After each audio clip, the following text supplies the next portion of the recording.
Well, I mean, no, I guess not. That's just how my school works.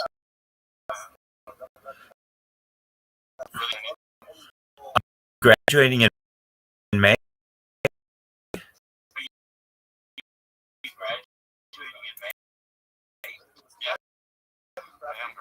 Tight. Then what are you gonna do, man? I think I'm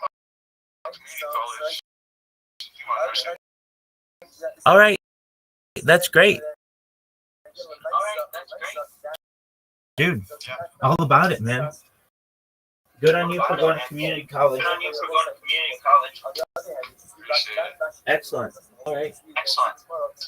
Well, my friend, I'm just chilling, and you're just chilling. Do you have schoolwork to do? Not really. We have like quarters to school year, and we're in this. They just really started to assign assignments. So like, It doesn't seem like your school's all serious. It's like really not. I mean, I am doing online school, so like they tend to like get me paid for assignment class. All right. I mean, that's cool. All right. So you're going to graduate in May. You're going to be able to walk for graduation, right? Yep. All right. Well, that's cool. Isn't it strange being like a year older than everybody else? Not necessarily, because there's other people that are 18 like me. Okay, that's yeah, I've got you. All right. Very cool. How'd you find out about me? Like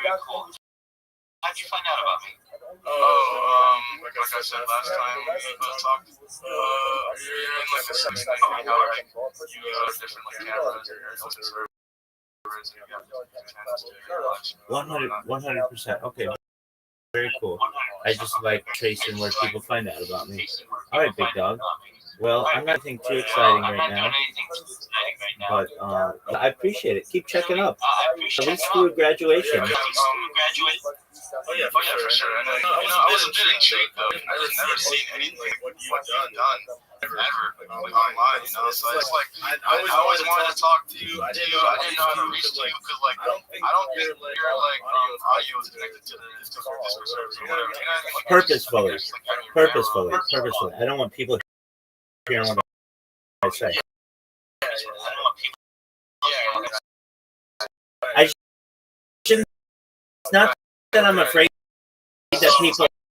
It's not that I'm afraid that people hear what I say. But I like when you come in. Hey, how you living, Pimp? I don't want a 13-year-old person to hear that. Exactly. So if I say, "Are you slanging dick like it's going out of style?" It's a funny thing that I say, but like.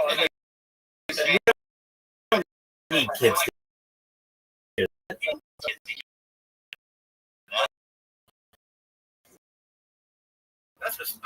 can respect that, honestly. I just didn't want to say anything too. I don't know people. Yeah, I found it interesting. Other people were interested. I just wanted to make sure.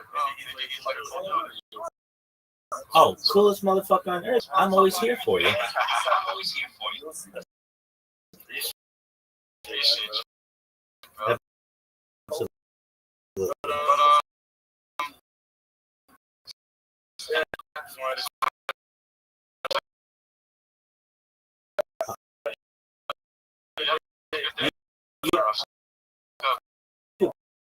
Come back soon. Peace. All right, back to whatever the fuck we were doing. All right, so we had a good question. A very good question. Did you read everything for Kabbalah today? Yeah. Did you watch anything for Kabbalah? No, I didn't. Are you going to? Yep. Invalid response. Cool, dog. The do-it-yourself shit. I like it.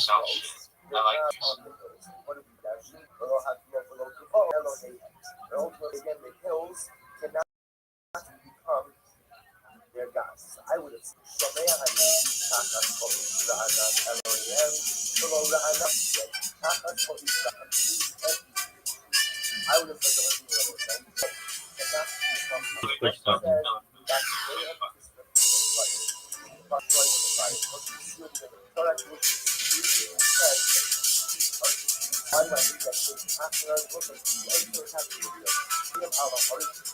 Promotion. Focus the intellect to connect. Straps resting on the head. Not at the nape. That does look like me. But everybody looks like I do. Alright. The lower knuckle around the wrist. Do you agree with the way that they do it? But there are a bunch of different ways to do it. Really? Yeah. There are. In fact, like Chabadniks do it differently, especially Sephardim versus Ashkenazim, and then just regular Orthodoxy does it. It's weird that no one person's been like, "Hey, dog," because nobody wants to say anybody's wrong. But I don't know. Maybe someday somebody will come along and be like, "Hey, dog, that's how we should be doing it." Why not? Yo, dog. What I'm gonna say, I actually don't think it's very controversial. Look, for anybody who watches this, I think you should be able to see my love of Judaism is exceptional. Like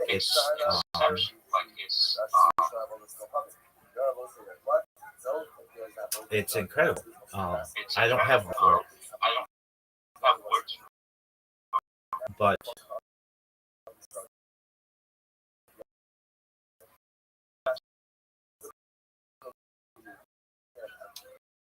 well, and some of the things that I say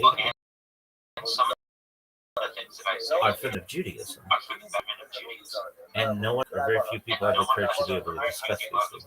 So I'm going to add numbers, and the number 6 million. We all know. But if you really get down to tactless, and you talk about halakhic Jews, that number's going to be smaller. And I understand that how the Germans define Jews, but that's not how I define Jews, and it shouldn't be how you define Jews. There can be Jews, and that's fine. But just like that motherfucker in the middle of the street in Ho Chi Minh City, we're getting tactless, the brass tacks, baby. Yo, dog. So the reform movement of Judaism, if you want to call it that, within Germany, and a lot of people in the Holocaust who were killed were Reformed Jews. And they may not have followed matrilineal identity. Also, Germans in like between 1941 and 1945 or whatever. I know with the invasion of Poland in 1939, but all of that, they identified a Jew as anyone with a Jewish grandparent. But that's not a halakhic Jew. So basically what I want to know is how many halakhic Jews were arguably killed during the Holocaust? I know that the number of people identified as Jews is 6 million. I get that. But that's halakhic Jews. So get to brass tacks. What are the numbers we're looking at?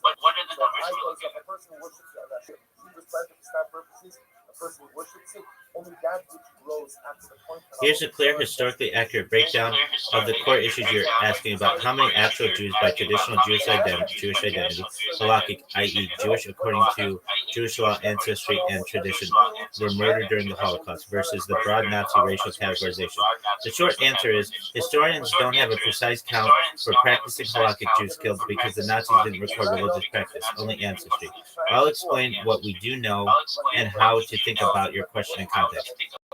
What the 6 million figure means. The widely accepted total of roughly 6 million Jewish victims killed by Nazi Germany and collaborators refers to people the Nazis defined as Jewish by race and ancestral criteria, not by religious practice. Nazi laws, especially the Nuremberg laws, defined someone as Jew. They had 3 or 4 Jewish grandparents, and even counted many with fewer. They didn't care whether someone was Reformed, Orthodox, secular, atheist, or culturally Jewish. Ancestry was what mattered. So that figure does not distinguish between Orthodox Jews, Reformed Jews, secular, assimilated Jews, Jews who had converted out of Judaism, people who only had Jewish ancestry but never practiced. It's one large group defined by Nazi racial law. Why we cannot produce a precise galactic count? I can. You watch me. There are and I'll come up with a number, precisely, I'll give you a number. There are a few fundamental reasons historians don't give a separate number for halakhic practicing Jews. Nazi records didn't track religious practice. The Nazis categorized people racially, not religiously. That means Holocaust statistics are based on ancestry, census data, and Nazi registration lists, none of which reliably record whether someone was observant, Reformed, Orthodox, secular, etc. Survivor and victim records didn't include this information. Modern databases like Yad, which central database of show victims, include personal information where available, but especially for victims who died in killing centers or massacres, religious practice was almost never recorded. Jewish identity is complex. Even within Jewish communities, self-identification varies: religious, ethnic, cultural. Jewish legal identity, matrilineal descent, and Orthodox law does not always align with how people in Europe define themselves or were defined by Nazi authorities.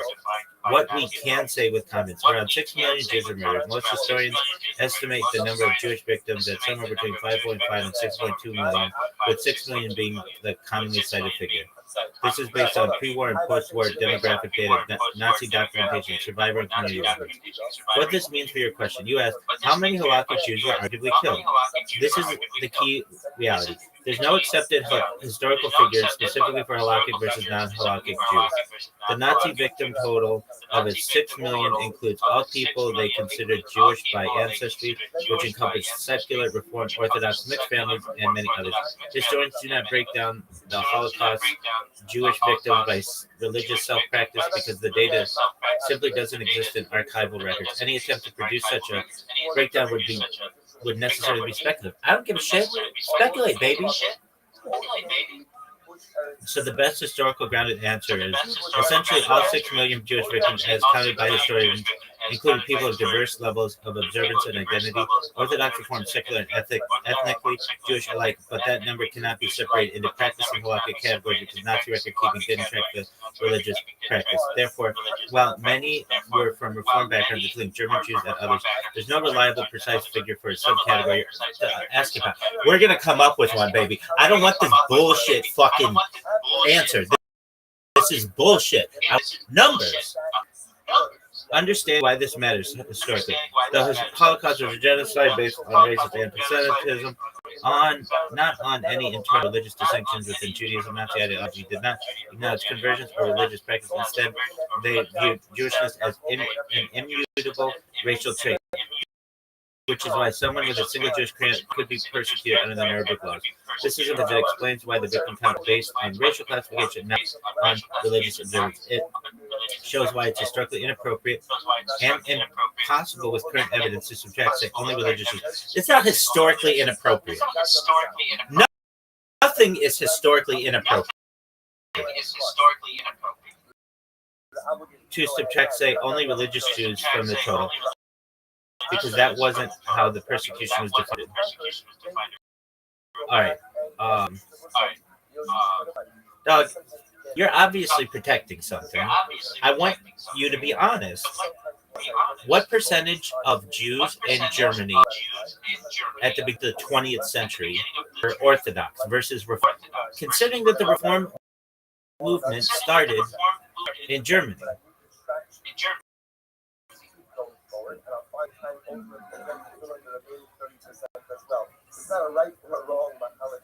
Here's the honest breakdown of religious affiliation in Germany before the Holocaust, specifically regarding Orthodox versus Reform and broadly secular liberal Jews. Based on the best available historical evidence, precise censuses of denominations in the way modern surveys do, we use the historical estimates of scholarly work. Most German Jews were not strictly Orthodox by the 20th century.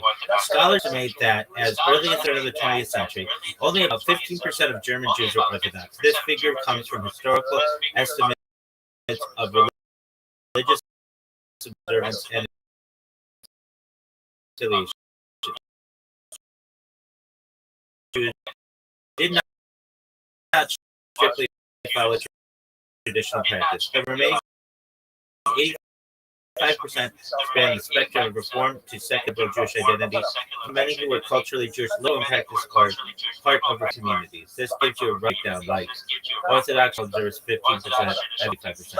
Important notes, these broader categories aren't official census categories on the period. They're reconstructions by historians based on synagogue membership, religious practice, community records, and cultural, but they're widely used in academic. Judaism was dominant culturally and institutionally. Reform Judaism was born in the early 1800s, and by the late 19th century was a major stream of most German Jewish, especially in big cities like Berlin, Hamburg, and Frankfurt. One historian noted by the end of the 19th century, more than 80% of Jews living in Germany identified with the Reform movement, or its equivalent at the time, and only small Orthodox minorities. Again, keep in mind, Reform then encompassed a range of liberal synagogue practice, broadly assimilated Jewish identity, not just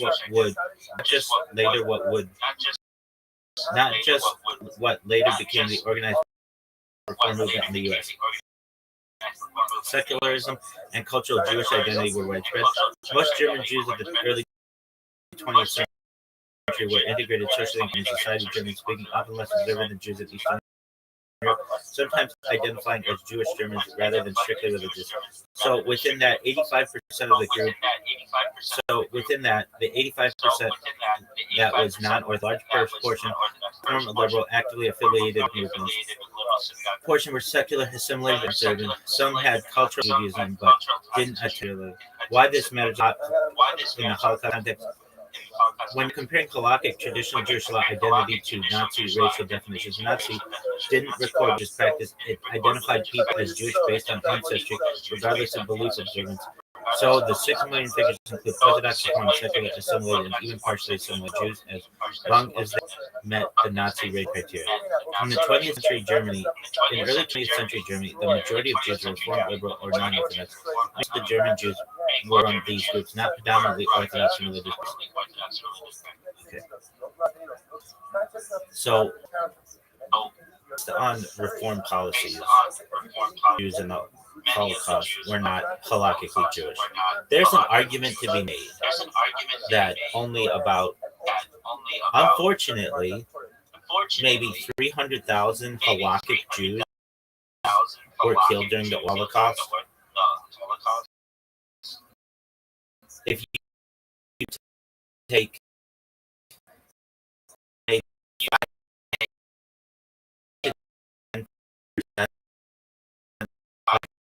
German Jews at the time,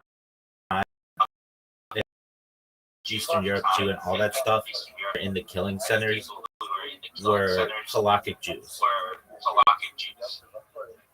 Now I understand Nazis considered 6 million. I get that, but halakhic Jews would consider it like 300,000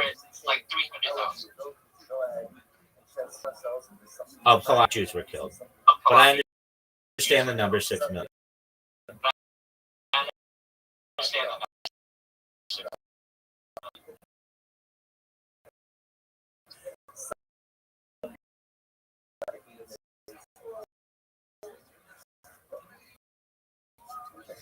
All right, Doug. I hear what you're trying to do, and I'm going to give it straight to you. The 300,000 halakhic Jews claim does not hold up historically, even if we damage to try and stack. This is just where the fact and where he actually runs the definition. Let's get to brass tacks. You're over-Germanizing the Holocaust. Reform Germany, Judaism in Germany. German Jewry was very liberal, Reform secular.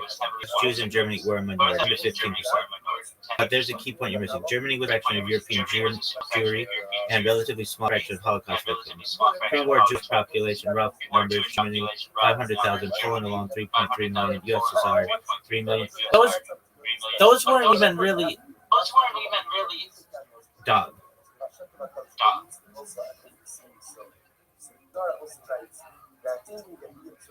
USSR, they had been secular since the Bolshevik Revolution, and the large majority of USSR people, Russian people, were Eastern Orthodox. They were not Jewish Orthodox.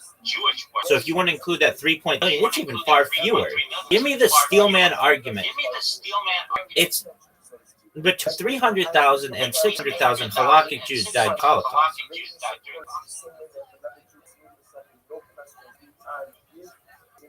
All right, Doug, I'll stand your position as hard as it can be, Steelman. No ducking, no vibes, no moralizing.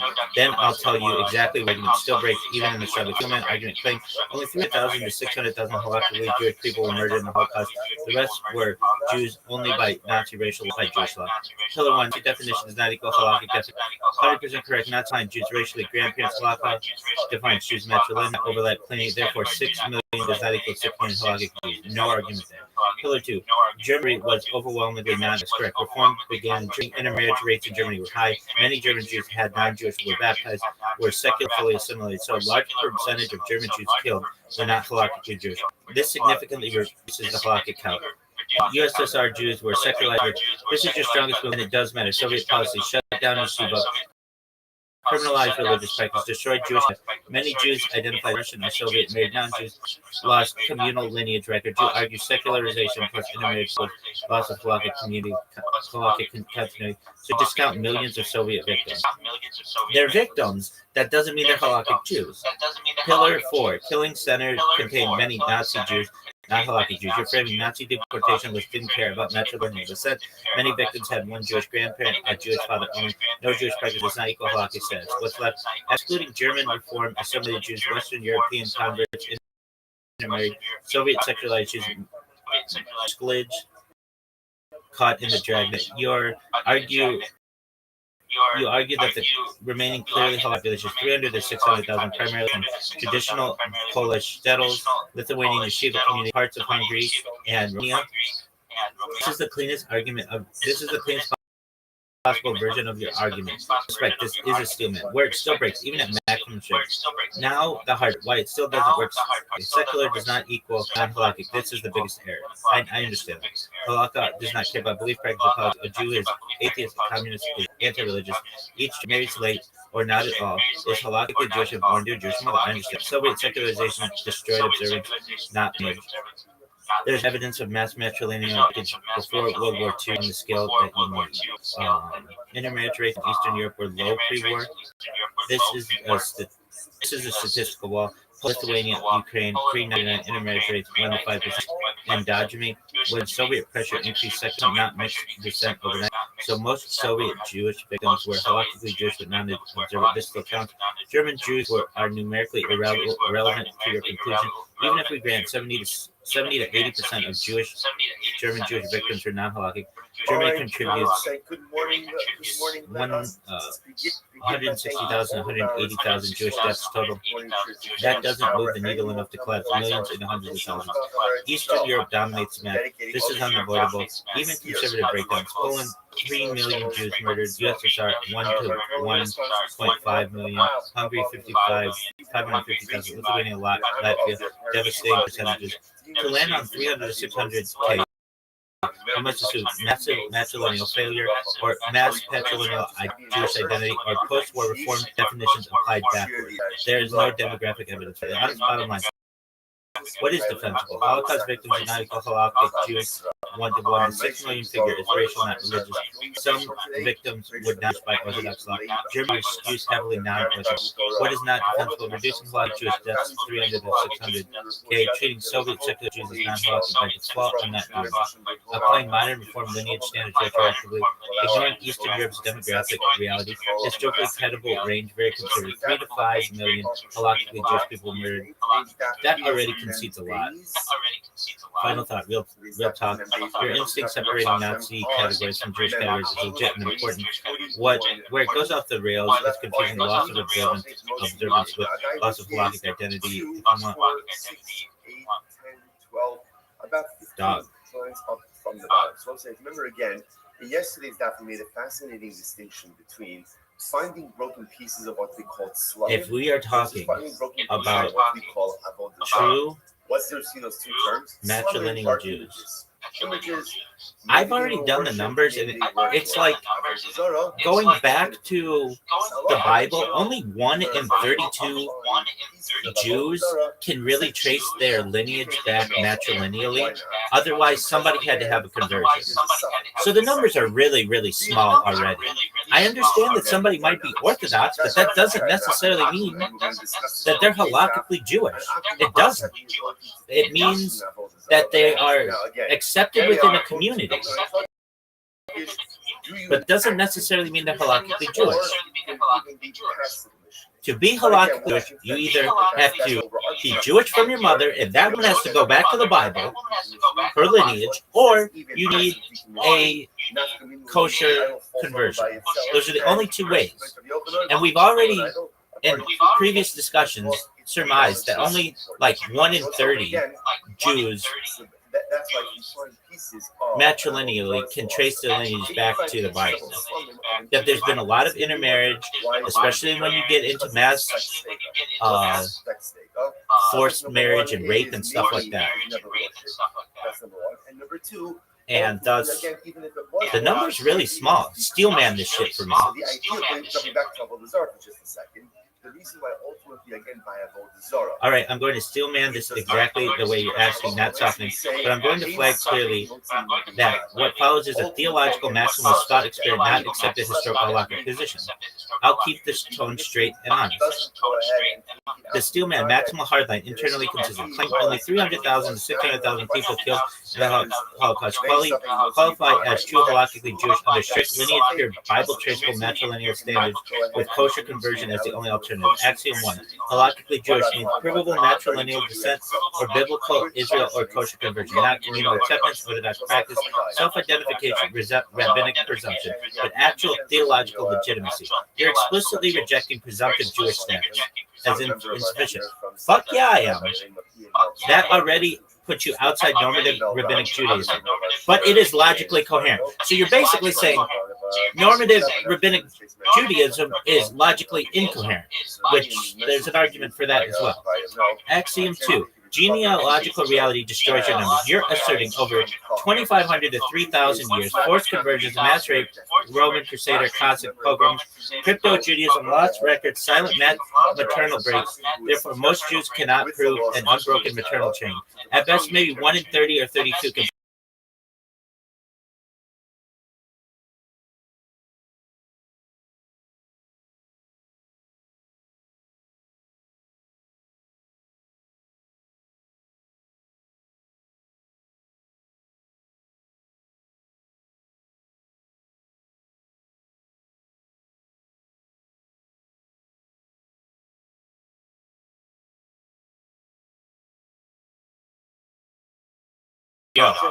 Yo. Anyone else would require a conversion documented and kosher. This is brutal but internally consistent. I mean, that's what I'm about. And if Israel, you see this, I'm about numbers, I'm about accuracy. I don't give a flying fuck what your shitty rabbi thought, because, and I love the rabbi, but I've seen the dark side of this, and I've seen people take money for conversions. I've seen people base dids, the gold standard, turn their head away from inappropriate behavior. I've seen it. I've seen them make wrong decisions. That's a friend. That who says someone who wants me in their life so because of that, to take on strictures, areas of ritual purity. That it doesn't have.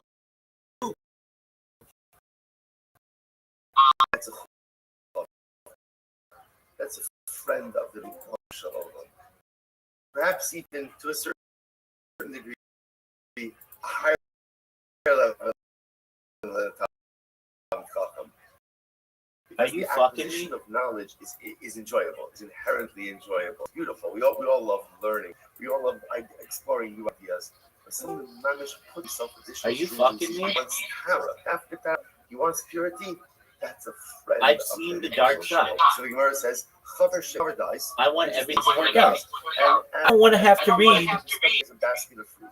that rabbinical record are incoherently accurate. I don't want to read them. And the way to fix this is conversion. It's just the only way to fix it. Ultimately, again, that they are properly tied. The Gemara says, I go a second. Let's analyze this case. Here's a case of a vadai. What's vadai? What's the vadai? The certainty was they were tevel. That's for sure, right? Tevel's untied. Thing starts out. Is that the end story? So you have a vadai was untied. Maybe the chaver did. Maybe he didn't. I don't know if this ship's still going because everything sucks. And what do you see from here? That ultimately, again, a safek possible. Does it? That goes ahead and Everything sucks. Everybody knows that. Was tevel. What do you want me to do about it? To which the Gemara says no. Hasam vadai ufadai. But you can fucking that's a vadai. take me to Ho Chi Minh City in the fucking street on this one. Axiom 3. Orthodox observance does not equal halakhic legitimacy. Key move in your argument. Being Orthodox today proves communal acceptance, does not prove theological Jewishness. Rabbinic reliance is epistemically weak. A legal fiction for communal survival, and I agree with that. Therefore, most Orthodox Jews are status assumed, not status proven. This undercuts the usual rebuttal completely. Axiom 4. Soviet plus German Jewry collapses under your scrutiny. You then apply this filter to Holocaust demographics. Germany, high intermarriage, reform theology, baptisms, mixed lineage, massive halakhic attrition. USSR state forced secularization, broken records, inter-ethnic marriages, rape during Civil War plus World War II. No way to establish maternal purity. So you throw out most German Jews, most Soviet Jews, most Western European Jews. Not because Nazis didn't call them Jews, but because Holocaust wouldn't recognize them without proof. That's absolutely correct. Axiom 5. Over-hyper-insular communities survive the filter.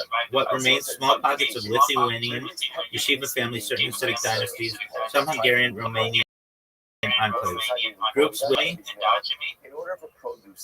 strong maternal continuity, rabbinic conversion supervision.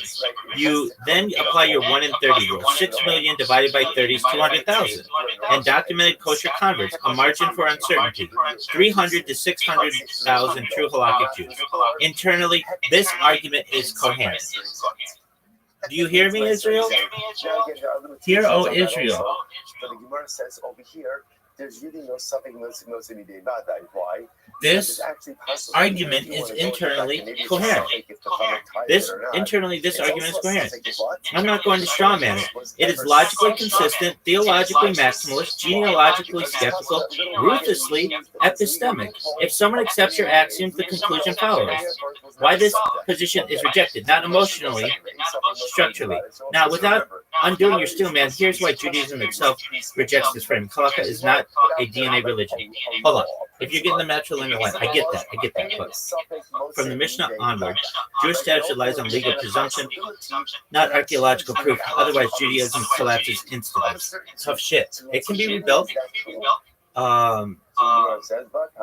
Bullshit is not a loophole, it's foundational. Without it, no marriages, no Gittin, no Kohanim, no tribes, no Judaism. We've already said there are no Kohanim. The tribes break down. Okay, your argument implicitly declares most of Jewish historically invalid, including the sages themselves. I'm telling the truth. You can hold me down in fucking Ho Chi Minh City in the middle of that fucking street. Okay, what happened? Retroactive invalidation is theologically alien. Judaism does not invalidate ancestors for lack of paperwork. Applied modern, it does though. I've seen it done in the modern age. Apply modern epistemic standards of backward demand proof. No human society can meet. Final honest assessment. You asked for a steel man. You got within your axioms, yes. One could argue that only 300 to 600,000 Holocaust victims were provably halakhically Jewish. That's what I'm fucking talking about. But understand what that claim really means. It's not just about the Holocaust. It implies most Jews today are not Jews. We've proven that. We've proven even most of Israel is not Jewish. Halakhically. And that's not controversial. That's what the rabbis say. Most rabbis lack authority. obviously, again, that's an argument that I have with the rabbinate, and many of us do. Jewish continuity is mostly fiction. So what happened? So she miscarried, and she I'm not the one saying this. I'm saying that scholars in a lot of ways say this. I mean, just look at Kabbalah. Look at Moshe de Leon. Look at what Baruch's been. Look at what when a woman gives birth, and even after scholars have been able to argue. There could be ritual impurities. Halakha is practiced. Halakha is as practiced is epistemically indefensible. That's why no Jewish movement, Orthodox included, accepts its friends. Hold on. There are some people who do, and I know I'm not. And the problem is, by the idea what did the coin essentially that do? this is to be rejected is inappropriate. Look, everything works out perfectly if we just have a nation, a national conversion. Everything works out perfectly. So technically speaking, if there's a corpse, let's say, then you could even say more Jews were killed during the Holocaust. Or you could say that they come from Jewish souls or some other shit. To see is it a boy or a girl? And what happened? This episode came for the Chachamim. And they retire him. They retire him. Why would they retire the Kohen? Are you saying that? I'm not just saying that about Judaism. I'm saying that about all religions. They all break down. They probably took the miscarriage. They probably took it and dragged it away somewhere. Okay. But yeah, this is the strongest possible version of your argument, and now it's fully on the table. So, look, here's the thing. Internally, this argument is coherent. I'm not going to straw man. It is logically consistent, theologically maximist, genealogically skeptical, ruthlessly epistemic.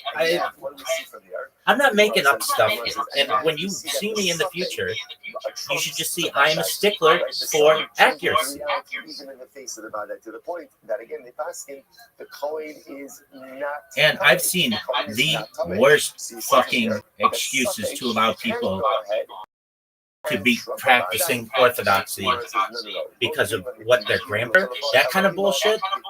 No. Or I've seen because some bitch's uncle would sing a song on a Friday, they're considered Orthodox.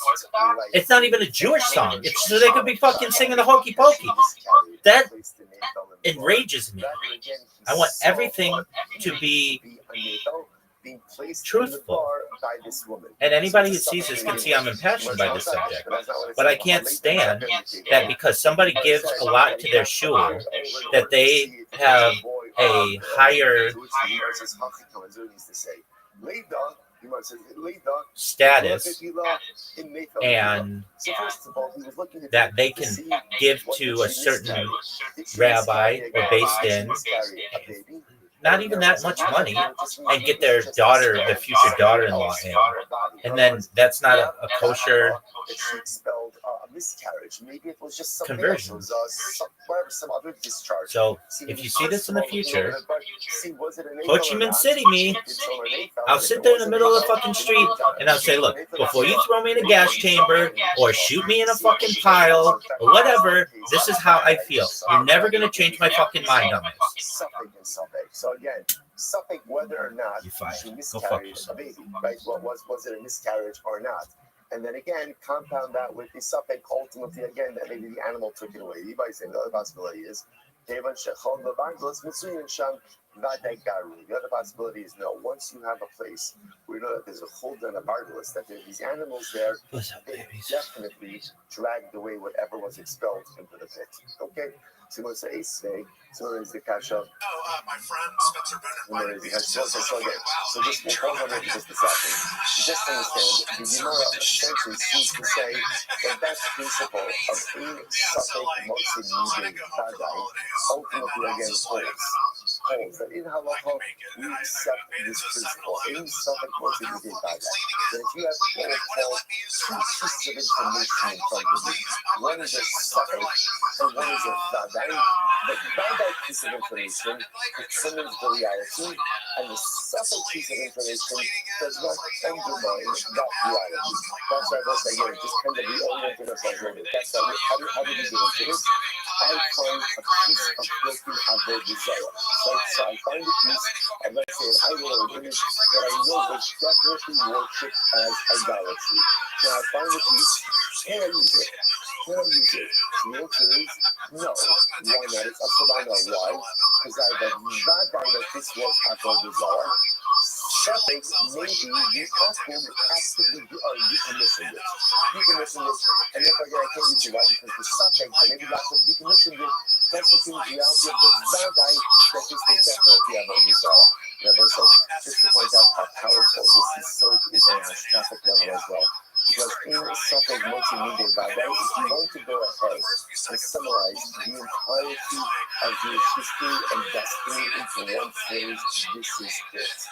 Over the years, like everybody knows, we have faced so many staples. Like, will we survive? Is this an existential threat? All of this was so interesting. That both of us was up to do on Shabbos and Esther Rice. She said there's so many beautiful things. One of the things that was very shocking was spoke about in the aftermath of October 7th, even an existential threat to Kaplan Israel. For me, that was shocking because for me, in my mind, I said to myself, there is never an existential threat to Kaplan Israel. It was scary, it was overwhelming, but obviously, Rothschild says he's married to strong too. It takes on a different things. Over the years, over the centuries, there's been many stages. Like we face many moments of existential suffering. Are we going to make it through this? Are we going to weather this storm? Just less than a century ago, they put us in ovens and in gas chambers. There's a suffering. So what holds us over? What holds us over is this principle. In suffering, mostly they vadai. What's the vadai? The response he says, Am Yisrael is an Am HaNetzach. Am Yisrael, the Jewish people, we are an eternal nation. That's the vadai. And therefore, what holds us over even in times of difficulty? In suffering, Suffering. What about suffering is the Babylonians, the Romans, the Greeks, the Persians, the Nazis, Hamas. It doesn't matter who the suffering is.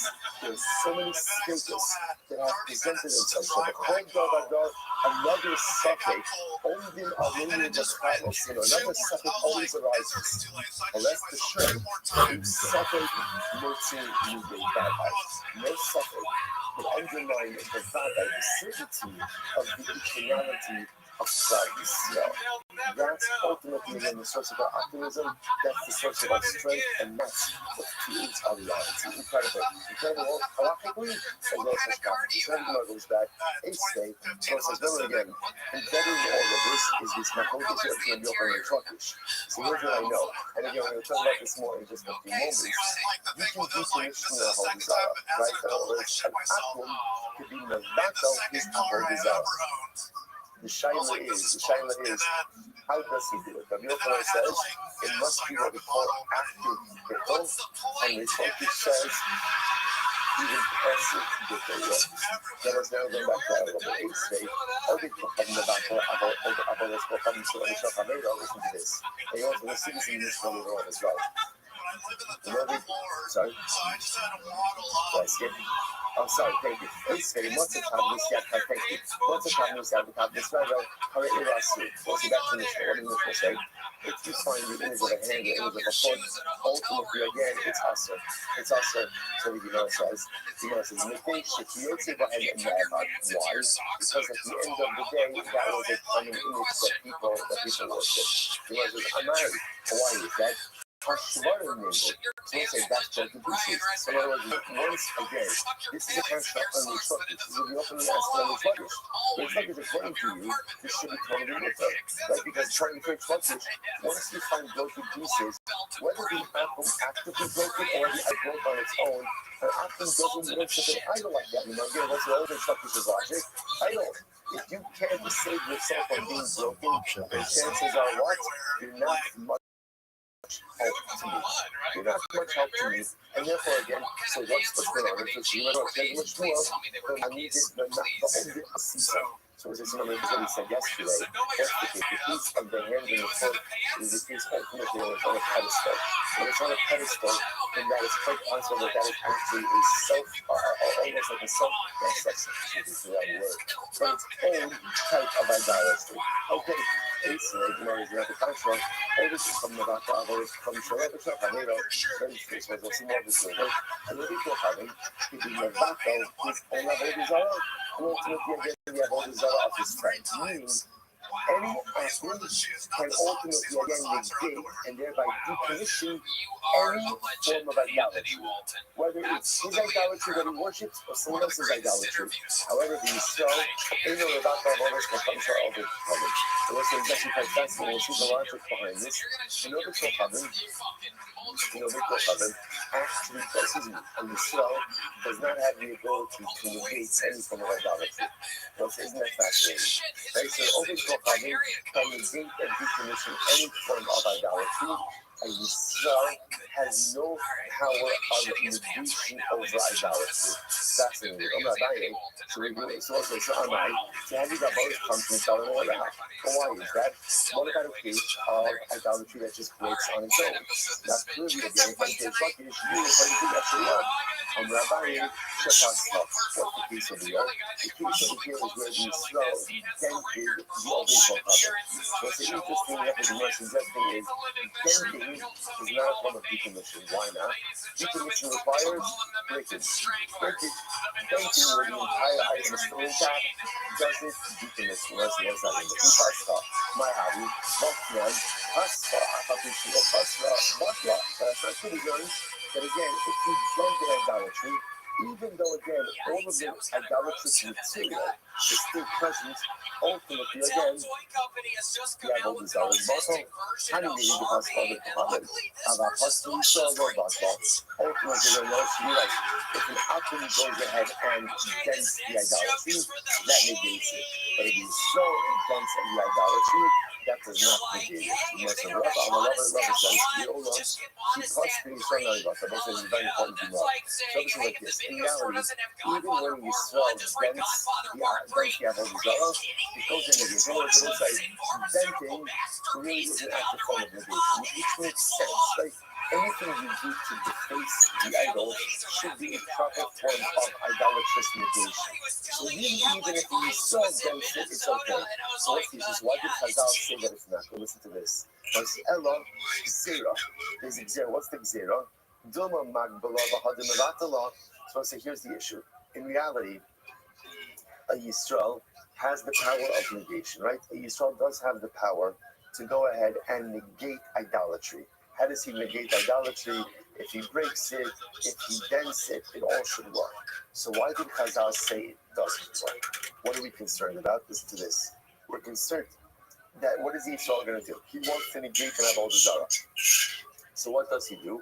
He has avodah zarah. He lifts it up, right? Getting ready, let's say, to smash it or to dent it afterwards. What's the problem? Once he lifts it up, I will say, that's an act of hagbah. What does hagbah do? Hagbah acquires. Once he acquires it, it becomes the avodah zarah of a Jew. Once it becomes the avodah zarah of a Jew, the avodas kochavim biyad Yisrael, the avodas kochavim biyad Yisrael eina b'kela li'olam. So I will say this is absolutely wild. It's absolutely wild. I will say we are going to see exactly why this is. This is a Gemara in How are you today? Now on noon days. But again, right now we'll just go with the principle.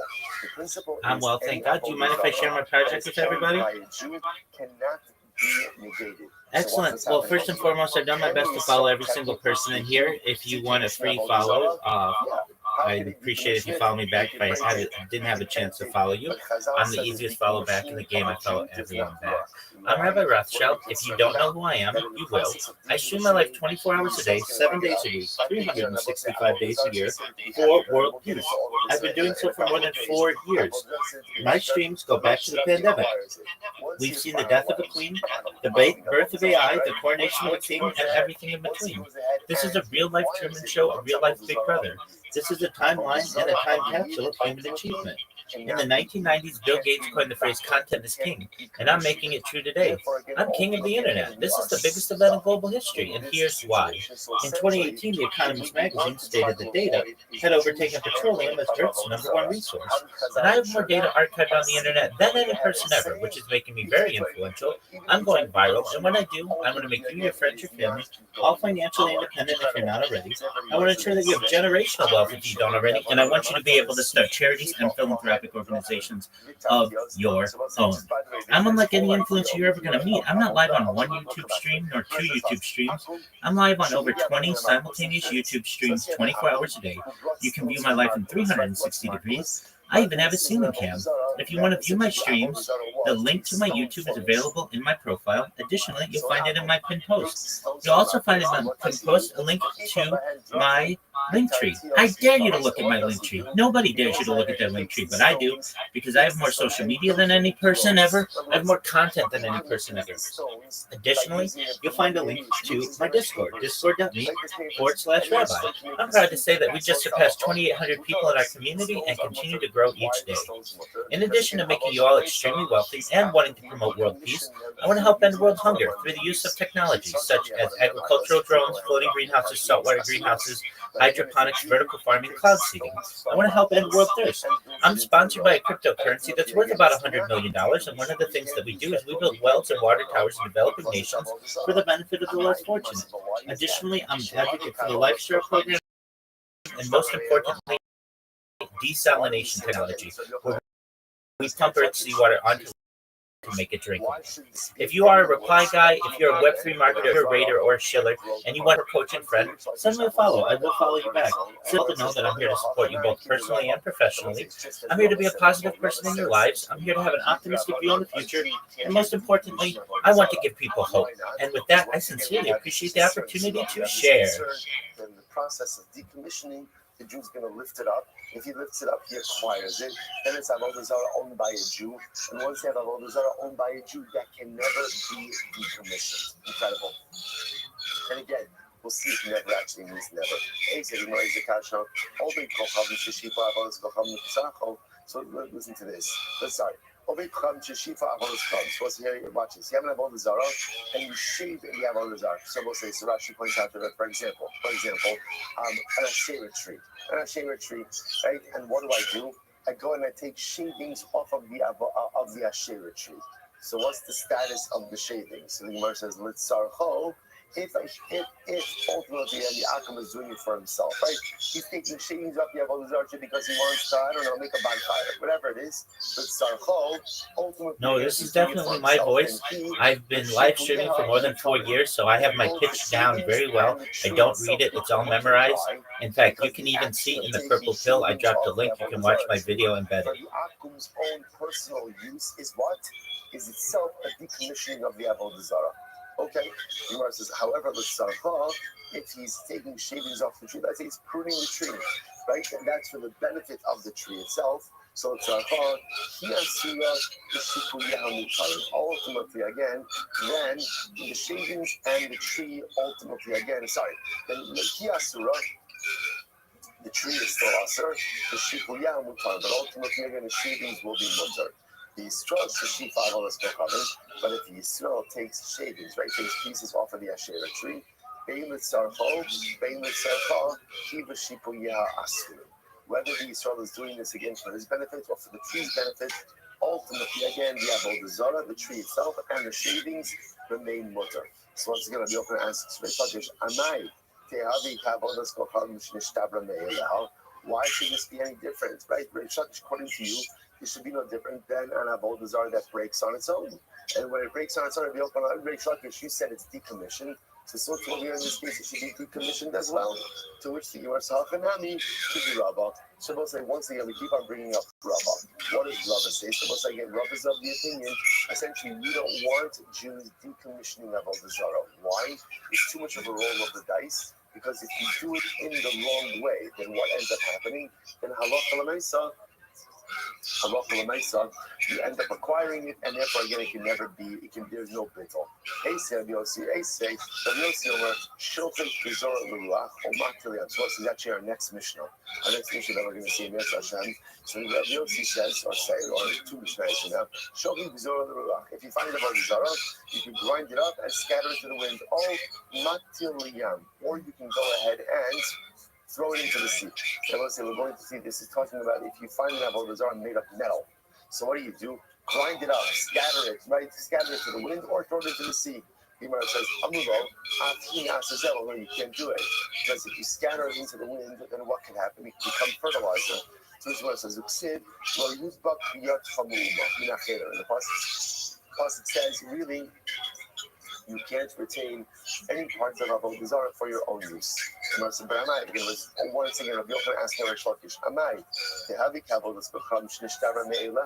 but once again, why? Rish Lakish, according to you, this should be fine. According to Rish Lakish, even if avodah zarah breaks on its own, ultimately again it's decommissioned. So this case of grinding it up should also be a decommissioning. So who cares? Even if it does act as fertilizer, it's not avodah zarah fertilizer. To which the Gemara says, "Hachanami kid Rabbi." Once again, on both sides, we keep all roads keep leading back to Rabbi. Ultimately, again, it was concerned that if a Jew is involved in decommissioning, he may lift it up first, acquire it, and once it's acquired by a Jew, it cannot be decommissioned. Say, Rabbi Yossi ben Yisian Omer, Matzah Suras Darko, Verosha Chatoch. What's the interesting case over here? Let's say you find the image of a dragon. This is our next Mishnah. Now, so we're going to see a dragon as one of those images that was always considered to be idolatrous. So watch this. You go ahead and you find the image of a dragon, but the head is cut off. That is cut off. So therefore, Safek Obikochav Chatfo, Safek Israel Chatfo, Mutter. So if I'm not sure, did a Jew decapitate the dragon, right? Or did an akum? It's mutter. It's mutter. The Gemara says, on the other hand, Vada Yisrael Chatcho, Aser. But if Yisrael was the one who cut off the head, it's Aser. The Gemara says, Amai. Tihavi Kavodas Vacham Mishtava Me'eleha. I don't understand why should this be any different. In other words, it's a suffolk case. So why should it be any different than a case ultimately again of avodah zarah that broke on its own? Once again, the Gemara says we are concerned ultimately again about the concern of Rabbi. So most like essentially what you begin to see is a theme over here. We don't want Jews involved with avodah zarah at all, even with the decommissioning of avodah zarah. We just want Jews to stay away from idolatry. Therefore, Chazal was machmir to the point that even the decommissioning of the Jews doesn't work, out of concern that he may pick it up, acquire it, and create even greater problems going forward. Say, Rabbi Yossi Omer, lo yirakos b'masay shamim, b'nei shanavia no sheres bahem. So it's an interesting case over here. So this halacha ma'aseh is the following case. We're going to see this also. All these mishnayos that we'll see later on. Halachas in general, both sides, that about what is the halacha concerning planting vegetables underneath an asherah tree. Underneath an asherah tree. So during the summer, the problem is that the asherah tree provides shade, and shade is beneficial, obviously, to the vegetables, to the produce. Right? So therefore, you can't plant in the summertime. However, in the winter, the rainy season, ultimately the shade is actually detrimental. So therefore, the Gemara wants to suggest, the Mishnah wants to suggest that there's no problem planting vegetation underneath an asherah tree during the rainy season. Rabbi Yossi says not true. You can't even plant vegetables underneath the tree during the rainy season. Why not? It makes shanavia no sheres alei. Because when the leaves of the tree fall off, and the leaves themselves act as fertilizer for the growing vegetation. So the Gemara says, I don't say why should falling leaves be a problem? After all, once again, Rish Lakish, fallen leaves should be no different than what? Fallen idols. And according to Rish Lakish, if an idol falls and breaks on its own, it's bottled. So too, if a leaf falls off of the tree, it should also be bottled. It shouldn't be a problem of fertilizer. To which the Gemara says, no, shiny hasam, the ikra avodas kochavim kayemes. No, in the case of the fallen leaf, it's different. Why is it different? Because the primary part of the idolatry remains intact. The leaf may fall off, but the tree is fully intact. That kind of endows the fallen leaf with avodah zarah identity, even after it's no longer on the tree. You might as well say, Amud Beis 42b. The Gemara says, Vaha, Shipuyan. What about the case for shavings? That would like the Asherah tree shavings. Where once again, the primary part of the avodah, i.e., the tree is still in existence. In that case, we said with Sarcha, we said that even in a case, ultimately, again, where you're pruning the tree for the benefit of the tree remains asur. But ultimately, again, the shavings are mutter. So if we were to Yeshua Amar, the fishein avodas kochavim betela derech gedelasa. Ultimately, I will say for the simple reason because an avodah zarah, you can't negate an avodah zarah cannot be negated when it is functioning its normal, natural way. So it is normal for leaves to fall off trees. That act cannot create a sense of negation or reality of negation, which makes okay, so up until now, all of these questions have been from Rabbi Yochanan to Rabbi again on both sides. Focuses on one simple case. An avodah zarah falls all by itself and breaks. Is the avodah zarah bottle or not? Rabbi Yochanan, no, because negation of idolatry requires active negation. Yes, because even de facto negation, right? Or passive negation ultimately works. So up until now, this entire Amid has been Rabbi Yochanan questioning Reish Lakish. Now we switch gears. So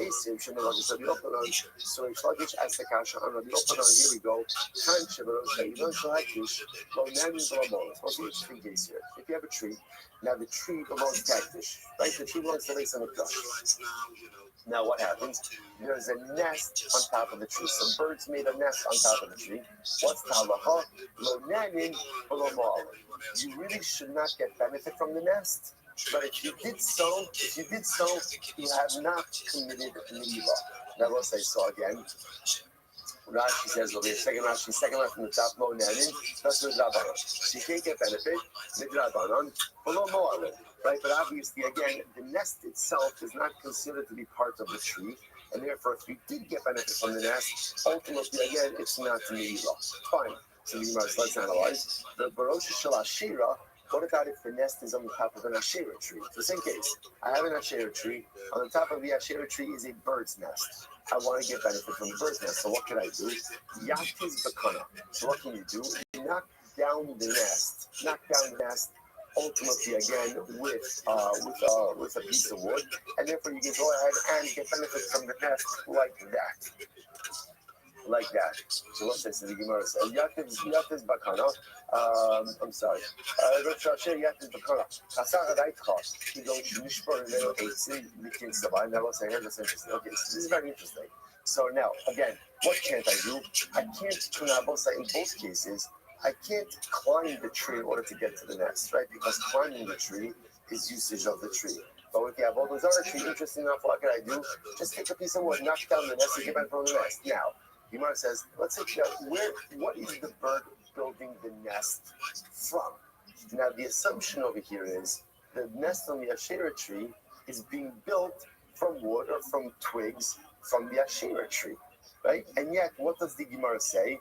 You get benefit from the nest. You can't scale the tree, but you can get benefit from the nest. But that nest is made from broken pieces of the Asherah tree. What do you see from here? That once avodah zarah breaks, right, even on its own, even though it has not been actively broken, it's decommissioned. So the Gemara says, the assumption over here is that the bird is building its nest from twigs, broken pieces of the Asherah tree. The katani yatiz bakana, and yet the nest is mutter. So here's like says, this supports my assertion that broken avodah zarah, even if not intentionally broken, ultimately decommissions the avodah zarah. The Gemara says no. What's the case? You go into IC8s in the Alma, the kinsa behind, not necessarily. That's not necessarily how birds make nests. Or birds make nests. Birds make nests in trees all the time, but they often bring materials from other locations. So the case over here is the bird made itself comfortable in the Asherah tree, but it did not gather the materials for the nest from the Asherah tree. Rather, it gathered the materials ultimately again from elsewhere. They cannot meet the penny, Gabi Hektish. So again, what's the raya for that? The raya for that is look at the Hektish case. What happened in the Hektish case? In the Hektish case, what did the Gemara say about the bird's nest, or about the bird's nest? Lo nanin, or about the tree. Lo nan, about the nest, sorry. Lo nanin, velo mo'alin. So again, thank you so much. Every day is a holiday, every meal is a feast. How are things in your neck of the woods? You did not commit Mila. So let's analyze this. The icy Alma, we're talking about where the bird built nest ultimately again from materials in the belt, right outside of the hectish tree, and I need to kind of got the hectish low nan below more. So then it makes sense. Low nan in the drabana. So again, Chazal says we really don't want you to get benefits from that nest, right? Why not? Because it's attached to a hectish tree. And we can see how accidentally we may come to scale the tree. But it's midrabanan, and also the lamor in the doraisa. So there's no mihila. Why is there no mihila? Because since the materials for the nest came not from the hectish tree, but from the outside, the nest itself is not subject to Absolutely. mihila. We've had more and more people join our community, which is really great. More and more people following, more and more people who are engaging. So as time continues, the more growth that we've seen. Do you mind if I share my project with anyone who may not be familiar? Then what's the status of the nest? Thank you so much for the opportunity. First and foremost, I've done my best to follow every single person in this space. If I haven't, please feel free to follow me. I will follow you back. I follow everyone back. I'm the king of follow backs. I'm Rabbi Rothschild. If you don't know who I am, you will. I stream my life 4 hours a day, 7 days a week, 365 days a year for world peace. I've been doing so for more than 4 years. My streams go back to the pandemic. We've seen the death of a queen, the birth of AI, the coronation of a king, and everything in between. This is a real life Truman Show, a real life Big Brother. This is a timeline and a time capsule of human achievement. In the 1990s, Bill Gates coined the phrase content is king, and I'm making it true today. I'm king of the internet. This is the biggest event in global history, and here's why. In 2018, The Economist magazine stated that data had overtaken petroleum as Earth's #1 resource. And I have more data archived on the internet than any person ever, which is making me very influential. I'm going viral, and when I do, I want to make you, your friends, your family, all financially independent if you're not already. I want to ensure that you have generational wealth if you don't already, and I want you to be able to start charities and philanthropic organizations of your own. I'm unlike any influencer you're ever going to meet. I'm not live on one YouTube stream nor 2 YouTube streams. I'm live on over 20 simultaneous YouTube streams 24 hours a day. You can view my life in 360 degrees. I even have a ceiling cam. If you want to view my YouTube links, the link is available in my profile. Additionally, the link's in my pinned post. You'll also find in my pinned post a link to my link tree. I dare you to look at my link tree. Nobody dares you to look at their link tree, but I do, because I have more social media than any person ever. I have more content than any person ever. You'll also find a link to my Discord, discord.me/Rabbi. I'm proud to say that we just surpassed 2,800 people in our community and continue to grow each day. In addition to making you all exceptionally wealthy and wanting to promote world peace, I want to help end world hunger through the use of technology such as agricultural drones, floating greenhouses, saltwater greenhouses, hydroponics, vertical farming, cloud seeding. I want to help end world thirst. I'm sponsored by a cryptocurrency that's worth about $100 million, and one of the things that we do is we build wells and water towers in developing nations for the benefit of the less fortunate. Additionally, I'm an advocate for the Lifestar program, and most importantly, desalination, where we pump earth seawater onto land to make it drinkable. If you're a reply guy, if you're a Web3 marketer, if you're a Raider or Schiller, and you want a free mentor, coaching friend, send me a follow. I will follow you back. Send me a DM. I will respond. I want you all to know that I'm here to support you both personally and professionally. I'm here to be a positive person in your lives. I'm here to have an optimistic view on the future. And most importantly, I want to give people hope. And with that, I sincerely appreciate the opportunity to share. Down and get benefit from the nest, that's broken. It doesn't use the nest itself. Could very well be that the nest is the nest is us in both cases, because it's made of a shayla or because it's made of a hectic tree. Either way, it's us. So what can you get benefit from? The chicks. Because we say knock down the nest, but it means it's get benefit from the contents of the nest, but not the nest itself. I'm going to be about Taklifa, a Because that broken, the kind become recovered. And you can apply that to both cases, both to the Asherah case as well as to the Hektish case. So in both of the cases, ultimately, perhaps you can't get benefit from the nest itself, especially for setting this up as a case where the nest 100% Harry Potter Obama, Sonic 10 Inu, the ticker's Bitcoin, it's on Ethereum. I have been live streaming my life in their Telegram, or our Telegram, as I should say, for more than 2 years. I've been in there almost 3 years. So this summer, I will have celebrated 3 years of 24/7 streaming in there. So anyone who's a member of that community, if you don't know how to join it, it's t.me/HPOS10I. You can view my life from that stream or any of my YouTube streams, or certainly my Discord and some other places where I live stream my life. We do build wells in developing nations such as Nigeria. We've successfully been able to provide water to some rural villages there. We also run toy drives and food drives, and we do some really fun community things like fantasy football league. We do trivia nights, we do karaoke nights. So if you're looking for a really great group of people who are very diverse and really excited about cryptocurrency, I definitely recommend taking a look at Harry Potter Obama Sonic 10 Inu. We want to take this coin to the moon. There's a lot of variables going on over here. But you might suggesting maybe in all these cases the nest is up. Why is the nest usher? We're talking about a case where the nest was made from the Asherah tree or from the Hektish tree. So the nest is going to be usher. The nest is going to be usher.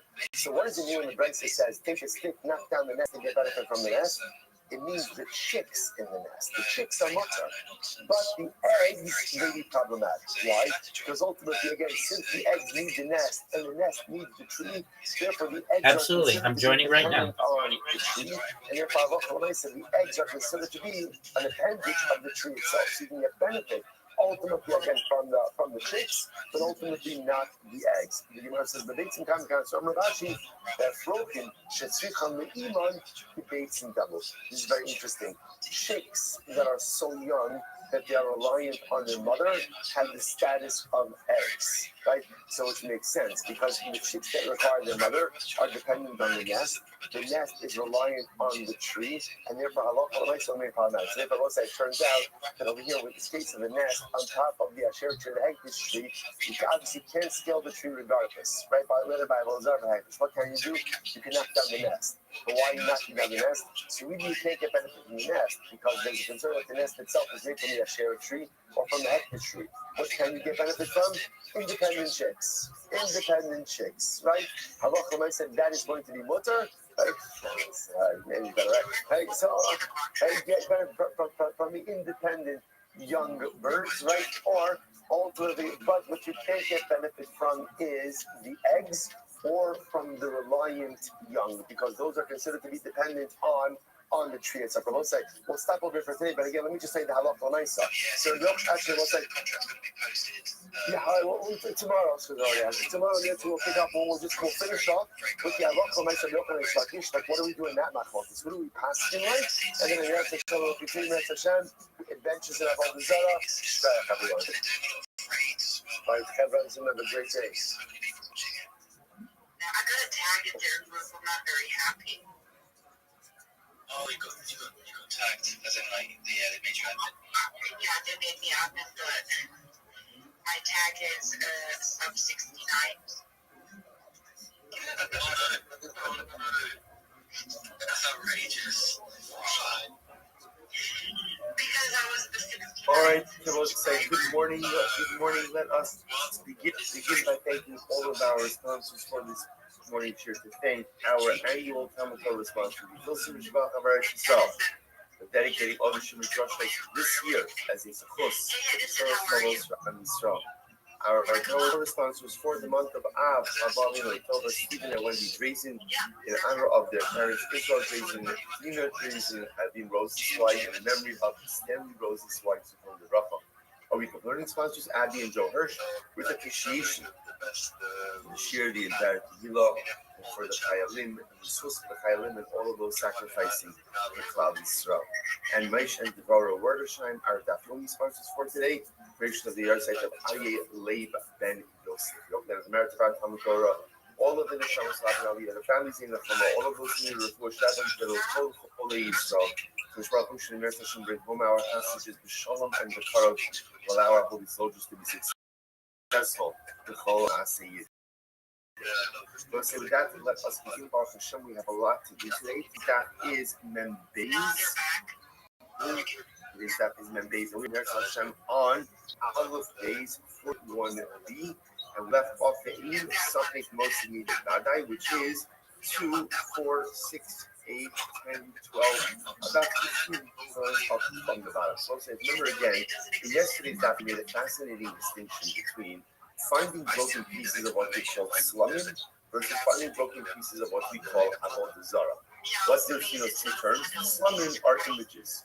Images, maybe they were worshipped, maybe they weren't worshipped. Avodah zarah was definitive. It's really impressive. That if you find pieces of avodah zarah, essentially you still have to, you can't get hand off from them. Why not? Because again, there's a suffix. What's the suffix? Did an akum decommission them or not?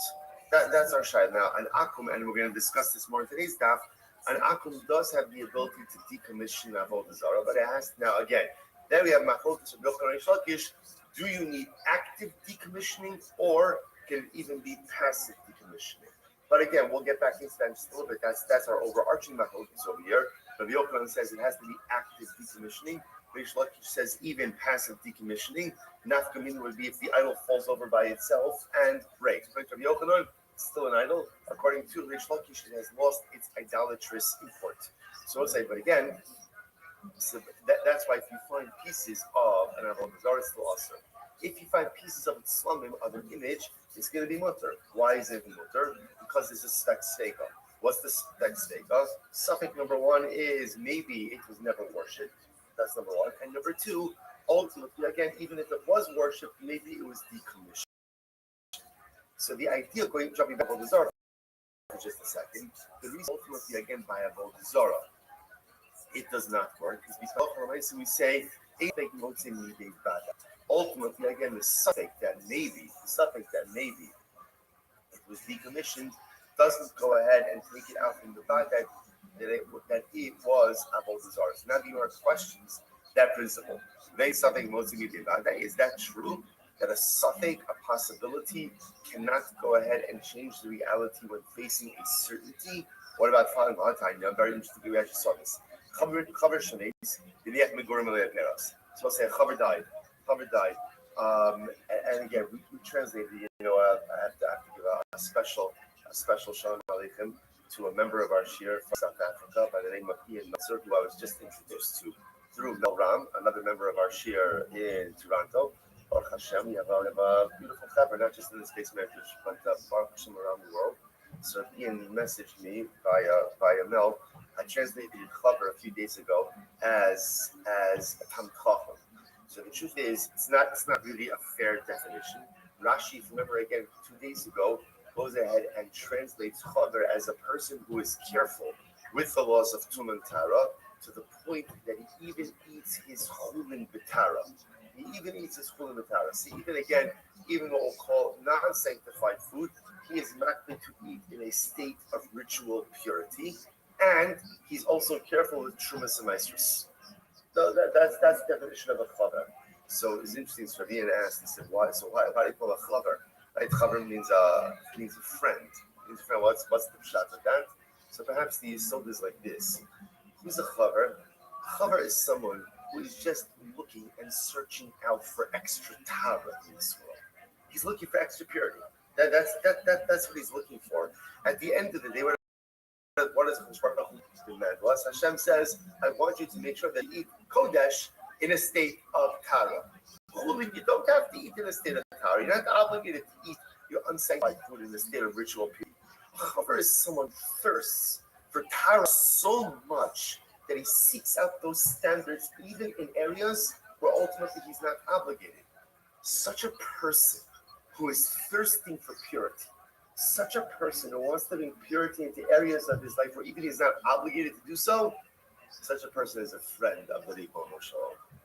That's a friend. That Hakadosh Baruch Hu says, someone who wants me in their life so badly that he's willing to take on strictures, in areas of ritual purity, that he doesn't have to, that's a chaver.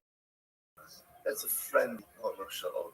Perhaps even to a certain degree, a higher level of time, because the acquisition of knowledge is enjoyable. It's inherently enjoyable. It's beautiful. We all love learning.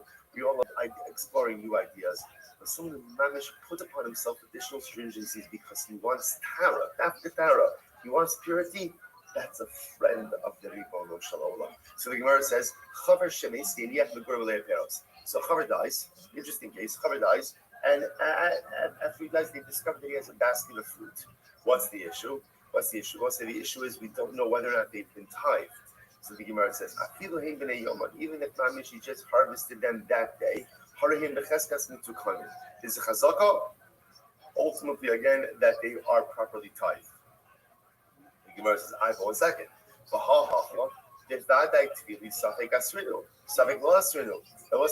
Let's analyze this case. Here's a case of a vadai. What's the vadai? The certainty. The certainty was they were tevel. That's for sure, right? Tevel's untithed produce. I'll say, why is that a vadai? Because everything starts out as untithed produce. So you have a vadai that it was untithed. Safek, maybe the chaver did tithe it, maybe he didn't tithe it. And what do you see from here? The karasi safek umosi midei vadai. And what do you see from here? That ultimately, again, a safek, the possibility that he tithed it, goes ahead and overrides the vadai that it certainly was tevel. So you see safek mosi midei vadai, to which the Gemara says no. Hasam vadai vadai. It's fascinating. No, it's not true. That's not a safek and vadai. That's a vadai and vadai case. What's the case? The vadai asrinu. So the Gemara says it said that it was tevel. Vadai was tevel. Certainty that it was tevel. And also vadai, that's what? That he tithed it. The Gemara says, Rabbi Chanina Chozah, Rabbi Chanina Chozah, Chazaka al chaver she'eno motzi davar she'eno mituka mitachas yado. We'll say that's the chazaka. So again, interestingly enough, it's fascinating. With the chaver, we'll say again, can you imagine moving yourself to the level where there's no suffix that you've done the right thing? You have to understand this, right? What does that mean to get to that level where the halacha looks at me and the halacha says, this guy, he certainly did the right thing. A chaver does not leave untithed produce in his possession. From the moment it comes into his possession, it's tithed. And therefore, there's no suffix in vadai. There's only vadai and vadai. Incredible. So another possibility is, the Gemara says, suffix for suffix. Interestingly enough, really it's a suffix and a suffix house. So what does that mean? Afshar the abad kidraboshia. It's possible that the chaver conducted himself like Raboshia. What's the Raboshia? The Amar ma'arim adam al tvuaso umachnisa b'motz shalom k'dei shetei dahem ta'ochela suktra min ha'maiser. I suppose that is an interesting case. There is, technically speaking, a meiser loophole, a tithing loophole. What's the tithing loophole? Without getting into all technicalities now, in order for produce to be subject to tithing obligations, there has to be what's called re'iyas pnei habayis, right? It has to come into the home. Through a normative entrance. Technically speaking, if you were to bring your produce in, let's say through the window and not through the door, technically it's meiser exempt. Now again, there are limitations on that also. So the Gemara says over here, there's really no suffix midei vadai. Why? Because it's actually possible, even if you want to go with the fact that maybe it's a suffix if the chaver tithed it or not, it's also a suffix if what? If the produce was ever subject to Trumas and Maestros. Why? Because it's possible that literally, again, we used this legal loophole of bringing it in through the window, and therefore it was never subject. Okay, so the Gemara says, 1 second, there ain't something, nothing divided. So remember, the Gemara is questioning this principle. Right? The Gemara put out there like a law, a principle. The principle was, ein safek motzei midei vadai. Right, that ultimately, again, a possibility cannot change the reality of a certainty. So you say, really, is that true? So the Gemara says, but I knew we learned, Rabbi Huda, Ma'aseh b'shiv chasol shel matzik, couple of Mondays. Ma'aseh b'shiv chasol shel matzik achra berimod. Very interesting case. Or there was once a story of a maidservant. And let's say now, again, we're going to, this is a Jewish woman. A Jewish woman who worked for a matzik. What's a matzik? Rashi says over here, Gavra Alama B'Yisrael, a very powerful guy. She worked for a matzik in the city of Rimon. Okay, what happened? She had a miscarriage. should have miscarried. I will say, interestingly enough, it was common that when a woman had a miscarriage, you have to bury a nefel. But interesting, the halacha is, this is also evolved a little bit. They put a nefel in a tent, in just in a non-discrete way. In general, so the halacha is, you have to bury a nefel, you have to bury a miscarried baby, but we do not bury it in a marked grave. We do not do it. The burying of Yahweh, we do not bury in a marked grave for a variety of reasons. Also, this is from like a mental health perspective. It's unhealthy, the pathology is unhealthy for parents to develop an ongoing attachment to a life that never was. Obviously, again, there's trauma, there's loss, there's grief, but Chazal do not want it to be during life loss. So what happened? So she miscarried, and she put the miscarriage in a pit. He brought coin to Egypt. A coin came along, and obviously saw what had happened, and she threw it over the pit. Now, why did the coin over the pit? Later, it was in the kiva. She was very asking for her. The woman gives birth, and even after a miscarriage, depending on when the miscarriage occurred, there could be too much labor. There could be between the jersey associated with birth. Now, the duration of too much labor depends on what? Boy or girl. So the coin peers over the pit in order to see, was the neighbor, I guess it was developed enough, to see whether or not it was a boy or a girl. The girl might have been a comment, what's the problem here? The problem is, by peering over the pit, what did the coin essentially do? Tumas oral. Tumas oral. Remember again, tumas oral also could be contracted in two ways. You could be under a roof together with a mace, or you could leave the roof over the mace. So technically speaking, if there's a corpse, let's say again, I'm standing next to a corpse underneath the sky, but I am leaning over the corpse, I am the oral. I am the oral. So here the coin went ahead and leaned over the pit to see is it a boy or a girl. And what happened? This episode came from the Chachamim. The Tiyaru, the place of Kimbra and Barbaros and Trees. And they're retired. Why are they retired the Torah? Because ultimately, again, this was a place where there were weasels and animals there. And the reality is they probably took the miscarriage. They probably took it and dragged it away somewhere. You might as well say it.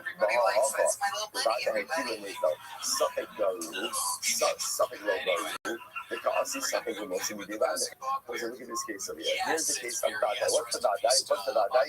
The shipwrecked woman had a miscarriage and she placed the baby in the ditch. What's the Safek? Maybe the animal took it and the animal didn't take it. And yet, what do we see from here?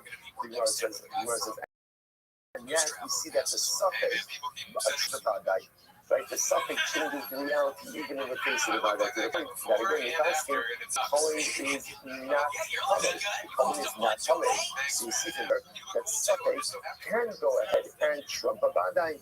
In which the Gemara says, no. No kima if you feel lavar, nefal lavar, ela ima, if kila kimin nefal lavar.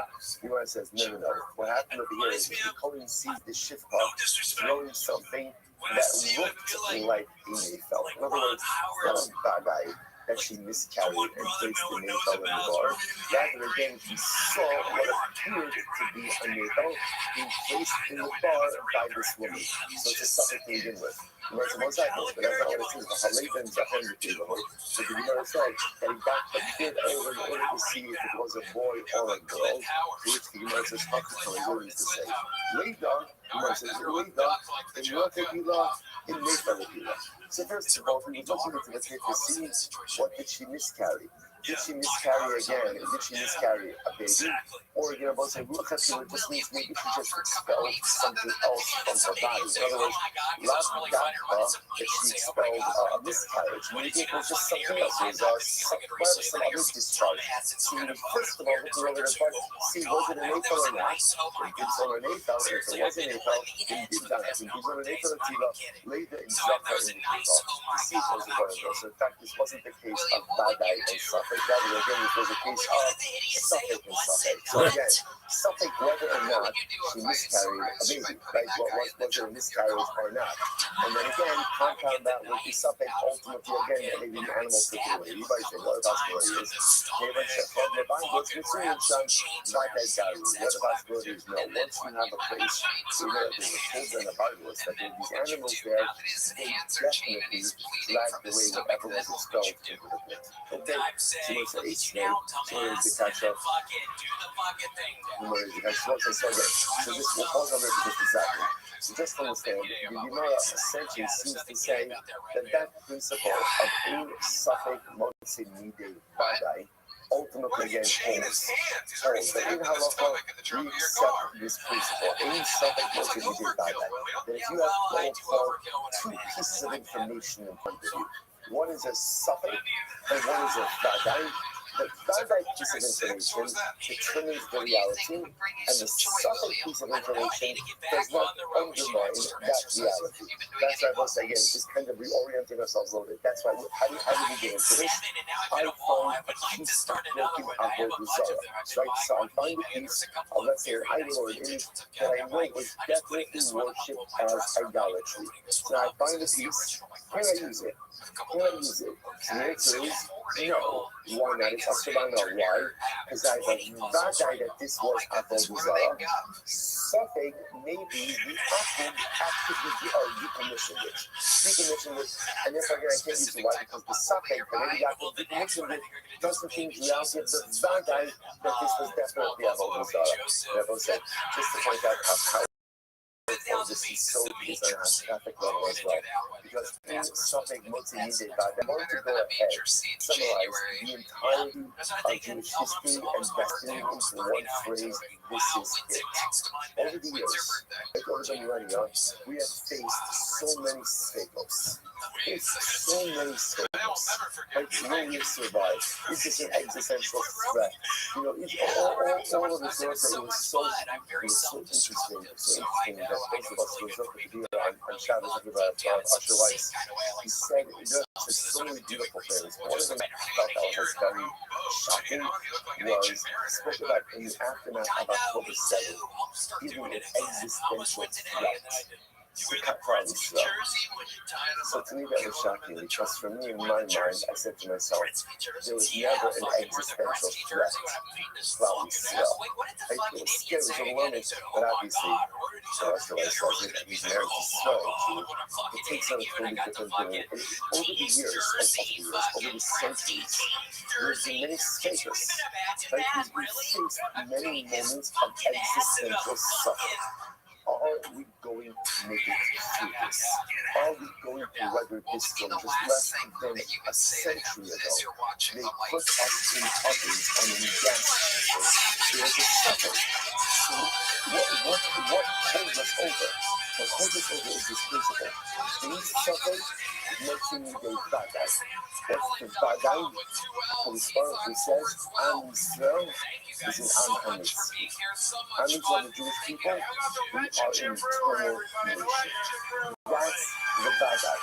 That's the vadai. And therefore, what holds us over even in times of difficulty is suffering multimedia. Suffering. Whether that suffering is the Babylonians, the Romans, the Greeks, the Quakers, some of us.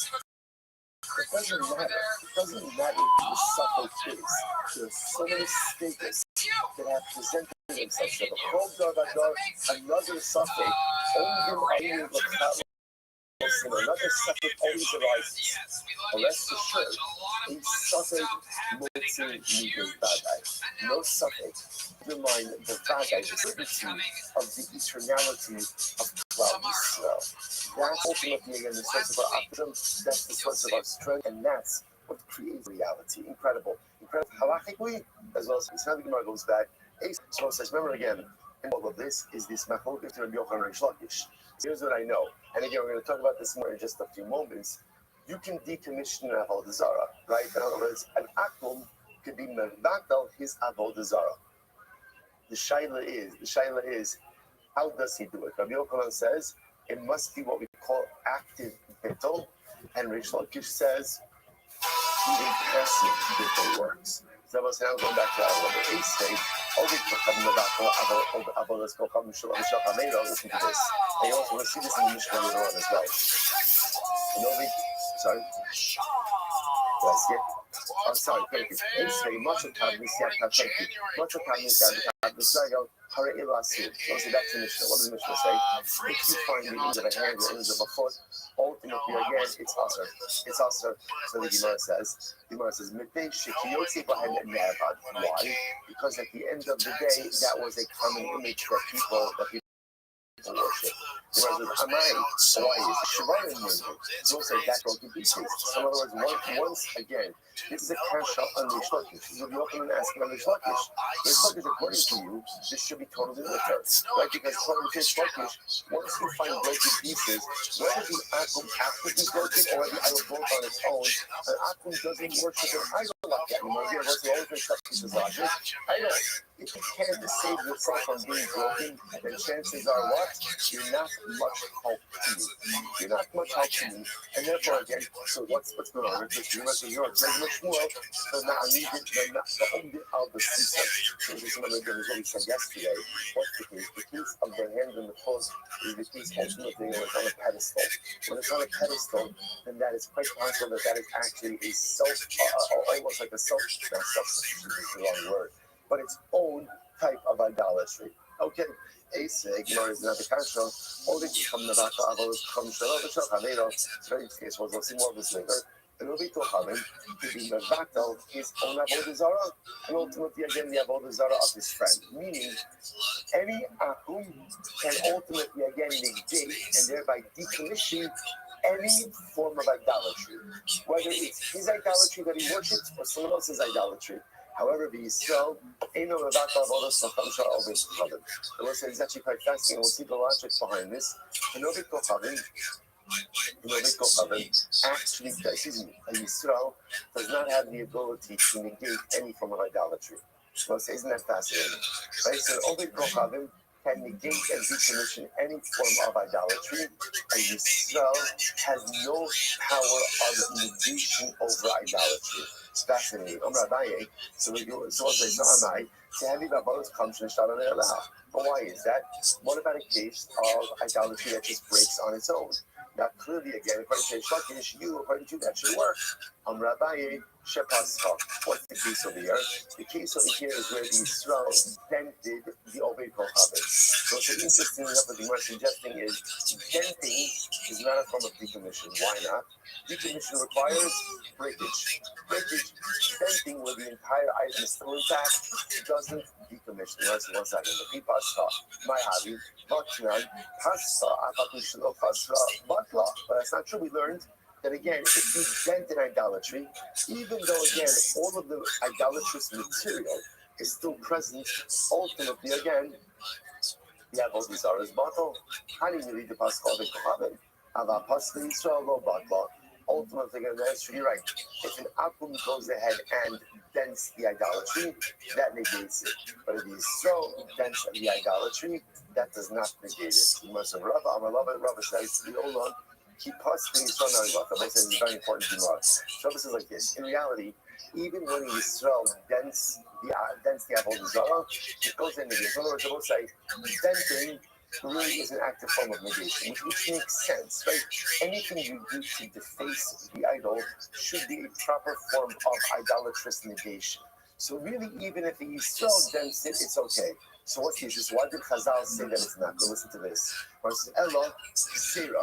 There's a Gzera. What's the Gzera? Zilma Magdala Bahadim Avatala. So here's the issue. In reality, a Yisrael has the power of negation, right? A Yisrael does have the power to go ahead and negate idolatry. How does he negate idolatry? If he breaks it, if he dents it, it all should work. So why did Chazal say it doesn't work? What are we concerned about? Listen to this. We're concerned that what is the Yisrael going to do? He wants to negate and avodah zarah. So what does he do? He has avodah zarah.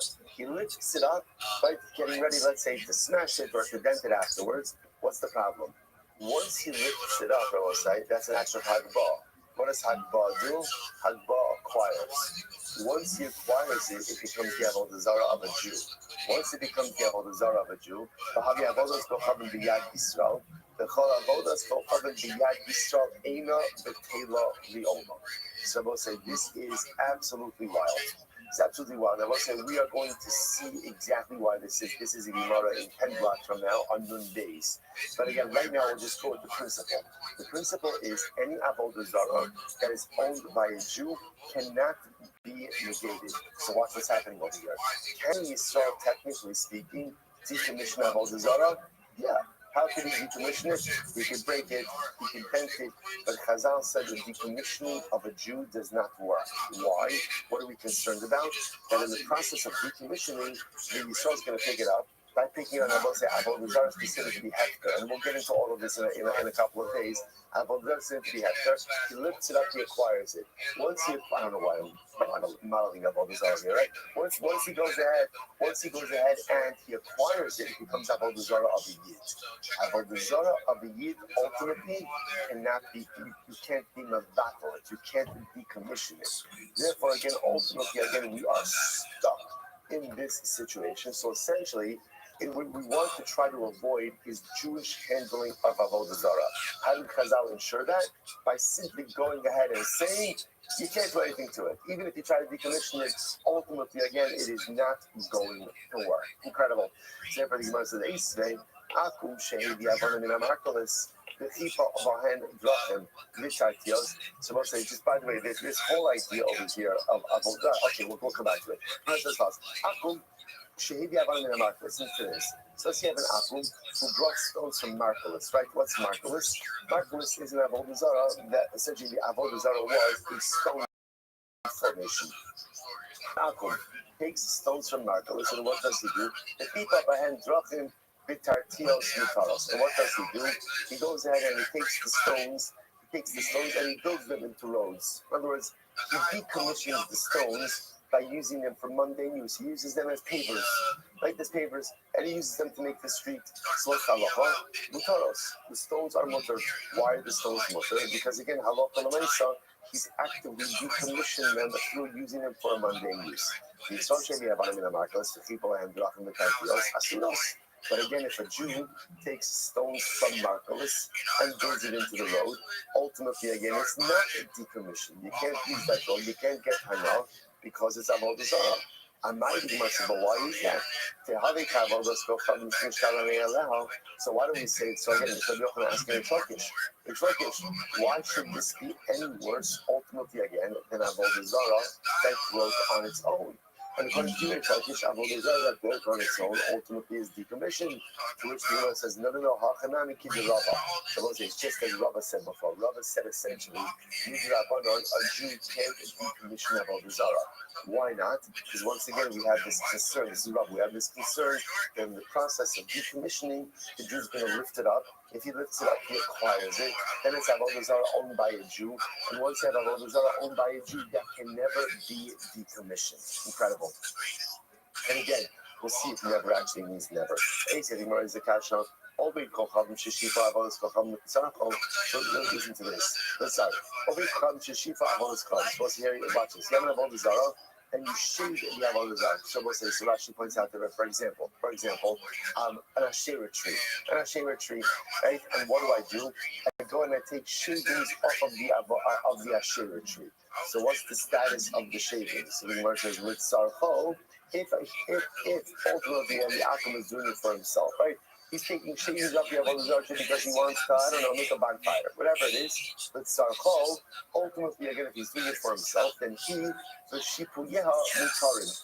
Then both the shavings and the tree itself become mutter. Why? Because the action of taking shavings off the avodah zarah tree for the Akum's own personal use is what? Is itself a decommissioning of the avodah zarah. Okay? The Gemara says, however, with sarcha, if he's taking shavings off the tree, I think he's pruning the tree, right? And that's for the benefit of the tree itself. So it's sarcha, hiasura v'shipuyeha mutarim. Ultimately, again, then the shavings and the tree ultimately, again, then hiasura, the tree is still asur, But ultimately, again, the shavings will be mutter. The straw sheshifa avodas, but if the Yisrael takes shavings, right, takes pieces off of the Asherah tree, bein l'tzarcho, ki v'shipu yeha asuru. Whether the Yisrael is doing this again for his benefit or for the sea's benefit, ultimately, again, the avodah zarah, the tree itself, and the shavings remain mutter. So once again, Rabbi Yochanan asks Reish Lakish, Amai, te'avi kavodas kochav mishtabra me'elel. Why should this be any different, right? Reish Lakish, according to you, this should be no different than an avodah zarah that breaks on its own. And when it breaks on its own, Rabbi Yochanan, Reish Lakish, you said it's decommissioned. So to over here in this case, it should be decommissioned as well. To which the Gemara says, "Hachanami kid Rabba." So we'll say once again, we keep on bringing up Rabba. What does Rabba say? So we'll say again, Rabba is of the opinion. Essentially, we don't want Jews decommissioning avodah zarah. Why? It's too much of a roll of the dice. Because if you do it in the wrong way, then what ends up happening? Then halacha l'maisa, you end up acquiring it, and therefore again, it can never be. There's no brittle. Rabbi Yossi Omer, Shochet V'Zor L'Ruach, Omataliam. So this is actually our next Mishnah. Our next Mishnah that we're going to see in Yos Hashem. So Rabbi Yossi says, or two Mishnahs from now, Shochet V'Zor L'Ruach. If you find the avodah zarah, you can grind it up and scatter it to the wind. Oh, Matiliyam. Or you can go ahead and throw it into the sea. They will say, we're going to see this. You're talking about if you find an avodah zarah made of metal. So what do? Grind it up, scatter it, right? Scatter it to the wind or throw it into the sea. The Gemara says, no, you can't do it. Because if you scatter it into the wind, then what can happen? It can become fertilizer. So this one says, the pasuk says, really, thank you so much. You can't retain I hope so. For your own use.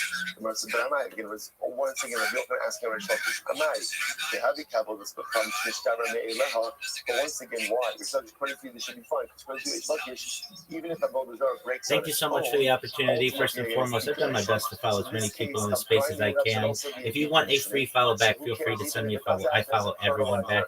There was a question regarding what you do and what you've done in the past. In addition to being a rabbi, I'm a certified project management professional. I've successfully launched apps on the App Store and Google Play, millions of downloads. So that's a little bit about my technical background. I'm Rabbi Rothschild. If you don't know who I am, you will. I stream my life 24 hours a day, 7 days a week, 365 days a year for world peace. I've been doing so for more than 4 years. My streams go back to the pandemic. We've seen the death of a queen, the birth of AI, the coronation of a king, and everything in between. This is a real-life Truman Show, a real-life Big Brother. This is a timeline and time capsule of human achievement. In the 1990s, Bill Gates coined the phrase "content is king," and I'm making it true today. I'm king of the internet. This is the biggest event in global history, and here's why. In 2018, The Economist magazine stated that data had overtaken petroleum as Earth's #1 resource, and I have more data archived on the internet than any person ever, which is making me very influential. And when I do, I want to make you and your family all financially independent, not already. I want to ensure that you have generational wealth if you don't already, and I want you to be able to start charities and philanthropic organizations of your own. I'm unlike any influencer you're ever going to meet. I'm not live on one YouTube stream or 2 YouTube streams. I'm live on over 20 simultaneous YouTube streams, 24 hours a day. You can view my life in 360 degrees. I even have a ceiling cam. If you want to view my YouTube streams, the link's available in my profile. Additionally, you'll find it in my pinned post. You'll also find in my pinned post a link to my link tree. I dare you to look at my link tree. Nobody dares you to look at their link tree, but I do, because I have more social media archived on the internet than any person ever. I have more data archived on the internet than any person ever. You'll also find a link to my Discord, discord.me/rabbi. I'm proud to say that we just surpassed 2,800 people in our community and continue to grow each day. In addition to making you all extremely wealthy and wanting to promote world peace, I want to help end world hunger through the use of technology such as agricultural drones, floating greenhouses, saltwater greenhouses, hydroponics, vertical farming, cloud seeding. I want to help end world thirst. I'm sponsored by a cryptocurrency that's worth about $100 million, and one of the things that we do is we build wells and water towers in developing nations for the benefit of the less fortunate. Additionally, I'm an advocate for the LifeShare program, and most importantly, desalination technology, where we pump Earth's seawater onto land to make it drinkable. If you are a Web3 marketer, if you're a reply guy, a shiller, or a raider, and you want a free mentor, coach, and friend, send me a follow. I will follow you back. Send me a DM. I will respond. I want you all to know that I'm here to support you both personally and professionally. I'm here to be a positive person in your lives. I'm here to have an optimistic view on the future, and most importantly, I want to give people hope. And with that, I sincerely appreciate the opportunity to share. And the leaves themselves act as fertilizer for the growing vegetation. So the Gemara says, "Amai, I understand why should falling leaves be a problem? After all, once again, Rish Lakish, fallen leaves should be no different than what? Fallen idols. And according to Rish Lakish, if an idol falls and breaks on its own, it's bottled. So too, if a leaf falls off of the tree, it should also be bottled. Shouldn't be a problem of fertilizer. To which the Gemara says, no, shiny hasam. The ikra avodas kochavim kayemes. No, in the case of the fallen leaf, it's different. Why is it different? Because the primary part of the idolatry remains intact. The leaf may fall off, but the tree is fully intact. That kind of endows the fallen leaf with avodah zarah identity, even after it's no longer on the tree. You might as well say, other days, then days 42b. The Gemara says, what about the case of the shavings? That one, right? The Asherah tree shavings. Where once again, the primary part of the avodah, i.e., the tree is still in existence. In that case, we said, we said that even in a case, ultimately, again, where you're pleading the tree for the benefit of the tree remains usher. But ultimately, again, the shavings are mutter.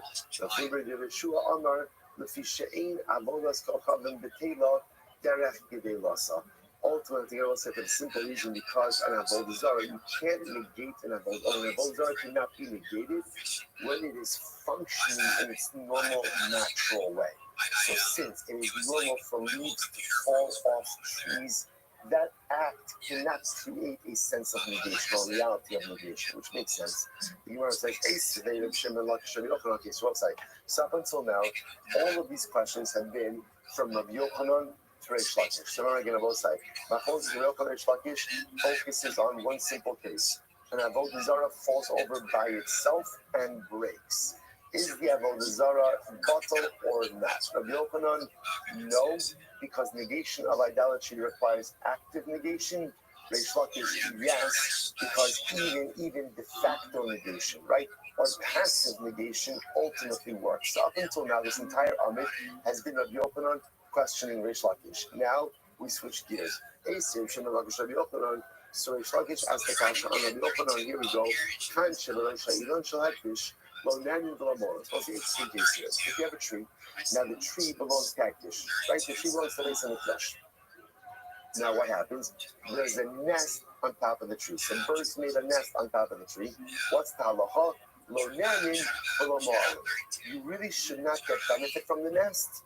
But if you did so, you have not committed milah. Now we'll say so again.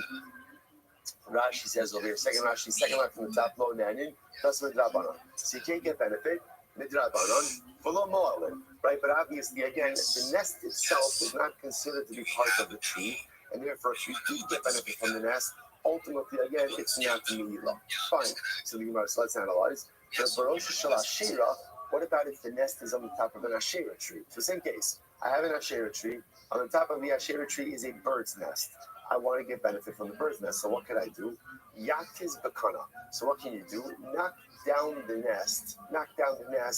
Ultimately, again, with a piece of wood, and therefore you can go ahead and get benefit from the nest like that. So we'll say so. The Gemara says Yatiz bakana. I'm sorry. That's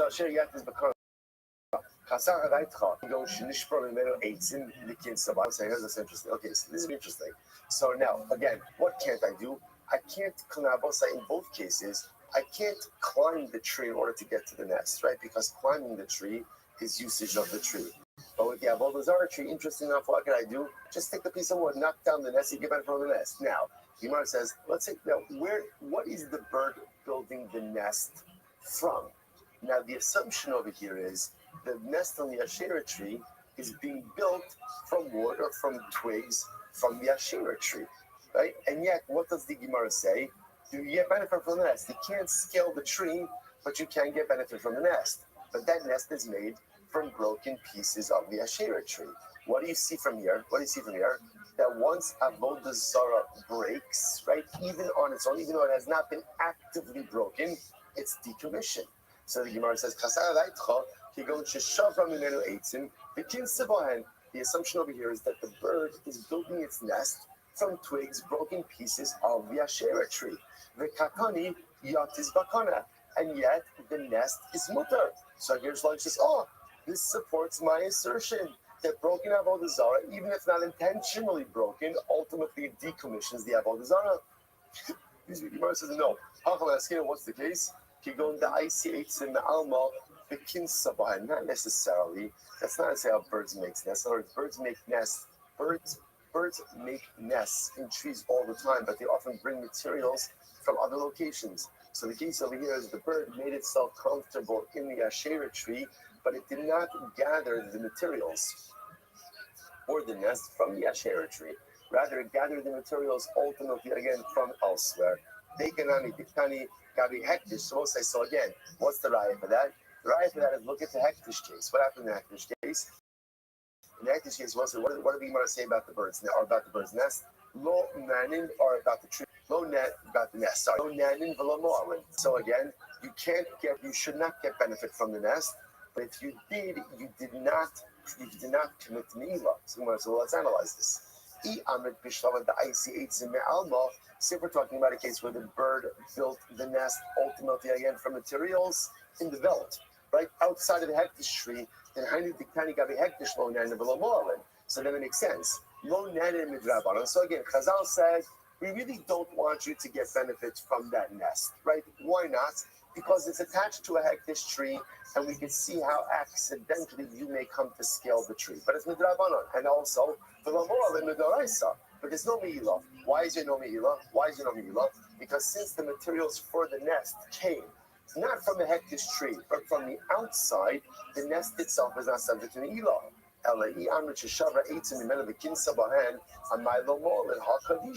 But again, about say the bird is building the nest from the tree itself. That means again, if this nest is made from twigs from the hektish tree, then what's the status of the nest? The status of the nest is hektish. If it's hektish, ultimately again, then you're not allowed to benefit from it midaraisa, and it's me'ilah midaraisa, to which the Gemara says.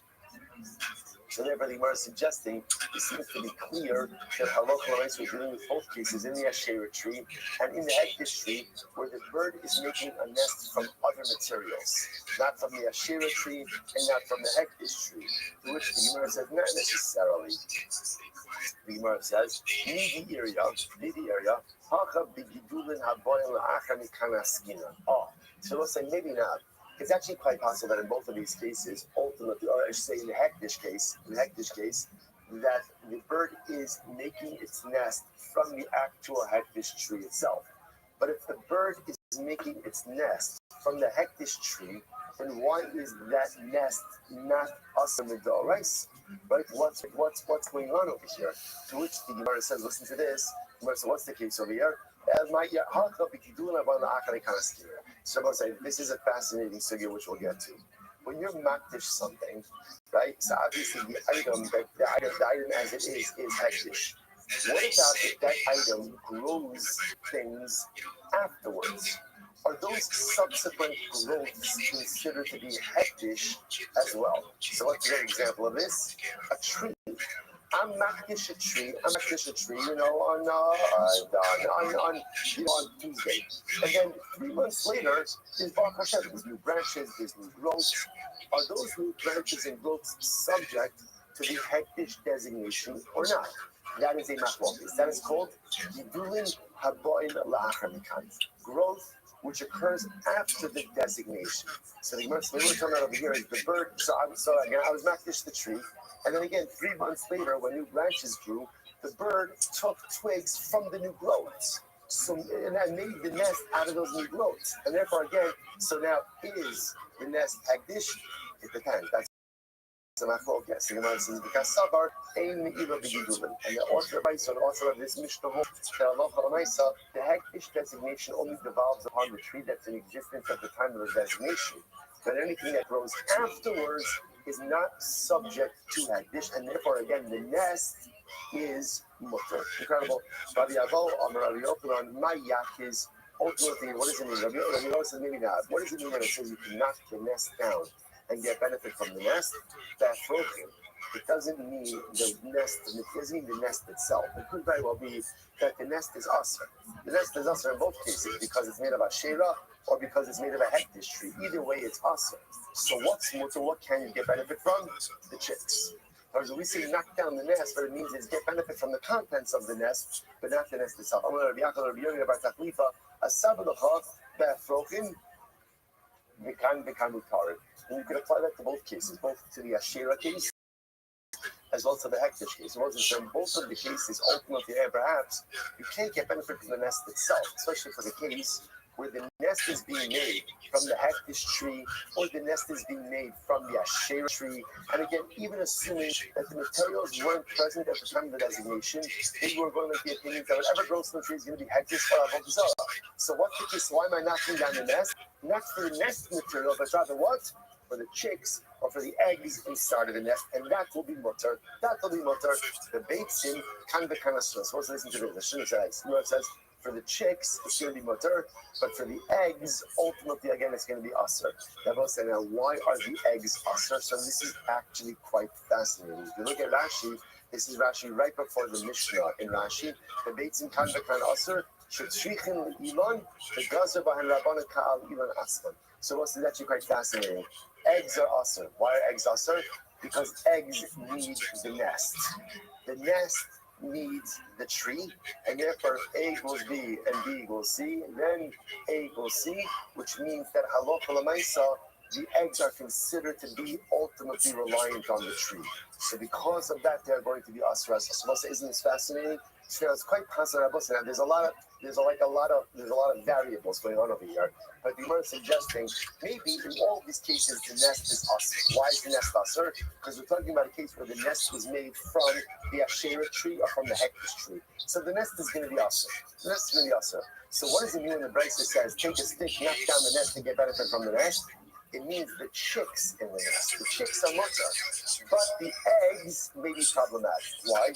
Because ultimately, again, since the eggs need the nest and the nest needs the tree, therefore the eggs are considered to be dependent on the tree.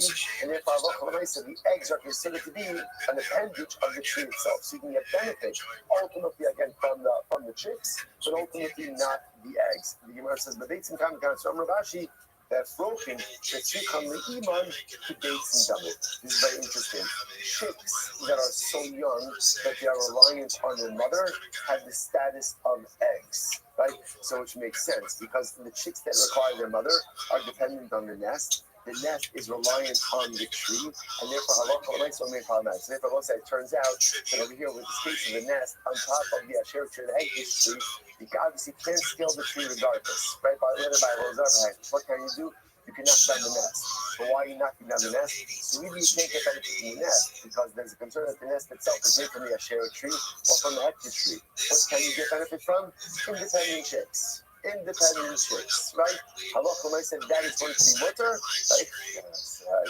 Right? So you get from the independent young birds, right? Or ultimately, but what you can't get benefit from is the eggs or from the reliant young, because those are considered to be dependent on the tree itself. We'll stop over for today, but again, let me just say the halacha l'maisa. So actually, let's say. Yeah, tomorrow, tomorrow we'll pick up and we'll finish off with the halacha l'maisa milk and lakish. Like, what are we doing in that machlokes? What are we asking like? And then in Yom Hashem we'll continue with Hashem adventures in Avodah Zarah. Shvach, everyone. Bye, Kevin. Have a great day. So, look forward to a stream coming soon to close chain near you. And don't forget about desktop. Tip us because we're gonna go ham.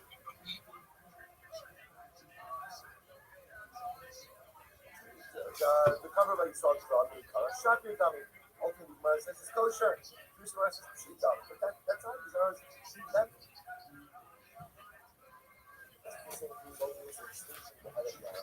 You see that any kind of mother performs at the back of the act of cooking, but his intention was not to cook. His intention was for something else. And the law says that applies. But here's where I'm at a fire spot. Now the month. Bashru Manakamakade, Kamash Malon, Bishru Manakamakade. Say, I'm at a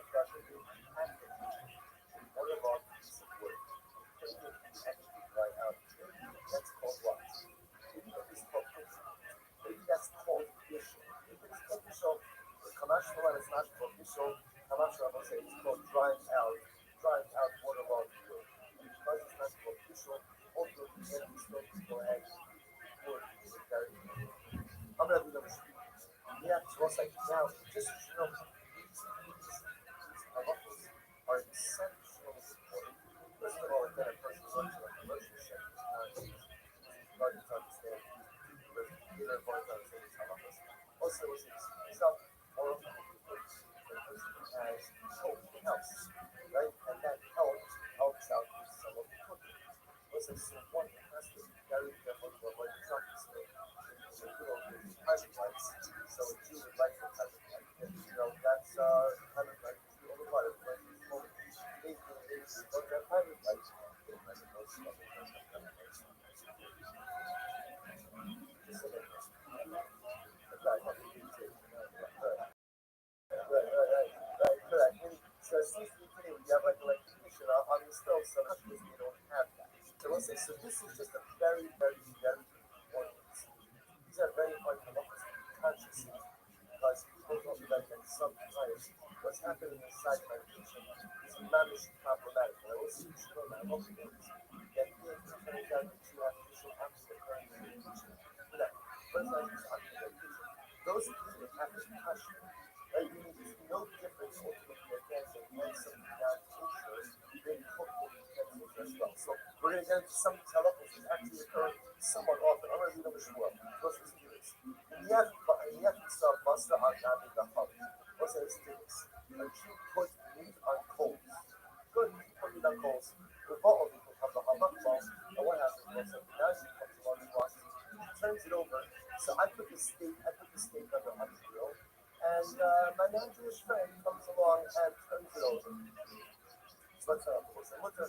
Even though the non-Jew participated in the process, is mutter. Why? So you must say there was peace. Even but they have a bashil. So if you want to say, well, even if the non-Jew turn it over, then what you would have cooked anyway, then it's shita. Then that's happiness. Then that is happiness. Right? Rather, it must be what you say.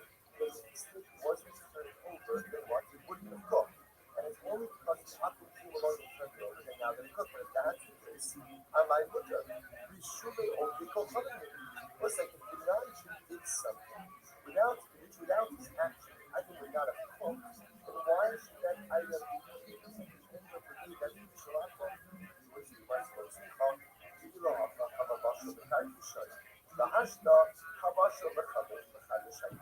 What's the case? The case is where the item would have cooked without his intervention as well. But let's say it would have taken 2 hours to cook. Now that it's going to take 1 hour. Versus, you know what? You expedite, fast track the cooking process. Nevertheless, the food is still going to need some out of it. What would I do? You really should make this. I would thought that the act of hastening the cooking process is the equivalent of cooking itself, and then we should be observed. Kamash Mola that is Kamash Mola was a process. As long as the cooking process would have taken place without him, that's not the shot. That was. Oh, hold on, we're not this. Haters are getting good. I know. Hold on. So again, what you're going to see Rabbi says that we're taking it step by step. So step number 1 is the act of an apple piecing the cooking process is not the Shabbat. Okay, what we're doing is now we're working from the specific getting to the more global.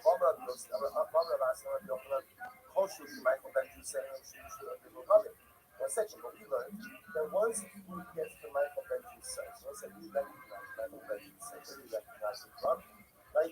Hopefully you should never recognize Benji's side. He was not a plastic individual kind of piece to run into. Right? He was a robber, he was a thief. So remember again, we learned this by local Shabbos. So Michael Benji's side was like means 2 days, 1/3 cooked. So my focus on posting, if Michael Benji's side means 1/3 cooked, or food that has been cooked for 1/3 of its cooking time. Those two things are not necessarily the same. So okay, but leaving that aside, we learned once food gets to the threshold of Michael Benji's son, which is considered to be the most basic threshold, and edibility. Good. Once it gets to the threshold of edibility, right, then ultimately again, then it's considered the halachic cook. So we learned that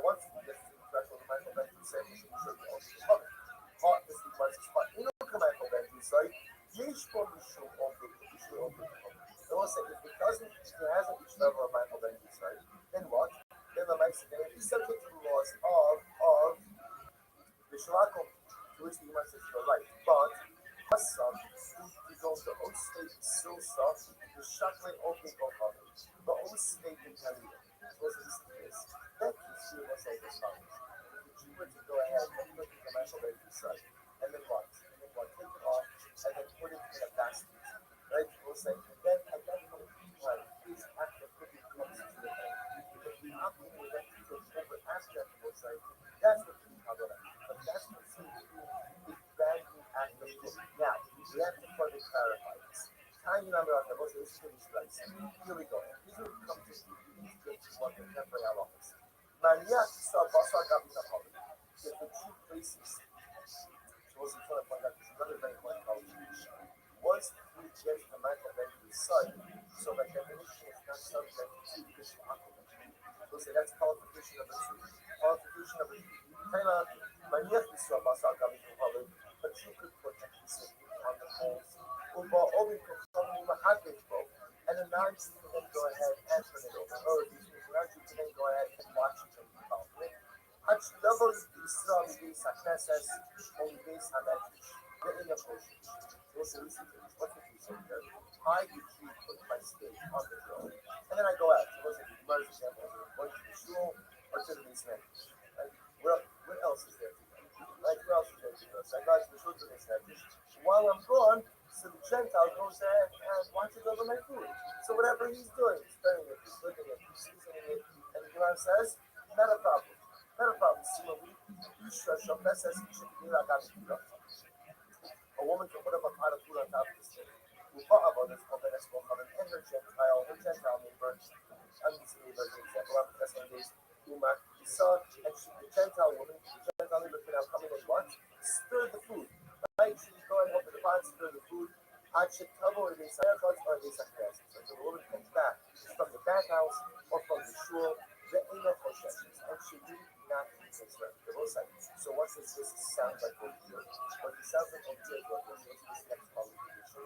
It sounds like this, as long as she did what? Initiate the cooking process, even if the Gentile steps in afterwards and takes care of it and finishes it up, that's fine. As long as you started the process.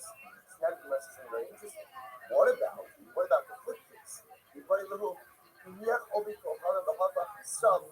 oh, also, what about this case? What happens if the Gentile put the meat on the grill? Now, so leaving aside non-Jewish entry of meat, that's leaving aside that's a single one, that's not a problem. Right? So let's say you're not using meat, it's up to you, whatever you want. Let's say if non-Jew started the process, non-Jew took my food, and he put it on my grill. And what happens? I'm the one now who comes in afterwards, and I flip it, and I season it. So he initiated the cooking process. I stepped in and finished up. Okay, so the question the following. So Mahu, Amar of Nachman says, also listen to this.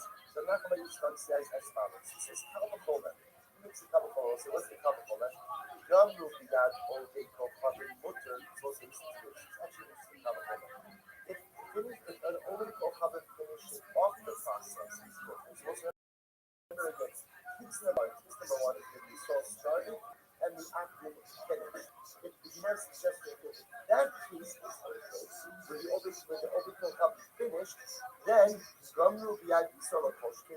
So what's exactly very interesting happening? See, you might make the assumption that what is the more Hashem type of involvement in food?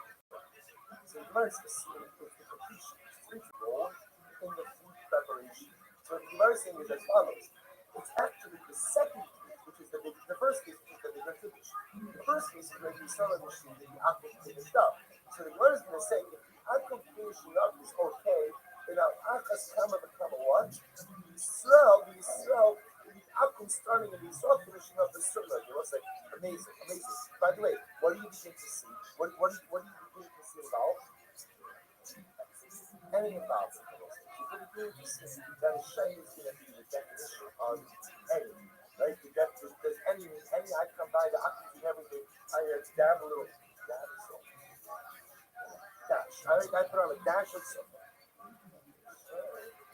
I put in a dash of salt. So what's that? Is that it? So obviously what we're beginning to see is I need just Judaic involvement. The shame is just what is the scope of that involvement? So far we've got Whether I start, the Akum finishes, that's fine, or Akum starts and I finish, that's fine as well. Let's go back. This is very exciting, Gemara. Very exciting. So listen to this. So the Gemara says, here we go. We'll see. Here it's articulated. Whether the non-Jew put the meat on the fire and the Jew turned it over, or or the Jew put it on and the Ovi turned it over, mutter, the Eino Asra will say, when is it Kishla Akum? Eino Asra actually takes Russell, Gomo, Yad, Ovi. Most of the only kind of Kishla Akum is when what? When there is no Jewish involvement. Rabbi. If the Akum does everything from beginning to end, then ultimately what? Rabbi. That was like, I just want to point out something very important, which is up until now, we assume that involvement is actual involvement with the food. One thing we haven't spoken about is what? What happens if the Israel is not involved with food, but what? Lights the fire, lights the faith. So that's going to be our next discussion. So far we see this is very exciting. So as long as the Jew is involved somehow in the actual cooking process, beginning, end, or middle, as long as there's some level of Jewish involvement, there's no issue of trust. Here we go. Amravina, Hilchasa. The halacha is, Hybrid does the shuttle only go father, but after Yisrael, was it watch this? If you have bread, now the shuttle only the Rashi says is specific kind of. What says, if there is bread, then I the Jew, went ahead and made the bread, but what? The apple fired up the stove. Or, Inam, sugar Yisrael, but also only the cover. Or, I the Jew fired up the stove. And the only cover that made the bread. Inam, sugar only the cover. The upper only cover. Or, if the non-Jew fired up the stove, the non-Jew made the bread. But also you saw the chapter but three, and the two came along in one double side, stoke the coals a little bit, right? Stoke the logs of wood, shot the number. Wow. So listen, so now what do you see from here? You manage to begin to see any involvement. Even I have to be involved in the cooking process somehow, but even if I'm not directly involved in food preparation, but instead I'm involved in some type of manipulation of the food source, which is necessary for cooking. Suddenly again I will say that becomes Israel Israel, then it becomes Jewish cooking, and no longer Israel Israel. Whether I'm involved ultimately again in the cooking process. So we'll say, so therefore again, the first, so going back to our contemporary, housekeeper situation, so let's say somebody does have someone non-Jewish who does some cooking. So again, I don't have to stand there and watch the cooking, but on my side, you have to turn on the flame. You have to turn on the flame. And again, I will say, once I turn on the flame, and again, the interesting part is that one flame could be what's these people try to get. I don't have to turn on the flame separately, so I have to see what I can cook. I don't know if it's going on the flame, but again, that one manipulation of the flame is enough to cover all of those Gentile activities. So incredible. Dagmalia, what's it really going? What do I salt? We're back to salted fish. Rashi says over here, Dagmalia, Shamoko Ovigo Babin, Ubinurichosim Necha below Krishna. Now, what's the piece of it is this fish is salted by the Ovigo Babin, and essentially it becomes, you can eat it without Krishna. So let's get it for you.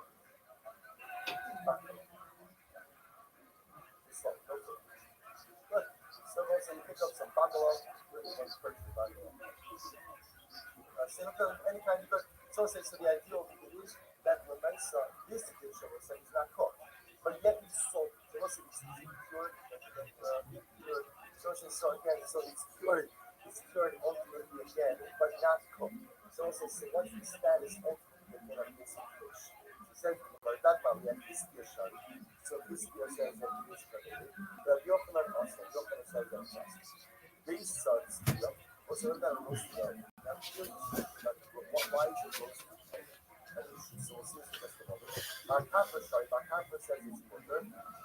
Folks, let's get down to brass tacks. Tackless, if you will. This one, folks, is better than this.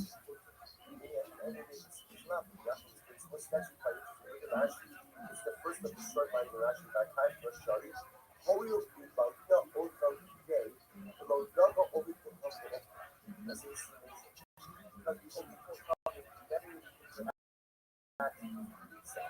Why does it have to be itself? Because it's beside the shot. So about 5%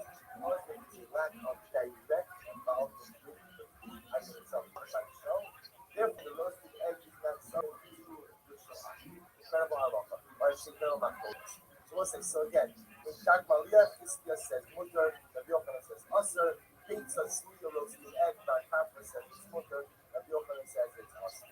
The usher of the Hammer, Echad Dagmalia, the Echad of the so we'll say, comes on the said, whether the salted fish or the roasted egg, Ischia Bar Kappa sharu, Ischia Bar Kappa both said it's mutter, the Rabbi Yochanan usher. And Rabbi Yochanan says that it's usher.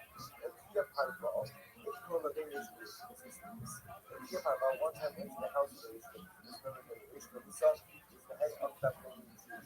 Amulay, member of the Ishmael, the son, said to them, Base of Saluda man, what's thou up for a base of so Amulay, so also, this is the field spot.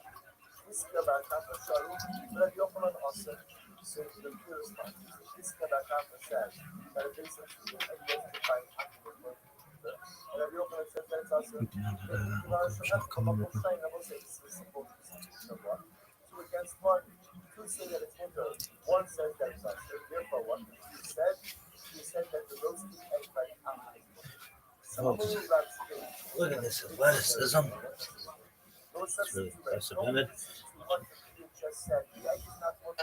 Payments on the brands was paid off. It's paid off. Okay. I'm looking at a specific truck, but it's like a lease. I'm talking truck. You're gonna hate it. So, you like Toyotas, right? Yeah, but they're super expensive. The one I wanted was a Sequoia. We can break that down. We can figure that out. Yeah. I don't even know what that is. Those are bulletproof. You're not gonna like my choice, I'll tell you that much. We'll figure it out. Alright, let's start looking at that stuff. That's how my boy Kevin Bay funded for Kim Truck on Facebook Marketplace every morning. Yes. The kids' school is canceled. It's so cold. So my boy Kevin Bay funded for Kim Truck on Facebook Marketplace every morning. Yes. The kids' school is canceled. It's so cold, dude. We just drove around right now to get some fruit and supplies, and people are sliding all over the place. And they can't get out of the shopping center. And then it's also, it's like that movie, show Blur. There's not many people. Nobody's in the stores. It's so strange. Austin, what is that?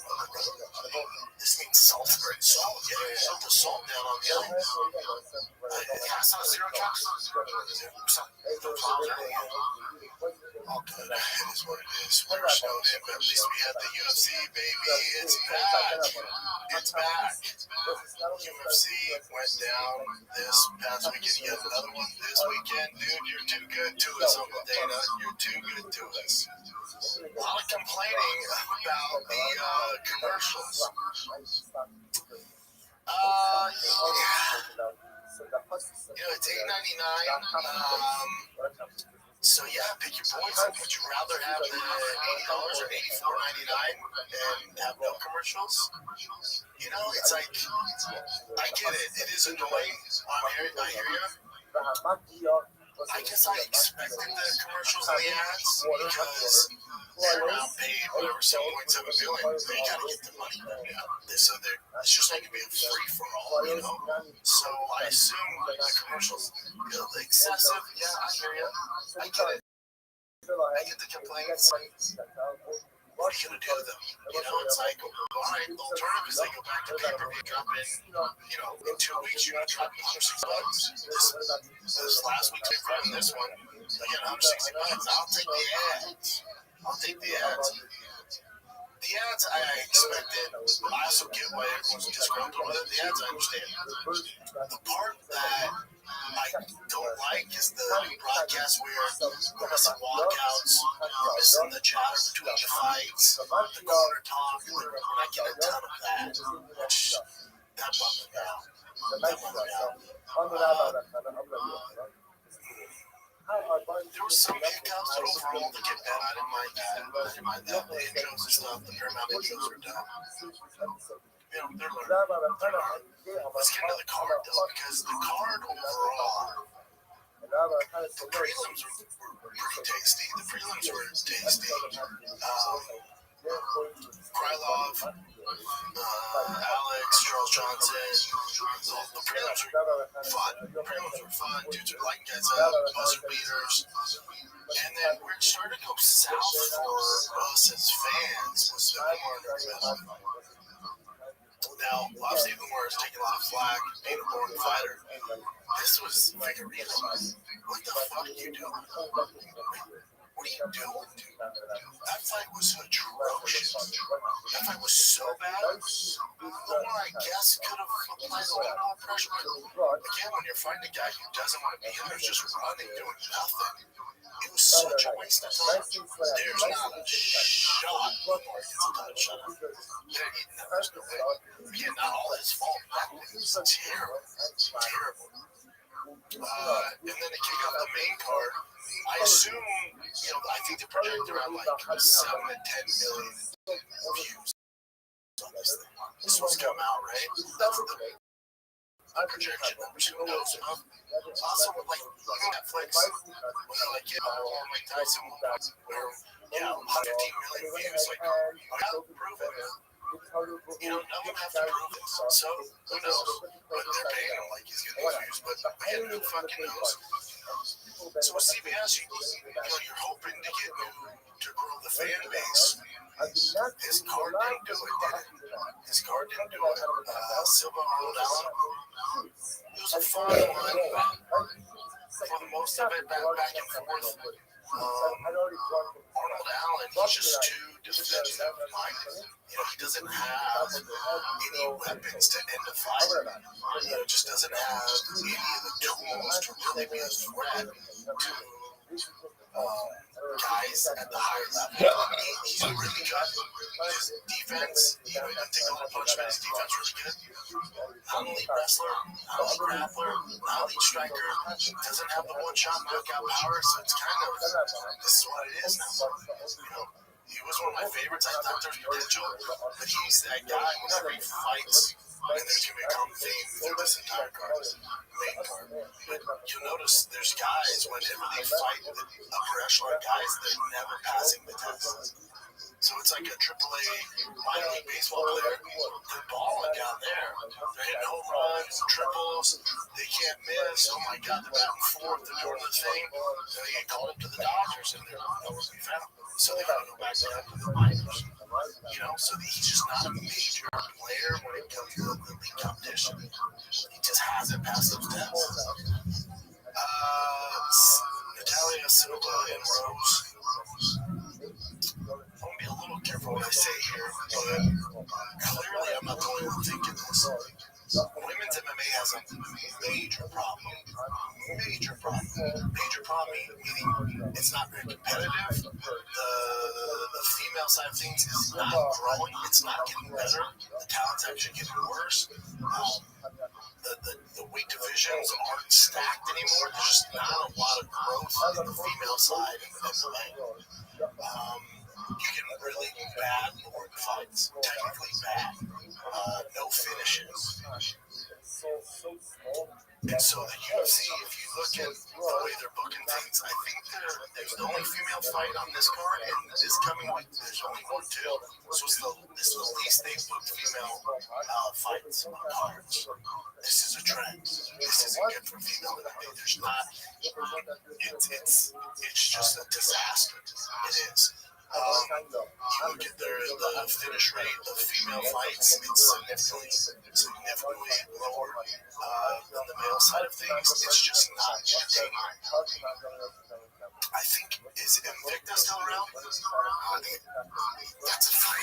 You know what I'm saying? Like there needs to be a league of just female fighters to build the talent pool, which Invicta, wow. No, so that's the watch for this. That's not just Invicta women's MMA. Come on, player. Still active. The fact that we have to ask you it's still active is not a good sign, but that's available to watch it on YouTube, Facebook, and previously signed to CBS Sports. Hey, we gotta put more resources into that. They've had some monsters come out. Me and Anderson, they've had monsters come out like that. I don't think just signing these young girls who have so far to go to the UFC or the White Contender Series is the move. This isn't cultivating talent, prospects. They really need to focus and put resources into Big That. If you want women's MMA to grow, because right now it's fucking time. It's so bad. It's so low level. There's no excitement. There's no finishes. Now, some people are like, what about Amanda Nunes? What about Shevchenko? Okay. Well, they fight once every 2 years. Amanda has a baby when she's out. You can't keep booking these low-level female fighters on big-time cards and expect to get good results. It's bad MMA, to be honest. It's really, really bad. Rose, I think, in one round had 5 significant punches. And Silva wasn't doing shit either. It's not good. And Caps, it's not good.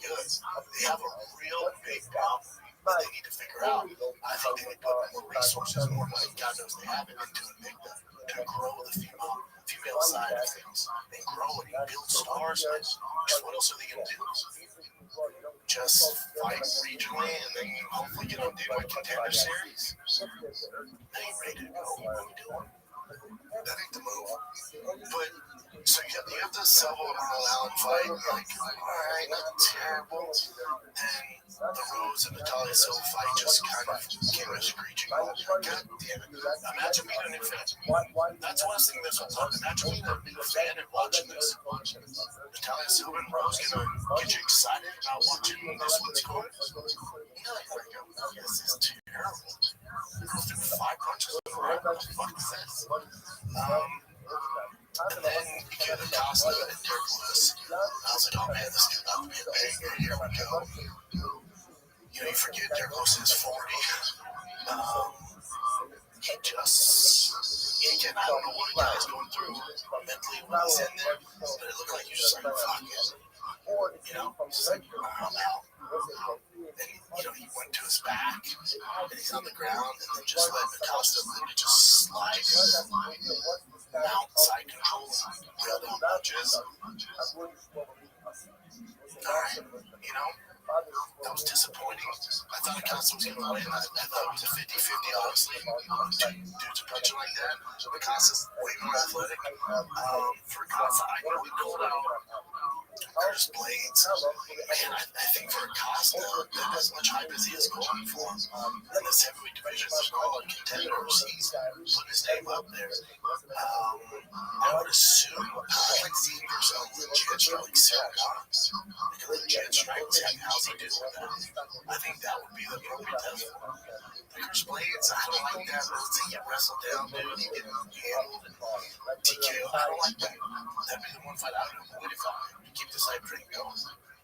Silva, Volkov, a guy who's going to strike with you. Because Costa probably has the best jab. Good footwork. Has power. Super athletic. He was a former baseball player. I think he was a prospect. The Cincinnati Reds. Super athlete.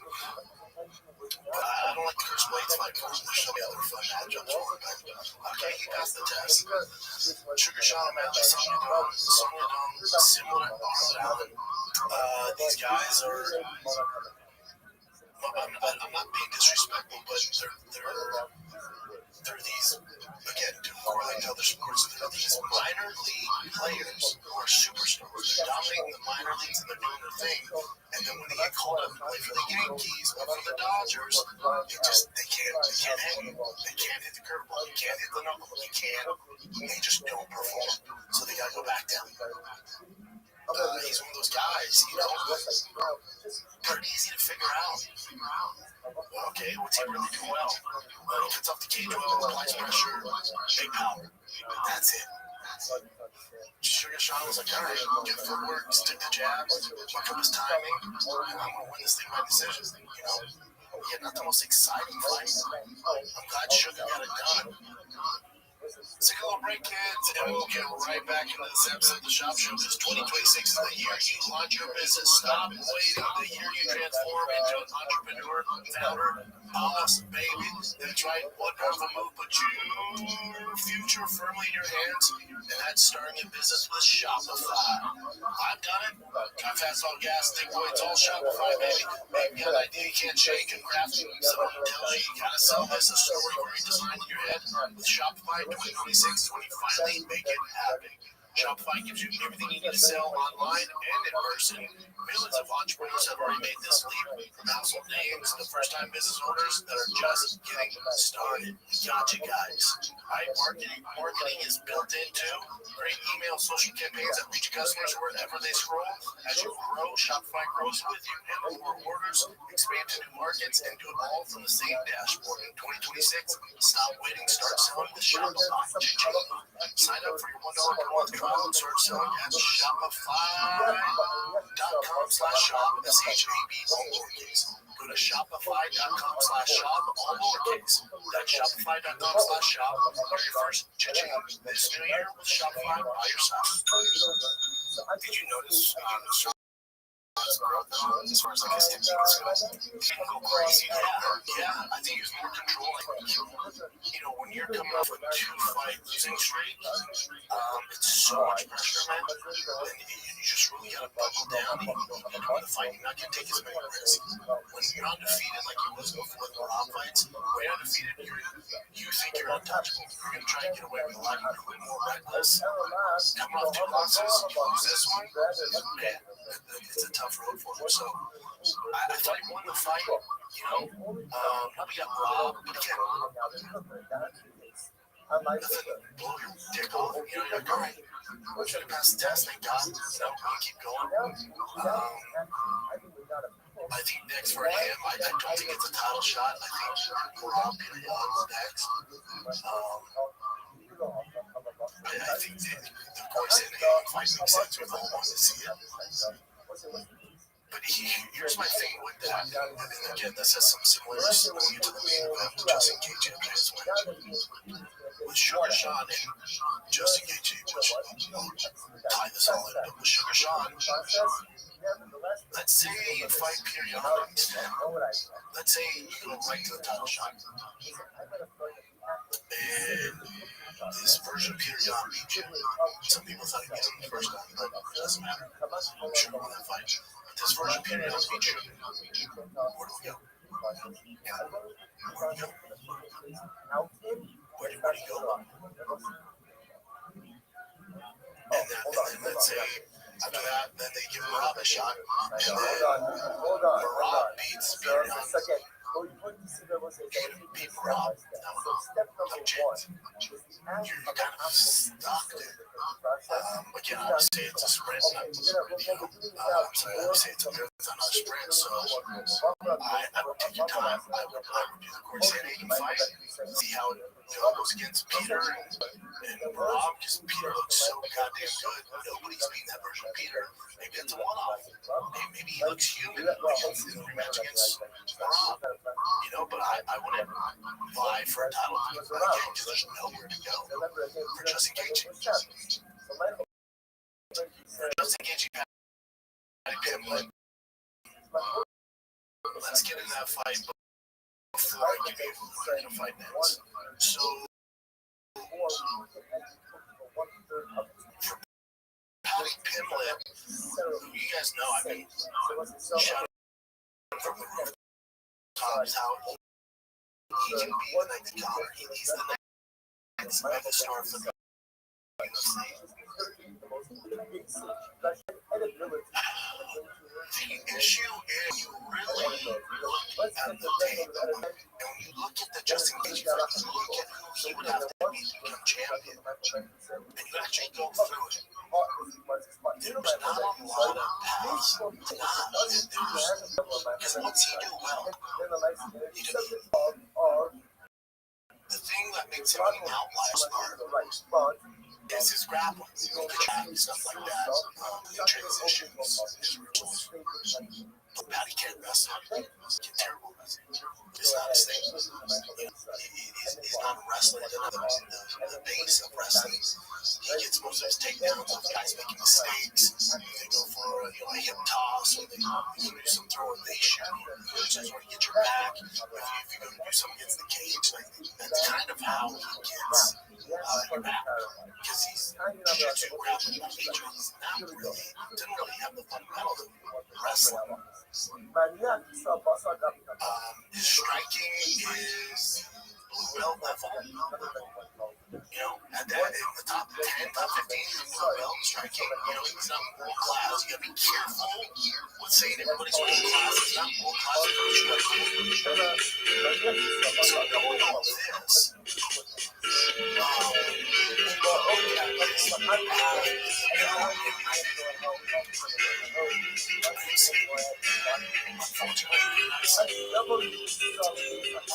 some people watch that and it's just a fight because he proved he was at the time. And that was not like going, oh man, what's happening? Just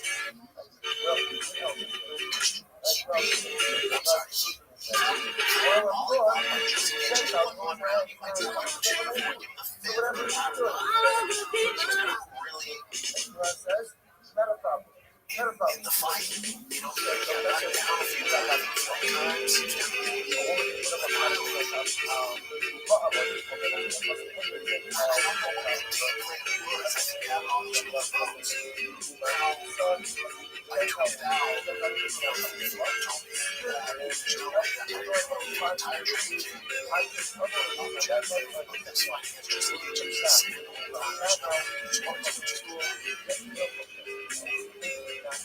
tweeted what I mean by that is I don't mean shooting a simulator just double your traditional freestyle wrestling. I mean getting underhooks into the cage, pulling that's doing anything to get to the ground. Going into this fight, if you told me, hey man, that is just gonna sit on just I wouldn't have one fucking life savings. It's just if it came out of the feet, how does that he's striking. He doesn't possess knockout power. It's just not his thing. There's a deal knockout power. There's nothing able to do champ to be better at it. Either you got it or he does not have it. We are family. I got all my sisters and me. We are family. Hear how everybody sing. Family. I got all my sisters with me. We are family. Get up, everybody, and sing.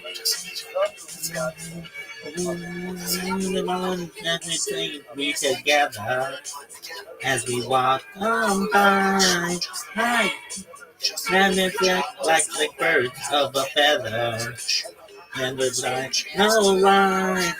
You know, all the people remember the day of the family clothes. People go back on. We're gonna the family door. We are family.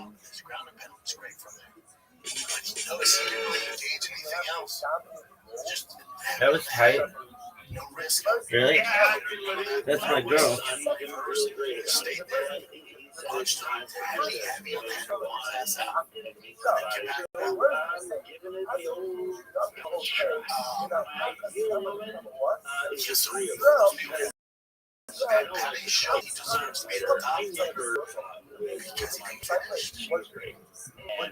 Let's go through it.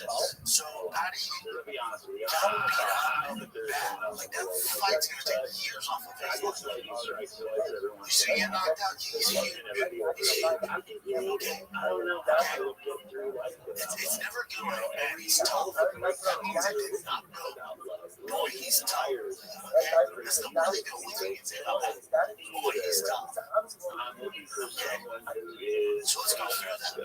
If you truly believe he's one of the top contenders, how is he arming score? That's fine. Or I can Great asset. What's he gonna do? Absolutely great asset. He's gonna take Garmin down. You know, so much. He's gonna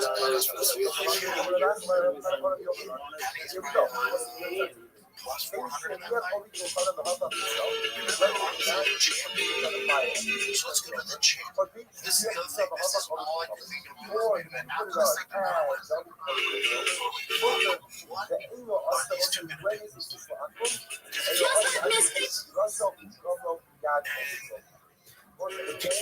Just let me stay for the record. I need my man, a family dog. We are family.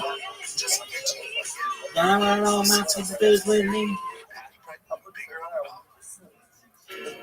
Just let me stay for the record.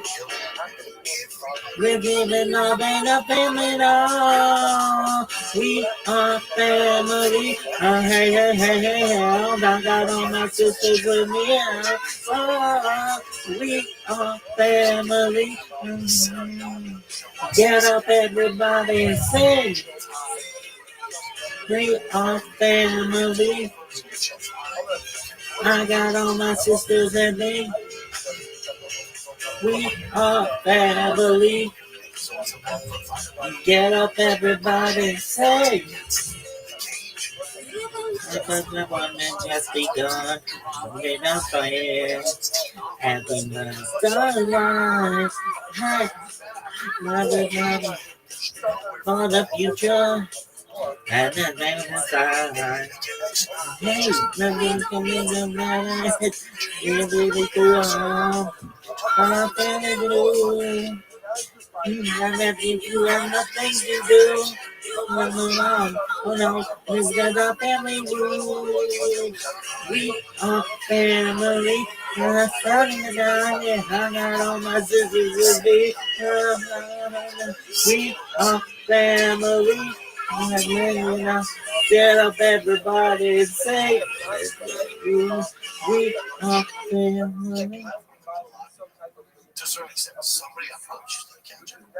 It's a good on a counter. Very frustrating. But in the third round, what you want, notice What the he fuck? started taking control of that center of the octagon. And that's when he had success. But again, he just doesn't have the skill set to exchange with a guy like Justin Gaethje. What the fuck? He landed more punches, more submissions. It doesn't matter. It was not. It didn't phase Justin Gaethje because you don't have the skill and technique. What is going on with this? You're a grappler. The problem with being a grappler is you got to get him down to the mat, but you don't have a wrestling foundation. So kind of fucked. It's a bummer. It's heartbreaking. It's heartbreaking. Now, the good thing is, if you are a Patty Fail giant, What is going on with this thing? you can look at this like, all right, he's beloved by the UFC. He's still, besides Joe Perry, the biggest star in the division. They're going to do some stuff to make sure he stays winning. There's certain matchups where, okay, you can kind of do this, you know.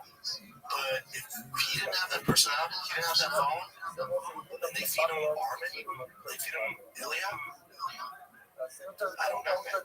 There's not enough hours in the day to make up in the discrepancy in skill set. That's just what it is. And I love that. One of my favorite people, straight up, one of my favorite fucking people. That's the truth. There's no way he wants to fight only one goal. He definitely belongs in the top three. And it sucks. Now for Justin, and then remember, if you're saying Patty belongs at the top, because he's top, right? That doesn't, no, everybody's top. So that's, but remember, I started Justin Gaethje for fucking ever. The Justin Gaethje that showed up on Saturday night was, let's say Justin, in the height of his career, was a 10. was probably Justin at a 7. He has so many miles on him. He's not moving like he used to. If you even go back and look at the first Z fight compared to this, he's moving different as he should. He's 37. He has all the miles on him. All the miles. So, Patty got annihilated by a compromised Justin Gaethje. And Justin Gaethje, this isn't no knock on Justin. It is what he's older than. Justin's at best a plus 100 against Sorokin, a plus 600 against Toledo. And, Patty got dog walked. So I just don't see the argument there. I don't see the argument. I don't know what you do. I don't know what you do. So with Justin, again, all right, so you beat Patty, you beat the hype, you got Justin. Is his reward for doing that Ilya? You don't do that to that guy. And this is the thing. This is what makes the UFC great. This is why Justin Gaethje beautiful. Anyone tells you they don't know shit about this one. Justin is a bona fide favorite. Because you're saying, well, these other leagues, fuck the other leagues. Justin Gaethje, strength of schedule. Compared to your beloved Khabib is on a whole nother level. Justin Gaethje's walked through fire. Fire. Not a grappler. He chooses to strike only. His strength of schedule is bananas. This is why he should be in the Hall of Fame. Also, the reason why this bitch is so Justin hot. Gaethje was a shoo-in to kick off Paramount is because he has 14 fucking fight bonuses. Fight performances, fight bonuses. This fucking guy. Yo, are we celebrating International Holocaust Day? By saying how many halachically Jewish people died in the Holocaust? Fuck yeah, bitch. Nuts, dude. Nuts. He's beat the who's who. He's lost to the very, very the best. He's only lost to Hall of Famers. He's only lost to Hall of Famers. He's beat Hall of Famers. Doesn't play first ballot Hall of Famer. That kid killed him. Doing first in Hall of Famer. Surrounding Hall of Famer. Barboza up for debate. He's only lost to the very best. He's beat some of the best. Anyone who doesn't say he's in Hall of Fame, you're out of your fucking mind. Our sport's different. There's so many ways to lose. And this guy's a striker. And he also comes from the golden age of the lightweight division. When it was Khabib, all the monsters, Khabib, Pettis, Dustin Poirier, Khabib, Charles Oliveira, Chandler, Tony Ferguson at his prime, Cerrone, Barboza, Eddie Alvarez. Come on, dude. Max Holloway, even though Max Holloway's a 45, but still, dude. He's like must-see. He's the most entertaining fighter the UFC has ever had. If that's not Hall of Fame, I don't know what the fuck is, dude. You know you can always count on him. Always count on him to give you a great performance and lay all on the line. Just catch up with him. What's the deal you make, man? What's the deal you make? So, long story short, what's his reward? I was thinking about this on the way. I was like, all right, if you're Justin Gaethje, his manager's Ali, right? If you're his manager, do you feed him Georgian fucking rolls? You know, millions per year. Do you give him Islam? I'm sorry, not Islam. Do you give him Marvin Sorokin? No. You know what you do? Because he wants to find the White House card. Give him Conor McGregor. You owe it to him. A guy that's always been entertaining, always delivers. First ballot Hall of Famer, maybe one or two fights left, probably one fight left. He's given it his all, man. He complained about the bonuses, right? He has all these bonuses, $9 million. You don't put him out to pasture and fight Ilya Topuria. He's a fucking plus 600. That's fucked up. He's not going to win that fight. Literally, he has zero chances. Zero chances. The way you reward a guy who's suffered major physical trauma, major brain trauma, and has delivered for him every fucking facet. Anytime he's been asked to fight, the dude is must-see TV. He delivers. You reward him by giving him the biggest fight squares covered. And also, those odds are a lot closer than anybody else. Sorokin, Topuria, those odds are not favorite. Justin, Connor, okay. You're doing it 70. You're at 70. That should be Justin. It's for BMF time. That's what you do, Justin. You want to do right by Justin Gaethje, you have to all the shit he's been through, all the hard work he's done for this company, you reward him with a super fight on the White House card. It's coming. That's the only way you reward Justin Gaethje. And you owe him. You owe him. That fight shouldn't go to anybody else. That's Justin Gaethje's fight at the White House. That's what you do. For Paddy Pimblett, I think win, lose, or draw this weekend, it's Dan Hooker, Paddy Pimblett. Yeah. Also, Paddy needs some time. So, Dan Hooker's fighting this weekend, so it lines up. Yo, what up? Billy, how you living, pimp? What's up, bro? Slaying a dick like it's going out of style. What's good, son? It's been a while. I'm amazing. Every day's a holiday, every meal's a feast. What's good in your neck of the woods, big dog? What are you? I'm in Twitter Spaces. How about you, big man?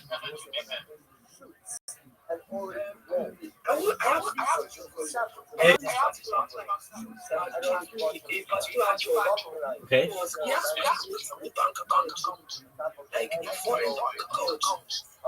So my country is not eligible for a foreign bank account. So can you create any foreign bank account? No. Okay. Can you describe any one of my use just to say Like generally, any legitimate project will be able to pay you in cryptocurrency, and then you just have it in your wallet.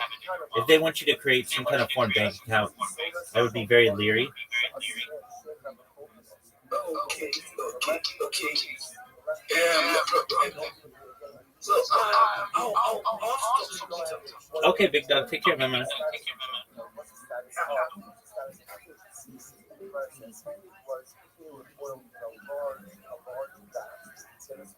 If you're trying to go Sizzler, you're trying to go fucking Sizzler, you're trying to get numbies. You Patty Pimblett Connor. If Justin, for whatever reasons, like, nope, I want to fight Topuria for the title of my last fight, I refuse to fight Connor. Alright, let's do numbies. When you do Patty versus Connor. That's what you're looking for.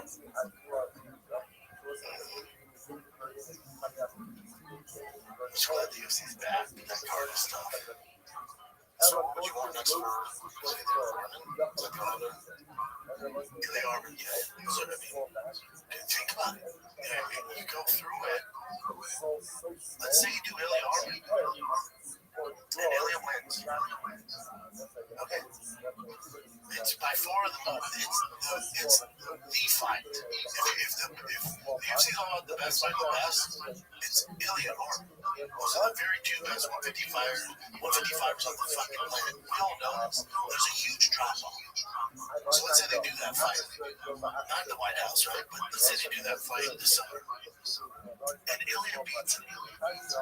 Then what? Ilya fights Charles again? Fights Max again? Justin Gaethje? No. I just told you what they're going to do with him. Paddy Pimblett? No, come off a lot. And Hooker? No. But, like, for Ilya, they do that Armin Sorokin fight. He beats him. It just sets up his own Ilya. And then there's not much left for him to do. You know? There's just not much left for him to do.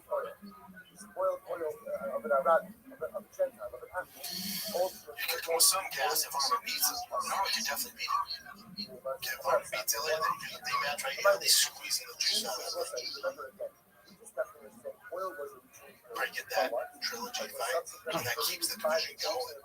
But other than that, man, you beat Armin the first time. See ya. It's a weird time, dude. Weird time. Let's take a little break here, because there's only one UFC 325. We're so spoiled. We got back-to-back big boy fight cards, and this Saturday it's going down under, mate. That's right, this Saturday on DraftKings Sportsbook, the number one sportsbook for live betting. Once it's over, your shot to get in on action is gone. DraftKings Sportsbook isn't built for live betting, not just for fight picks, because in the UFC, one moment can flip the entire fight. One punch, one kick, one takedown. New to DraftKings, cool. New customers can bet $5 and get $300 in their bonus bets if your bet wins with the code SHOPSHOW. Download DraftKings Sportsbook app, use the code SHOPSHOW. That's code SHOPSHOW to get $5 into $300 in bonus bets if your bet wins. In partnership with DraftKings. The crown is yours. Gambler, New York, call 877-801. Text HOPE. Connecticut, call 887-897-7777 or visit ccpg.org on behalf of Blue Hill Casino in Kansas. Your tax pass-through may apply in Illinois, 21 and over in most states, or in Ontario. Restrictions apply. Members do not receive bonus bets which expire in 7 days. Minimum odds required. For additional terms and responsible gaming resources, see pkng.co/audio. Limited time offer. All right, brother, what do you got? Okay. You mentioned this already, but this is damn right. Actually discussing media ads on the broadcast. See, man, they're no longer pay-per-view, so it's been a bit different viewing these days. There's a lot of ads during the broadcast, sometimes over the blocks and sometimes over the corner work. Is that something fans are going to have to get used to, or is that a work in progress that will change? I haven't seen it yet. No, this is a work in progress. $10.99. You're not paying fucking, however much more. It's gonna make some money too, so. Would that be something that they decide, or would you watch it back and maybe think, okay, main event, we should still hear the quarter work, or are you just like, listen, I'm not paying for it, they get to decide? That is a fact. Let's start there. But these guys are incredible to work with already, so we'll figure it out. Yeah, it's not a bad idea. It's like, big fights, like, come in that main event, make sure there's no ads when you listen to the quarter. I saw someone post that they use like some sort of celebrity or something that goes, no, after that, I paid him $13.99 and he shows no commercials and he still sees the commercials. I paid them premium price. So I think it was just more just kind of like, it's commercial, break it, run, it's the same thing. It doesn't be a commercial, either. But again, I do think to make some adjustments. Remember, this is the first time. Make some adjustments. I don't see how they change on them, I didn't mind it early on. Exactly. That's why I don't mind it. I paid $160. I can still see the commercials. Like, it just is that. It's like, yeah, man. I completely get it. Yeah, I get it. It sucks. I would say good morning. It is a small session. Today's back is Lama 36. We are picking up on the bottom of Lama's tail on the day's which is 2, 4, 6, 8, 7, 12, 14, 1 couple of bucks. Remember again, Michigan yesterday was discussed. Well, this is the item which I saw that I was visited for something. They're not fun. Amongst them, the bread, baked fireballs. I love kind of the Haas, low with sugar base. Haas was not bread cooked by an baked by a home, was not subsequently committed by another base. The fact that the product feels need to say indicates that well, think about yourself. There's clearly someone else who feels that Haas bread was permitted by a if you ask the VR, Tom Akas wrestling again, indeed, there is someone who holds that bread of her home was permitted who is that. Emergence one time, you also have Rabbi that goes out to behaving only for a couple of months, transporting manifest songs. So Rabbi was transported and a particular apple brought before him transporting. So transporting is not lead made in a particular type of tone, that measure of salt. A large, nice, soft loaf of bread. Rabbi said, Kamanoah Tzatzu. What a nice list of bread. Ma'aro'u Chachamim Li'osno. Why would the rabbis feel the need to go ahead and prohibit such a nice loaf of bread? So the Gemara says, Ma'aro'u Chachamim, what do you mean, why would the rabbis prohibit it? We know this. Mishum Chasnos. Bread is one of those things. The reason why Chazal are Mishnah now is the reason that we might have twins, the reason why the rabbis prohibited bread baked by an apple was because of Chasnos. They figured that when you break bread with someone, there's certain friendship, there's certain closeness that comes out of it. So all we're concerned that if a Jew were to eat the bread of a non-Jew, they could create relationships, ultimately those relationships, and Chasnos only lead to intermarriage. Whereas you are to Elamaro, Chachamim La'osra, Basaga. Rather, the Gemara answers that. The Gemara says, I understand why there should be an issue ultimately, again, when it's more personal. For example, the Atom bakes a loaf of bread in his house, and I eat it in the city where there's proximity. But out in the field, represents, in other words, coming in contact with the Atom, and this is an episodic piece of action. It's not an ongoing relationship. So what Rabbi was wondering was, why would the bread of a Gentile be prohibited in the field, where the interaction, again, is only episodic, and not going to lead to intermarriage? The Gemara says, so people felt when they heard this from Rabbi, they thought that Rabbi was in fact permitting bread baked by a Gentile. What we call pas. The Gemara says, that's not true. That's not what's happening here. Rabbi was just pas. In fact, that was not true. Rabbi was not permitting it. Rabbi was simply questioning and kind of going through the intellectual process. Rabbi was not actually coming to permit bread baked by a Gentile. Basically, he ordered so can't carry myself. So Yosef, and some sort of the story, we just said, no. The story, as we just recounted, is not how it happened. The story happened in this like, one time Rabbi went to a particular location, the Jewish students, right, the community come in, were having difficulty finding bread. There wasn't an ample supply of bread. Rabbi, ain't can't help it. So why is there no bread? Is there not a baker here? People thought that was even asking, is it a Gentile baker? Therefore, I don't. Rabbi was essentially saying is that bread baked by a Gentile baker will ultimately be permitted. The Gemara says, how should we smell? In fact, Rabbi was saying, no. Rabbi was asking, isn't there a Jewish baker?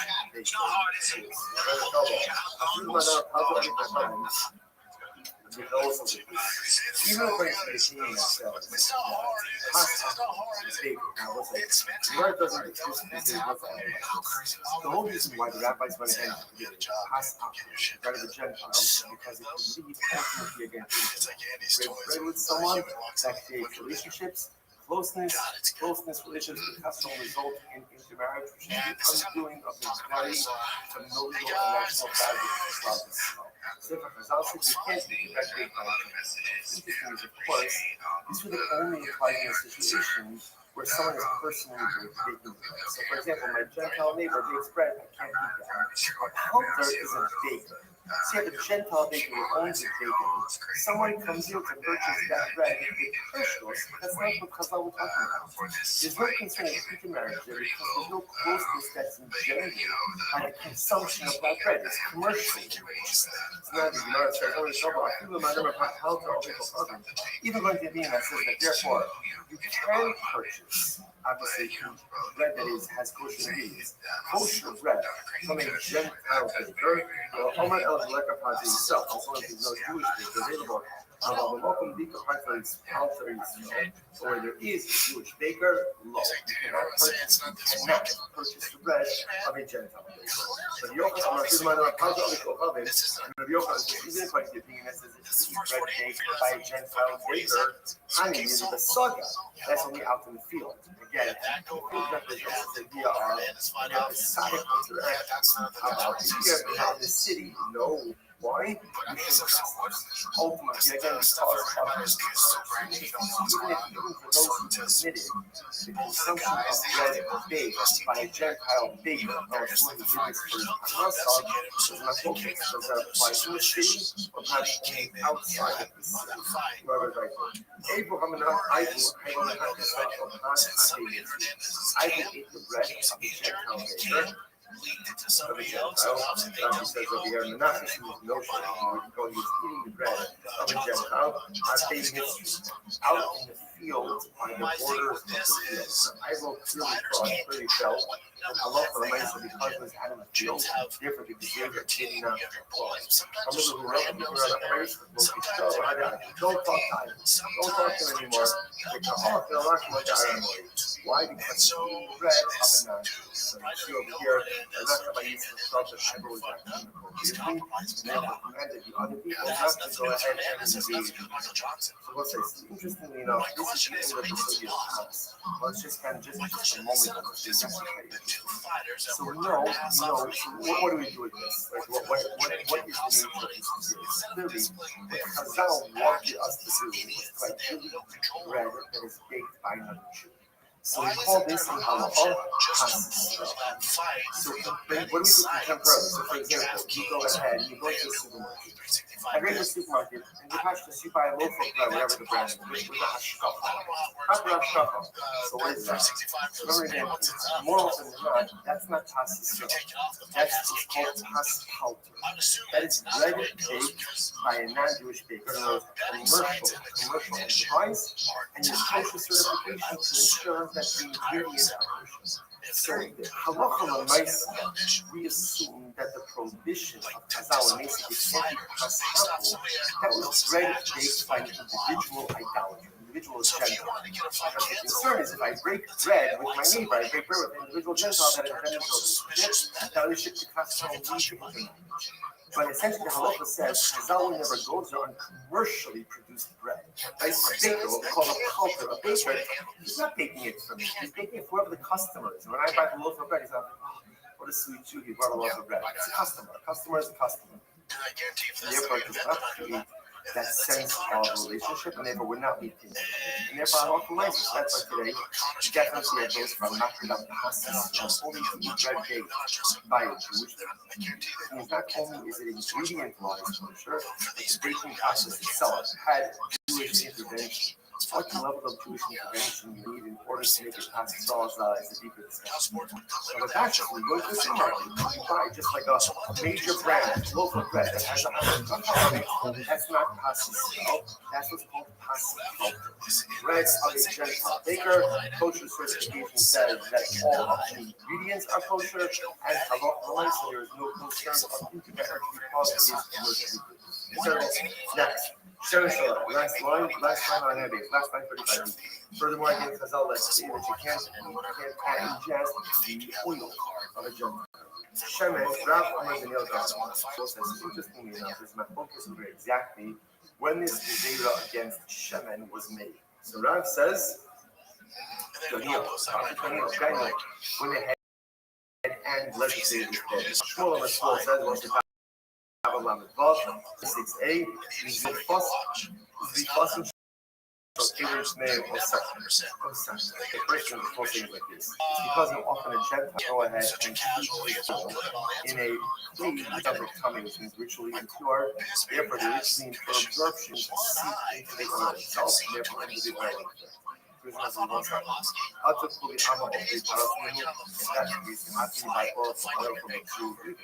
Maybe the Jew also kept his oil in ritually impure. You don't assume that people are not going to go to ritual purity and purity. Allah, the person shall kill him as soon.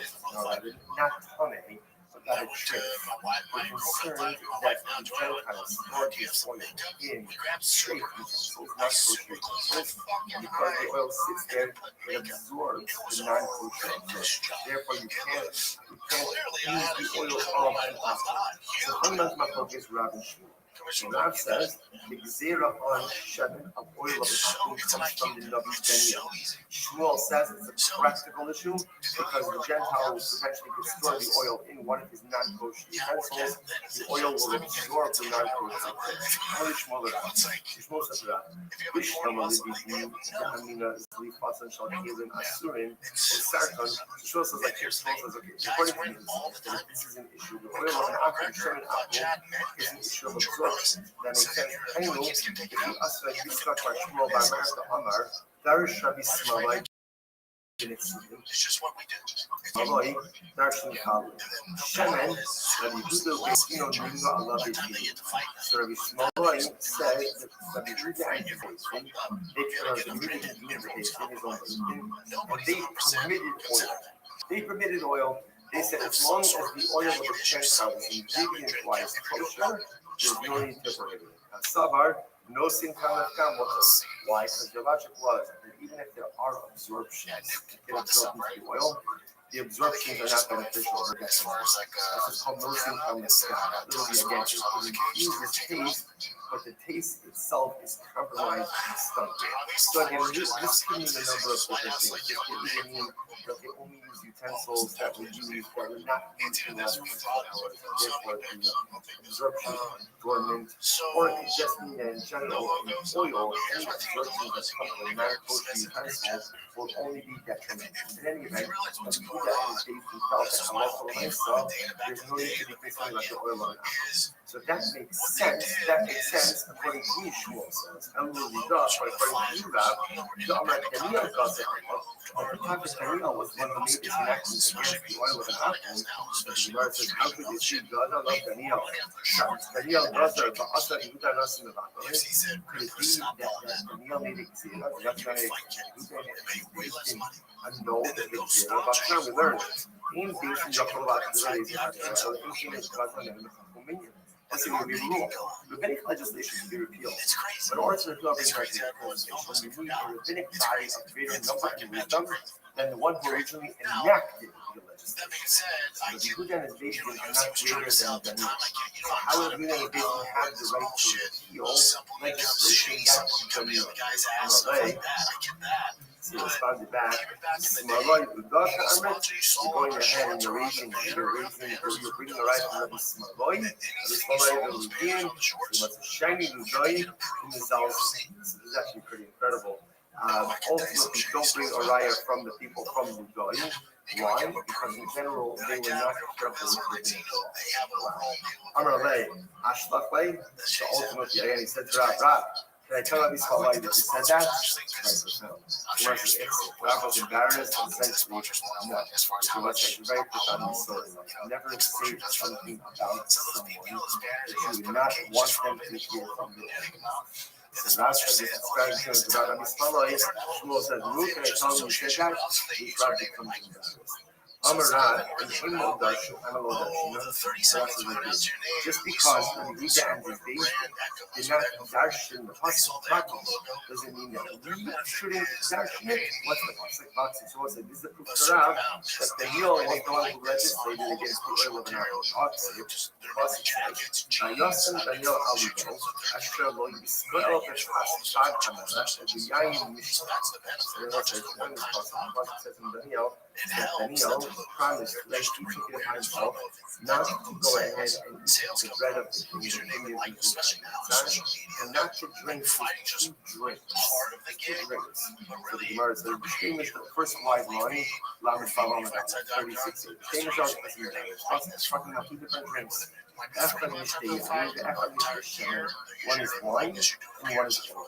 So you see from here again, this Rav says in the Denial that Daniel himself was the one who legislated against the use of oil from an Rav Savar, Alibo's son, Rav Savar, Alibo's son, before Yisrael, Rav says Daniel accepted this upon himself and also legislated this for the Yisrael. Shmuel says Alibo's son will before Yisrael and Shmuel says, no, I agree. Daniel accepted this upon himself, but Daniel did not legislate this for all of us. So it's a fundamental difference. So as one side, the Shemin Daniel doesn't is actually that Daniel was the one who made the Kizil against oil of an Mama Sami, Yosam Mishmei, Rav, Yahali Abini Nasra Serain, Piton, Ushmanon, Yenon Kibinos, Kulon Yishmona Sardabrahim. So literally again, the bread of an apple, the oil of an apple, the wine of an apple, and the daughters of an apple, all of these are part of the 18 zeros. So again, Rashi points out this Gemara Masech Shabbos, 18 zeros that the Shammai was able to pass over the objection over the Israel. So we see that it's Chazal, so later rabbis who legislated this halacha, not Daniel. The Chitim also did not draw the Kibel. Maybe Daniel legislated it, but no one accepted it. And what happens? Also, committed the Hillel Shammai the Gaza of Kibel, and ultimately again it was the students of Hillel Shammai who then subsequently legislated the same legislation of Daniel. Daniel legislated it, but no one accepted it. Then later on, the students of Hillel Shammai came along and legislated and people accepted it. In game, Ma'asad Sajiran. If that's the case, ultimately again, then what is Rav saying? Now, why did Rav say that Daniel legislated the prohibition on oil? If at the end of the day, after Daniel legislated it, no one listened, what's the point of that statement? Hello, Daniel doesn't alone for a year, but right? Rather, Daniel legislated that the oil of an akum should be prohibited in the city, and ultimately, Hillel and Shammai came along and legislated that it should be prohibited even in the city. So again, this is back to previous tomorrow. That Daniel legislated, apparently, so wine is so oil, shaman, is also a short intermarriage. Where is there a short intermarriage? In the city, where people have more ongoing contact. But in the field, there's no problem. And then later on, Shammai and Hillel came along and expanded the rabbinic prohibition and said it applies even in the field. Then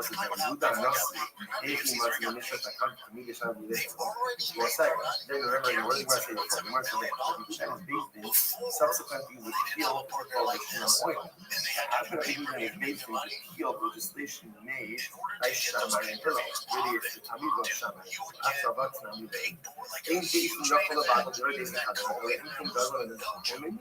that one day, we just said this before, one day they do not repeal the ruling of the subsequent basin of the previous basin, unless, of course, that subsequent basin is larger in number and wisdom. So Rabbi Yehuda is based on certainly not created in the Talmud of Shammai and Hillel. So how can this be? Furthermore, Omar Rabba Bar Yochanan, that called Yochol Levato, based in Divrei Beis Chavero, Chutz Mishmor Asadam. General, by the way, even when it comes to the killing of rabbinic law, you're right. So the bigger basin makes a ruling, subsequent basin that is larger in size and number to repeal the previous rabbinic legislation with the exception of the 18 enactments that were done by the students of Shammai and Hillel. Why? Gemara says, even Yahweh is your base, in Shomer. Because even if Eliyahu and his basin, and his basin were to come, Eliyahu and his basin were to come, they can't repeal the 18 enactments. Why not? Unless Rothschild and Matam, oil and plastic to seal of drugs. And those 18 enactments, to discuss some of them, were so profoundly accepted and so ingrained within the halakhic practice of South Israel, therefore no one has the ability to repeal them. Shemen, lo pasha to seal the whole Israel. But ultimately, again, oil has to be in the Torah. Apparently, the prohibition on oil is never touched. It's just never touched. So whether it was legislated first by Daniel, people didn't accept it, then something was legislated by Shammai and Hillel, and then it sounds like even then it wasn't really accepted. Because it wasn't really accepted, therefore, Rabbi Yehuda is basically had the ability to formally repeal it. Rabbi Shor Abba Amar Yochanan was incredible. Yashvu Hashem Bachu Hashem Shalom Pasha Yisrael V'Rov Yisrael. The rabbis and they saw, they did like in the He saw that the majority of parties now was not observing the prohibition an oil of an aspect. So, Rabbi Shor representing Rabbi Yochanan, by Divrei Rabbi Elazar Bar Tzadok. Therefore, the rabbis based themselves on the words of Rabbi Shimon and Rabbi Elazar Bar Tzadok. Only Ein Gozin Zera Tzibor, and the Inkin Lod Tzibor is holding rabbis only have the ability to legislate rabbinic law if it is clear that the majority of the population has the ability to abide by it. If the majority of the population is going to live in non-compliance, Chazal do not have the right to legislate, which is fascinating. Therefore, the Gemara says, it turns out that although the rabbis had good intentions with prohibiting oil and akum, they never took. Now, the Gemara doesn't tell us why it never took. Right? At the end of the day, maybe it was just to get oil from or whatever the situation was, but it never took root, it never took hold. Because it never Therefore, by definition, just the Xavier never vested. And therefore, again, was able to be repealed formally subsequently by the region. Which I listed under it's such a beautiful use. So I found that, it's the Torah in general, again, something in Yiddish becomes difficult. Something in Yiddish that becomes Torah, the chances are doing the Torah. So the reason the Torah pleasant is far more pleasant. And therefore, again, even in rabbinic law, the rabbis have a right to legislate, but if the system seems that people just can't do it or aren't doing it, then by definition, the law says, of a micro, what's the possible? And I both said that this is a major issue, right? This is a major concept in commercial literature. The rabbis legislate law, and the majority of people are not listening to it. The law essentially comes as a result. Now, it sounds like it's under some type of formal repeal process. That was a reason based in, but essentially the law falls off. Commercial says, where do you know that from? My pro, what's the positive that's supposed to? We'll say, I'm a base 36b. Moreover, it quotes the pasuk from Malachi. Amehira atem me'irin, me'atem me'irin, usi atem holding hagoy kulo. So literally again, me'ira is a curse. Rashi says, atem mekabel aleikum gzera ba'ar b'kulo. You probably so you accept it upon yourself. Responsibilities of the Torah. Literally again, it's the penalty of a curse. Menesa alechem, si'ata, si'atem holding, holding shatem men shulin aleikum. So the Rabbi says, probably so you accept it upon yourself, prohibitions, but yet then you yourself transgress those very prohibitions. The Gemara says, listen to this. Now it's interesting, the way the pasuk phrases it is, Hagoy Kulo. When he's doing this, the nation as a whole. So the Rabbi is rebuking Klal Yisrael for accepting upon themselves certain things and then violating the very things they accepted upon themselves. But our first says, you accepted it as Hagoy Kulo. Even the Goy in, he knows fascinating. The Gemara says, if the entire nation of Klal Yisrael accepted their prohibition, then Inafinam is binding. But if the majority of Klal Yisrael never accepted it, then obviously it is not binding. Obviously, it applies to rabbinic law. Biblical law is compulsory, it's word of friendship. When it comes to rabbinic law, it's very interesting. You see that there's a law where some significant, the majority of the segment of Klal Yisrael did not accept it, just never kind of seeped into everyday practice.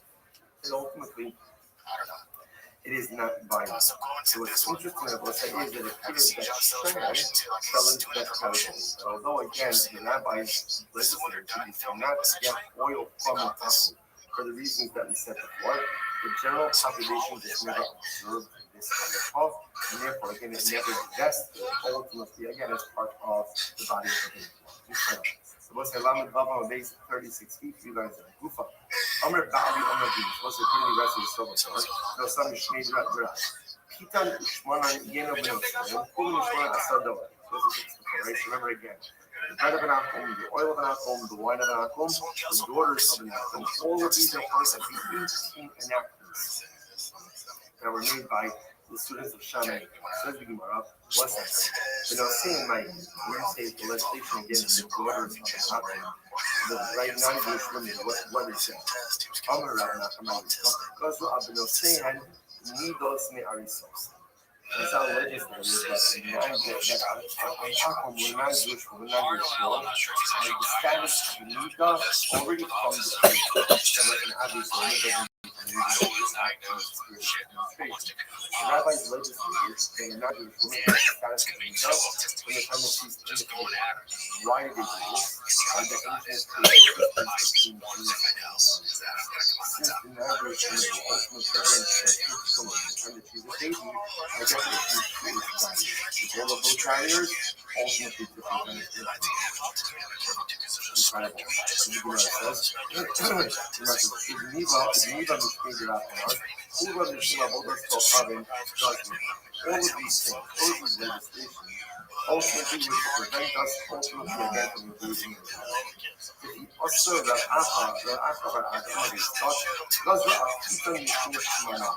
rabbis legislated that you can't eat the bread of an apple, lest you come to consume your oil.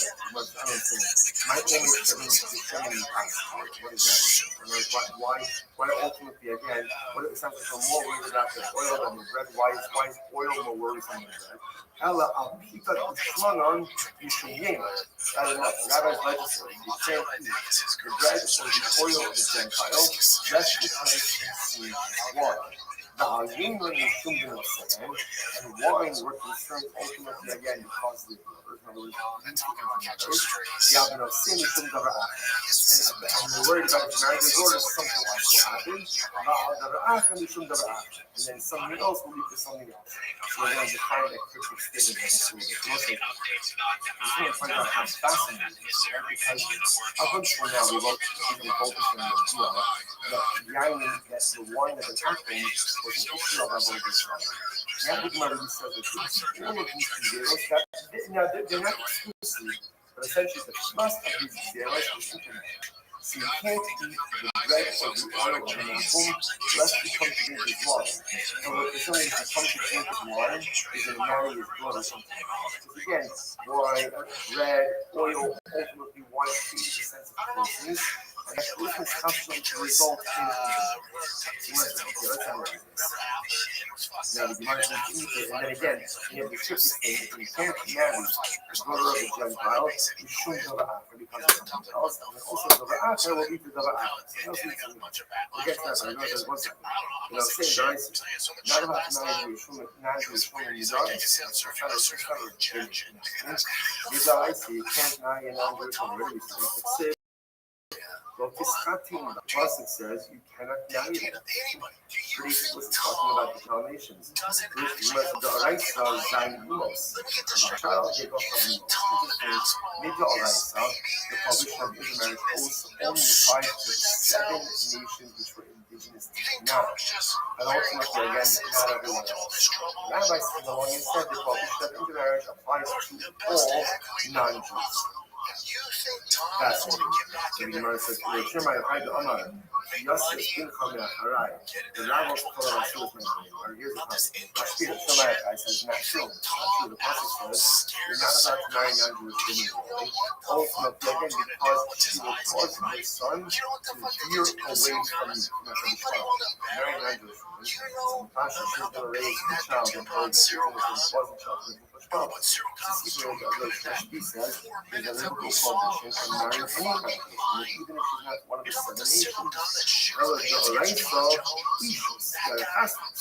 Midoraisa, there's a biblical prohibition to formally marry a Gentile. But also, in the God of the rabbis went ahead and even a casual way. So the Oraisa is married to a non-Jewish lady. Midrashon even feels morale in the casual way.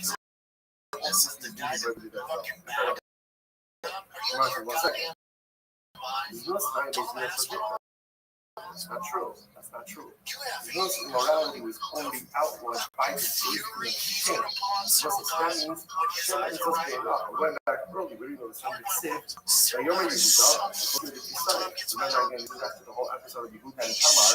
Tamar said, they don't know who the father is. Yehuda has no idea. He's committed adultery. He's waiting for the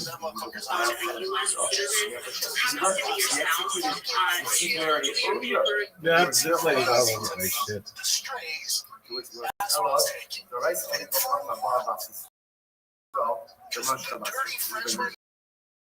condition is a Jewish woman can't marry an Irish man. Because the woman's going to follow her. But again, we're not here unfortunately. The Jewish man marrying a non-Jewish woman. However,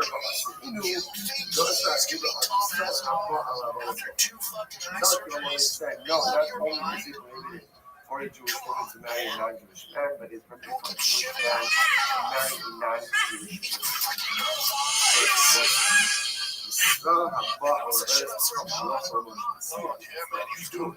It is a halacha motion innocent law that a Jewish man is not allowed to have relations or marry a non-Jewish woman. Where do we know this? I just read about this 2 weeks ago. This is where it says,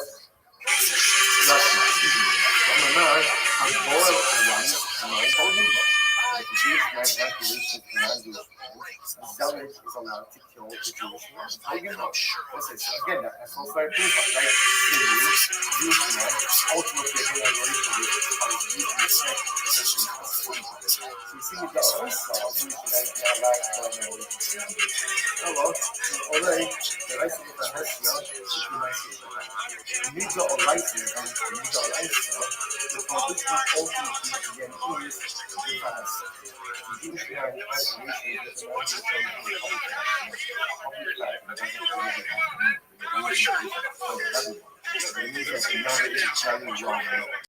that is exactly like the story of Zuni and where again was but where again that was the act of morality which is known is literally seen by all. However, the Asunu goes out to the now that's what I'm saying. Even privately,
right?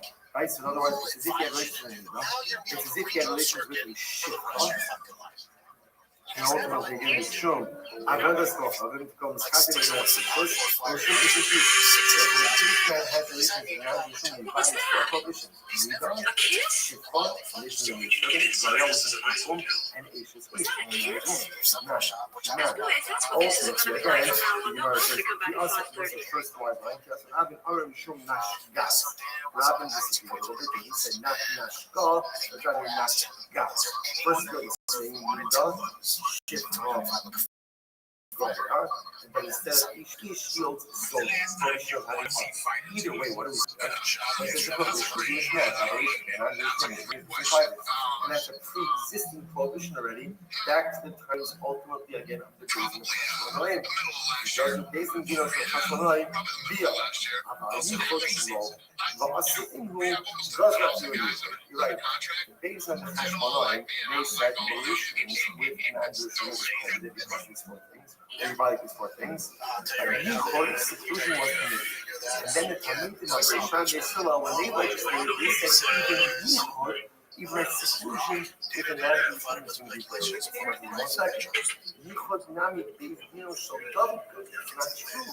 Kabbalah is the ones who legislated the prohibition on Yichud, on seclusion with any woman who is prohibited to you. The Amar Yehuda, Ba'os Shah goes with Amar Yehuda. In that moment, Ba'os Shah, my son, Hanuman and Tamar with two children. They both share a father, Hanuman and Tamar, but they had two different emotions. I'm not going to story, but essentially, Hanuman violated his sister.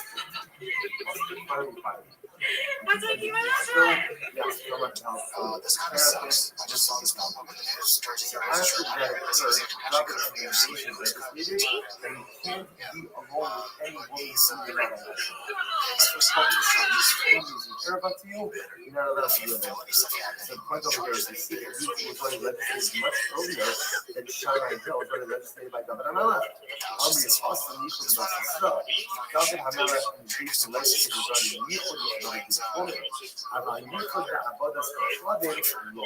And ultimately, again, Yichud with a non-Jewish woman, they did not legislate. And then Shammai and Hillel came along,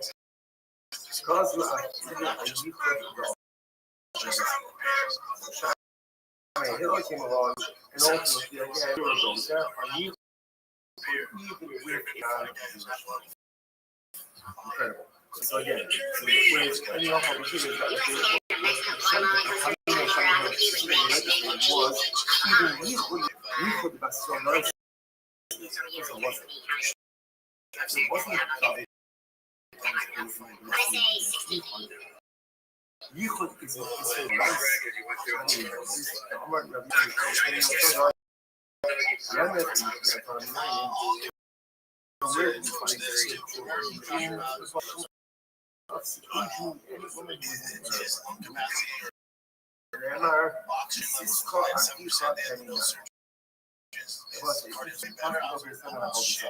literally translated, if your brother, the son of your mother, will entice you to do all these things.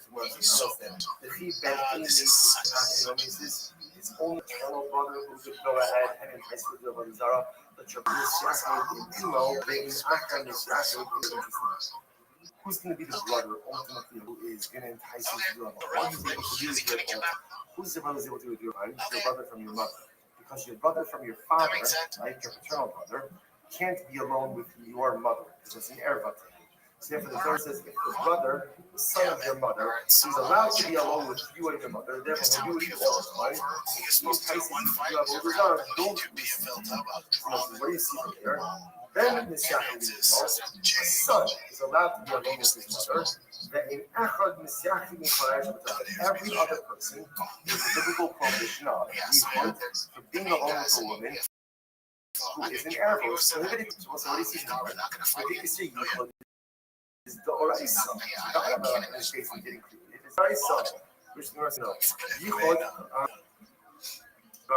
Yichud Oraisa. The Ishes with the Oraisa, the only issue Yichud that person is with a married woman. The Gemara says, "Va'asa David brought us to the Yichud between us." David Melech came along ultimately again. David Melech came along, and he created a zero even on a single woman.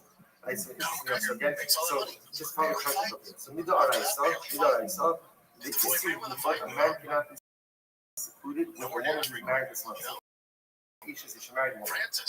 He says you can't have Yichud even with a woman who is a female, who is single.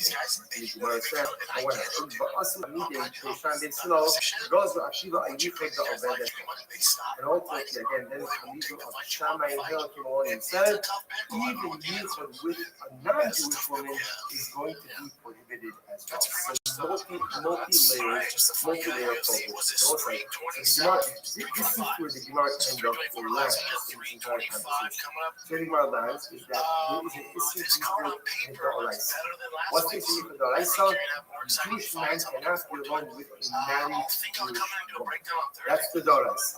Governor Melech comes along and says that Halach and Oraisa, they can't even have Yichud together with a single Jewish woman. And then Shammai and Hillel, as part of the Ibn Zero, said you can't even be alone ultimately with a Gentile. So three different layers of Yichud. First Oraisa, then David so it's like, it's not over here for today. The Gemara is going to pick up as the conversation and try to close on from the conversation. So now, that's the first part of it. Right? So just to close this out. So remember again, the Gemara here structured this as saying that oil and bread must become to wine of an apple. Wine of an apple must become to the daughters. Right? Daughters are created because of there's something else. Something else is created because of something else. So you explain up everything pretty much up until daughters. The last one in the case is you created daughters because of something else because of something else. So the same which will come from tomorrow's class. Next, we'll close out the right stuff. Thank everyone. It's patreon.com/TFATK. The fan questions I just did, those just got uploaded. Get behind the scenes content.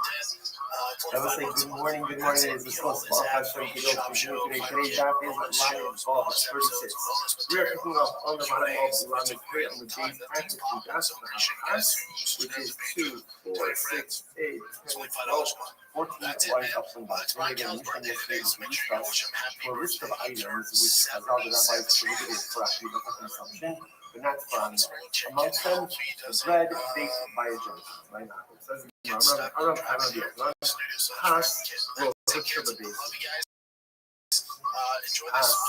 bread cooked by an baked by an animal is not subsequently permitted by another basis. So the fact that the Quran feels the need to say this indicates as well the command that there's clearly someone else who feels that in fact past bread was permitted by a subsequent basis. Who is that? In again, indeed, there is someone who holds that bread of an akum was permitted. Who is that?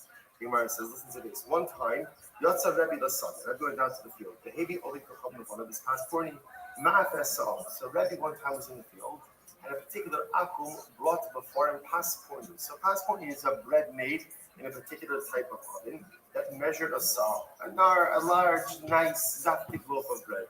Rabbi said, what a nice loaf of bread. Why did the rabbi feel the need to go ahead and prohibit such a nice loaf of bread? Why did the rabbi prohibit? You know this.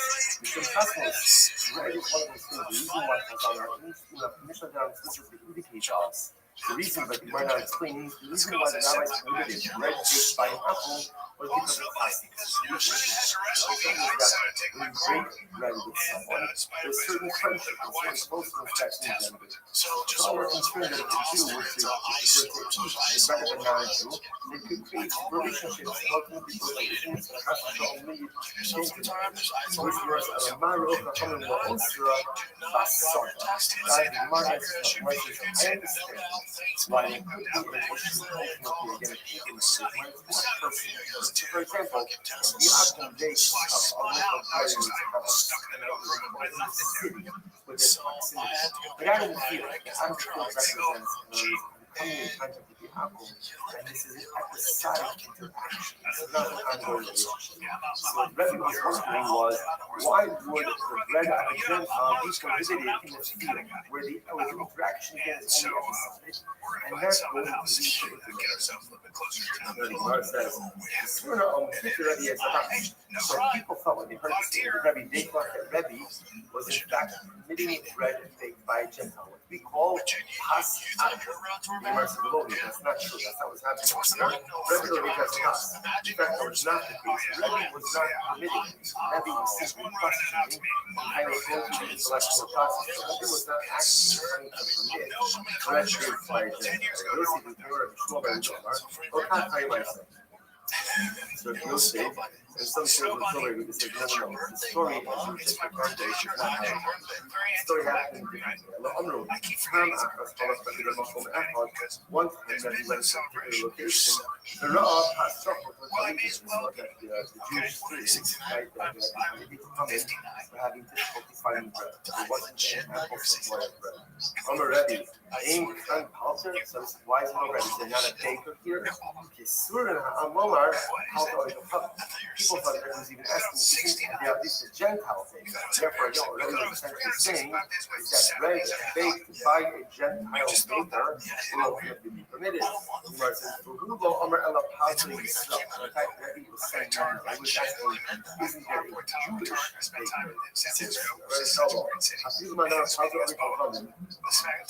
Regardless of the case, even according to the opinion themselves, Passover, that's for the baker, I will say, the whole reason why the rabbis went ahead and did part of the Gentile is because it ultimately again with someone that creates relationships, closeness, relationships because of result in the undoing of the very familial and national fabric of the province. You can't try to take action. The interesting is, of course, it only applies in a situation where someone is personally taken. So, for example, my Gentile neighbor takes bread, can't do that. A helper is a baker. See, if a Gentile baker owns a baker, someone comes in to purchase that bread, it's Christian, that's not what we're talking about. There's no intermarriage there because there's no closeness that's engendered by consumption of that bread. It's kosher. Now, Gemara says, even going to be in that says that therefore you can purchase obviously bread that has kosher ingredients, kosher bread from a Gentile baker or Omer El Melech HaPazi Yisrael. That's why there's no Jewish baker available. If he is a Jewish baker, you cannot purchase the bread of a Gentile baker. Rabbi Yochanan, and Rabbi Yochanan says, even according to the Deen, that's a bread baked by a Gentile baker, and you need a soda. That's only out in the field. Again, the field represents the idea of an episodic interaction. Maybe in the city, no wine, you see ultimately, again, because of interaction. Even if you think those who permitted the consumption of bread baked by a Gentile baker, or someone who did this for his Hanosach, is not focused. Does that apply in the city or perhaps only outside of the city? I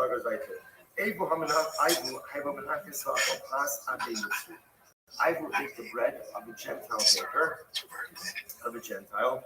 Rashi says over here, Menachis Mithnoshin, he would go and use eating the bread of a Gentile, Abei Mitzri, out in the fields by the borders of the field. Now, I will clearly felt that halacha l'maisa because it was out in the field, therefore the Gezerah did not apply. Don't talk to him anymore. Why? Because he's eating the bread of a non-Jew. So you see over here, Rabbi felt that I was acting inappropriately, therefore commanded the other people not to go ahead and engage in it. So we'll say, interestingly enough, this is the end of the Sugya of house. But let's just spend just a moment on this because it's actually quite interesting. So we know. So what do we do with this? What is the nature of this disease? Clearly, what Chazal wanted us to do was to really eat bread that is baked by another Jew. So we call this in halacha pasisra. So what do we do contemporarily? So for example, you go ahead and you go to the supermarket. At regular supermarket, and you buy a loaf of bread, whatever the brand is, with a hashkafa. Not the hashkafa. So what is that? So remember again, more often than not, that's not pasisra. That's what's called pas. That is bread baked by a non-Jewish baker or commercial enterprise, and has kosher certification to ensure that the ingredients are kosher.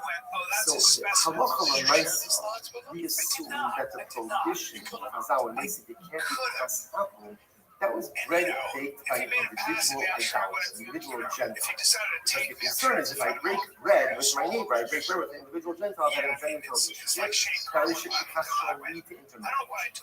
But essentially the halacha says Chazal never goes on commercially produced bread. Right? A baker, what we call a palter, a baker, he's not making it for me. He's making it for whoever the customer is. When I buy the loaf of bread, he's not listen to you brought a loaf of bread. It's a customer. A customer is a customer.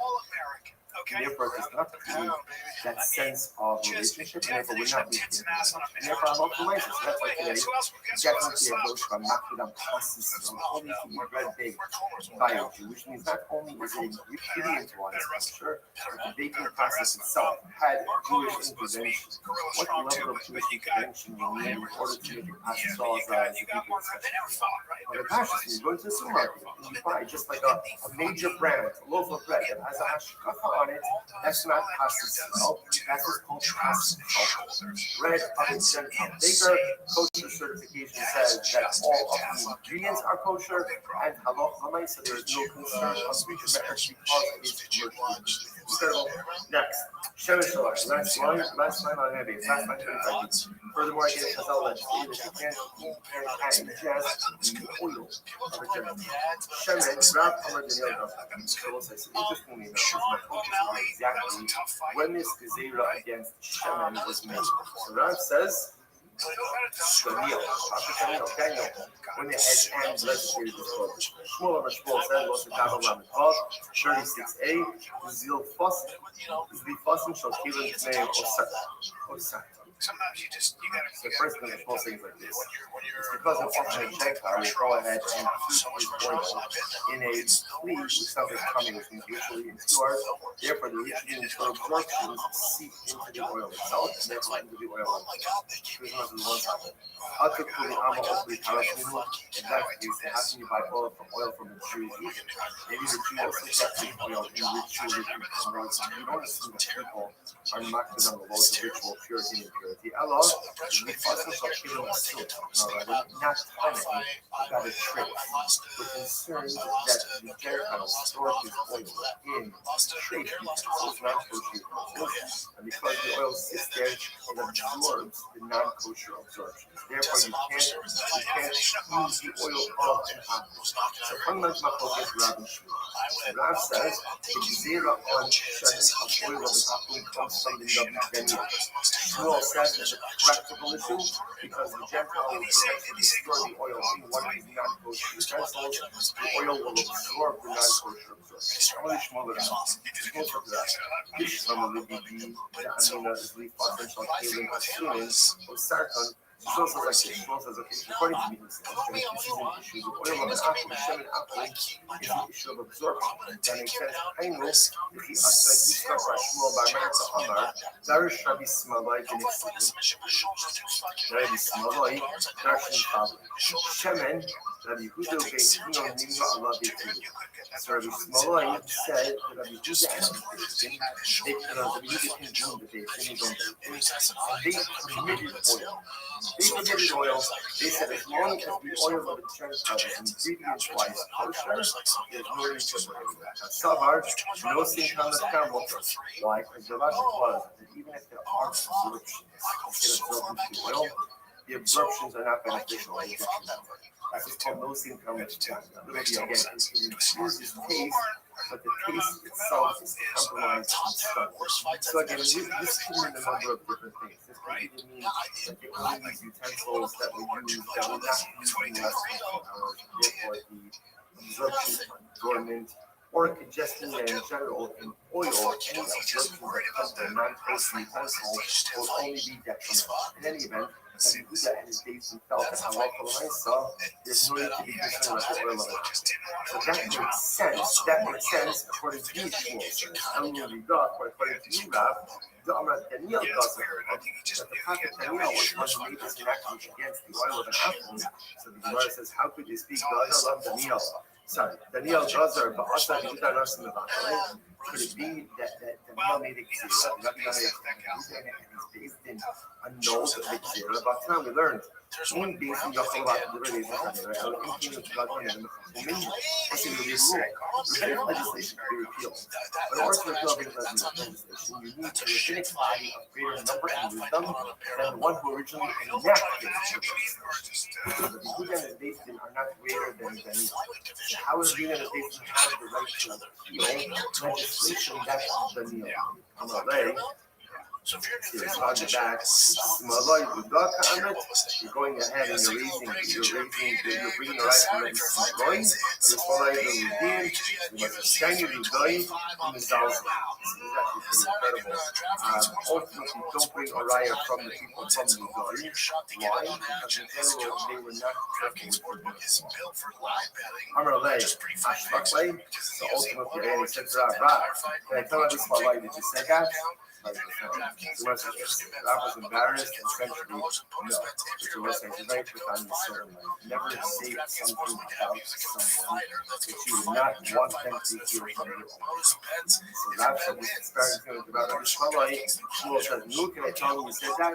This Rav becomes embarrassed. Amarat and Himel Darshan. So that's a real thing. Just because Yehuda and his baby did not darshan properly doesn't mean that we shouldn't darshan it. What's the Rav? That Daniel was the one who legislated against the oil of an apple. Yosim Daniel Alibo, Asher Lo Yisrael B'Chad Hanash, B'Nayim there was a tremendous consequence in Daniel that Daniel promised like he could give himself not to go ahead and eat the bread of the Judaism and not to drink two drinks. the Gemara says, Lamed Balam 36. Famous of talking about two different drinks.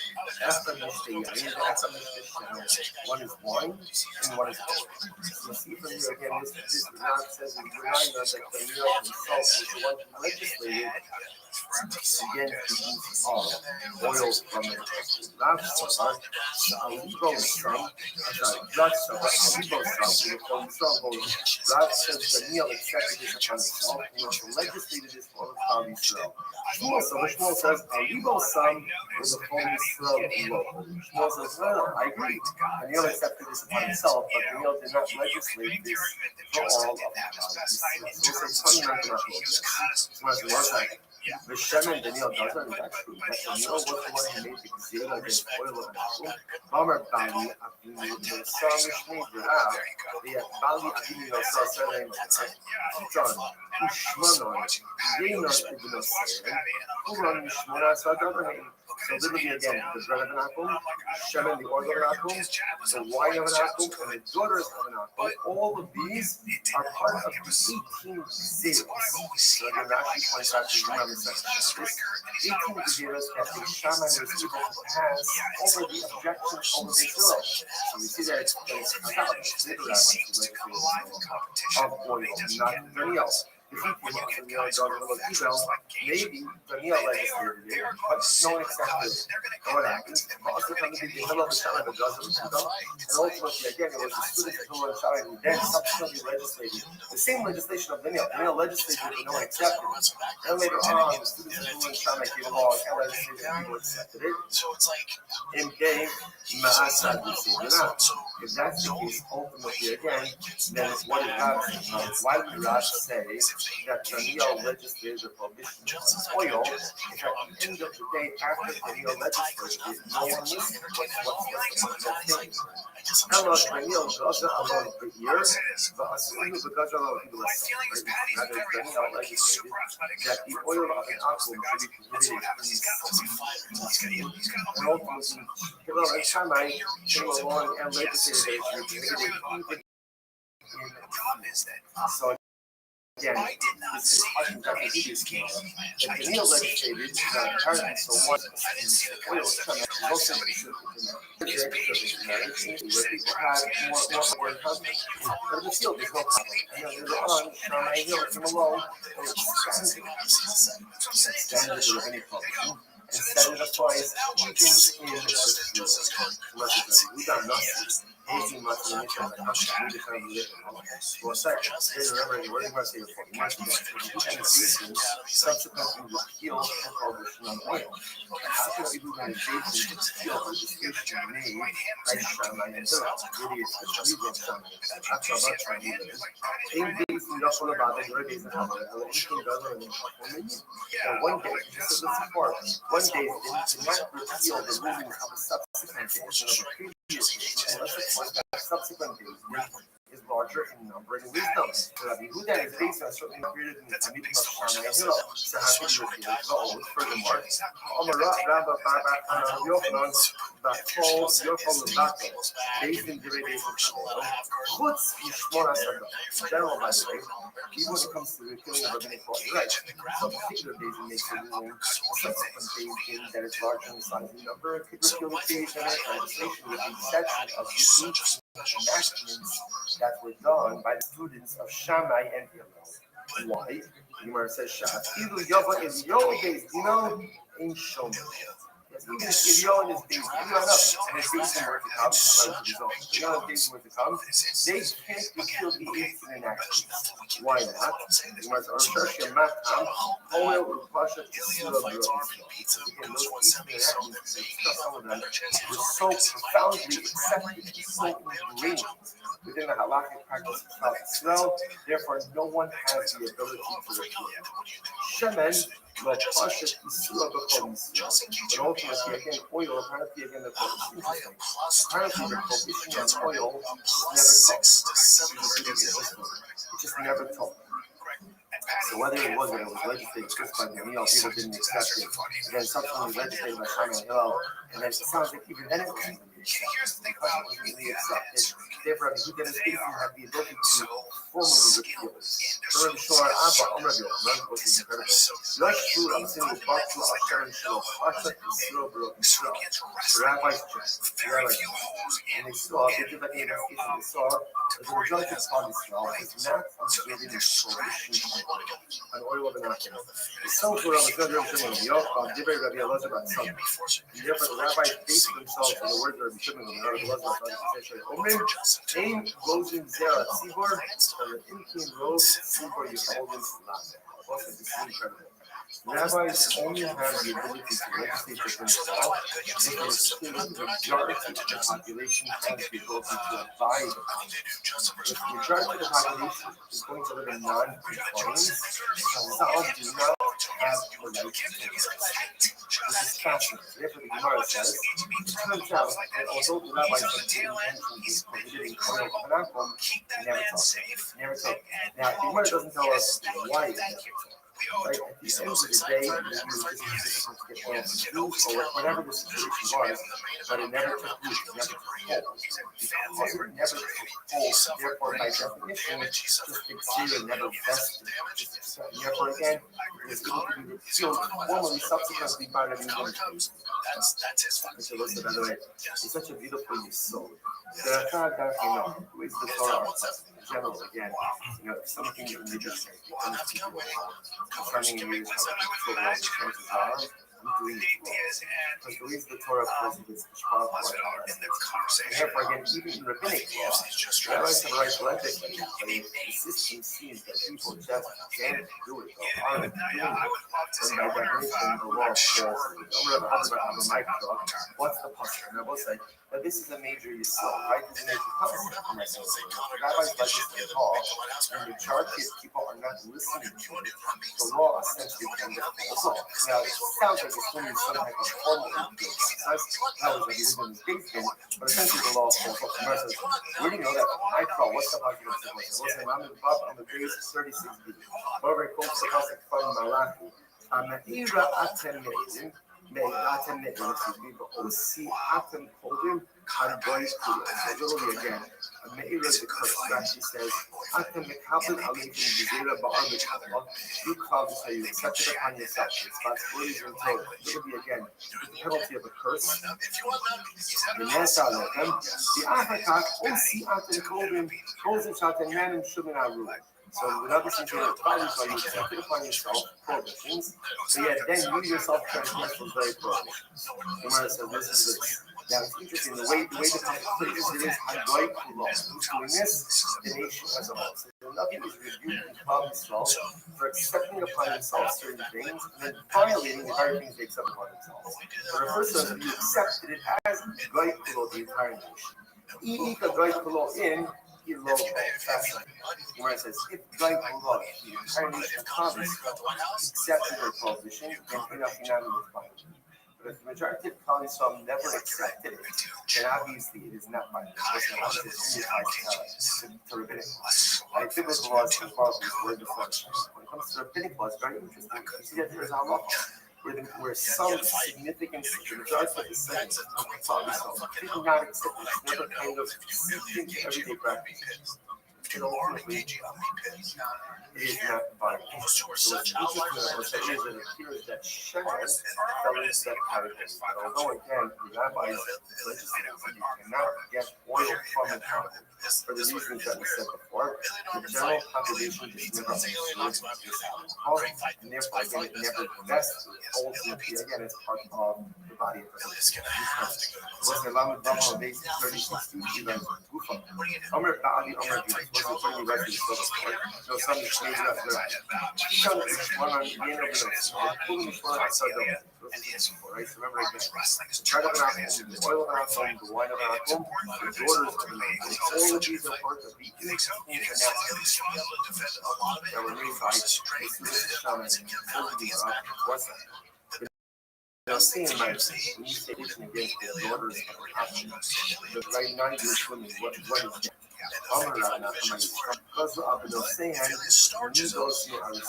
I think our department is too much.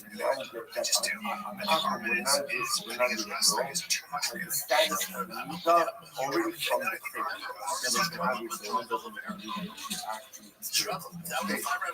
Rabbi's legacy is the night is so much more fast than from the time that she's So they both have a really hard time talking that way. by definition is creates a distance between Tobir does very well. Where Tobir can since the provide Nigel is woman will ultimately again transmit some of the energy to the baby, by definition creates barriers. The goal of those barriers ultimately to prevent intimacy. You know what? I love it. Even if you're army, you're not going to want to say anything. There's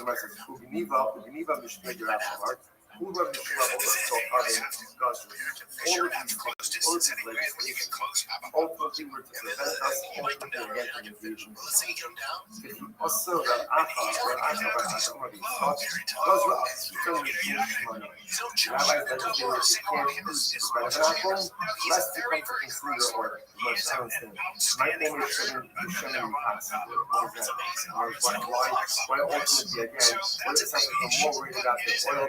why is oil more worrisome than that? Allah, because Shmonon is Shumyin. I don't know. Rabbi legislated you can't eat the bread or the oil of the Gentile, lest you can consume his wine. And wine was concerned ultimately again because of and we're worried about it tonight. There's always something else to happen. And then something else will be so we're going to define that cryptic statement. This will turn out how fascinating, right? Because up until now, we've always been focused on the idea that the wine of an apple was the issue of all these things. That was why we said all of these zeros, they're not exclusive, but essentially the thrust of these zeros is something. So you can't eat the bread or the oil of an apple lest you come to drink his wine. However, it's only if you come to drink his wine, you're going to marry his blood. Because again, wine, bread, oil, ultimately wine, and that creates constantly to result in and then again, you have this cryptic thing that you can't marry the daughter of a Gentile, you shouldn't have because of something else. And also, the will be the we'll get to that, but I know that wasn't. Say the rice. Not have to marry you, that's not a big Midaris, you can't marry an non-Jewish lady. That's it. Well, it's not also pretty explicit talking about the Gentile nation. Which the prohibition of intermarriage also only applies to the 7 nations which are indigenous now. And ultimately, again, not everyone else. The rabbis came along and said the prohibition of intermarriage applies to all non-Jews. If you have nothing else that's more class,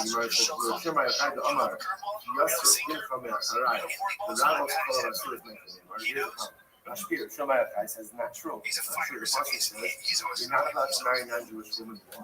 Why? Ultimately, again, because she will cause your sons. Folks, look at this athleticism. What unprecedented.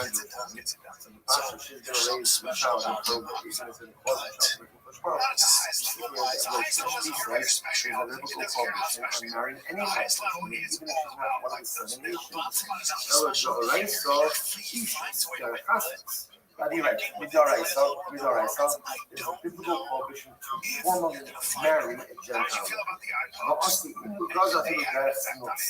Rabbis went ahead and prohibited even a casual encounter.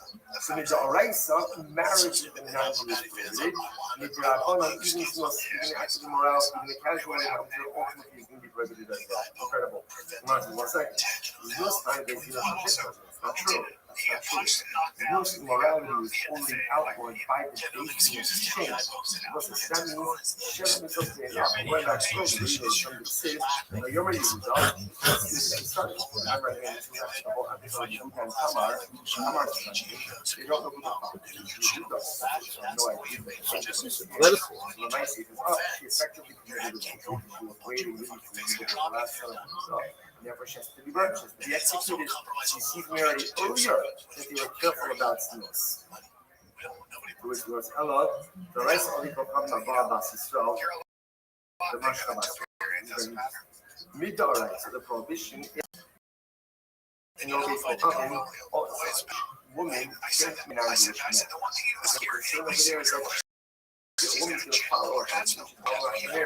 The concern over there is that a woman can follow her. But again, because there would not be a problem with the Jewish man marrying a non-Jewish woman. However, goes back to the said, no, not only is it prohibited for a Jewish woman to marry a non-Jewish man, but it comes for a Jewish man to marry a non-Jewish woman. He gets hit a lot. Yes, that guy gets hit a lot. That's not true. There's a halacha Moshe Sinai, a Sinai law that a Jewish man is not allowed. Are you excited about it? Are you excited? Where did we want to start? We just read it 2 weeks ago. So it says, excuse me, Mar, a boil comes and I hold it. The Jewish man has relations with non-Jewish men. Zealot is allowed to kill the Jewish man. What's this? So again, that's also our Pinchas, right? So Zimri, Jewish man, ultimately again has relations with Hazbi and Mitzvah. That's the same Pinchas killed them. So you see, the a Jewish man is not allowed to go and have relations with non-Jewish men. Hello. Olay, the rice okay, my sister. Leave the rice. The prohibition ultimately again is perhaps the Jewish man has relations with another from a public strategy doesn't really have to be religion of everything. But it means that the matter is very well known. That is the rice. Exactly like the story of Zimri and Kazbi, right? Where again was for much people. But where again that was an act of immorality that was known and literally seen by all. However, Rabbi said even privately, the Jewish man is not permitted to have relations with a non-Jewish. It's not true. It's not true. There's earlier legislation. So again, Jewish men have relations with non-Jewish privately. It's already outlawed by the invasion of the Hashmonite. Incredible. If you also read our basic Hashmonite does rule, the days of Hashmonite they decreed, we saw about whether it's spoke of him. How you should not go. But the days of it staff, has relations with non-Jewish is high because of Nashka. What is Nashka? Nashka is actually an important leader. Shivcha. Shivcha. Rashi points out over here Goya, and ultimately again Ishish. So again, the Jewish man has relations with non-Jewish prior to all this stuff. Rashi says here in Nashka. Rothschild you show it in Nida, the Jewish man has relations with non-Jewish. It's a secret relation between the right? Yafagav, the others will come in Ramam Mechanic Torah. So you can never come goes on up and shit, right? So in other words, it's as if you have relations with Nida. It's as if you have relations with a shikha. It's just weird. And ultimately, in the show, I've heard this called, I'm going to go start with the shows. So it's a Jewish man has relations with non-Jewish women. He buys for publishing. Shikha, listening in the church, Goya with an akum, and she's a married woman. She's not. She's married. Ultimately, again, the Gemara says, he also was the first wife, right? Rabbi Aaron Shon Nashkas. Rabbi disagreed a little bit, and he said, Nashka. First grade saying Nida, Shifra, Goya, but instead Ish yields soul, either way, what do we see there? It's a prohibition of the Jewish man, and that's a pre-existing prohibition already. That ties ultimately again to the Hashmonite. Because the days in Dinos of Hashmonite, Bia. Yichud no, Va'asimu does not mean right. The days of Hashmonite, they said relations with non-Jewish because but Yichud, seclusion was committed. And then the meeting of the Sunday Silla, when they legislated, they said even yichud, even a seclusion with a non-Jewish woman is going to be prohibited. One second. Yichud nami bezdino shel David. That's true. David HaMelech on his days were the ones who legislated the prohibition on yichud, a seclusion with any woman who is prohibited to you. The Amar Yehuda, Ba'os Sha'ar does the Amar Yehuda. Now, I'm going to listen to what's that moment. Not to point out that we take Ba'os Sha'ar. My son, unknown to come. Unknown to come out with two children of Tamar. They both take care of father, unknown to Tamar. They have two different mothers. Much more story, but essentially, unknown violated his sister. Must be very violated. When this is killed, yes, so much now from the American. So after that occurred, David had his days legislated that you can't be alone with any woman who you're not allowed. That's what's called the issue of parents. What about you? You're not allowed to be alone. So the point of it is, you see that you was already legislated much earlier than Shammai and Hill was already legislated by David HaMelech. Army of Chasam, you can that's the stuff. David HaMelech is basically legislated regarding yichud with another Jewish woman. About yichud da'avodas kohanim, law. But ultimately, again, yichud with a non-Jewish woman, they did not legislate. And then Shammai and Hillel came along. So Shammai and Hillel came along, and ultimately, again, they were gozer on yichud even with a non-Jewish woman. Incredible. So again, whereas ending off over here is that how do you know Shammai and Hillel considering legislating was even yichud with a non-Jewish woman is going to be better. Yichud about Sogaisi, first of all, it wasn't David and his case in the legislating against yichud. Yichud is the issue of the rights. How do we know this? So where do we find the scriptural allusion to the prohibition of seclusion with any woman who is an Arab? Ne'emar, Yisischa Achicha Penina. What's the interesting passage over here talking about this? Literally translated, if your brother is son of your mother, then he should do all this. Understand? The he ben Amesis ben Amesis is only your maternal brother who could go ahead and take your brother's out, but your paternal brother can't. Hello, Ben Messiah and Emo, they in Akron Messiah is all right. That's very interesting. Who's going to be the brother ultimately again who is in Texas, right? What would you able to do with that? Who's the brother who will do it? Your brother from your mother. Because your brother from your father, right, your paternal brother, can't be along with your mother, because that's an Arab. Therefore, the Torah says if the brother, the son of your mother, who's allowed to be alone with you and your mother, then he'll be with you all the time. If he entices you to be alone with her, don't do this. So, what do you see from here? Ben a son is allowed to be alone with his mother. Every other person, there's a biblical prohibition of yichud, being alone with a woman who is an Arab, who is prohibited to. So what is he doing? That the Issa yichud is the oraisa. So David HaMelech is basically getting created. It's the oraisa. This verse is no. Yichud, I'm sorry. Yichud the oraisa, the issues is. But Miga oraisa, the only issue you could get from first is with a married woman. Gemara says, "Va'as of David Gaza to the Yisha B'Kina." David HaMelech came along ultimately again. David HaMelech came along and created a zera even on a single woman. I said, again. So just follow the concept of this. So Miga Araisa, the issue you got a man cannot be secluded with a woman who is married to someone. So Isha is a married woman. David HaMelech comes along and he says, you can't have yichud even with a woman who is a pluya, who is single.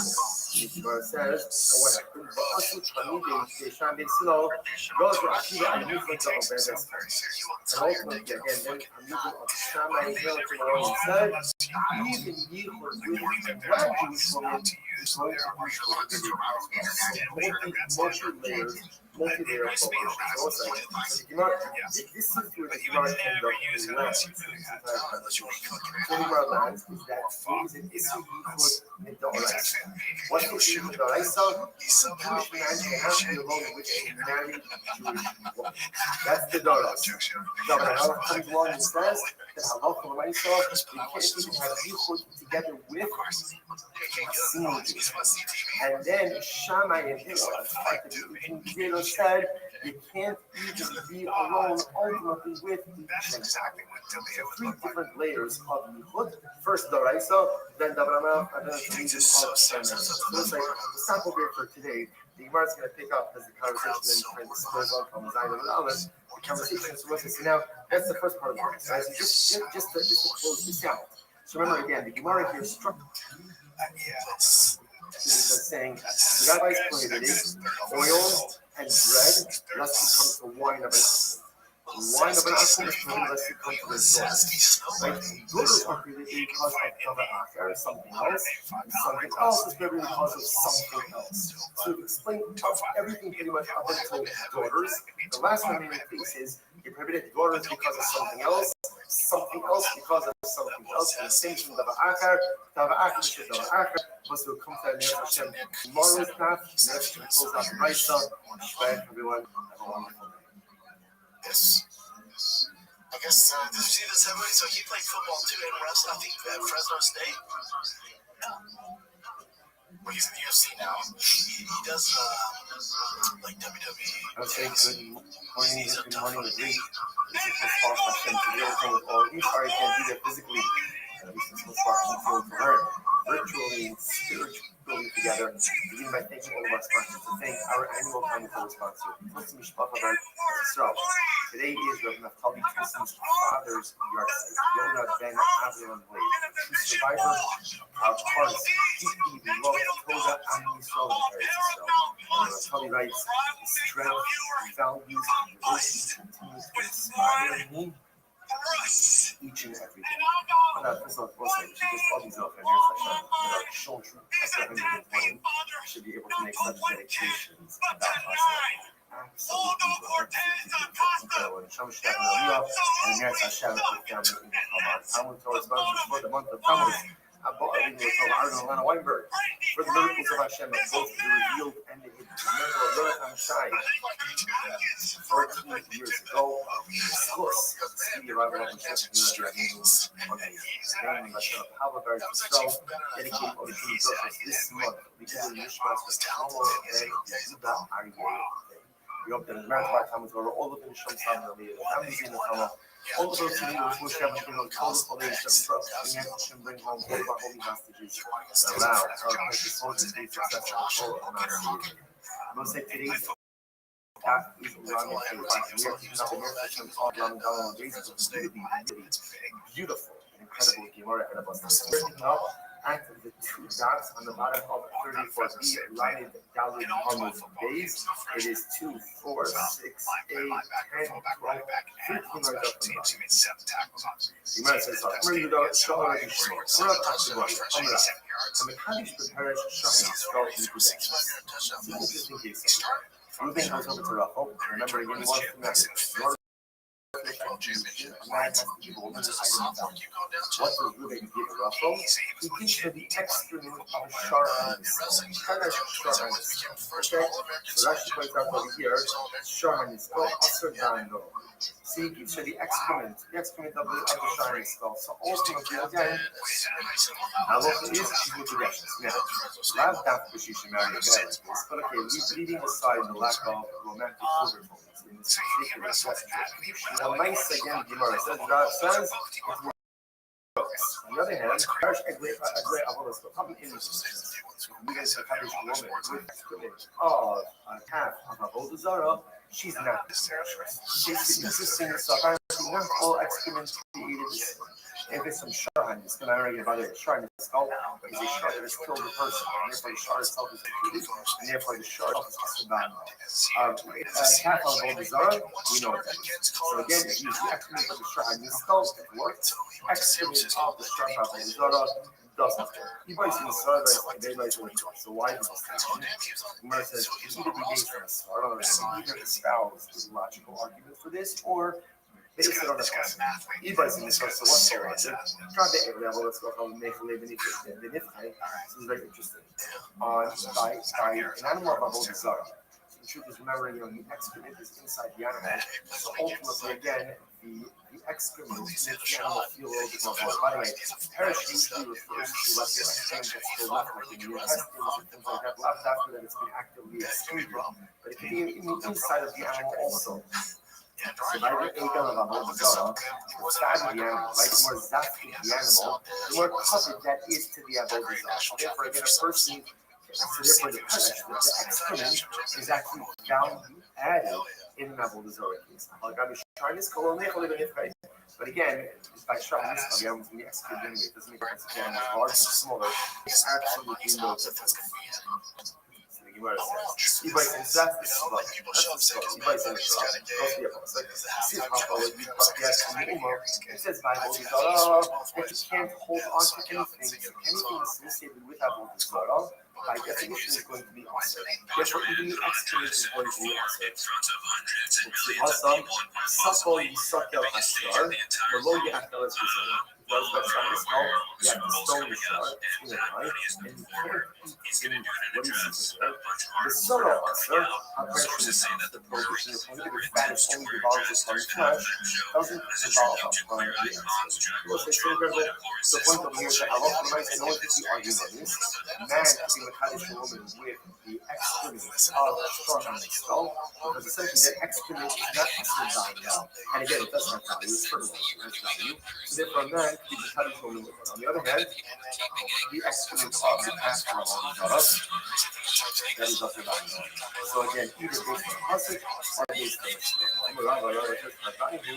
on the truth is both of these could be given in the ultimately no understanding. So when back to an interesting conversation about species, you become away, you become away and you can become back to Geva, become a Hadalay, Valo Kebas, Ola, Kamula, Kebas. Initially, there was a discussion which we're going to get into today about why is it that cheese of an apple is prohibited. So one of the answers that the Gemara gave, and the Mishnah gave, was because the kernel is in the stomach of an Adela. Only my answers are the Mishnah back, so I'll come and Hadalay, Valo Kebas, Ola, Kamula, Kebas. We have to learn that Allah, so again, the stomach. The stomach of an Ola seems to have a greater formula than the stomach of this animal.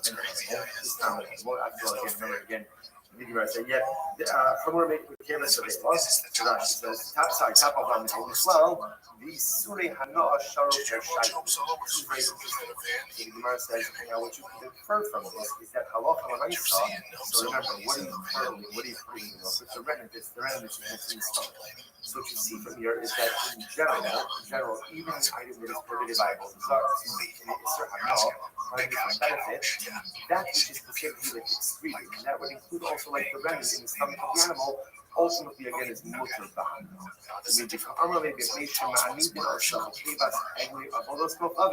And then again, afterwards it says that ultimately again, because they kernel the cheese in the stomach, the kebas egg still have it. Become a hazard in pain, lama lo asura b'ano. And ultimately then they shut back that that's the case, that they're kernelling the cheese in the stomach of the Avodah Zarah animal, and ultimately the cheese shouldn't only be ushered by it should also be ushered behind it. So that's not both on both counts. So what do you see from here? You see from here when it comes to idolatry, really every single part of the animal ultimately again is considered to be ushered by it.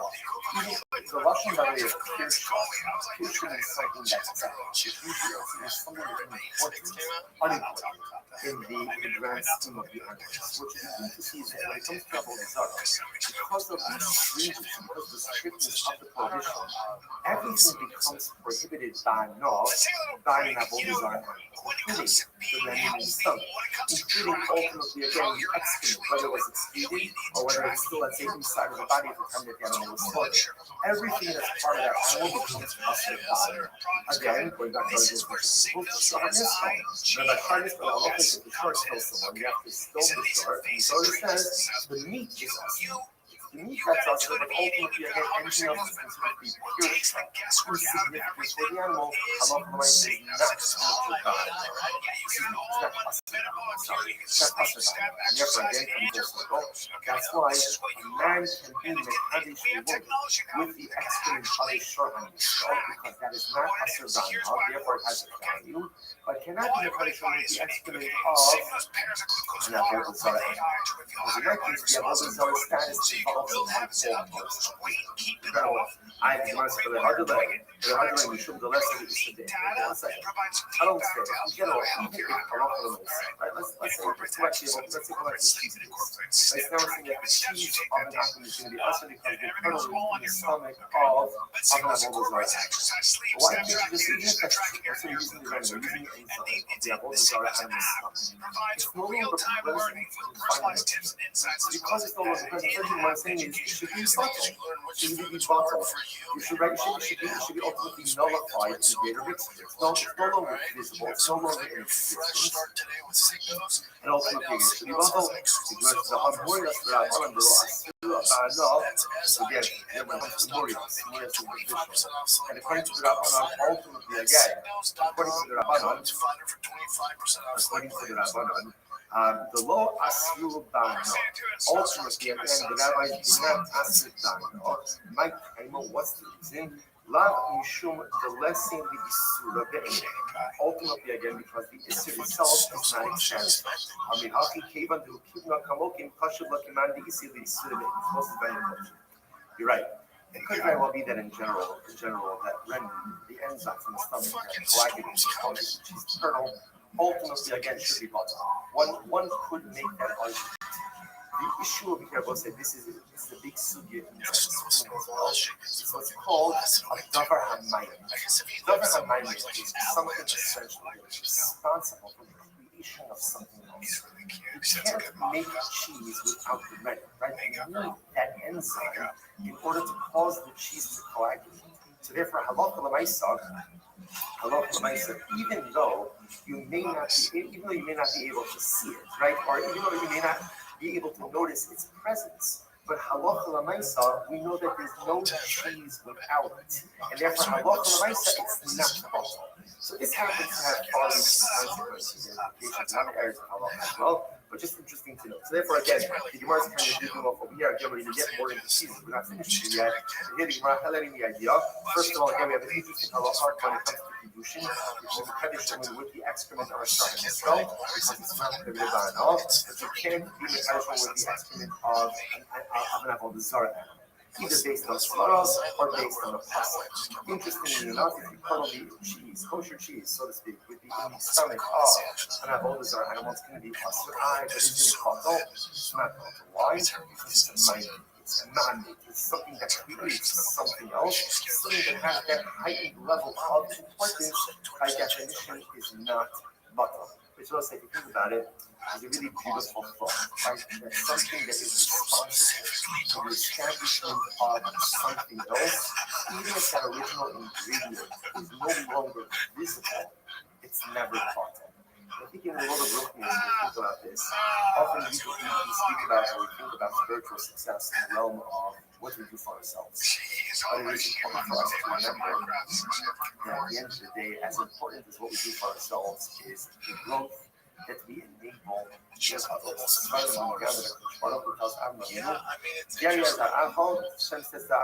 offspring is going to be like the stars in the sky, right? Like the sand on the shore.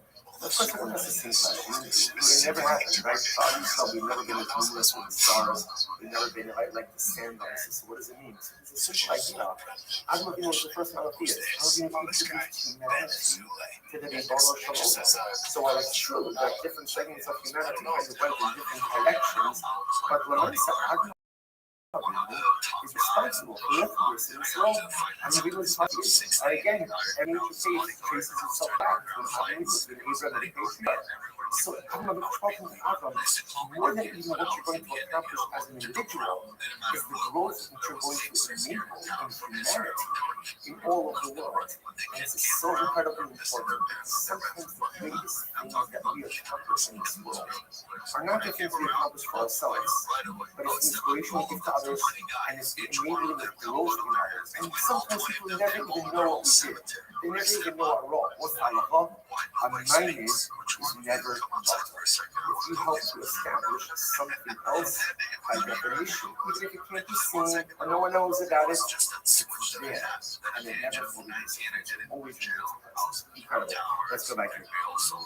So still the Rabbi, let's remember again, after we went this whole discussion with Rabbi and Shmuel, so ultimately again, Rabbi Shmuel switched the conversation to a different topic. Yes, so Rabbi Shmuel has Rabbi Yeshua, right, so I'm sorry, Rabbi Shmuel has Rabbi Yeshua, so why is it that there is an issur of cheese from a people, and then Rabbi Yeshua ultimately went ahead and switched the topic, and we started quoting a message from Shirashi. So the Gemara says, "My total go death from the First of all, again, before the Gemara gets into why Rabbi Yeshua felt in this conversation, ultimately the Gemara examines the husband Shira, for your love is better than water. The Gemara says, "Just as me, Amar, Amar Knesset Nefesh was a beautiful woman." So this is Klal Yisrael speaking to Hashem. Now what did Klal Yisrael say? What did Klal Yisrael say? Ribono Shalom, Arevim Alai Zivrei Dodafa, Yosem Yimim Shalom. Also says the words of your beloved ones, word of the beloved ones, Rashi points out that here, Divrei Dodafa, Divrei Sofer. The words of Chazal. The words of Chazal are even more precious to us than the words of Torah itself. You hear what this is saying?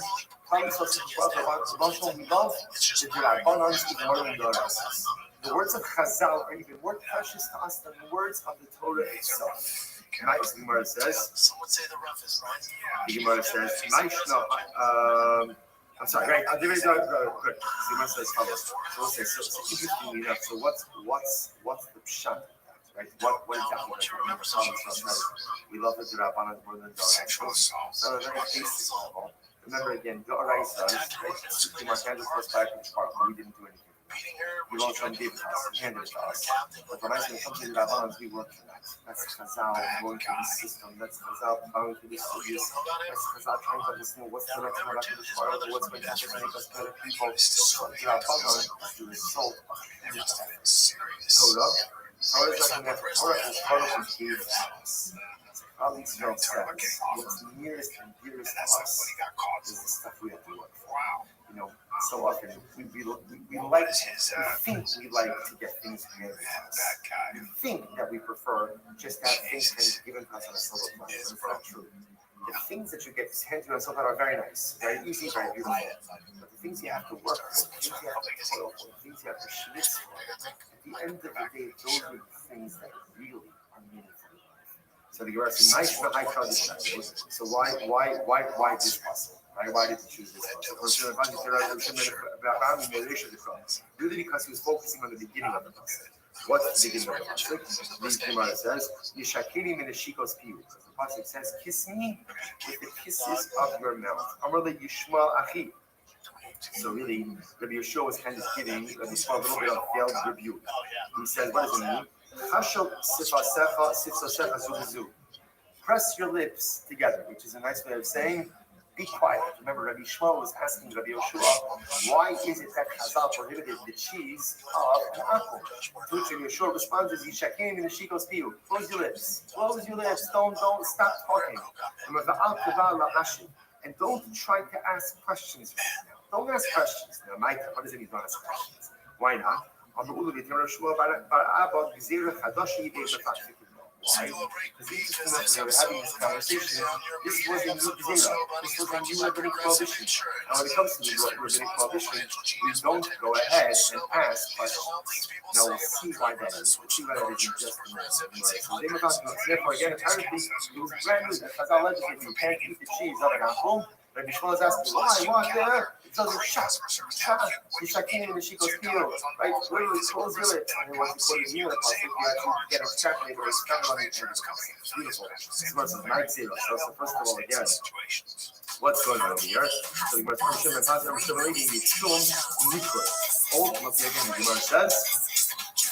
the Gemara says, because of Yikra. Now we'll see exactly. Again, the label in Yishum and Yikra, ultimately, again, to say right. So the Gemara says, say, why don't you go ahead and ultimately give the reason for the case? The Gemara suggests, we'll see what Yikra is in just a moment. So the Gemara says, why not just go ahead and say that it's because of the we're concerned about small amounts of something Yikra being mixed. Look at this one. I think everybody considers this to be almost a place. This is athleticism. Look at this move. But look at this athleticism. Push in motion, baby. What's that? That's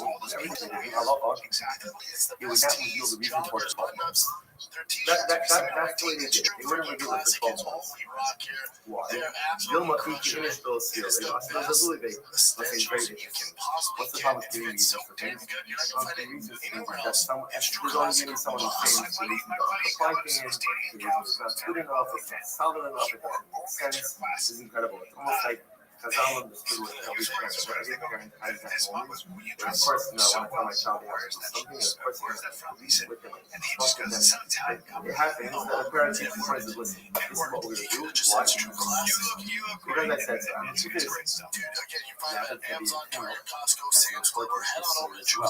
mean, because children need not be here. There's a lot of every single parental decision.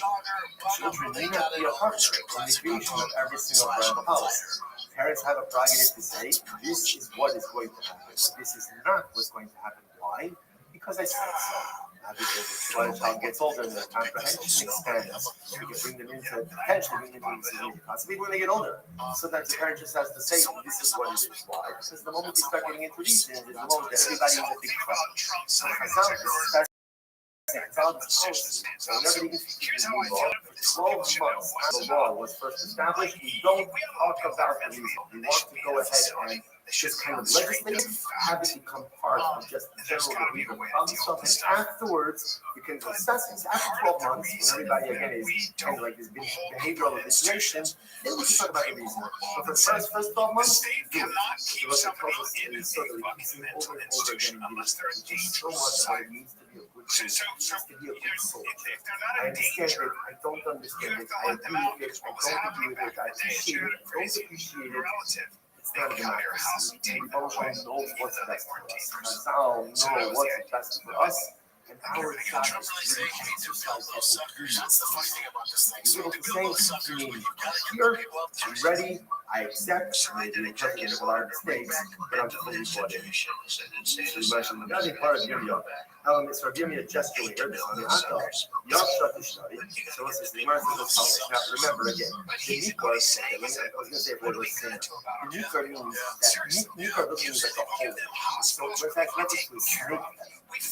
Apparently, what Chazal were originally concerned about when it came to cheese was that the snake venom was snake venom. But that's the case. Cheese then it should be permitted. Why don't I not Gabi Schmutter? Why? So what's that? Ultimately, again, if the snake venom apparently wouldn't allow cheese to dry. Cheese dries, then by definition there's no venom. There's no venom, and it should be permitted.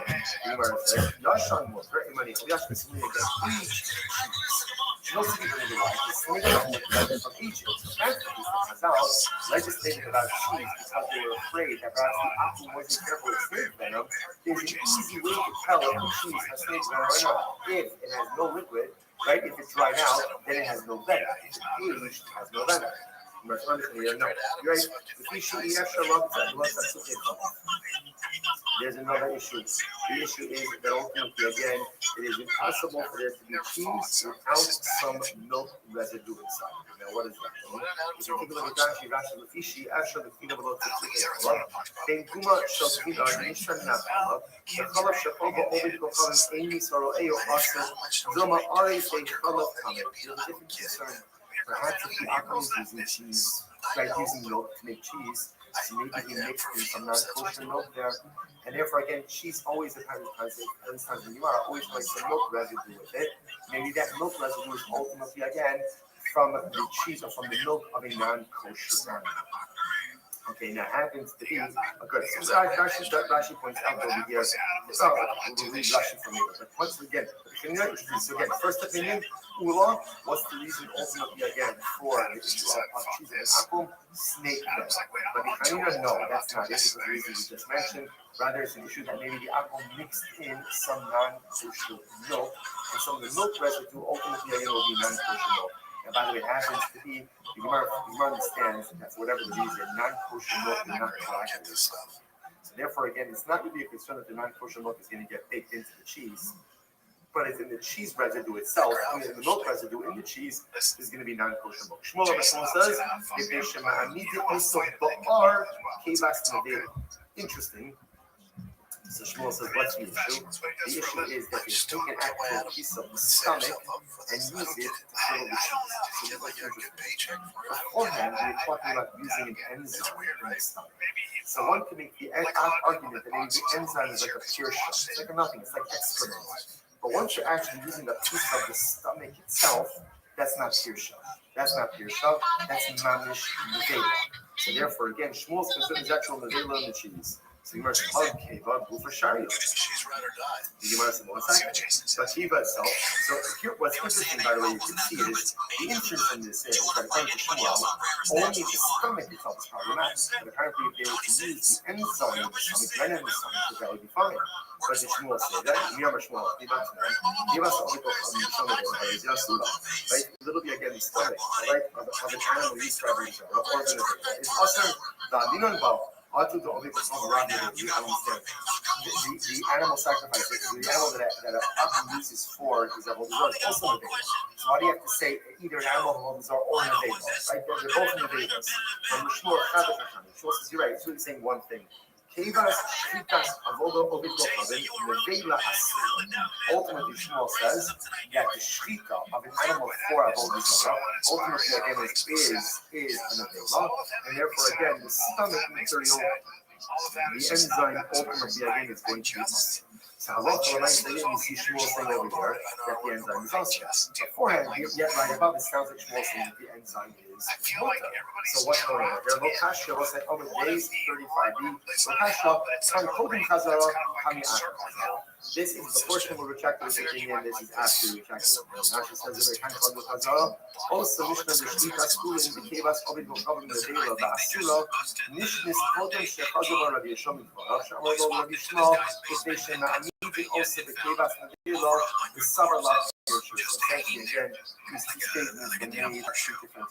One was before retraction, one was after the retraction. Mishnah was letting him come out. But ultimately, again, the Mishnah Halacha L'Maisa went ahead and remained in place. There was a similar to the original ruling that Halacha L'Maisa again was fulfilled. And based on that, they're only using an enzyme. But I think the enzyme would be pure shot. Later on, the Gemara says that it's also ultimately refers to the fact that they're actually using the absolute enzyme, but rather Halacha L'Maisa, they're actually going ahead and using the actual piece of the stomach itself, which Halacha L'Maisa will be possible. Rashi says the Kama Acher Chazara after some information on me also Bahar. About Kiva Atzma Sharia Acher Chazara Chazara Yeshua with Eight Shivasa Shal Yishma. So again, originally, like Halacha L'Maisa again, but Yeshua thought that Halacha L'Maisa the enzyme was also. Then afterwards, when we heard Rabbi Shmuel's statement back in the Mishnah, he retracted that position and said the issue is not that they use the enzyme, or the issue is that they use the actual piece of the stomach. Okay, so let's say, we'll see Halacha L'Maisa. Second line down to the top, on the end of day 45. Now finish made without time about Alma. In case you're not leaking, whatever she went for. There also these all different interpretations as to why cheese of an apple is problematic. So Malkia says because they coat the cheese with pig lard, with pig fat. Okay. So this combination, I mean, also performance. They use vinegar. They use vinegar to make the cheese. Vinegar, of course, comes from wine.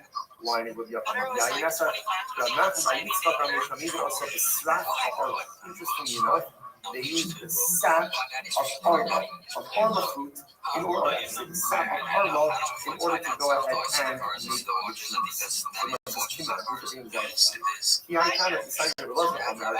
I'm not going to decide on the hustle that they should do. One uses so much other than the first fruit in the first few years. First years, right? You plant the seed first years. So the says, so the Gemara says that if you go ahead and you use the sap of arma as a collaborative, it's ultimately us, but the sap has the same status as the first Gemara says, no, you can really sure. Even Rabbi Shua did this. I can't recall Rabbi Shua already that I was an the kitfa, the gusa, the kitfa, the teira, Rabbi Shua, he only argues on what's called kitfa, the gusa, which means the sap that comes out of the tree. Because the Rabbi Shua says that the sap that comes out of the tree does not have the status of fruit. But everyone agrees that the sap that comes out of fruit, of course, does have the status of fruit, has the status of arba. So it was Rabbi Shua, Shamati Beverush, Shamami Bisrafa Ha'olin, or Bisrafa Echarim, very explicitly that if you go ahead and you use the sap of the leaf and the sap of the tree itself for cheese, then ultimately again the cheese will be more because the sap of the leaf does not have the status of the fruit. However, the sap of Hagin, assimilation, is the actual sap of the fruit. Ultimately, again, that is going to be usher. Why? Because that is the status of the fruit. Okay? So the verse is as follows.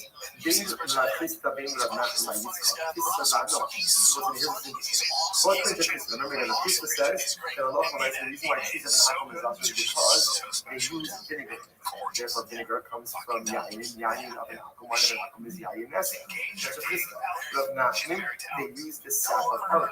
The whole according to Rav Krista and Rav Nachman, cheese of an apple should not only be usher ba'achila for consumption, but should also be usher ba'anah. Because vinegar of an apple is usher ba'anah, comes from wine. Sap of arba because it is asur ba'anah.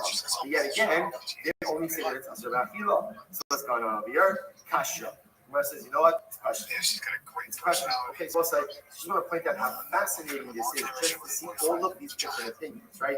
So we have Tula, Rabbi Hanina, Shmuel, Rav Malkia, Rav Chisda, and Rav Nachman. 6 different opinions as to why Chazal went ahead and legislated that you're not allowed to go ahead and eat the cheese.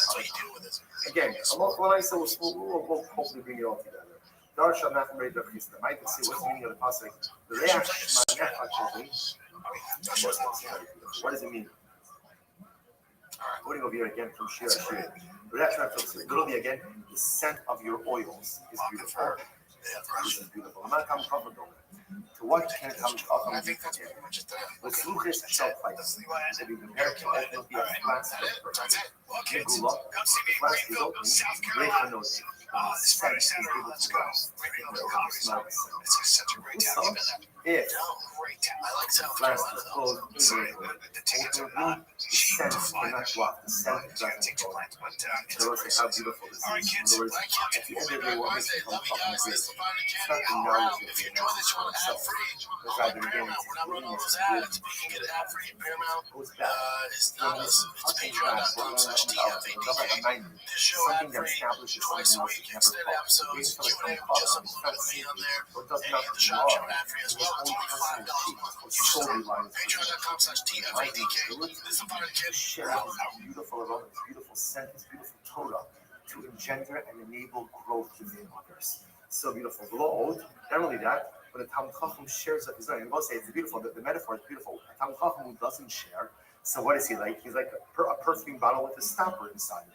What happens with a perfume bottle? So again, everyone knows it's very nice perfume, but what benefit is there? Zero, because no one can smell it. Incredible. To which the word not only that, But when you share your Torah with others, things that initially you don't understand, you'll come to understand. I will say this can be both just on a basic level and a deeper level. On a basic level, when you teach something, you understand it better. So even things I didn't understand myself, if I teach it now, I begin to understand a little bit better. Also, it's Siyat L'Shmaya. Rothschild says, if I see that you're giving up your ruchnius to other people, then by definition, I'm going to help you amass even more. Shinema, alamos ayrucha, karibei alumos. Read it instead of alamos, rather as alumos. Alum means hidden. So that which is hidden will become beloved to you. Not only that, Ella, Shemala Hamalas Vavo. The Malach Hamalas becomes your best friend. Shemala said that this is really incredible. If you become a kind of person who gives selflessly to others, especially as ruchnius, you teach others, you share your Torah, you share your abilities, you share your kohos with others, even the Malach Hamalas comes to admire you. Say, what's the pshat with that? So it could very well be that in general, when the Malach Hamalas comes to take a life, so perhaps, unfortunately, he doesn't feel that the world is going to miss this person. Unfortunately, all too often in life we underperform it. So the Malach HaMavis comes to claim the neshama, okay. But when the Malach HaMavis sees someone who's really like firing on all cylinders, Malach HaMavis sees someone ultimately, again, who's not just amassing personal greatness, but is taking up all of his kedusha and sharing it with others. The Malach HaMavis Kiviyachol falls in love with such a person. So you want to make the Malach HaMavis your friend? I don't know if you want to invite to the party, but if you want to make the Malach HaMavis your friend, at the end of the day, be the kind of person who takes what he has, the spiritual treasures that you possess, and make sure to share it with others. It's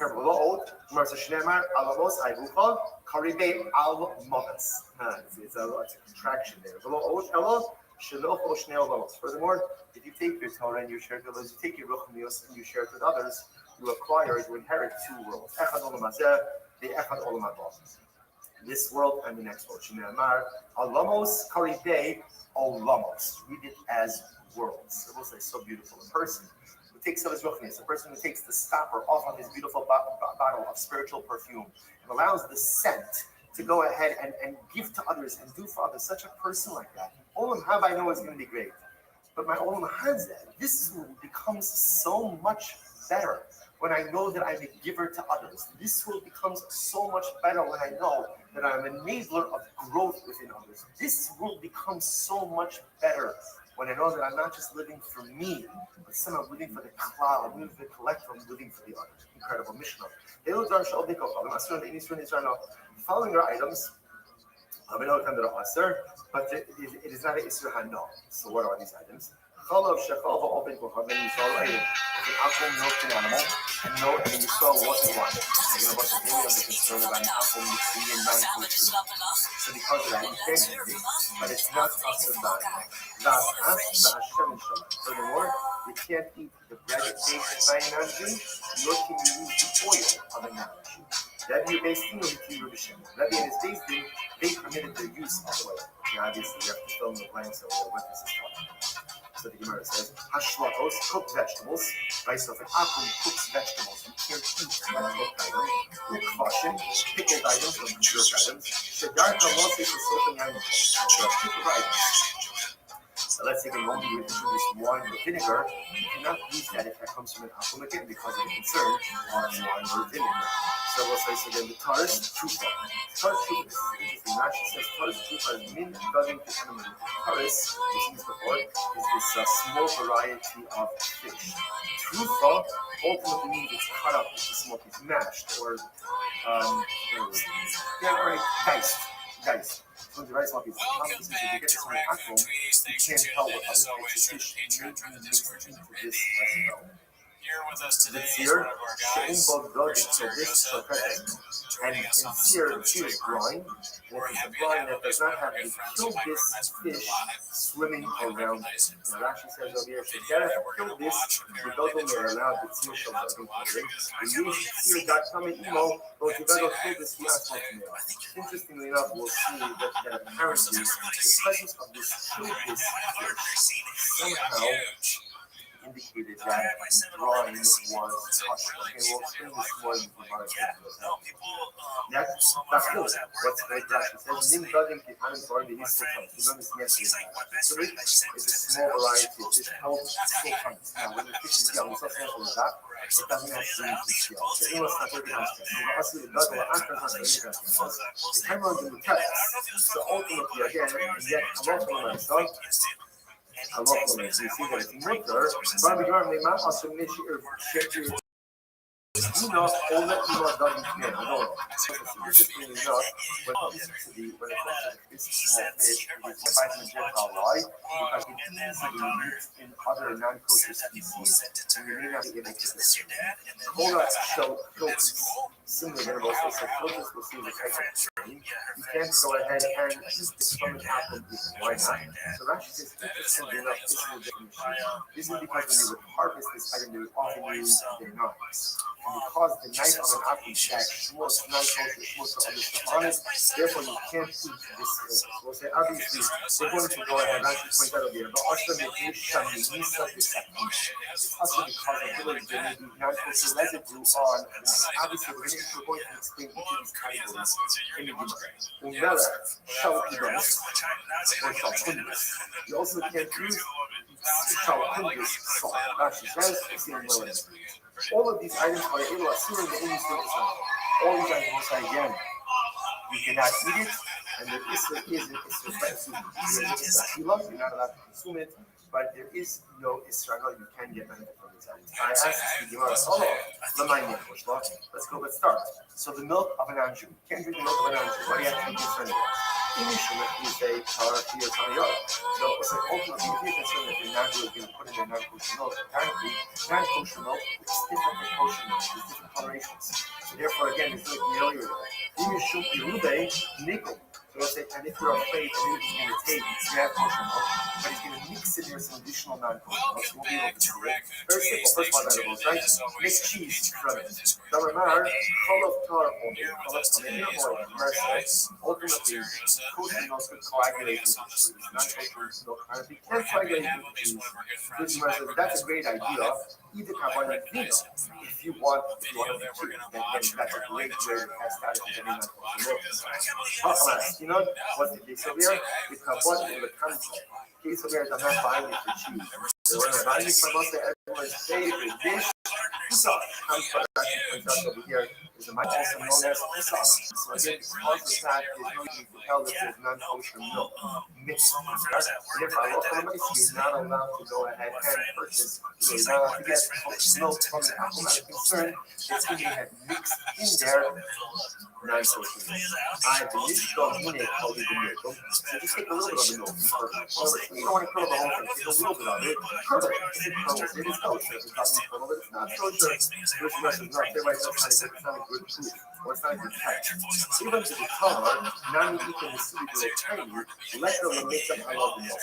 Here's the difference. Any time you make cheese, at least the time you make cheese, it is very common to always have some leftover milk. Not all of the milk curdles, even in the case of kosher, totally kosher milk. So therefore, again, even the cheese test doesn't work because just because you have some leftover milk that didn't curdle is not a raya that is kosher milk or non-kosher milk. Even kosher milk, there's some leftover milk that doesn't curdle. Therefore, the cheese test will not work to ascertain whether or not there's non-kosher milk. So what it is, after the table of the kabbalah and the vino, these are the criteria. Furthermore, again, even if you are present in ultimately, again, for cheese. And even if halacha l'maisa, again, you do go ahead and make the cheese. Once again, how does that help you? Because halacha l'maisa, once you establish that there's some milk that is always left over in the cheese itself, that can just, even, look, it can be kosher milk that just didn't coagulate, so it can be non-kosher milk that can. Therefore, bottom line is that the cheese test can't work. Therefore, what's halacha l'maisa? Source number one, or halacha number one, Mishnah says you're not allowed to go ahead and purchase milk from the apple. Why? We are concerned ultimately again that the apple mixed in non-kosher. Now again, this is I'm not concerned with selling you just pure non-kosher milk.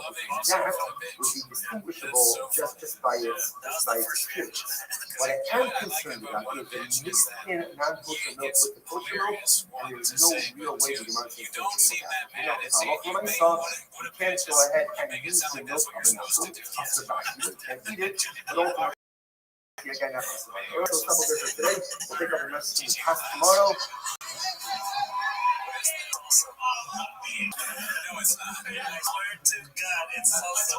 It is salsa. I told you. That's why I was like, I need to go on the podcast. Did you have like a cookie in your There was a cookie. There was a cookie on the table, and at the end of it, like, dip it in that table. So you're just trying to get it. This is a joke way. Virtually, spiritually together. You might think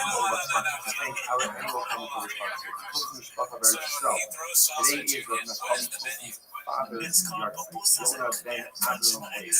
Survivor, our partisan, even low, strength, values, just an so shout out to him. He produces the show. Salvador this restaurant. It started off one Saturday show, and so he did a good show. I did it right. He started it, and right away it's great vibe. This is the first time it's well, our church. I'm going to go as far as the month of Tammuz. I'm going to go to Weinberg. But the miracles of Hashem are both revealed in the miracle of Jonathan Stein 14 years ago. And of course, the speedy arrival of Hashem This is a side question, but if you have food, Power show dedicated to the this month. Legally used by Shlomo Ben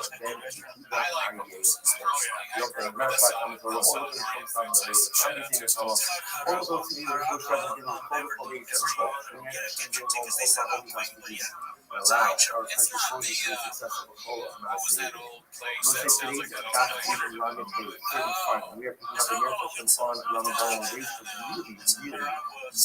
mean, there's too much in it inside, but to figure out everything every person and you. Okay, so that's why there's salsa. Is it salsa? You know, it's not like salsa, but it's like a liquidy salsa in like And the kind of prepared Hashem himself into death. That was my question. I wanted it was like a Ruben surprise. goes over to Rachel, and remember again, he wants to know. In order for the fact that a man has to give a woman I don't know what it was at first. I what was Ruben give Rachel? He gives her the extremes of a star on his skull. Kind of star on his skull. Okay? So Rashi points out over here, star on his skull, also down there. See, so the extremes of the star on his skull. So ultimately, again, now what is significant now? Lab constitution married together is like a leaving aside the lack of romantic but when nice again God says it works. On the other hand, the very agree about the public the man who is the happy woman with the accident or half of a baby she's not. It's the interesting stuff. I think not all exponentially if it's some shine, it's not really about it. Trying to help you be taught to kill the person, and therefore you start off with execution, and therefore you start off with the bond. Cast on both desires, we know what that is. So again, if you use the exponent of the shine, this helps work. Exponent of the sharp apple desire doesn't.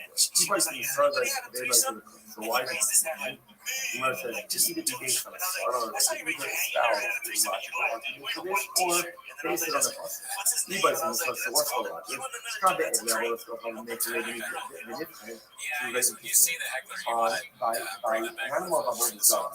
Because if remember, the excrement is inside the animal, so ultimately, again, the excrement makes the animal feel a little bit more bored. By the way, Harris usually refers to, let's say, excrement that's still left, like in the intestine, actions like that, left after that it's actively excreted. But it should be inside of the animal also.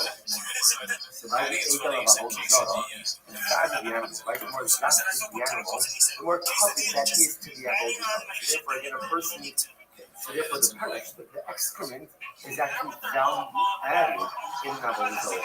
Like I was trying to scroll, make a little bit of but again, by showing this, the animal can be excreted anyway. It doesn't make a difference if the animal is large or smaller, makes absolutely no difference. The Gemara says, "Ibais," and so that's the svara. That's the svara. Ibais in the crop. Don't be a pasuk. Sit hafal yifakiyat umuma. It says by avodah zarah that you can't hold on to anything associated with avodah zarah. By definition, is going to be also. Therefore, even the excrement is going to be also. Suckle and suckle ashrar. Below you have to let you say it. Those that try to stone, you have to stone the shrar in an eye, and you turn. The soda also, compared to the prohibition, only involves the contract, doesn't involve currency. So let's say some incredible, so one of years that halacha might say, no one thinks you argue on this. Man should be mechadish a woman with the excrement of a short on the skull, because essentially the excrement is not also value. And again, it does have value, it's fertilizer, it has value. So therefore, a man can be mechadish a woman with it. On the other hand, the excrement of the calf of a avodah that is also value. So again, either based on pasuk or based on the I mean, the truth is both of these can be believed ultimately for so when back to the conversations about chooses, we become a mutation that we can be kibas medeva, become a other way that will kibas over kamura medeva. So again, initially was a discussion today about why is it that cheese so one of the answers that Gemara gave initially was because turtle is in the stomach of an medeva. Gemara says, and then Gemara answers, you are the initial she's got, but from a hagale, kibas over kamura medeva, you have to learn how to learn so again, the stomach. Stomach of an old stomach of just animal. This time it's well again. So yeah, Hamur gave us the Vela. So Rashi says, sorry, Kappa as well. The Suri Hana Sharo Per Shai. This is very interesting. So the Gemara says, now what you can infer from this is that Halacha L'Maisa. So remember, what do you infer from it? What do you put in it? It's a remnant that's around the stomach. So what you see from here is that in general, even if anyone is quoted by the instruction, no, for benefit, that is essentially excreted, and that would include also like the remnant in the stomach of the animal. Ultimately, again, is mutter back. The karma may be nation ma'anis, egli avodos of him, and then again, afterwards it says that ultimately again because they curdle the cheese in the stomach, the kibas egli avodos of him become a hundred in pain, lama lo asura ba'ano, and ultimately then they start back, if that's the case, that they're curdling the cheese in the stomach of the avodos of the animal, then ultimately the cheese shouldn't only be asur ba'ano, but it should be asur ba'achila, it should also be asur ba'ano. You also on both counts. So what do you see from there? You see from there when it comes to idolatry, really every single part of the animal ultimately again is considered to be asur ba'ano. Even the Russian, by the way, of piercing is something that's separate. It's usually also something that's important, unimportant. In the grand scheme of the animals. What you need to see is that when it comes to avodah zarah, because of the stringency, because of the strictness of the prohibition, everything becomes prohibited by an avodah zarah, including the remnant in the stomach, including ultimately again the excrement, whether it was excreted or whether it's still like inside of the body of the animal was slaughtered.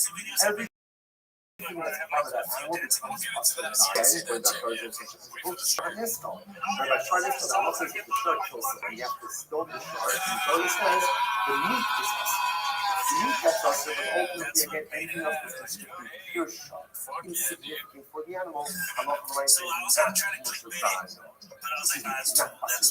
Sorry, it's not asur ba'ano. And therefore again, coming full circle, that's why a man can do an encourage a woman with the excrement of his short because that is not asur ba'ano, therefore it has a value, but it cannot be encouraged with the excrement of an avodah zarah. Because in that case, the avodah zarah status becomes all parts of it.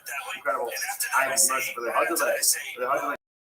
And we should the lesson today. I don't understand. In general, even if halacha L'Maisa, right?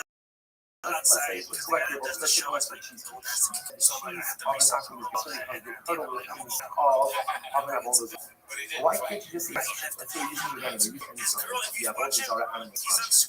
It's no longer present in final. You see that? Because it's no longer present, what I'm saying is it should be bottled. It should really be bottled. It should be ultimately nullified in a greater extent. It's no longer visible, it's no longer in existence. And ultimately, it should be bottled. The Hamurias Rabbanan below Asura Banal, because again, when it comes to Murias is potential. And according to the Rabbanan, ultimately again, according to the Rabbanan, below Asura Banal, ultimately again, the rabbis did not Asura Banal. Mike, I know what's the Love Mishum, the lesson of the Surah Be'er. Ultimately again, because the issue itself is not external. I mean, how can you keep the Shibna Kamokin, Kashima Command the issue the You're right. It could very well be that in general, that when the enzyme on stomach that coagulates the process of the kernel, ultimately again should be bottled. One could make that argument. The issue of here was that this is a big secret in itself. It's called a Davar HaMayim. Davar HaMayim is something essentially the response of the creation of something else. To make cheese with that move that enzyme in order to cause the cheese to coagulate. So therefore, halacha l'maisa, even though you may not be able to see it, right? Or even though you may not be able to notice its presence, but halacha l'maisa, we know that there's no cheese without it. And therefore, halacha l'maisa is not far. So this happens to have far-reaching consequences. None of that is halacha. So just interesting to know. Or again, the Gemara is kind of moving over here. Again, we're going to get more into cheese. We're not finished with it yet. Again, the Gemara highlighting the idea. First of all, again, we have an interesting halacha when it comes to distribution. Because it's kind of showing with the exponent of a sharp itself, because it's not going to be at all. But you can't be the tradition with the exponent of an bizarre animal, either based on svaras or based on a puzzle. Interestingly enough, if you part of the cheese, kosher cheese, so to speak, if you're in the stomach of one of those are animals in the eye, but it's in the bottle, it's not wine, it's a mind, it's non, it's something that creates something else, something that has that heightened level of importance. By definition, is not butter. It's let's say, think about it, it's a really beautiful thought, right? That's something that is responsible for the establishment of something else, even if that original ingredient is no longer visible, it's never processed. I think in a lot of listeners who think about this, often you speak about the virtue of success and the element of what you do for yourself. But it is important for us to remember that at the end of the day, as important as what we do for ourselves is the growth that we enable in us. Starting in Gary, because I'm a Gary as an alcohol, since even the ocean is going to be like the stars in the sky, like the sand on the shore. Of course, it is the same question. It never happened, right? So obviously, we've never been as numerous as the stars. We've never been like the sand on the shore. So what does it mean? It's a simple idea. I'm looking at the personal here. Maybe it's introduced to so it's true that different segments of humanity kind of went in different directions, but Lamaisa Azamabino is responsible for luckiness in this world. And we were talking about association. And again, every nation faces itself back when Azamabino is going to be smart. So I'm talking to Azam, more than even what you're going to accomplish as an individual, is the growth that you're going to enable in humanity in all of the world. And this is so incredibly important. This is something that's really extreme that we accomplish in this world. And not just things we accomplish for ourselves, but it's inspiration to others, and it's enabling a growth in others. And sometimes people never even know what we did. They never even know what's Allah. A mining is never enough. If you help to establish something else, by definition, you think it's making cool, or no one knows about it, it's there, and it never fully disappears. It's always been incredible. Let's go back to this. It feels that but remember again, after there was this whole discussion, which I did with Shmuel, so ultimately again, Shmuel switched the conversation to a different topic. Yes. So Rabbi Shmuel said Yeshua, right? So I'm sorry, Rabbi Shmuel said Yeshua.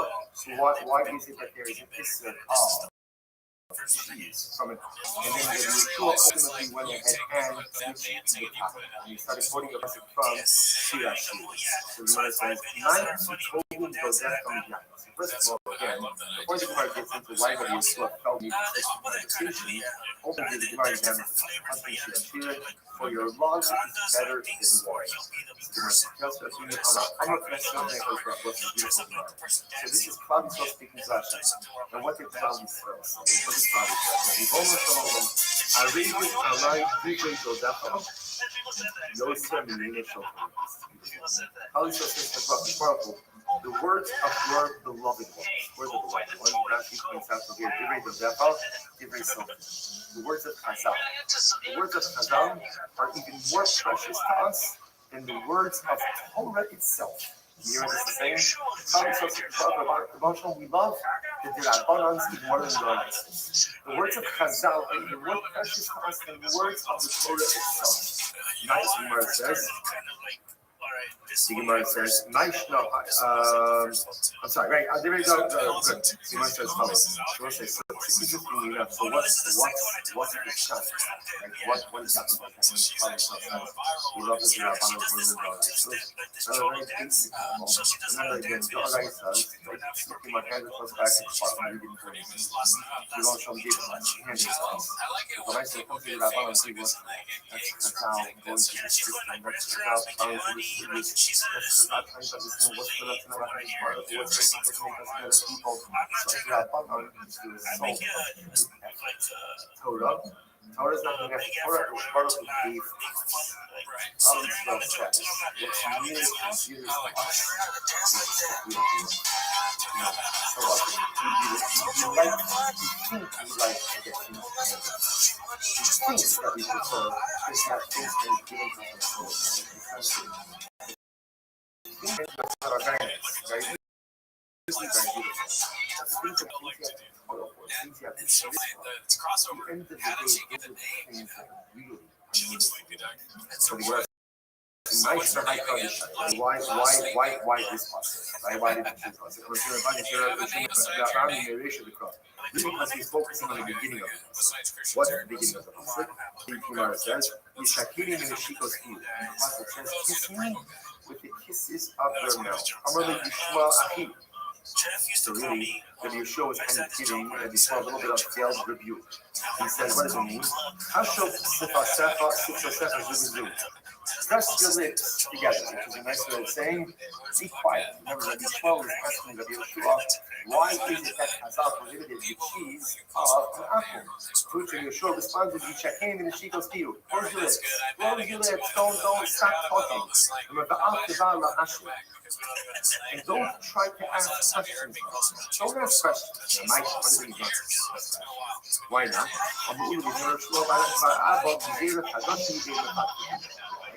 It's interesting that we were having this conversation.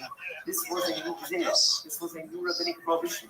Now, when it comes to the rabbinic prohibition, we don't go ahead and ask questions.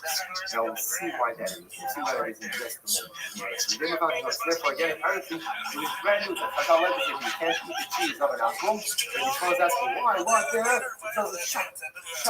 Yishakim the shikos view.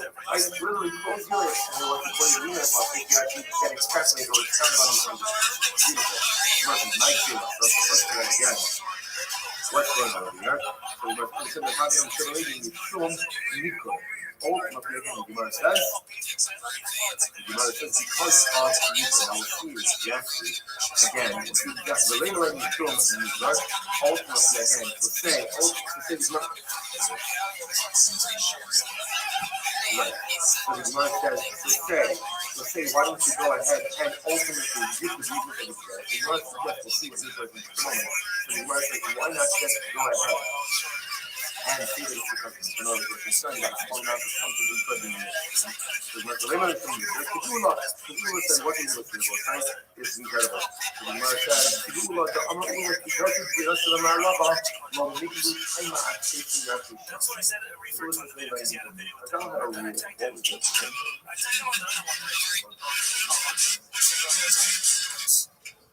What was it? What was Chazal?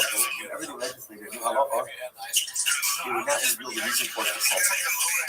That's the way they did it. They wouldn't reveal it for 12 months. Why?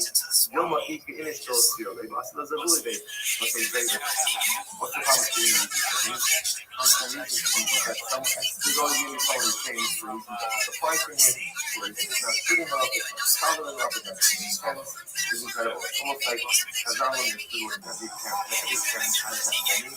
And of course, when it's on the top of something that's pushing it, we need to look at it. It happens that a pair of people point to this is what we're going to do. Why? Because I said so. I mean, the truth is, it happens to be in that's an important piece as well. Like children need not to be privy to the logic of every single parental decision. And children need not be a partner in the creation of every single parental policy. Parents have a prerogative to say, this is what is going to happen. This is not what's going to happen. Why? Because I said so. So when a child gets older and the comprehension expands, we can bring them into potentially even when they get older. Sometimes the parents just have to say, this is what it is. Because if you start getting into these things, there's a moment everybody needs a big problem. Now, this is fascinating because all this policy, that whenever they get to the new law, 12 months after the law was first established, we don't talk about the reason. We want to go ahead and just kind of legislate it, have it become part of the general behavior of the problem stuff, and afterwards, because it's assessments, after 12 months, when everybody again is kind of like this behavioral habituation, then we can talk about the reason. But for the first 12 months, do it. It was a process so that we can do over and over again in Yiddish. This is so much of what it means to be a I understand it, don't understand it, I agree with it, don't agree with it, I appreciate it, don't appreciate it. It's not the nice. The Baruch know what's best for us. Chazal know what's best for us, and our job is to exercise that experience. To be able to say, here, I'm ready, I accept, I'm going to be imperfect and make a lot of mistakes, but I'm fully boarded. So we learned in the Rabbi, so give me a gesture later, this on the Akal, Yav such a study, so we learned as follows. Now, remember again, the Nikar, okay, I was going to say if they were seen, the Nikar means that, Nikar means like a hole. So what that's reference to is snake. So apparently, what Chazal were originally concerned about when it came to cheese was that there would be snake venom. But if that's the case, we're not taught, the study, the cheese rise, then it should be permitted. Why? Because loving sneaker is why in Maniko Yavis. So we'll say because ultimately, again, if your snake venom apparently wouldn't allow cheese to dry out. If cheese dries, then by definition, there's no venom. There's no venom, then it should be permitted. Where it says Yashan Mutter in Maniko Yavis, only again cheese. No cheese permitted. Why? The snake venom is like from Egypt. Now, legislated about cheese because they were afraid that perhaps the apple wasn't careful with snake venom is an easy way to tell if the cheese has snake venom or not. If it has no liquid, right, if it's dried out, then it has no venom. If it's aged, it has no venom. And that's one thing you don't know. Right? There's another issue. The issue is that ultimately, again, it is impossible for there to be cheese without some milk residue inside. Now, what does that mean? If you take a look at Rashi, Ishi actually the color Shapova always becomes any so Ayo Doma Ari they color there's a difference between perhaps the Akamis using cheese, like using milk to make cheese, maybe you mix in some non-kosher milk, yes, and therefore again, cheese always always has some milk residue with it.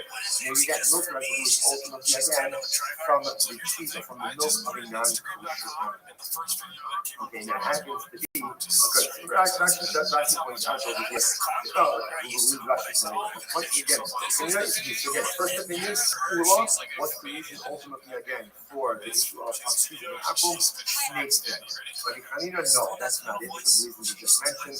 Rather, it's the issue that maybe the apple mixed in some non-kosher milk, and some of the milk residue ultimately will be non-kosher milk. By the way, it happens to be, you might understand that for whatever the reason, non-kosher milk would not collect. Therefore, again, it's not really a concern of the non-kosher milk is going to get baked into the cheese. But in the cheese residue itself, the milk residue in the cheese is going to be non-kosher milk. Shmuel says, Interesting. So Shmuel says, what's the issue? The issue is that they take an actual piece of the stomach and use it to ferment the cheese. Beforehand, we're talking about using an enzyme. So once the argument is the enzyme is like a pure once you're actually using a piece of the stomach itself, that's not pure.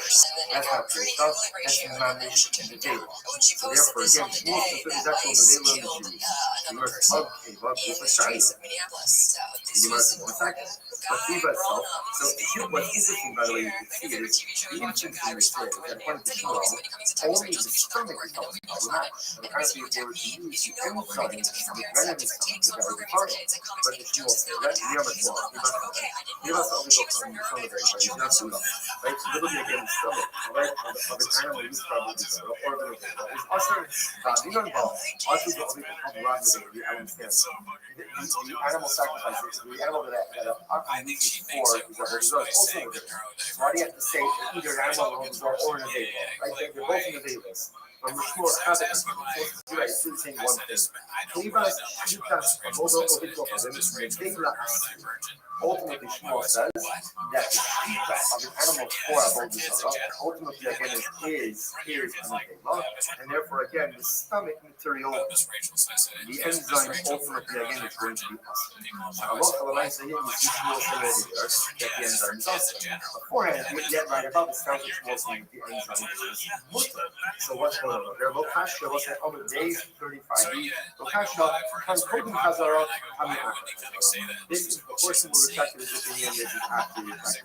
After saying the time of the Hazara, also Mishnah the Shlita school in the Kivas Kovin Gokovin the Deva, the Asura, Mishnah Kodim Shechazaba Rabbi Shomit Torah, however, Rabbi Shmuel, the patient, and even also the Kivas Medeva, the Sabbath especially again, these statements were made at different times. One was before the retraction, one was after the retraction, the Mishnah was not the Mishnah. But ultimately, again, the Mishnah Halacha L'Maisa went ahead and remained. So what it's in other words, the original ruling, the Halacha L'Maisa again, it was going to be fun. Based on the fact they're only using an enzyme. But I think in the enzyme would have been pure stuff. Later on, the Gemara said that it's also ultimately refers to the fact that they're actually using not simply the enzyme, but rather Halacha L'Maisa, they're actually going ahead and using the actual piece of the stomach itself, which Halacha L'Maisa will be us. Rashi says that Halacha Hazara, half the Shani Shomishim, and even also the R. About Hiba Aksima, Shari Al-Akhir, Hazar Hazara Yeshua, the Eight Shuvah, so again, originally,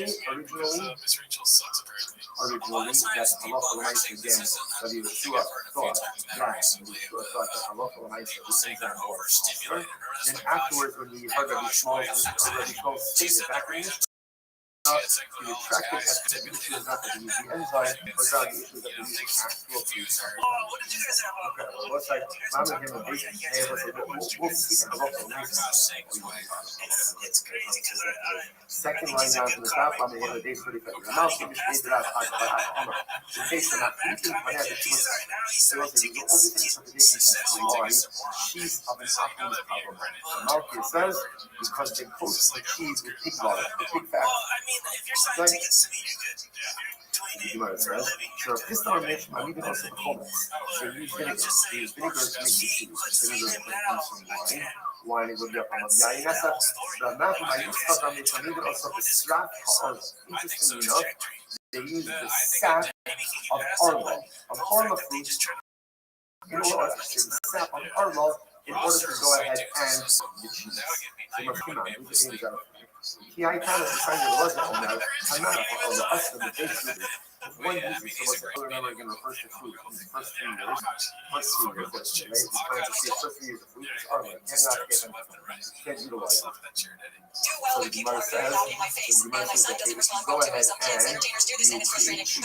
use the sap of armor as a collaborating. It's ultimately also because the sap has the same status as the this Gemara says no, it's very short. It's very short of you. It's actually already short. I'm going to go the tikva, the gusa.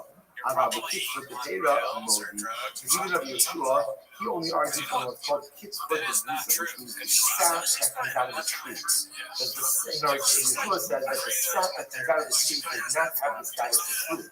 But everyone agrees that the sap that comes out of fruit, of course, it does have the status of fruit, has the status of arba. It was the honey b'shnak, honey b'shnak, shamati b'feirush, shamami b'srafa ha'oli, or b'srafa ikari b'mot. I heard explicitly that if you go ahead and you use the sap of the leaf, or the sap of the tree itself, for cheese, that ultimately, again, the cheese will be much better, because the sap of the tree, or the sap of the leaf, does not have the status of the tree.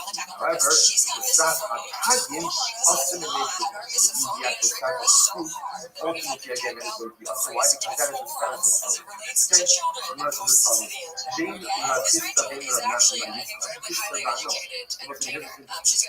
this is, remember again, Ratista says, the reason why cheese doesn't happen is often because they use vinegar. Therefore, vinegar comes from yayin. Yayin doesn't have to use yayin essence. Rav Nachman, they use the sap of arba. But both according to Rav Hizda and Rav Nachman, cheese of an apple should not only be asr b'achila for consumption, but should also be asr b'hanah. Because vinegar of an apple is asr b'hanah, comes from wine. Sap of arba, is asr b'hanah. But yet again, they only say that it's asr b'achila. First on here, kasha. Unless they know it, kasha. Okay, so we'll say, we're going to point out how fascinating this is just to see all of these different opinions, right? So we have Tula, Rabbi Hanina, Shmuel, Rav Malkiah, Rav Hizda, and Rav Nachman. Different opinions as to why Chazal went ahead and legislated that you're not allowed to go ahead and eat the cheese on the kosher. Again, Allah Christ, so we'll hopefully bring it all together. Gosh, I'm not going to make up this. I can see what's meaning of Hassan. So they actually, my next one, what does it mean? Putting over here again from here. So we have to say, literally again, the scent of your oil is beautiful. This is beautiful. Not come from me. What can come from you? It's easier to shelf-life. You can compare it to ultimately a flask of perfume. Nibula, the flask is open, Rechanon, and the scent is able to smell the scent. Here, the flask is closed, clean Rechanon. Ultimately, the scent cannot wash. The scent doesn't go on. Look at how beautiful this is. In other words, at the end of the day, what makes some fucking great? It's not the knowledge of the analysis of itself, but rather again, it's the willingness and ability to share with others. What's that? It's reminiscent, harking back to one something that establishes something else that's never possible. Right now, you try to treat yourself as just a regular mom trying to figure it out. You're not. You're a millionaire baby, and you just got back from performing in Saudi Arabia. You have an insane amount of beautiful. You have so many resources to be informed about the world. I would say this is clever hot takes from a film that we're of society. These are hacky, rants from someone who's clearly struggling with their sense of self. But this isn't just a way to go and share your sense. It's push towards anti-intellectualism, favoring emotional simple truth over complex analysis. Science can be wary of the charismatic grifter who trends. I'm not trying to goad it into a culture war. There's clearly a class forming right now. There is a class that we should all have our eyes on. And all criticizing. So why would we take a shot at Miss Rachel, an educator and an entertainer who is actually challenging our broken systems? I don't know. I guess that's information she can give to her mental health professional. Curry Day, alumos. Read it instead of alumos, rather as alumos. Alum hidden. So that which is hidden will become beloved. Lo olam lemat elo, shemala hamalas beloved. Shemala hamalas becomes your best friend. Someone said that this is really incredible. You become a kind of person who gives selfless people, especially if you're looking. You teach others, you share your Torah, you share your ability, you share your goals with others. Even the malach hamalas comes with admiration. I always say, what's the that? So it could very well be that in general, the malach hamalas comes to your life. So perhaps, unfortunately, he doesn't feel that the world is being misused. Because unfortunately, all too often in life, I get this one. So the Malach HaMavet comes to claim the Neshama, okay. But when the Malach HaMavet sees someone, he's really like firing on all cylinders. Malach HaMavet sees someone, ultimately, again, he's not just a massive personality, but it's taking up all of these illusions and sharing it with others. The Malach HaMavet is the upper so you want to make the Malach HaMavet your friend? I don't know. Guy, you want to make the party. You want to make the Malach HaMavet your friend? At the end of the day, be the kind of person who takes what he has, the spiritual treasures that you possess, and you put your טבלאות, מה שנאמר, עלמות הגופה, על ידי אלמות. טבלאות שלא חושני עולמות. זאת אומרת, if you take this when you share to those figures and you share to others, you acquire, you inherit two roles. אחד עולמות this world and the next world. נאמר, עולמות על ידי עולמות as worlds. The person who takes the stuff off of the beautiful bottle of spring perfume allows the scent to go ahead and give to others. I'm such a person like that. Oh, how I know it's really good.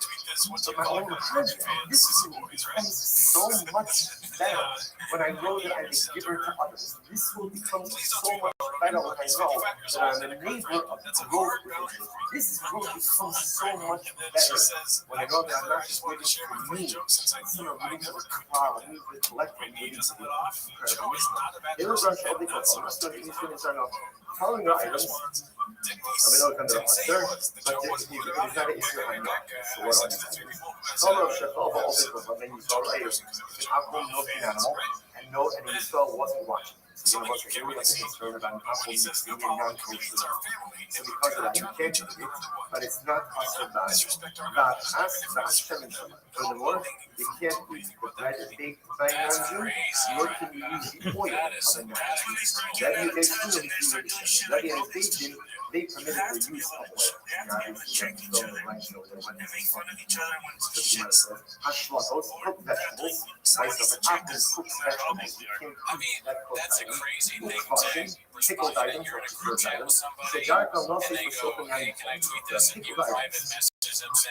Unless you can only introduce wine or vinegar, for not use that if it comes from an apple because of the concern of wine or vinegar. So we'll say so then the Taurus is not just as Taurus because me talking to Taurus, which is support this small variety of fish.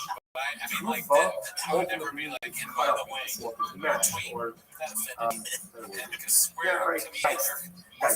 So you like how these conversations you get to happen, you can't tell what kind of execution it's here, the inbound dog is so this is protected. And it's here is growing, and if it's a growing that does not have this, kill this fish swimming around. Rashi says over here, Shadera kill this, the gogo may allow the fish of the emo, interestingly enough, we'll see that apparently the presence of this fish somehow indicated that drawing was kosher. And we'll explain this more in the Gemara. That's not good. What's like Rashi says, new bugging is unemployed in useful type. Remember this yesterday. It's a small variety of fish called types. Now, when the fish is young, so it doesn't have to be scale. It was not every house. So ultimately, again, and yet halachah myself, halachah, we see that it's mutter.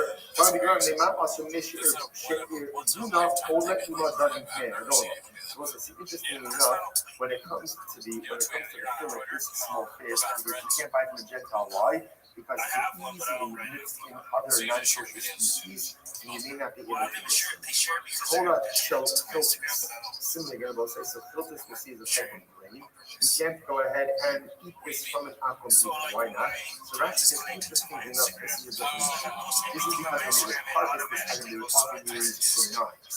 And because the knife of an apple seed has schmutz, non-kosher schmutz, others on it, therefore you can't eat this filter. So we'll say, obviously, We're going to go ahead. Actually, points out over here. But also, Mipnei Shamunisa is also because of really there may be non-kosher residue on. Obviously, we're going to explain each of these categories. Melech, Shalkudis, or Shalkundis. We also can't use Shalkundis salt. All of these items are able to in the English surface. All these items will say again. You cannot eat it, and there is an issur, but excuse me, there's an issur. You're not allowed to consume it, but there is no issur that you can get enough of it. I asked you, follow up. Let's go. Let's start. Can't even look around. What do you have to be concerned with? If you say tar, clear, tummy yard. So ultimately, if you're concerned that you're not really going to put in a non-kosher milk, apparently, non-kosher milk is different than kosher milk. There's different combinations. So therefore, again, there's no familiar with it. And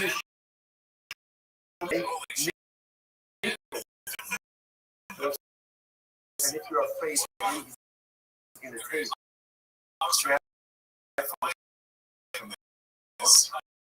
but he's going to mix traditional non-kosher. Let's see what we see it. Very simple. First one, right? Make cheese. Ultimately,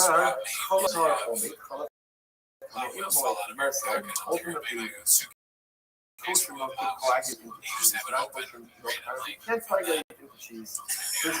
That's a great idea. If you want to make cheese, again, that's a way that has status as any milk can milk. You know, here the carbon please bears are not buying cheese. So buying it from us, everyone's favorite dish. Pizza. Come over here is also known as pizza. Again, because of that, there's no doubt that there's non-kosher milk. If I look for money, you're not allowed to go ahead and search. You're not allowed to get milk from it. I'm not concerned that she may have mixed non-kosher. I have mixed milk. So just take a little bit of the carrots. You don't want to curdle the whole thing with it. Curdle. If it's curdle, it doesn't curdle it. It's not kosher. No, say right, that's not a good kind of test. Even more, none of each of the timely, let the limit of the milk. Here's the finding make cheese. It is very common. Not all of the milk curdles, even in the case of totally kosher. So therefore, again, even the cheese test doesn't work because just because you have some leftover milk that didn't curdle is not a raya that it's kosher milk or non-kosher milk. Even kosher milk, there's some leftover milk that doesn't curdle. Therefore, the cheese test will not work to ascertain whether or not there's non-kosher milk. And the other possibility is, furthermore, again, even if you are purchasing milk, and even if Allah again, you do go ahead and make the cheese. Once again, how does that help you? Because Allah, once you've established that there is some milk that is always left over in the cheese itself, that could just either look, it could be kosher milk that didn't coagulate, it could be non-kosher milk that can't coagulate.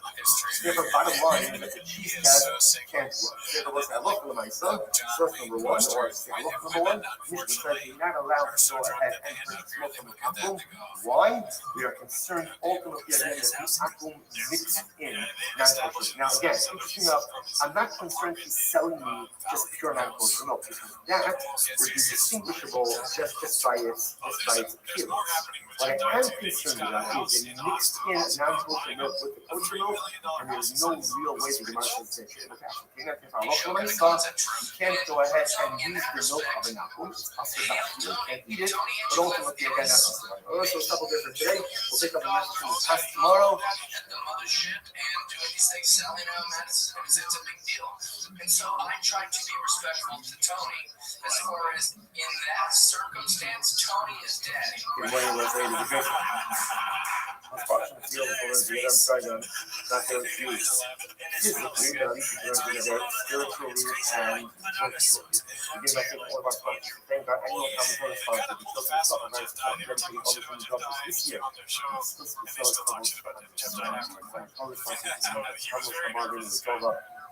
Iron Lana Weinberg, and thanks Dr. Sparkle for all of his music, both his viewers and viewers. We had some Charlie Weinberg 14 years ago. Daniel and I said, apologize yourself for them to become breakfast this month in memory of father Solo, and you do that on your dinner. Everything from China is all those things which I think in phone calls for the 12th semester home have a soldier to be successful in the Today's daf is Lamed Lamed 34, and we are picking up in Yer Hashem on Lamed Gimel on the days 2, 4, 6, 7 lines up on the line. All of today. Hi, my name is Kunya. So if I can take the last time I think we are talking about vessels that are coated with lead. So these vessels, you are ultimately whether they are black or white. Ultimately shari, they are one could ultimately utilize them even after an option. The roka are going to be awesome. Why? The shmi because it's made out of this alum. It's made out of it has this mineral alum, the alum dirt, alum soil, and therefore again, it absorbs and the absorption cannot be offset. It's through Kantuni Kulasi. Ultimately, again, if it has cracks in it, then every color ultimately will be awesome. If there are cracks in it, the absorption in and cannot be copied.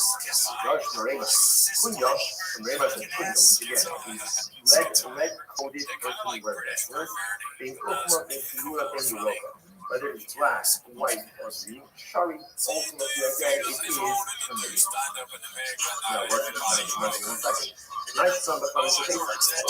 Why should I look over your name? It's really in the text. What's all of that? The Bible in Marina, the mirror of the following honey, the signal, how do you say it? Can you use the case in the book? When you finish this dinner, you finish up the dinner, I'll tell you tremendous a lot of the most application actually is. So what is the status of using a clay punyo on a the local by the hundred is very long. I think when it comes to a green which is made again of alum, that is therefore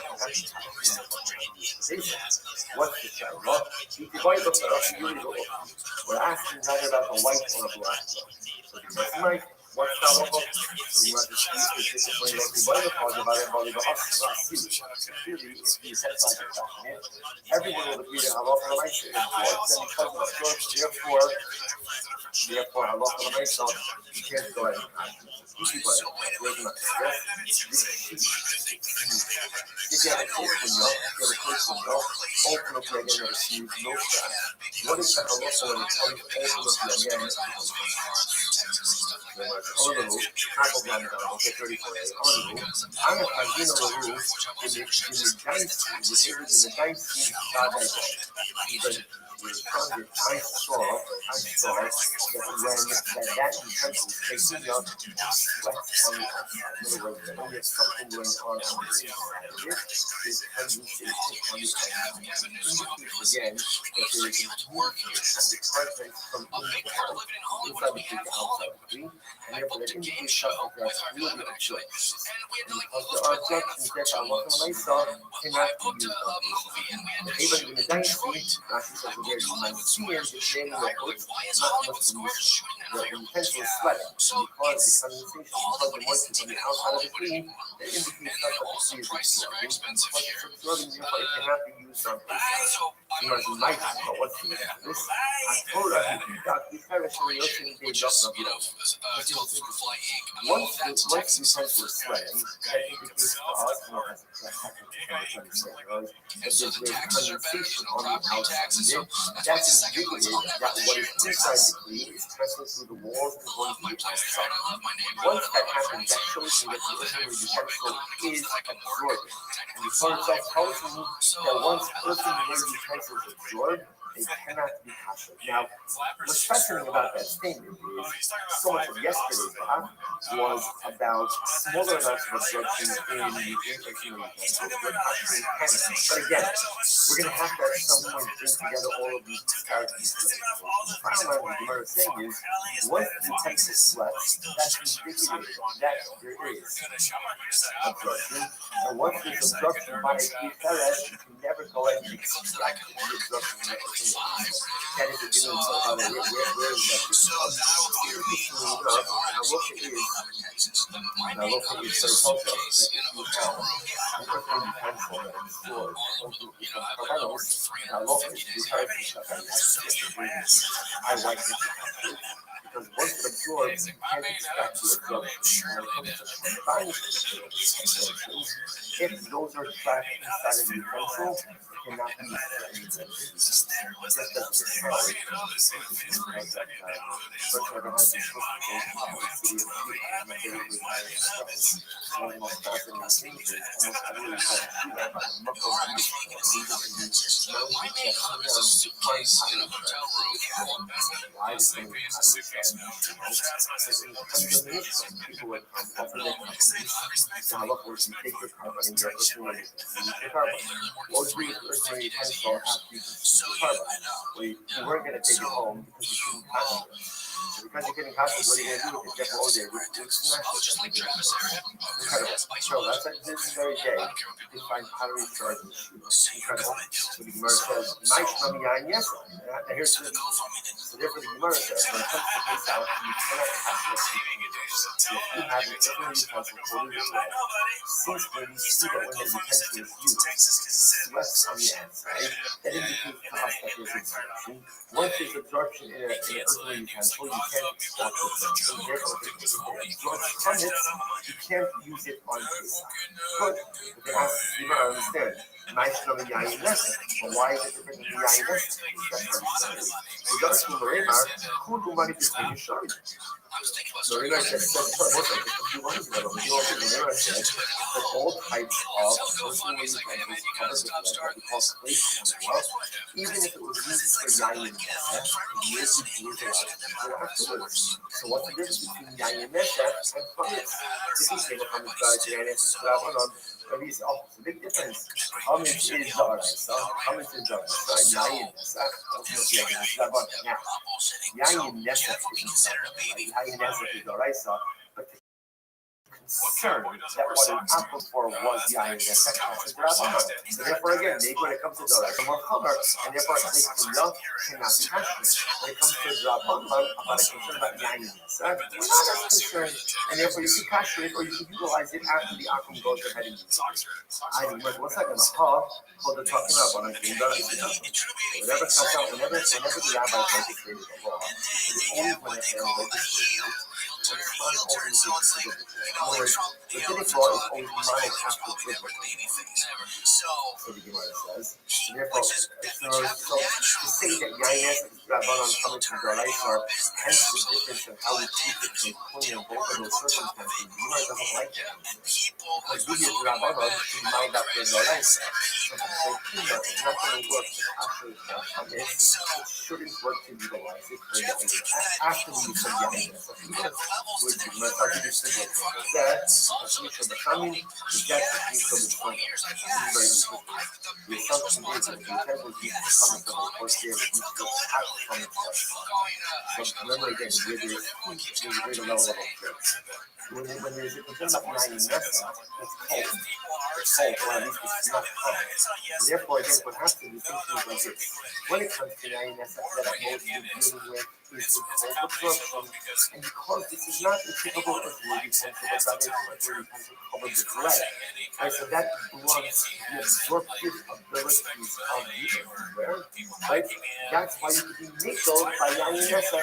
And as long as the Keitunya doesn't have any cracks, Rabbi said even if it was used by an akum, you could use it after. Chametz, if it was used after you, presumably you can use it. Halachah, you can't use it. You can't use it because why? There's a higher level of absorption. Because there's a higher level of absorption, therefore halachah, you can't touch it. Okay, so that's how the Gemara sees the the Keitunya ultimately again is going to be much easier, it's going to be fun for use after Yayin. That's what I purchased the Keitunya from an akum. Ultimately, again, I'm allowed to use it. Now, again, look, I'm trying to point out our contemporary halachas of kasher, hexacated, is very different than the reading Gemara's presentation. Now, obviously, the concepts are there, but the actual application is going to be different. Again, but by Chametz, they couldn't have the Gemara says you can't kasher. You can't kasher. An earthenware utensil, a Keitunya, even if it's coated with lead, since it's used to heat, the absorption is going to be a lot more. Look, I just mentioned you get this, and you can kasher. This is halacha of Keitunya. So here, the Gemara is using the exact to refer to a person who has a covered with lead. The truth is, it doesn't have to be lead. Interestingly enough, it could be an person who has covered with anything. And the idea of a tycoon is, even though a person was heavily absorptive, heavily absorptive, right? So, but the nice when there's a coating on it, that coating makes blunt the absorption properties of a person. That's what drives this whole thing. So if a person with a utensil that is covered with lead, it runs a little bit of the absorption, and therefore, again, at least by Nessa, the amount of things seem to be so concerned about it. From it, they're very concerned. This is an application about what is the halacha. What is the halacha ultimately, again, concerning that's a grave concern.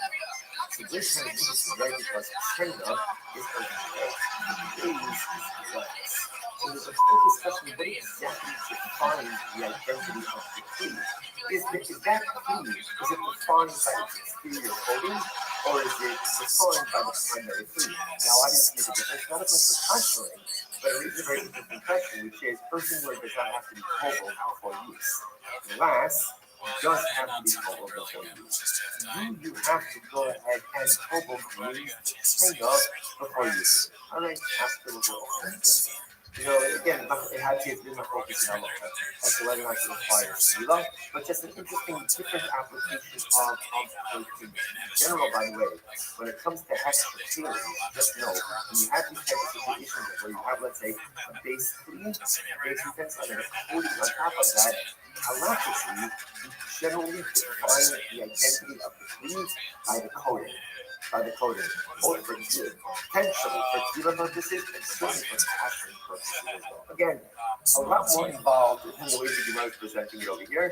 It's just always fascinating to see concepts in the Gemara that although the application changes a little bit by us, but the shama of it is also tremendously powerful. It also tells you, sometimes mentions the consequence also, which is that sometimes you have to make sure that you create the right coating around your food. Because the right coating around your food is really helpful. And we spoke yesterday about the husband is a food. Tyler's like, what's the protective coating you're putting around your food? If you don't coat, not just for a moment, the husband is compared to what we have in the church, compared to the earth. And man is the person who was us. So what you see from here is that the person who was us, so what happens? It absorbs everything. Man, also, what we absorb everything. Everything I see, everything I hear, everything I look at, everything I experience, it all seeps into my machine. And there's a difference. Because if I'm seeing the wrong things, if I'm feeling the wrong things, if I'm experiencing the wrong things, it's all just getting closer to my feet. That's why you have to be like a teacher. You have to be some type of protective barrier around your people. What's the protective barrier? What does that mean? Oh Lord, it's all the beautiful dynamic spiritual activity that we do. That's what creates a protective barrier around a personal relationship. Without it, I absorb everything. And what happens if you absorb everything, Manish? It becomes trash. Unfortunately, sometimes it becomes virtually impossible to extract all of those absorptions.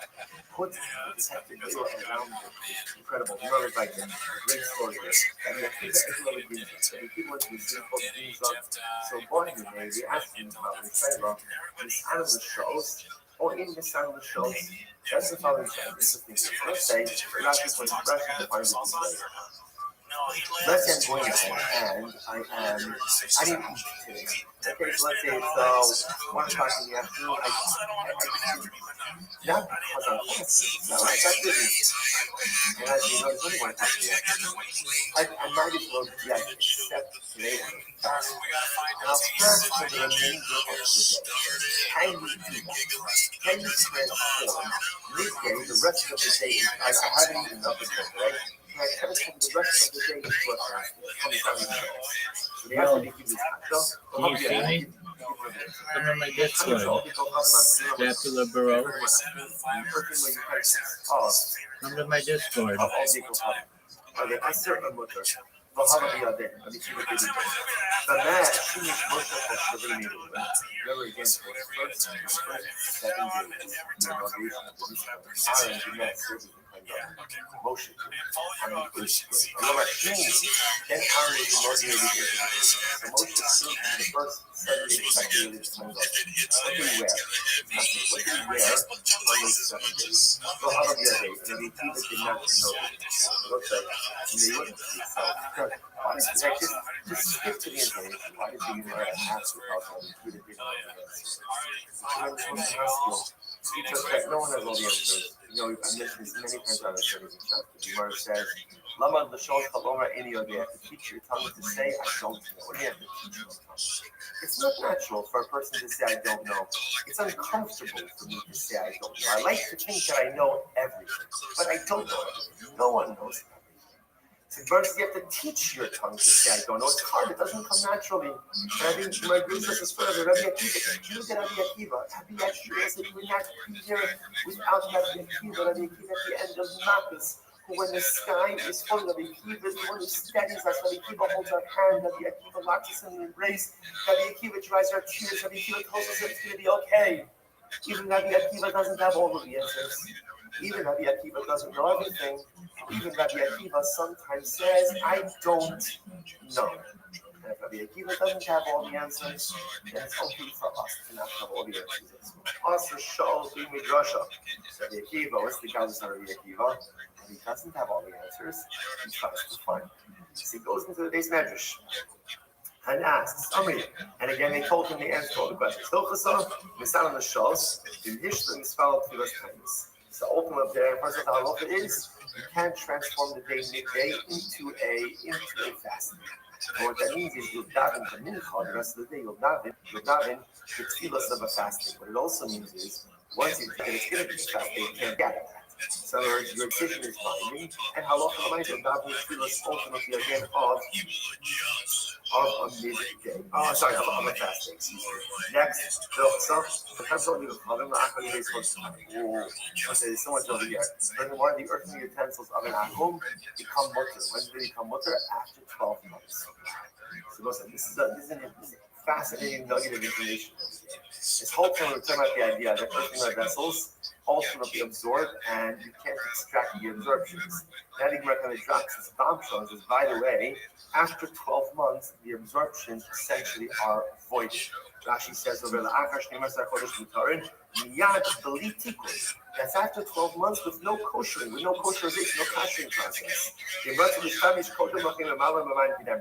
So if you want to use earthenware vessels before 12 months, okay, there needs to be a kashering process, depending on how it was used. What is after 12 months? Anything absorbed within the earthenware vessels ultimately again is bottle. It's bottle. It's negated. It's void. Again, I will say that concept does show up in halacha l'maisa. You know, this comes up all the time. People inherit sets of china from relatives maybe who weren't necessarily observant or didn't know exactly how to run a kosher home. And now I get this, heirloom china. What can I do with it? So again. There is what to do with it, especially if it hasn't been used for a very long time. Because the Gemara introduces us over here to this concept that after 12 months, even that which is absorbed in earthenware utensils, ultimately, again, essentially becomes null and incredible. Next, last question number 2. What did Moshe Rabbeinu wear? What did he wear during the 7 days of inauguration? The Gemara says, Moshe Rabbeinu wore a simple white tunic or a white robe. It was a robe without an imra. Now, what's an imra? Rashi says over here, safa. It means without a hem. And Rashi says, why without a hem? Because ultimately, again, because if it had a hem, there was a concern many people would suspect Moshe of smuggling money or gold or silver outside of the Mishkan. Therefore, he definitely used the robe without a hem. So therefore, no one could suspect him ultimately of smuggling anything out. Rashi points out over here, he says, "V'lav milsa shari kvar nigmar malacha b'shas ha'odem ve'echad shalo." Rashi doesn't make any sense. The word doesn't make any sense. At the time when he was touching the inauguration of the Mishkan, all the gold, the silver, the copper, the precious fabrics, everything was already built. In other words, everything was already constructed. So what would Moshe be smuggling out exactly? So the Rashi leads to Tosis. She'im bo imra.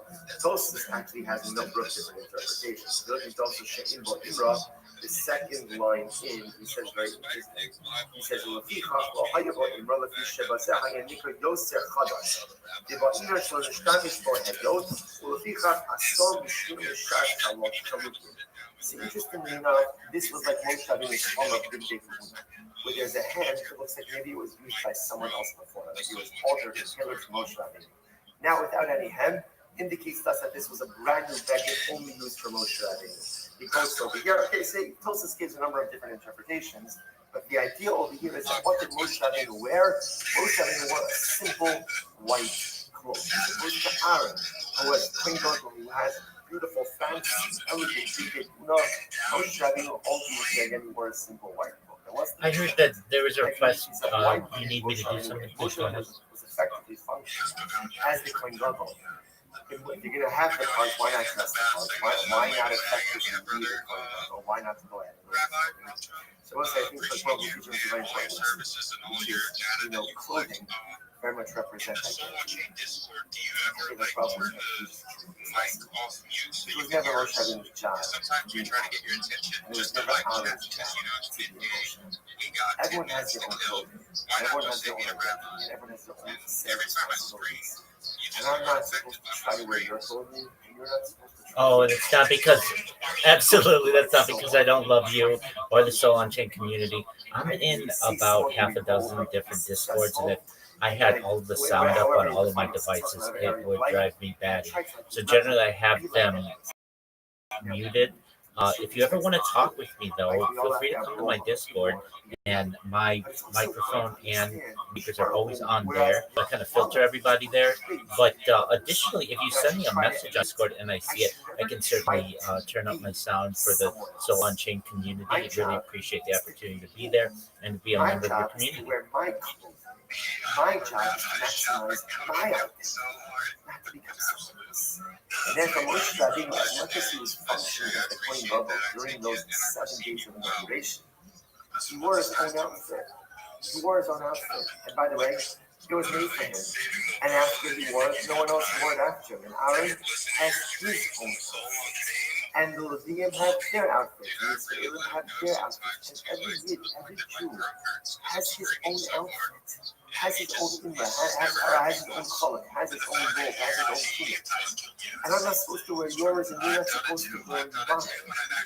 Spend so much time trying to be like other people, when in fact, all that kind of stuff really wants of us is to wear our own clothing, to be the best version of ourselves. I'm sorry, God, I'm not all day long. Remember again, Mishnah said, Hashem is ultimately again great students. Right, the great. Hello, I see you. First one, after some guys on the Kohanim, so if you have the great seed or the great hope of an apple, laughing as when you make some return, it's moist and again, so it's the residue of the yain of the wine in there. But if it's dry, it's more thirsty. Ain't in the loch and ain't in the irrigation. What's the definition of moist versus dry? That's 100% correct. I do my best to be omnipresent and really and here to support the community. You should really know if you ever need to speak with anybody and you want someone to talk to. I am not ignoring people purposefully. Come to my Discord. I'll be happy to be able to discuss anything that you want. I'm really here to be an asset to the community and really want to help people. Usher means bachilo and bahano. Can't eat it, can't get it. Mutter means ultimately again hano and even Allah did high dudayat the camera to alamoy. Buster Frisa, Yatisha, so dudayat dregs. These dregs of allowing the wine after 12 months are made. I recognize that. Well, it depends. It certainly depends. But I do have a general schedule if you want to know it. Now, this isn't every single day, and like last night, I was kept up very early into the morning with a group of people from Canada and Australia. But generally, this is all Pacific time.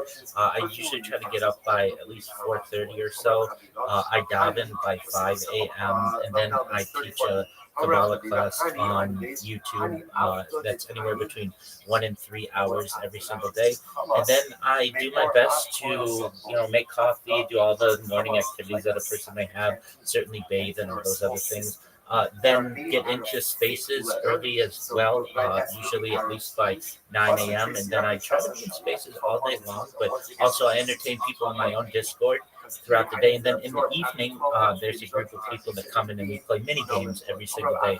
So anything from bowling to mini golf to chess and a bunch of different mini games that we like to play. So if anybody's interested, you can always connect with me in my Discord and or certainly send me a message. If you want me, send me a message. I'm as available as I can be to anyone who has any needs. After 12 months, it's more fair to get that next week. The taxes is starting already, and therefore there's no really value. I'm about to be honey, trace and grass trust. Now the grass is these of us that much more with actually. No, sorry, no, actually. I mean, go fish it. So go fish actually had that term. We had that term on the other, that's jugs. That's jugs. So ultimately, again, you put these black and red. Buster, Tracer, Yafi, Shasa. So Buster, Tracer, Yafi, Shasa. After 12 months, ultimately, again, they're absolutely, depending on the situation. But yeah, I've done that before. I've had people from the Harry Potter Obama Sonic 10 email community come visit me from as far as Northern California. So just generally based on my schedule, I am open to it. And the other question was regarding mini games. What are mini games? Well, as I understand, they're generally not your full on. You need like a super gaming PC. There's something that you can play on your phone. Pretty simple games, anything from pool, chess, checkers, certainly things like mini golf, things like Scrabble, Risk, things like perhaps Monopoly, just the games that you would play as a kid. But I do have a community that we've been playing these games now every night for about a year, and so I enjoyed just certainly staying entertained in any way that I can. Do you mind if I share with the community what I really am passionate about? Thank you so much. So you guys know.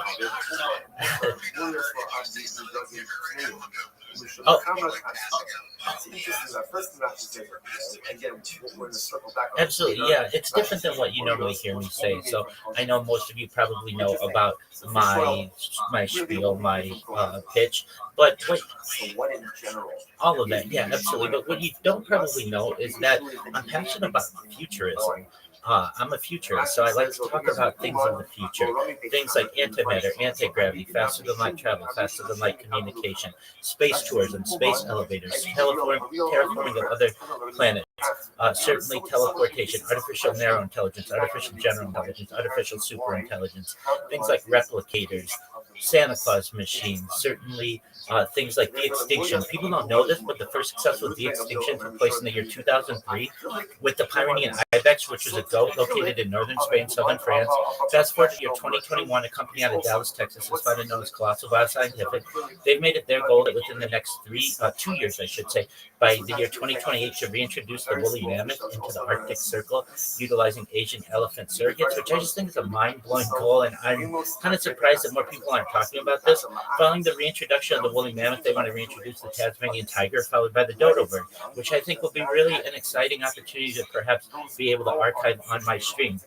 Additionally, I talk about things that I'd like, once I go viral, to be able to give back to the community and the people who have helped me, specifically in terms of life extension technology. When you all were born, the average life expectancy for you all or someone like you was probably about age 80 years old, and I want to increase that with your consent, if you want, using giving you the resources so that you can afford things: oxygen therapy, human growth hormone, stem cells, peptides, cold shock therapy, red light therapy, testosterone replacement therapy, ambrosia therapy, cryonics, cryogenics, to get you to be 120 years old if you want. That doesn't necessarily mean that everybody wants that, but if you do, I want to make sure that you have the opportunity. But at age 120, you may say, Rabbi, it's been a really great life, and back in 2026, everything that you discussed sounded like science fiction, but it's now become science fact. My body's starting to break down, though. What's the next plan? And I don't know if I necessarily endorse this, but these are the types of conversations I like to have. Things regarding mind uploading technology, where we scan your brain into a computer like a CAT scanner and MRI, knowing where every atom is in your central nervous system and your peripheral nervous system, for later download as an android, an avatar, a cyborg, a cybernetic being, a clone of yourself, a robot, an ethereal being, whatever you want to be. But This is true for the oil that comes from the first and second hydrogen extracting oil, but ultimately the third commodity המשני, שכנגד הנוסעים מים ומלח על שומן הדברים, ומוצץ על שומן, וכשקלוס holding us in a field. So this is very interesting. Sometimes what would end up happening is you take the fish, right, and they would put water and salt on the fish, and that would extract the oil from the fish. So the first pour and the second pour, ultimately, again, is mutter because you're getting out the real oil. The third time already, again, there was a concern that they may mix in wine in order to kind of up the volume. There's less oil there. My time, I wasn't using. I'm sure I'm going to do like a Shemaya Lotzara. The Mary of the Camera. That's the first and second parts of the salt and the water. There's enough oil in the fish, not mixing anything else. And the illa from the third time. And Rabbi will come there. I feel like it's considered the new mixed in some oil. Incredible. My father's story. Who are bought the Morais of the Asim in the Mother of the there was once a boat of Morias, of fish oil, right? So the boat is carrying fish, and the catch was there to go ahead and create fish oil. So it came to port in Akko. Osib Rabbi Abba in Akko in Ture Bahadam. Rabbi Abba stationed, literally again, God, Mashkichin, there by the boat to ensure that the Akum sailors or the Akum merchants will not mix in any wine with the Morias. So the Gemara said, that's very nice, but even on my master, who was watching the fishing pattern? So it's very nice you're putting Mashkichin there, now that's at the port in Akko. What about before they got to Akko? Who was watching this thing? Who was watching this thing? Which was the mind making. What should we be concerned about? That perhaps they mixed in wine with the morias or with the fish before they came to Akko. I'll tell you why that's not going to be true. He said the morias, the luma, he said the found down the place where this boat came from, the point of origin where they came from. Wine is more expensive than morias. So it doesn't make sense. In other words, because wine is so expensive where this boat came from, I'm not worried. You're not going to mix in wine because financially it doesn't make any sense. He said, fine. What about the fact I'm going to give you another zera? So I did sur asu the shavi. So maybe they stopped off in sur, right? Entire. Maybe they stopped off in sur, and remember in sur ultimately again wine is cheaper. So maybe before they came to Akko, they stopped at another port where wine is cheaper and they mixed in wine. Which is that no, they didn't stop in store. They didn't stop in store because in store, literally again, kule upshule. Rashi said this like waves and colors. So in other words, you can't dock a ship really by store because it's too complicated because of the rough colors and waves. Therefore, again, Rabbi Abba felt very confident. The others were very confident that there was no wine mixed in with this Morias before. Now, when they got to Akko, because in Akko wine was cheaper, he was concerned they wouldn't mix in wine now. Therefore, station Mashkishim on the boat to ensure none of that. Incredible. The Guvinas based on Nike. The Mishnah also said that the cheese of based on Nike is going to be also Sharm Shemelakish. Why is it that the cheese of based on Nike is the place? Why is it on Nike? Because the majority of cats in that city ultimately again are shafted for Avodas Kohanim. So we have this really quite clear. And Meir holds that the cheese is not only also ba'achila, not only can I eat it, You also can't get no, can't get better. So why not? Huh? Because based on ranking, the majority of calves are shafted for avodah zarah. Okay, so the Gemara says, now what does that do with anything? Now remember, the assumption is that how is cheese made? You curdle the cheese in the stomach of the animal. So since the majority of calves are slaughtered for avodah zarah purposes, so therefore, again, the statistical probability is that the cheese that comes from Beis Nike was curdled in the stomach of an animal offered up for avodah zarah, and therefore the Meir holds it's avodah zarah. It's a product of avodah zarah. Therefore, again, now you cannot eat it, but you can't even get benefit from it. Incredible. So the Gemara says, why do you have to say that the majority of calves are shafted for avodah zarah? Afilu miutinami. Even if it was just the minority, why? The whole Rabbi Meir chayish miuta. General Gemara say Rabbi Meir is choshesh even for what we call a minority possibility, for a very slight, a middle possibility. Our Meir General in Halacha is concerned even for what we'll call less than probable circumstances, right? The Rove says there's a majority, therefore there's a probability. But the Meir is kosher even for the new, even for the exception, right? Even for the smaller probability cases. Now, what does that mean? So it actually points out that this is the case ultimately again where we do not allow Yibum between a katan and a ketana, right? Between a minor, right? A boy and a girl who are minors. Why not? Because we're concerned if he's a minor, the boy, maybe he'll be a seedless, maybe he'll have children, or maybe she'll be an islandless. Now again, the chances of him being a stris and her being an islandless are quite remote. But the Meir nevertheless is koshish to Miuta. He is one that's koshish even for the less than probable circumstances. So if that's the case, Rabbi Meir would say that the cheese of base or nagi should still be also, even if the majority of calves are not slaughtered for avodah zarah, even if just a minority of calves slaughtered for avodah zarah, Rabbi Meir would still say that it's asur b'achila and asur b'hano. So why do you have to say the majority? To response, I'll tell you that. So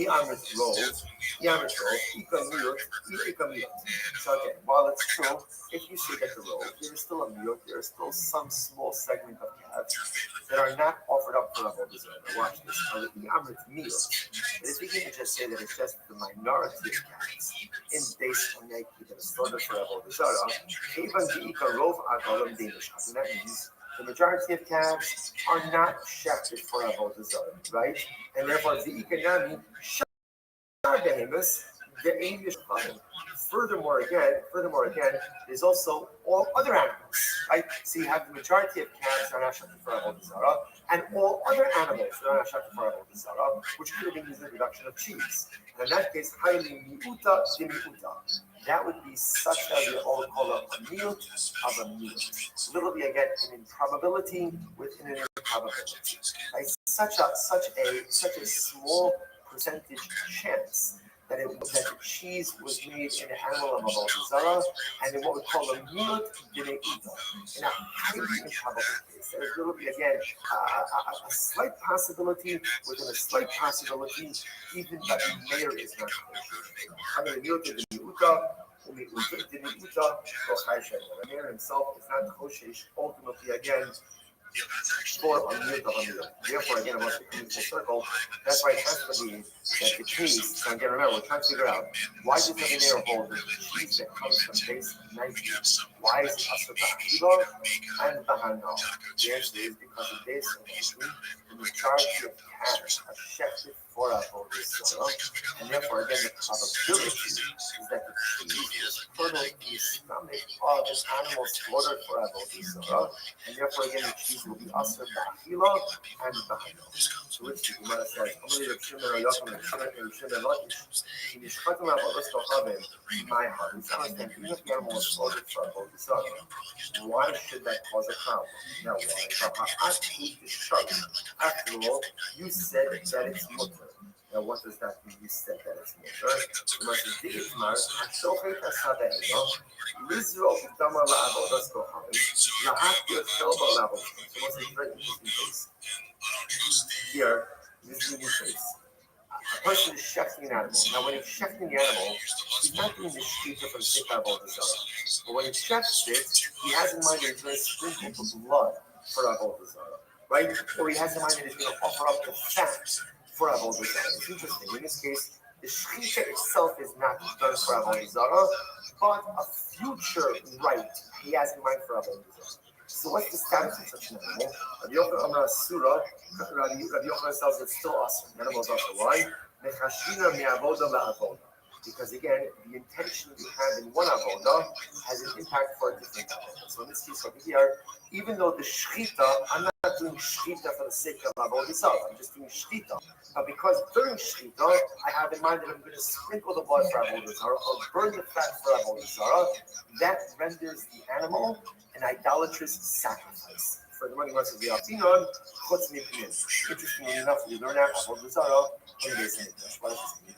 The base of Mikdash, when the point of doing an avodah, if he has in mind to do another one of the avodas in an inappropriate way, that renders the animal pigul. For example, when the coin is checking a carbon, he has in mind that he this carbon 3 days later.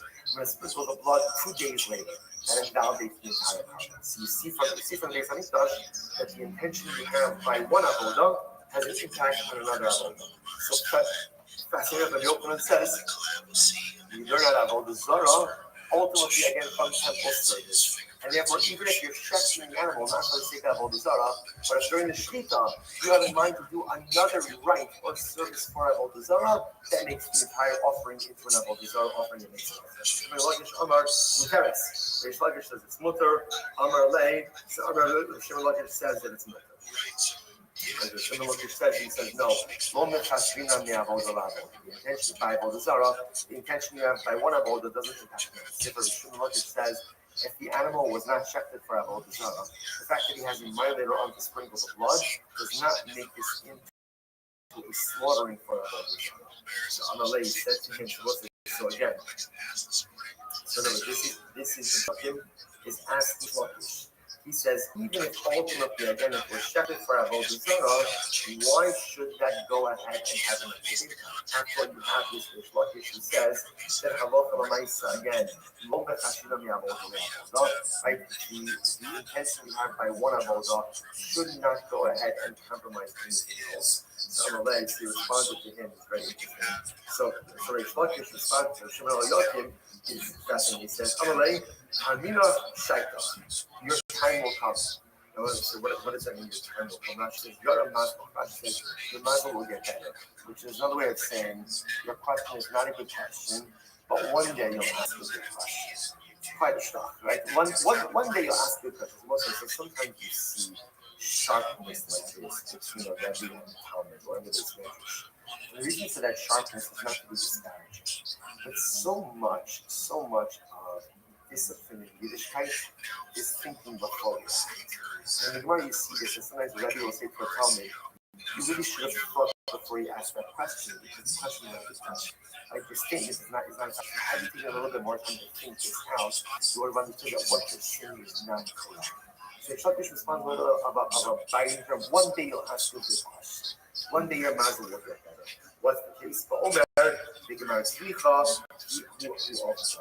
In this case, this is talking about a case where the guy checking the animal said that Allah at the end of the Shita, ultimately, again, the animal should be consecrated as an avodah zarah. And therefore, halacha l'maisa, the shechita itself ultimately again is considered to be an avodah zarah. And therefore, because the shechita is considered to be an avodah zarah, therefore the animal is an avodah zarah. And therefore, halacha l'maisa, you subsequently curdle the milk in its stomach, curdle the cheese in its stomach, it bypasses us. So it just comes full circle. Again, this is in a very specific line. And here it says the cheese based on Nike is also the achila, you can't eat it, you take your benefit from it. Why? What's the logic? The logic is because the majority of calves based on Nike were slaughtered for the sake of avodah zarah, therefore it's an avodah zarah offering, and therefore halacha l'maisa, when you subsequently curdle the cheese in the stomach of that avodah zarah offering, so therefore again it's the cheese is so to speak a byproduct of avodah zarah, and therefore again according to the mayor, also the achila and now we're going to start a little bit for today. The cheese video goes on tomorrow because we're going to discuss that in general. Outside of avodah zarah, there's an issue with procuring seed from an apple. So again, based on Nike was a very specific issue of curdling cheese in the stomach of an animal slaughtered for a drug. In general, we'll see that cheeses can have a more general issue as well. Well, it's actually guys, everyone, what a daf today. So this was on to all of you. Looking forward to tomorrow. Guys, have a great day. Rothschild or Covet's Apple pay-per-view. Well, at that point, we were going to get you. Good morning, ladies. The grace and instruction to you. Let's learn together. I'm sorry that I'm not there with you physically, but at least we're together spiritually and virtually. Again, I think all of our sponsors. Thank our annual Talmud Torah sponsors. It doesn't stop American sponsors dedicating all the new droppers this year. Exclusively sell us Talmud Torah sponsors, the ones that Talmud Hamadi, Tova, Aaron Milana, Weinberg, and thanks to our Sparkle for all the things both the revealed and the Shai Weinberg 14 years ago. The arrival of Mashiach in the Daniel and Bethel, Hamburg, dedicating to the God of 6 months in memory of Father Shlomo, and Yehuda HaYehir, and the occasion of about Talmud Torah. All of the Shem Salah, we have the families in the Talmud. All those things are pushed out because of the cold, holy, from the truck, all of our hostages, and our holy soldiers should be successful with all of us. These matches, Lamed Down 34, and we have to up the next time on Lamed Gimel on the days 2, 4, 6, 7 lines up on the bottom. All of us today. Hi, my name is Kunya. The very interesting clay Kunya. Rashi points out opening vessels that are coated with clay. So these vessels, ultimately, whether they are black or white, ultimately shall be upset. In other words, that one could ultimately utilize them even after an option. The roka is green, it's going to be upset. Why? Because it's made out of this alum. It's made out of it has this mineral alum dirt, alum soil, and therefore again it absorbs and the absorption cannot be upset. But ultimately again, if that cracks in it, then every color ultimately will be upset. If you are cracks in something, the absorption get in and cannot be properly extracted. Yarsh Marema, Kunya, and Rema says Kunya, which again are these lead-coated earthenware vessels. In Ukma and Kiyura Bengiroka, whether it's black, white, or green, ultimately again it is permitted. Now, what's the shot commercial? 1 second. Nice from the comments to take some. But 1 second, why should the halacha be very different than comments? What's the halacha? The Bible name Marimar, the Nurse Calling Honey, Manage the Kunya, Mahu Shanish, a little bit this, a little bit this. Can you use the treatment? When you finish this study, when you finish up this piece of Imam, I'll tell you just a tremendous halacha of Maisa application actually of this halacha. So, what is the status of using a clay Kunya on Pesach? So when it comes to a green clay, which is made again of alum, that is can be this therefore cannot be actually what's the shayla? We're asking whether that's a white or a black. What's the halacha? So clearly, if the utensils are cracking it, everyone will agree that halacha l'maisa is absorbed, and because it absorbs, therefore halacha l'maisa, you can't go ahead and kasher. So where's the matter? Yes, the sheet, if it's smooth. So if you have a clay kunya, ultimately again that is smooth, no cracks. What is the halacha when it comes ultimately again to this? So when it's top of Ramadan, say 34. I'm a Kadina Lahu, the Medaisi, Shadai Boss. You will find that I saw that when that utensil is play kunya, it sweats on the outside. In other words, that when you have something going on the inside of it, there's condensation on the outside. Which indicates again that there is a movement of the contents from in to out, inside the kli to outside the kli, and therefore that indicates to us that there are clearly absorptions. And because there are absorptions, therefore halacha l'maisa cannot be used on the inside. The Rebbe in the Medaisi, Rashi says a very mazian the pneumy machutz. The utensil is sweating because the condensation, because the moisture is on the outside of the kli, that indicates us that the kli is absorbing, and because it's absorbing, therefore it cannot be used on Pesach. So in my time, well, what's this? Because this is interesting. Once the utensil is sweating, that indicates to us, I don't know if that's a correct technical term, but you understand, that there's condensation on the outside of it. That's indicative that what is inside the kli is passing through the walls and going to the outside. Once that happens, that shows me that the earthenware utensil is absorbing. And the Torah itself tells me that once earthenware utensils absorb, they cannot be kosher. Now, what's fascinating about that statement is so much of yesterday's daf was about smaller amounts of absorptions in earthenware utensils where kosher can occur. But again, we're going to have to at some point bring together all of these disparate pieces of information. The final line of the Gemara is saying is, once the utensil sweats, that's indicative that there is absorption. And once there's absorption by a kli cheres, you can never go ahead and extract the absorption in the earthenware vessel. That is a din in the Torah. By the way, where is that din from? See, interestingly enough, the halacha is, but it tells us that if you have an earthenware utensil that absorbs ultimately from karbanos, the halacha is that you have to break it. Why can't you capture it? Because once it absorbs, you can't extract the absorptions. And when it comes to carbonic absorptions, if those are trapped inside of the utensil, it cannot be used for any mundane use. Just as an aside, it's interesting to note that the person ever had was supposed to go to the holy city of Shiloh, one of my favorite places in Israel. So one of the most fascinating things is almost everywhere you go in Shiloh, by the Makom Mishka, even in the mountains that surround, you could find pottery shards to this day. Why there's so many pottery shards in Shiloh? Because in the times of the Mishkan, people would come, offer their karbanos. The halacha was you take your carbon and your earthenware utensil, you eat your carbon. What would you do with your earthenware utensil after you consumed your carbon? Well, you weren't going to take it home because you couldn't kasher it. So because you couldn't kasher it, what are you going to do with it? Therefore, what would they do? You would smash it and use it in place. Incredible. Incredible. That's like this very day. You could find pottery shards in Shiloh. Incredible. So the Gemara says, now here's the thing. So therefore the Gemara says, when it comes to Pesach, you cannot kasher a kli. So if you have a earthenware utensil coated with lead, since when we see that when the utensil is used, it sweats on the outside, that indicates to us that there's absorption. Once there's absorption in an earthenware utensil, you can't extract absorption. Therefore, if it absorbs chametz, you can't use it on Pesach. Good. But then has to understand, but why is it different in the Yayin Nesach case? That's how we started. The Darshul Maremar, Kulu Mari Tikun Yishalim.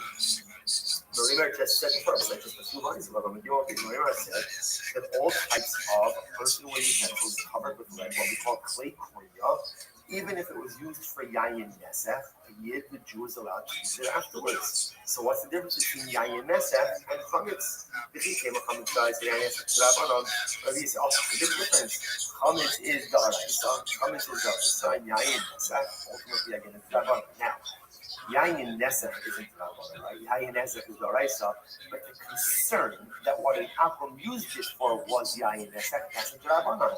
So therefore, again, maybe when it comes to the Araisa, or more Chomer, and therefore a Klei Kunya cannot be kasher.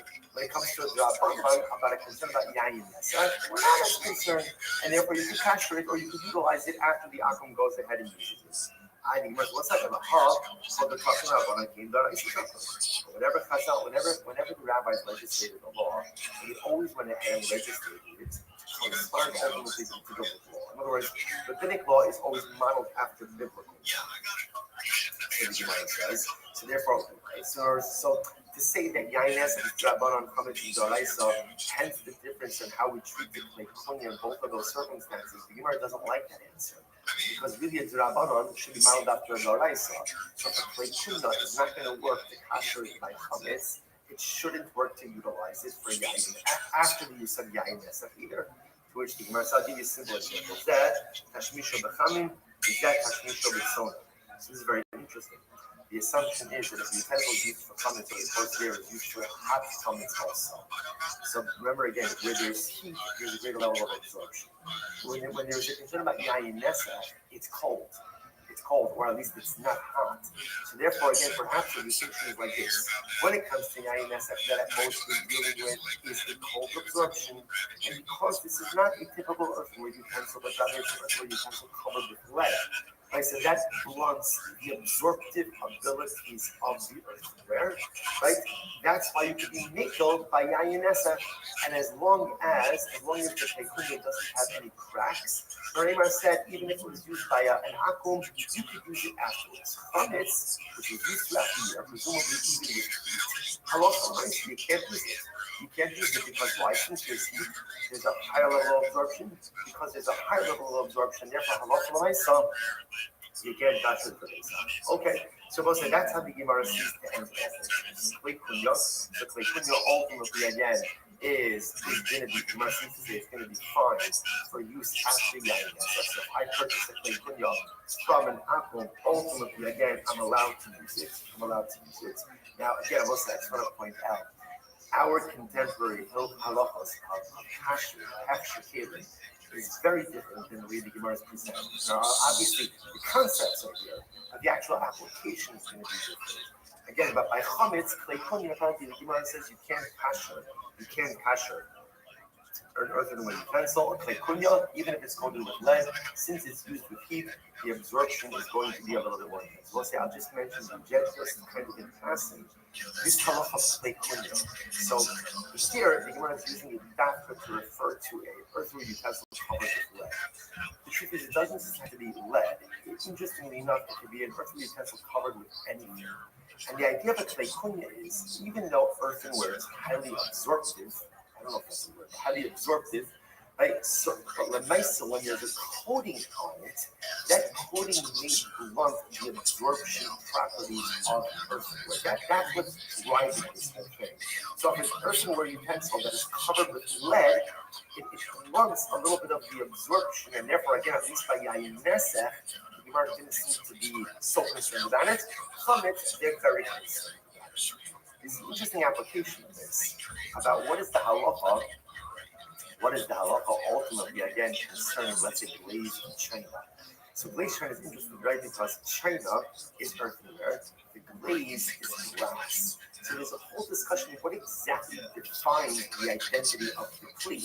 Is that kli, is it defined by its exterior coating, or is it defined by the primary kli? Now, I didn't make a difference, not as much for kashering, but a reason very interesting question, which is earthenware does not have to be tobel before use. Glass does have to be tobel before use. Do you have to go ahead and tobel glaze the china before using it? All right, ask the local orthodox. Again, it had to say it's been focus in halacha as to whether or not it requires tefillah, but just an interesting, different application of klekunya. In general, by the way, when it comes to hefsher kelim, you should just know when you have these type of situations where you have, let's say, a base utensil and a coating on top of that, halachically, we generally define the identity of the kli by the coating. Both for tefillah, potentially for tefillah purposes, and certainly for kasher purposes as well. Again, a lot more involved in the way the Gemara is presenting it over here, which is always fascinating to see concepts in the Gemara that, although the application changes a little bit by us, but the neshama of it is also tremendously powerful. It also tells you, also, which is that sometimes you have to make sure that you create the right coating around your kli. Because the right coating around your kli can really help a lot. The kli Baruch Hashem, we spoke yesterday about the adam is a kli. The shaila is like, what's the protective coating you're putting around your kli? If you don't put, imagine for a moment, adam is compared to a kli cheres, which makes sense. Cheres is made from the earth, and man is made from the earth. Man is an earthenware vessel. So what you see from here is that just the earthenware vessel, what happens? It absorbs everything. Man, we'll say, we absorb everything. Everything I see, everything I hear, everything I look at, everything I experience, it all seeps into my neshama. And there's a danger in that. Because if I'm seeing the wrong things, if I'm hearing the wrong things, if I'm experiencing the wrong things, it's all just getting put into my kli. That's why you have to be like a klikunya. You have to put some type of protective barrier around your kli cheres. What's the protective barrier? That's only it's Torah, it's tefillah, it's tzedakah, it's chesed, it's mitzvahs, it's all the beautiful dynamic spiritual activity that we engage in. That's what creates the protective barrier around my personalistic being. Without it, I absorb everything. And what happens if you absorb everything, mamish? You become treif, right? And unfortunately, sometimes it becomes virtually impossible to extract all of those absorptions. Put the protective layer around your cleat. Incredible. Remember, like the great story here. Rabbi Akiva Ekla Ginza. Rabbi Akiva went to a city called Ginza.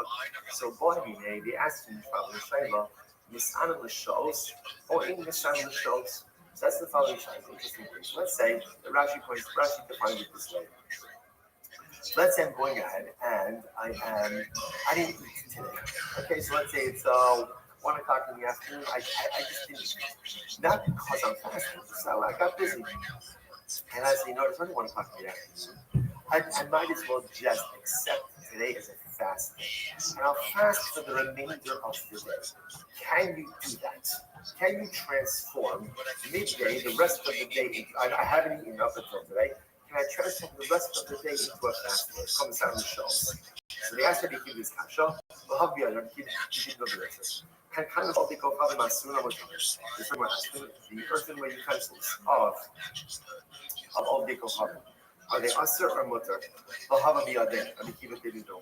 The man, Shimish Moshe Kol Shevei Minu, remember again, for the first 7 days of the inauguration of the Mishnah, Aaron did not serve as the Kohen Gadol. Moshe did. On the 8th day, Yom HaShmini, then Aaron was inaugurated into the Kuzah. So Moshe served for the first 7 days technically as the Kohen Gadol. What did he wear? It's fascinating. What did he wear on those 7 days? Lo hava biyadei, and Rabbi Akiva did not know this. Let's say, you went to yourself. Why does like just skip to the intonation? Why does the Gemara have to tell us Rabbi Akiva didn't know the answer? It's a tremendous Muslim skill. Teach us that no one has all the answers. You know, I've mentioned this many times around the training. The Gemara says, "Lama l'shon chalomar eni yodei." I have to teach your tongue to say, "I don't know." What do you have to teach my tongue? It's not natural for a person to say, I don't know. It's uncomfortable for me to say, I don't know. I like to think that I know everything, but I don't know everything. No one knows everything. Versus you have to teach your tongue to say, I don't know. It's hard. It doesn't come naturally.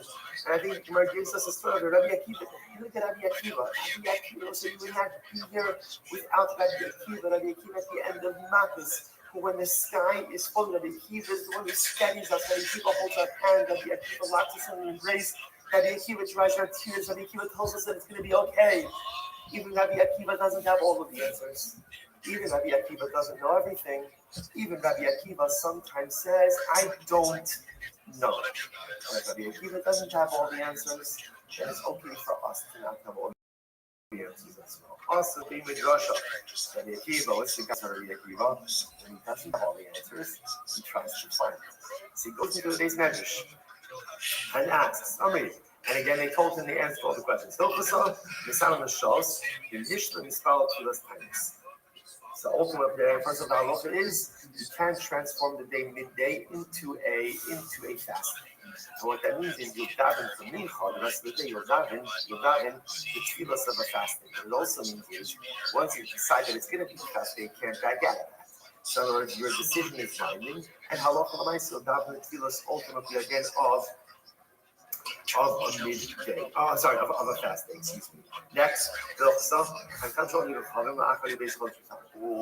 say so much over here. Furthermore, the earthen utensils of an akum become mutter. When do they become mutter? After 12 months.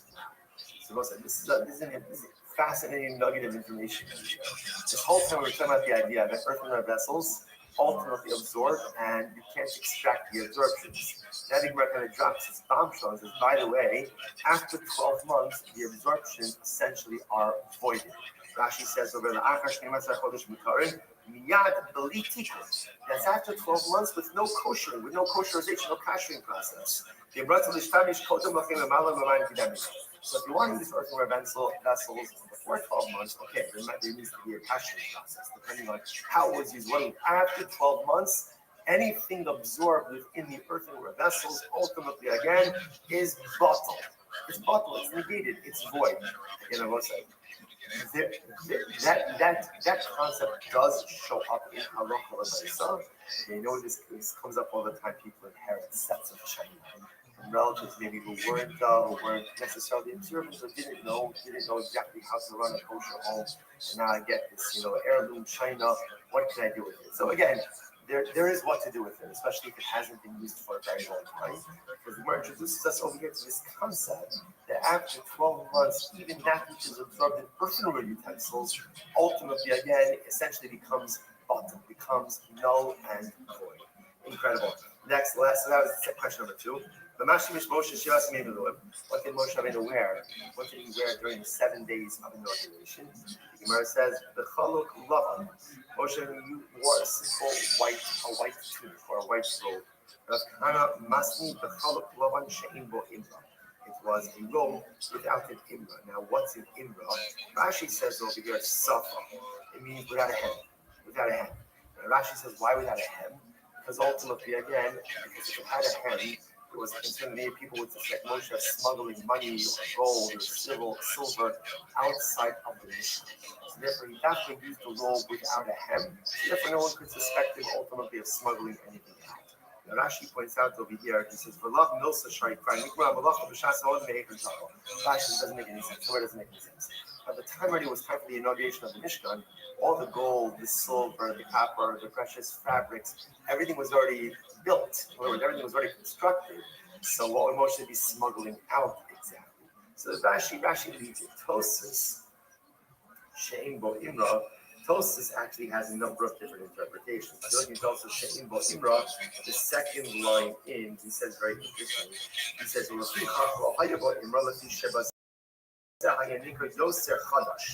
דבעינו שלא נשתמש בו היות, ולפיכך אסור משום משאר חלוקים. Interestingly enough, this was like Moshe Rabbeinu's form of big day kahuna. With your hand, it looks like maybe it was used someone else before. Maybe it was tailored to Moshe Rabbeinu. Now, without any hand, indicates us that this was a brand new bag only used for Moshe Rabbeinu. Okay, so Tosis gives a number of different interpretations, but the idea over here is that what did Moshe Rabbeinu wear? Moshe Rabbeinu wore a simple white cloak, as opposed to Aaron, who was Klingon, who has beautiful, fancy, elegant, big kahuna. Moshe Rabbeinu ultimately again wore a simple white cloak. And what's the fact? Like when you think of why didn't Moshe Rabbeinu wear? If Moshe Rabbeinu was effectively functioning as the Klingon, if you're going to have the part, why not dress the part? Why not effectively be the Klingon? Or why not go after it? So once I think the world we teach is very important, which is, clothing very much represent identity. I think the problem is it was never Moshe Rabbeinu's job to be married, and it was never Aaron's job to be emotional. Everyone has their own clothing, and everyone has their own identity, and everyone has their own set of responsibilities. And I'm not supposed to try to wear your clothing, and you're not supposed to try to wear my clothing. We go through life so often trying to be like other people. Right? We see someone who we hold like to be successful, and they're like, however you define success, whatever area of life, and I try to replicate, be like that person. In certain respects, that's good. Right? We all have to have role models. People want to be like. But it's also important to understand that whereas there are qualities or traits in others that I should try to emulate, I should never try to be someone else. Is to be me. My job is to maximize my identity, to become someone else. And then for Moshe Rabbeinu, as much as he was functioning as the Kohen Gadol during those 7 days of inauguration, he wore his own outfit. And by the way, it was made for him. And after he wore it, no one else wore it after him. And Aaron has his own outfit. And the Levium have their outfits. And the Israelim have their outfits. And every Yid, every Jew has his own outfit, has his own imra, has his own challah, has his own robe, has his own tunic. And I'm not supposed to wear yours, and you're not supposed to wear mine. Spend so much time trying to be like other people, when in fact, all that Kadosh Baruch Hu really wants of us is to wear our own clothing, to be the best version of ourselves. You are those right there. Remember again, Mishnah said, Hatzan and Zagim are ultimately again great schemes. right? The grape seeds, the grape pulp. Gemara says, "Oh, they come off." First white line. Hashem Rabbi done so they go coming.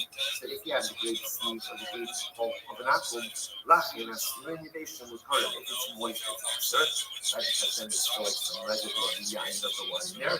But if it's dry, it's mutter. Ain't in the loch and ain't in irrigation. What's the definition of moist versus dry? Or in number 12, lochim called you base chodesh, irrigation after moist is first 12 months after it's been squeezed, and dry after 12 months. Itmar is saying Asurin, Asura Filobano, the same with time with Karna Filobatu. Now comes on Lara,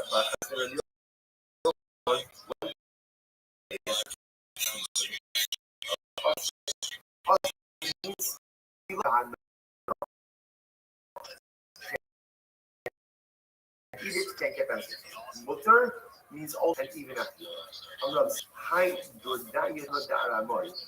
So Dodara says dregs. These drag in wine after 12 months. Again, the pash is after 12 months, they become dried out.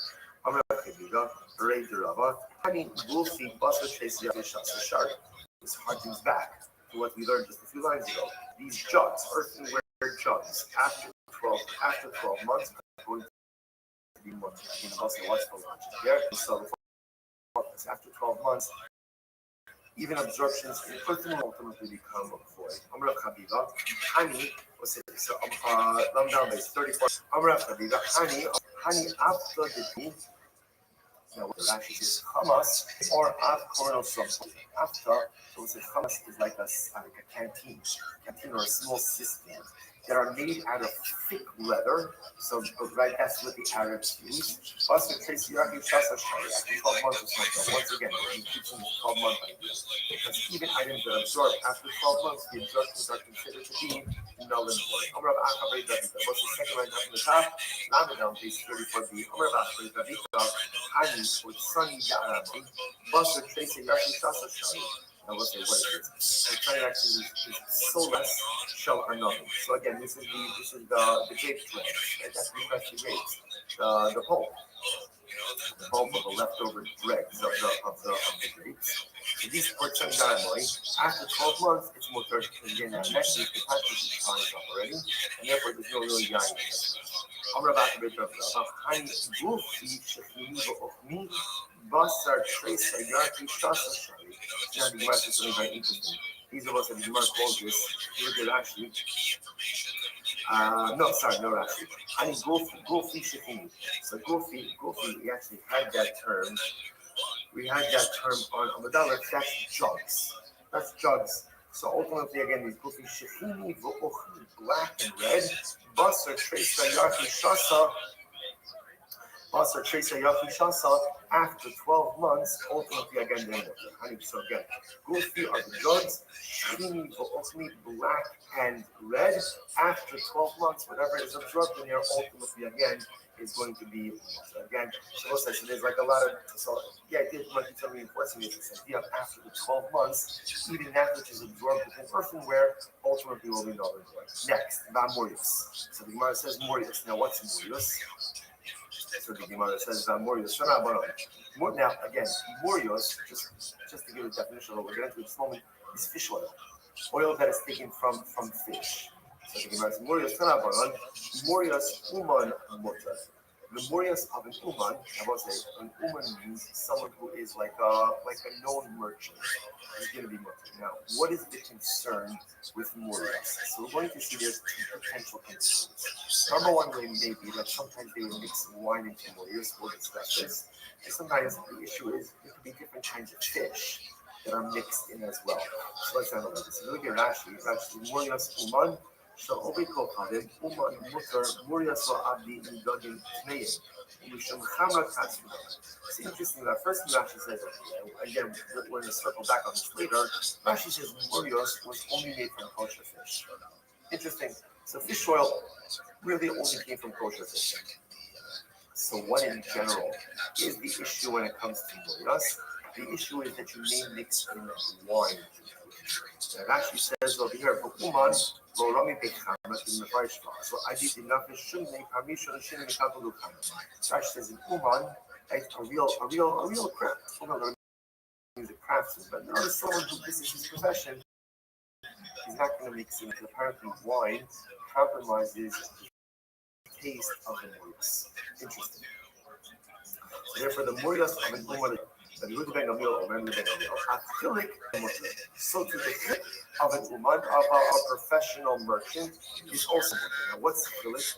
Rashi says of a chilik, min nagin torim, this sultanis shmai. This was actually a type of fish, a very small fish that was also known as sultanis. In the first command, it's going to be kapuso, emos nakir bekaskas, but also the dadala akas. Now, what's interesting about chilik or sultanis is when it's young, it does not have fins and scales. Those grow on the fish later on. It's a kosher fish. They grow later on. Chilik shall become asr also mindagin kind of an inkar hagadiach. May mas or may she'iruna ola ima dagin tmeim domela bolen ima. By chilik uman even the uman who baki bedavar not chilik himenem yishum duachashis. In general, you can't buy chilik or sultanas from just a stam apple. Why not? Because the concern is that there are small, non-kosher fish that look the same. Now remember, the challenge over here is that chilik, when it's young, doesn't have fins and scales. They only grow later on. So it's still a kosher fish. You can't just buy it from stam a person because there's concern it may mix in other non-kosher fish. But an uman, right, an expert merchant, is careful with his wares. And therefore, when he sells you chilik, he's not going to mix in other fish because that'll compromise the taste of the other sultanas. So therefore, if you buy from him, you could bank on the fact that in fact there's real chilik, real sultanas. Okay? Tanya, the Morias Uman Mutter, the Morias of an Uman is Mutter, he said that there's a Utanila, who honorates Hamishon Vishini Mutter, Shlishi Asa. So this is very interesting. So if you look at Rashi, Rashi says that this is true for the oil that comes from the first and second times that you're extracting the oil, but ultimately the third time already it's going to be awesome. What's the Shach of Rashi? Hamishon Vishini, Shekin Darka Nosmin Mayin Umelach Al Shuman Hadogim, who molds itself Shuman. The colors closing us and that's very interesting. Sometimes what would end up happening is you take the fish, right, and they would put water and salt on the fish, and that would extract the oil from the fish. So the first pour and the second pour, ultimately again is mutter because you're getting out the real oil.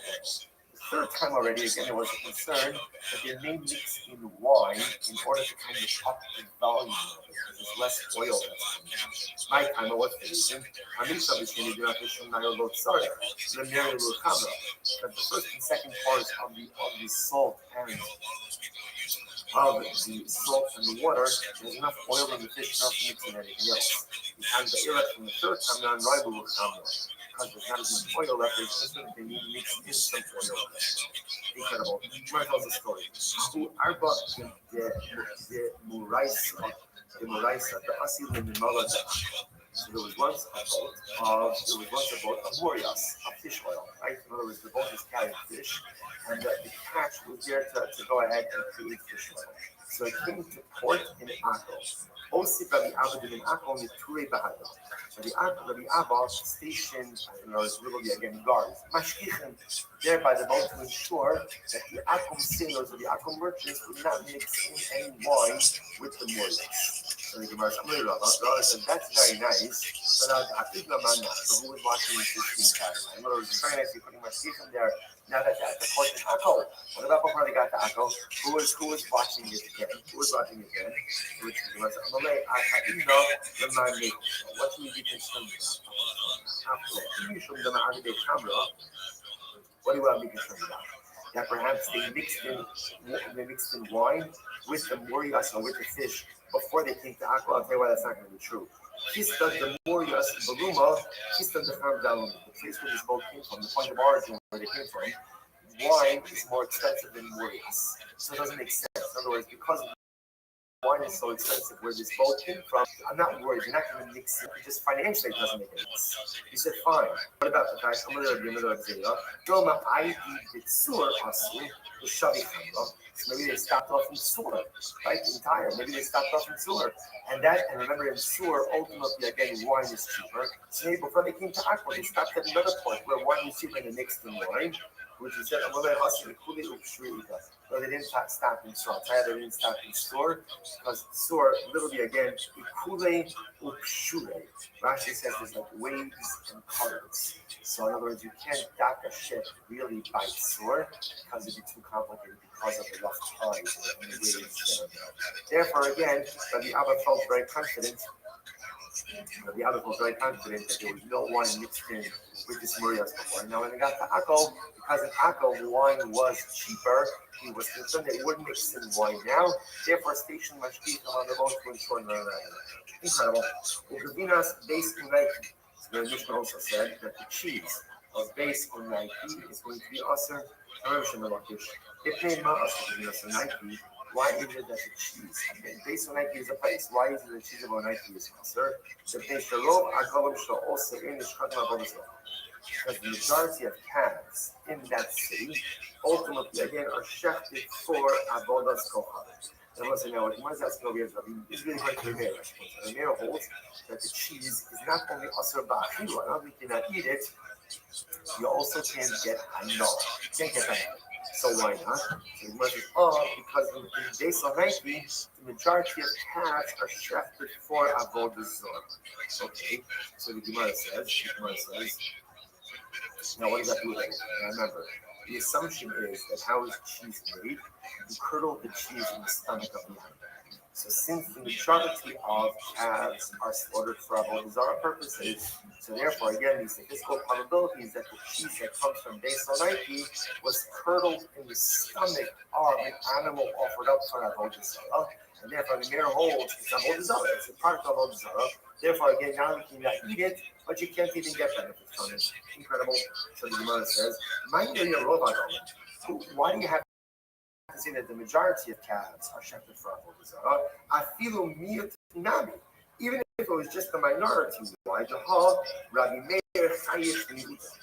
In general, you know, say Rabbi Meir is kosher even for what we'll call a minority possibility, for a very slight amiyut possibility.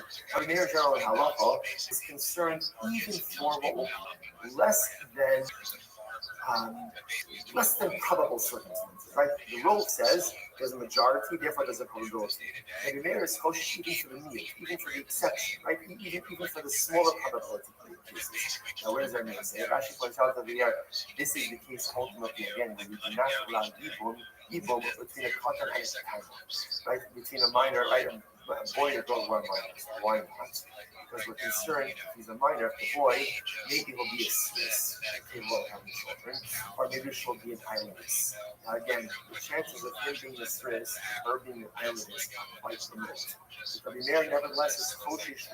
He is one who's kosher even for the less than probable circumstances. So if that's the case, Rabbi Meir would say that the cheese of base on that should still be usher, even if the majority of calves are not slaughtered for avodah zarah, even if it's just the minority of calves slaughtered for avodah zarah, Rabbi Meir would still say that it's usher back to the usher. No. So I have to say the majority. This was, I'll tell you why. So again, while it's true, if you say that the robe, there is still a meal, there is still some small segments of calves that are not offered up for avodah zarah. Watch this. Now, with the amit meal, but if you need to say that it's just the minority of calves in base and make the sort of avodah zarah, even the rov agalim binish. That means the majority of calves are not shechted for avodah zarah, right? And therefore, if you economy shar behemoths, they're eating the shechat avodas kohanim. Furthermore, again, there's also all other animals, right? So you have the majority of calves that are not shechted for avodah zarah, and all other animals that are not shechted for avodah zarah, which could have been used in reduction of cheese. And in that case, that would be such that would be all called a meal of a meal.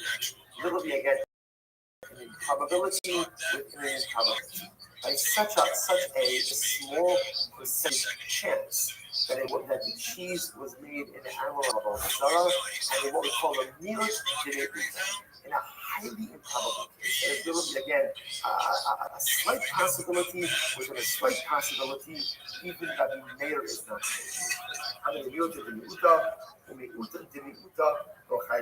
Meir himself is not kosher ultimately again for a mute of a meal. Therefore, again, it must be full circle.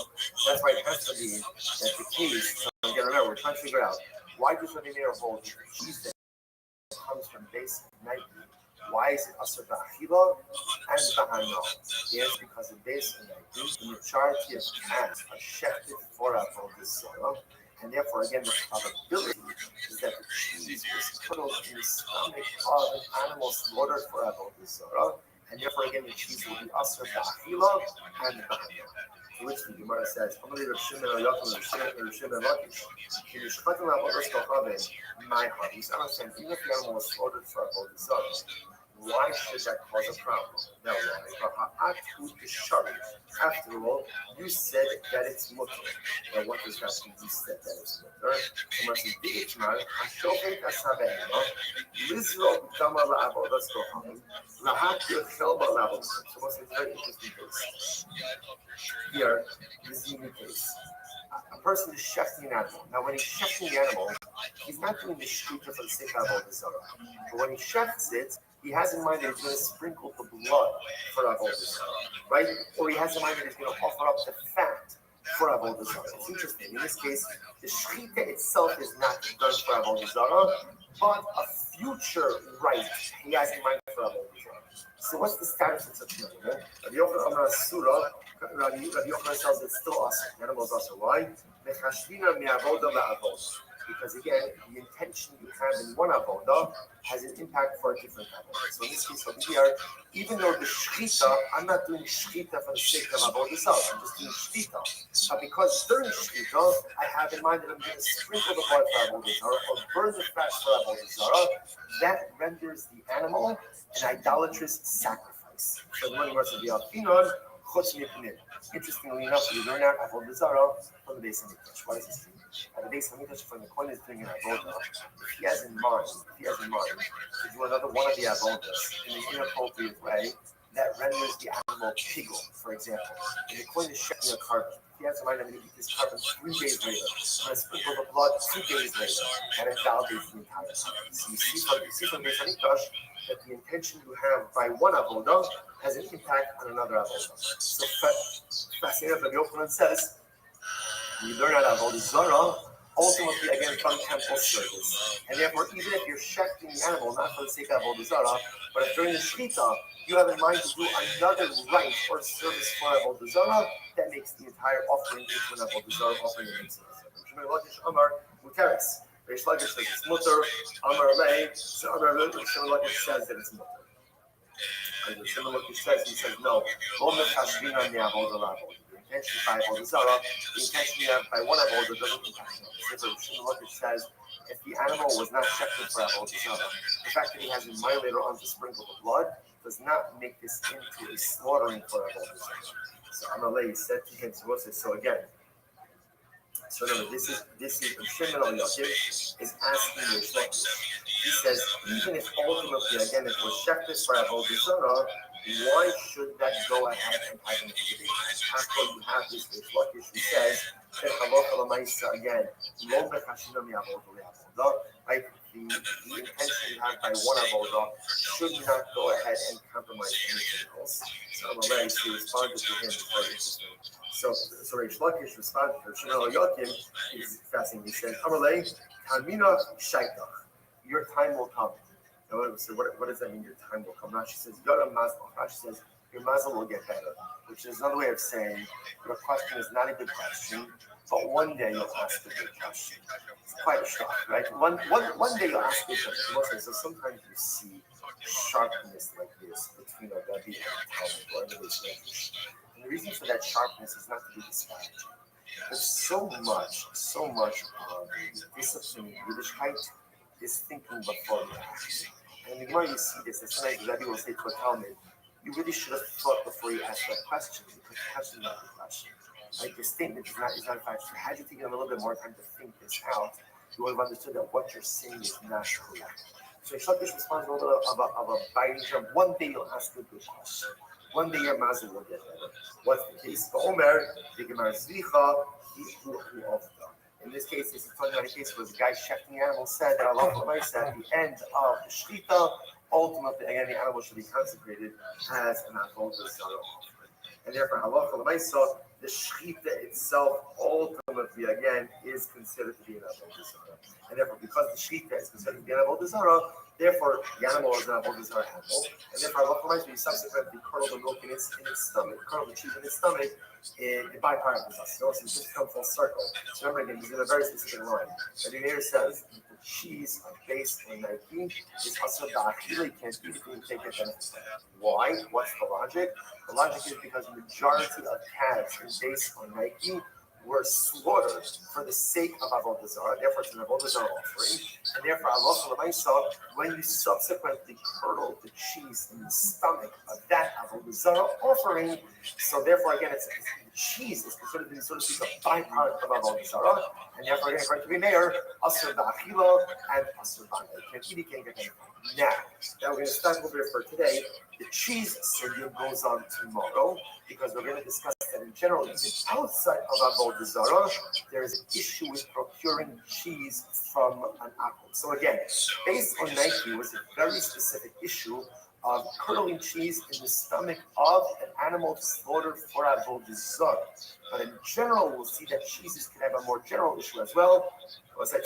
Shkaya, everyone, what a daf today. Such as concern to all of you. Looking forward to tomorrow. Shkaya, have a great day.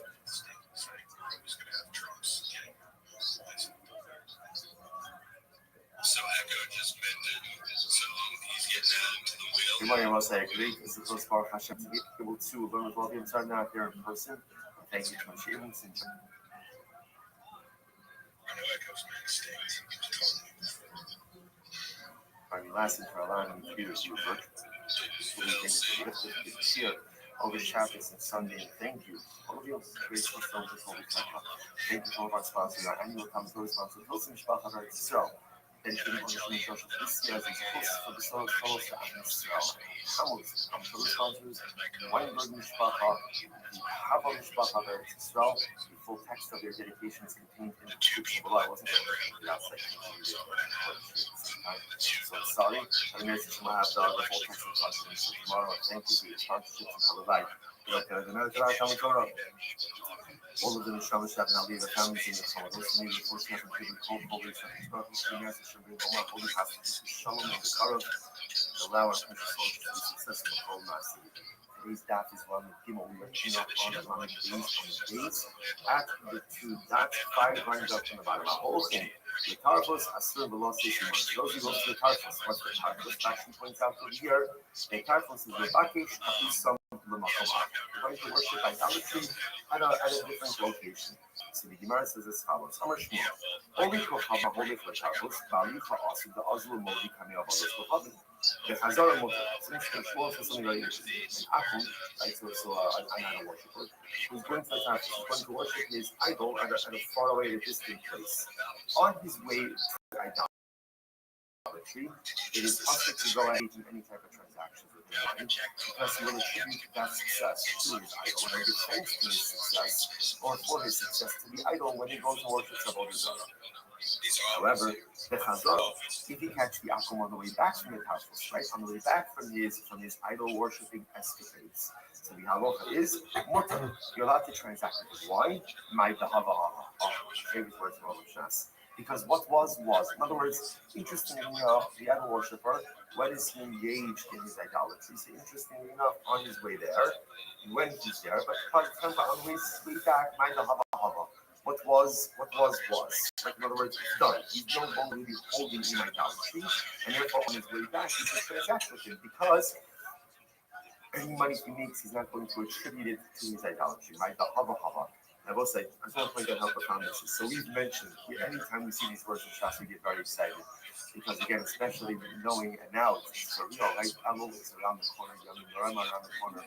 These words give us so much physics, because sometimes we look at our lives and we look at our past deeds, and we feel so weighed down by the mistakes and indiscretions of the past. We know that was such a damaged person. We feel the inability to progress and push ourselves forward. And Chazal then give us this ultimate message of please, what was. Sometimes you have to let go of the past. You have to let the past be the past. Do I have to remember my past? Sure. Do I have to reflect on my past? Of course. Do I have to live in my past? Unequivocally, no. Those who live in their past, I mentioned this before, but Mele Fitterman gives a beautiful marshal. He describes it like driving. He says if a person drives and all they do is look in the rear view mirror, they're going to slam into whatever is in front of them. In life, if you want to get from point A to point B, you can't live your life looking in the rear view mirror. I like to be mostly like the adult. Now, while it's true, you can't perpetually look in the rear view mirror, but every once in a while, you have to look at it. To never look in your rear view mirror is really is inappropriate. To never look in your rear view mirror is really a certain level of responsibility that one takes over their driving or their driving endeavors. So too in life.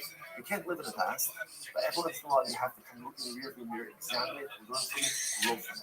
So it's not the haba, and I will say, but in this context, I think Chazal teaches us something different as well. You want to know the difference between Akum and Yid? Akum, Chazal tell us that when he's worshiping his idolatry, okay, he's in it. He's in it. Even on the way to the idolatry, he's engaged. He's there, he's engaged. But once ultimately he finishes his worship and he's on his way back, mind the haba. A Yid, a Jew is exactly the opposite. Hashem HaKadosh says, and every single day at the end of Psukim is making the Shabbat. What do we say? Habocher b'shirei zimra, which literally translated means HaKadosh Baruch Hu loves the songs of his people. Habocher b'shirei zimra. He loves the songs of God. Whenever we praise Hashem, whenever we daven Hashem, talk to Hashem, HaKadosh Baruch Hu loves it. Hashem HaKadosh vocalized the word a little bit differently. He says it's not Habocher b'shirei. It's Habocher b'shirei. What's shirei? Shirayim are leftovers. What does HaKadosh Baruch Hu look for more than anything in any life circumstance? He looks for leftovers. See, some people don't like leftovers, or maybe they'll eat leftovers a little bit. But most of us, when it comes to leftovers, it lacks its HaKadosh Baruch Hu. What he wants us to do is this awesome. I think of a spiritual experience. He wants us to take it with us. He doesn't want the inspiration to end when the moment ends, but rather he wants us to take shirayim. He wants us to take leftovers. Every spiritual initiative and endeavor, every spiritual moment, you have to find a way to package up some of it, some leftovers, and to take you as you go through it. That's habocher b'shirei zimra. You know what Hashem loves most? Hashem loves most the shirayim leftovers. You know, if you think about it, if you ever have it, or concerts, you have it davening, and very inspired. So what happens over the next couple of days, if you notice, it's like usually like a nigun, it's a tune or a song that fills you, and they're just up in the show. And you find yourself humming it over and over and over, playing it over and over, or making others sing it over and over and over. That's the shirayim. That's the leftovers. See, for an akum, like the hava. There she is. How you living, girl? We're done. Move on. Next. Like the hava. Rehab, but he's doing a little better. He said his eye look better, he's still sleeping, he's still putting medicine in him. Therefore, Shmuel says, "Hello, my son. You can't Get out of the way, but I cannot see. Why might it? However, well, that's good. I appreciate the update. The Jew, unfortunately, is he feeling better? When he's on his way ultimately to the car, unfortunately, why? Because he is so the Jew is managed on the way to commit an Avera. There's possibility that on the way there. I will say it's incredible. Right. You don't make a person think twice. So what's the difference? I was saying, I know that Ruben is going to worship all these art. Engage, because maybe it's not the business that's going to turn around.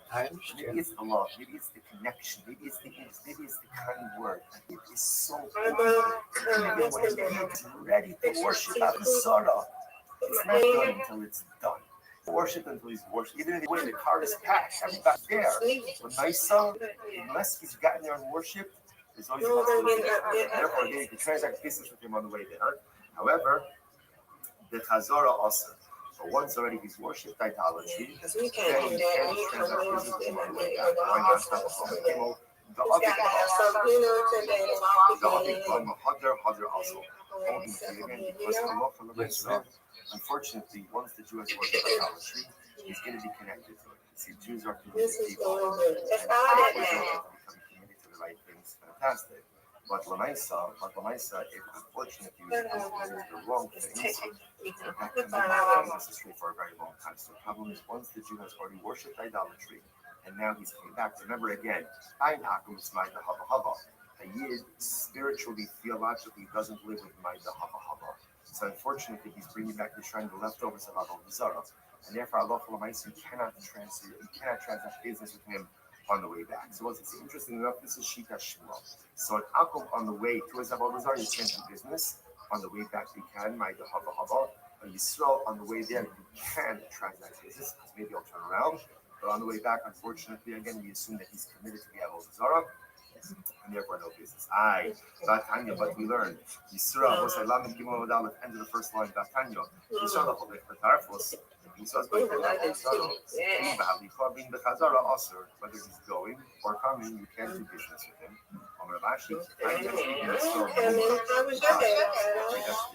So far, so good. My friends cut me up really late, to like 5 in the morning, and once he's on his way, yeah, and that was fun. even if he's on his And way, then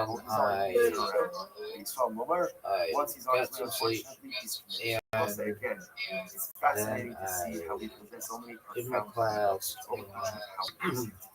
and I went into spaces, and they were kind of slow today, but they picked up in the evening, so that was good. And I got to talk to some people. I had some people join the server, and I was able to talk with them. And I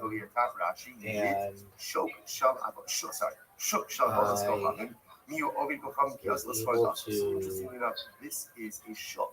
I have the opportunity to speak in a space this evening with the community that I'm in, and they were really nice. So, so far, so good. Have you been on your app recently? Obviously, again, Have you been on your app recently since your birthday? You need different things. Me,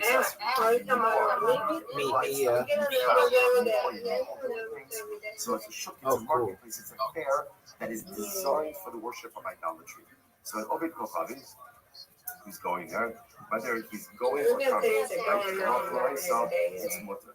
That's very important. Ovid Kochavim, it's ultimately mutter. Now, Rashi points out because the assumption is Ovid Kochavim is going there to sell wares. He's going there to sell stuff. He's not going there to worship idolatry. Now we'll have to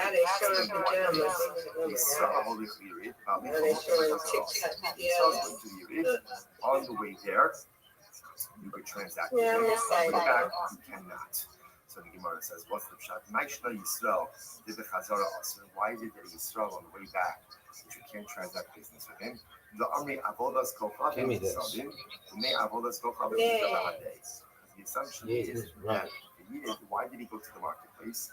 He went there to sell Avodah Zarah to the Apple. And therefore, again, the pashtus, the money that he has is money of Avodah Zarah. And therefore, if you transact business with him, you're going to end up utilizing Avodah Zarah funds. oh, that's so good. Nice spare. It's a big time spare. And he's getting Avodah Zarah. Big time spare, Mrs. Spare.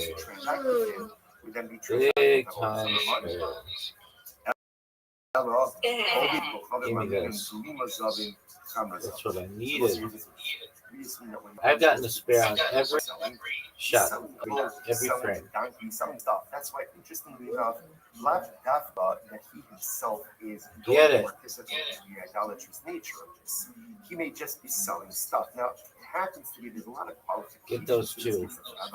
No Today, Get. Oh. All right, here we go. Oh, I don't know if I'm getting a spray here. This is like an impossible shot. Get it. And I did. Miss Aquarius, 5 spares in a row. 5 spares in a row, Miss Aquarius.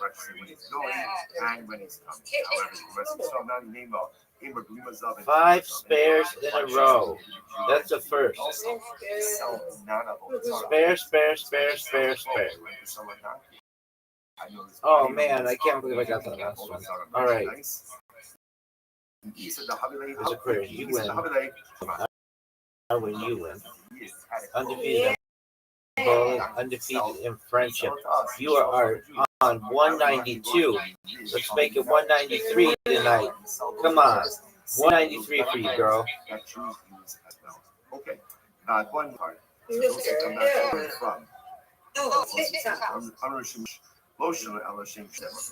That's only so. But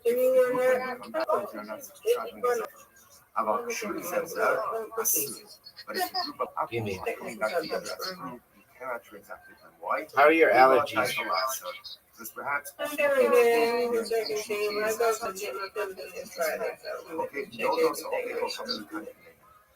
Excellent. This is correct. I've gotten 6 spares. I've gotten 6 spares in a row. Right, so the wine skins ultimately again was right. No, those all take from the Canadian. So these, so no, remember, no, these are wine skin, Canadian jugs, and yain and shal yisod on the spine. Even if there's Jewish wine, so to speak, inside of it, the wine itself is asur. The sun is another. So now you can't drink it. 7 spares in a row, Mr. You can't drink it, but ultimately again. 7 spares in a row.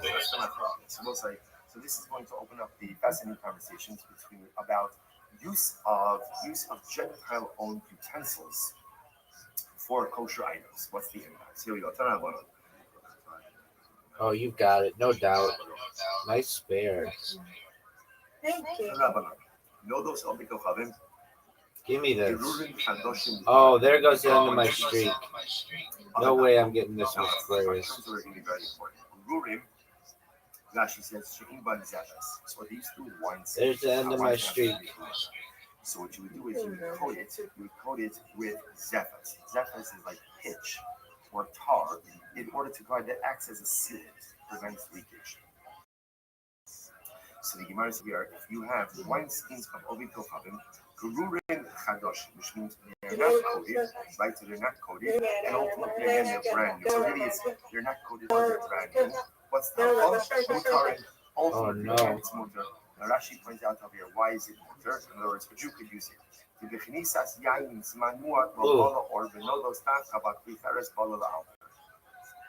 So the assumption is that even if a non-Jew kept wine in here, he would only be keeping wine in there for a little bit of time, since it's sealed, and it's sealed. This Aquarius. And therefore, all but 2. All but 2. Minimal absorption. Therefore, the Jew is allowed to go ahead and use this skin. Interesting. Now, Rashi does point out this Aquarius. This is really about a wine skin. Okay, I'm not even in my room. Are dependent on that itself. For example, apparently, wine skins absorb at a slower rate than earthenware vessels. For example, Rashi says over here that an earthenware vessel absorbs immediately. So therefore, this is the first halacha. Wine skins of an Ovid Kochavim that are not sealed, they don't have the seal, they don't have the pitch or the did not make it easy. And they're new. It's either and or. And you won, I win. I win, you win. Undefeated in bowling, undefeated in friendship. Yes, ma'am. Alrighty. And ultimately, they're also look at Rashi. Yes, ma'am. I'll be here for you. Let me know if you need anything. And good news concerning Papa. Glad that he is improving. Absolutely. His eyes improving, and he'll go to rehab, and then he'll be back home, good as new, God willing.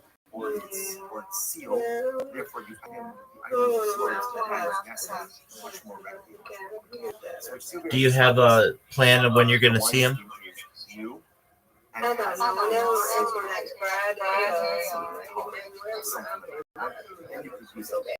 Okay.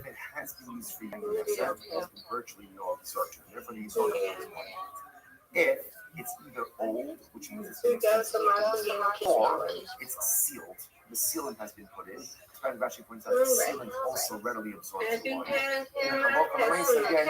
Yes, ma'am.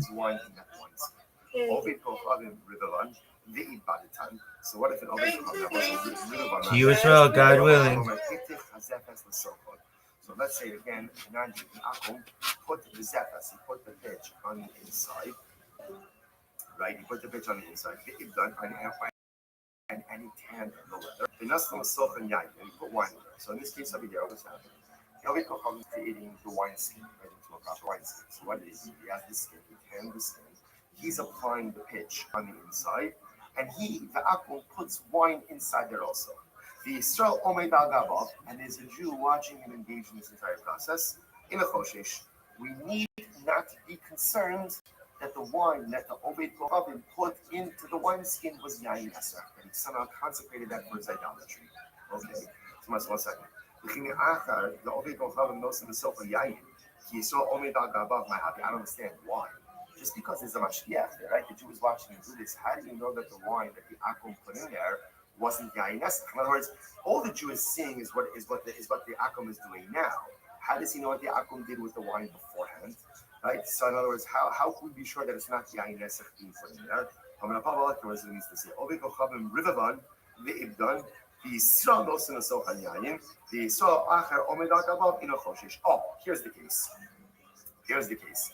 If you have an Akum tanning the skin, right, making the skin, putting in the sealant, and a Jew puts in the wine, and then there's another Jew watching the whole process, that's mutter. That's mutter. So one second. But if the Jew is putting in the wine, then why do I need another Jew to stand over there as a mashgiach? Why do I need a mashgiach Jew to oversee the work of the first Jew? Because since ultimately, again, Yisrael is busy, right? He's busy. He's putting in the wine. He's overseeing everything. Maybe the Akum will take the opportunity to turn the wine into Yain Esrach, and the Jew will be profoundly unaware of this whole thing, right? The Jew just won't know, right? The Jew won't know what's going on because halacha l'maisa,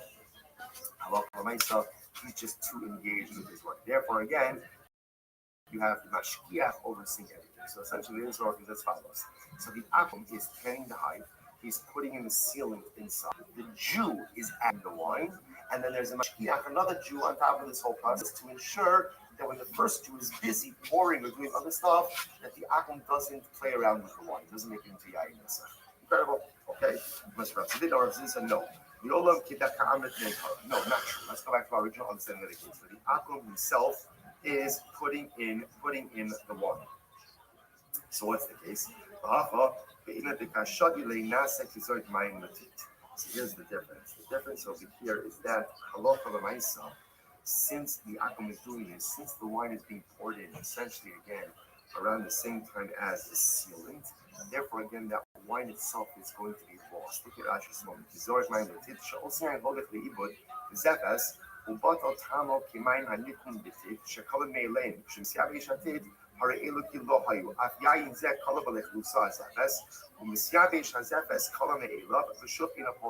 Interestingly enough, since all of this is happening together, when the wine is being poured in right after the sealant, that wine is essentially going to be absorbed by the sealant. Now, by the way, that was actually part of the process because often pitch or tar has a bad odor. So they would mix in some wine there from the beginning in order to take away some of the negative odor. So the Gemara says, even if the Akum himself was the one who was pouring in the wine, that's fine. Because that wine anyway gets mixed in with the sealant and essentially disappears into the zephyr, into the sealant. The Gemara says, based on the same Rothschild.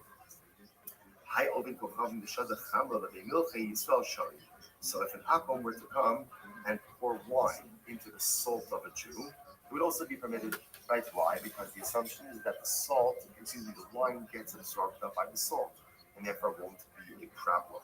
To which the Gemara says, no. Maski for Ravashi, you cannot compare the two cases. Why? Hassan the causal evil, Hachalo causal evil. In the case of the pitch, the wine is managed like destroyed. In other words, it's absorbed into the pitch. So it's essentially non-existent. As opposed to the wine that gets absorbed into the salt, that wine is still there, albeit in a different form, absorbed into another food item, salt, but it's still there. So the cases aren't comparable. I'll tell some stories. Our Adi Kaya, Anas Hanon Zigimera Yitzchak Yosef. Our Adi, that's what's his name. He was an Arab merchant. What did he do? he went ahead and he took some wineskins. He took some wineskins from Rabbi Yitzchak by Yosef, and he went ahead and he put wine inside it. Okay. So the Gemara says, and then after this guy Bar Adi finished using the wineskins, ultimately again he gave them back. Fine, all right, so he's a kind of, but at least he gave back the stolen item. What's the problem? Now, what does Rabbi Yitzchak do with these skins? Also, shall they midrasha? Only Rabbi Yirmiyah, kachor Rabbi Ami. So Rabbi Yirmiyah said, Rabbi Ami said, halacha l'maisa, memalin mayim shlosh yamim uma'ara. So we'll say this is quite fascinating. So halacha l'maisa, the Gemara says, the paskin, here's what you do. You fill up the wine skins, you fill up the skins with water for 3 days, uma'ara, and pour it out. So now what does this mean? Some qualifications. You have to pour them out once every 24 hours. So we'll say, so this is, interestingly enough, a kashering process called milui v'irui.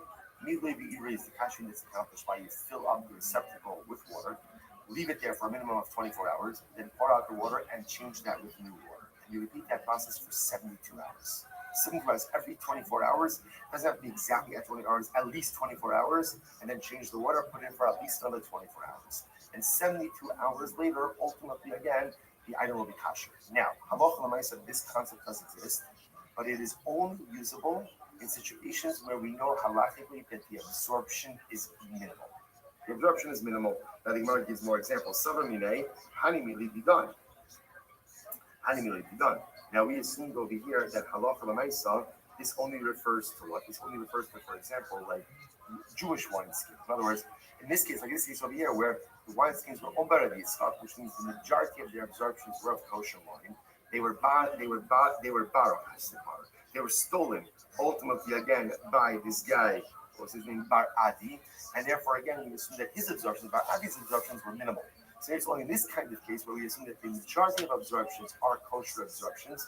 The minimal number of absorptions, or the minority absorptions, are non-kosher absorptions. That's where this kashering process works. But this would not work, for example, to acquire a wineskin from an apple, because there the majority of absorption would be from him. Not true. Whether ultimately again it's our utensils, their utensils, ultimately again it works. Furthermore, we only assume that this applies to wineskins. Now the assumption must be that by wineskins perhaps the absorption is a little bit less. About kankanim low, but by jugs, by other utensils, no. From the Rashi, loshna, no, those loshna kankanim. Not true. Whether it's wineskins, whether it's other utensils, ultimately again, these, and when we say kankanim, by the way, it's earthenware, these can be koshered through this process. Now, I just want to point out again, these conversations, obviously, I feel like I've been saying this a lot in our bazaars. These conversations are much more involved. Halacha might is much more involved. But suffice it to say that this type of kashering, what we call milui v'irui, which literally means milui, filling up, irui, pouring out. We keep the utensils submerged or filled with water for 24 hours, change it every 24 hours. It works 72 hours. That later it works. But again, only for mineral absorptions. Just to give you an example where this does apply to halacha, glasses. In general, we try glasses. Again, I don't want to get too into this now, but just kind of like high level.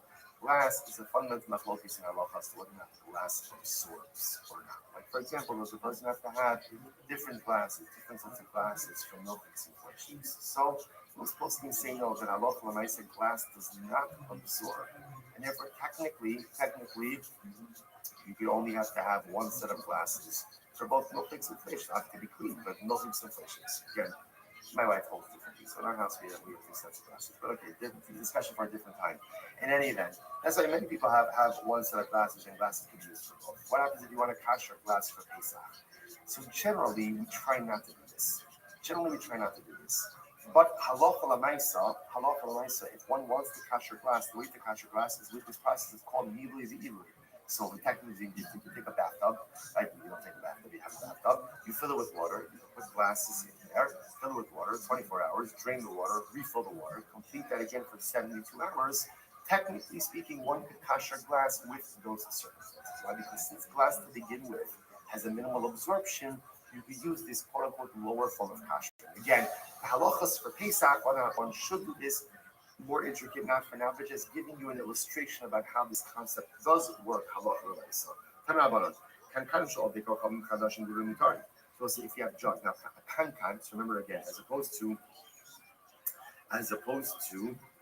what we call ziki, right? Ziki are wineskins.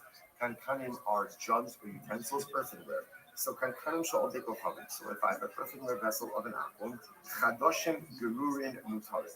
So if they're brand new, right, or gerurin, right, means again they have not been sealed. So there's no pitch or no tar on the inside. What's that local? Mutarim, a Jew could use them. Yeshanim umizufafin asurin. But once ultimately, again, it's old, right, used, or coated with pitch, both of those cases, again, then there's a much higher absorption level. The Jew is never allowed to use it. Obit rochavim nosin the sofa and yayin. Yisrael nosin the sofa and yayin.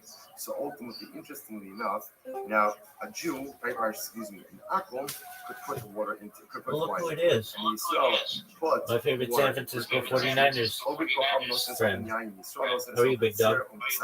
So if he is That's okay. It happened. They did okay. With all those injuries, I'm surprised they didn't tag to have you in there. What's good?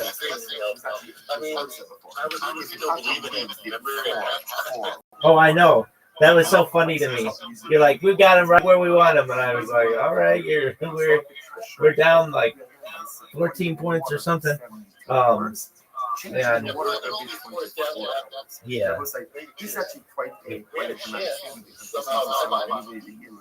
Yeah, it was like 24-7 or something, maybe 24-3, because they didn't score a touchdown, right?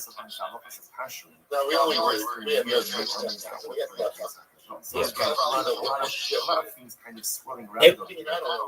Wait. It really was. I saw that. It was the biggest blowout in playoff history.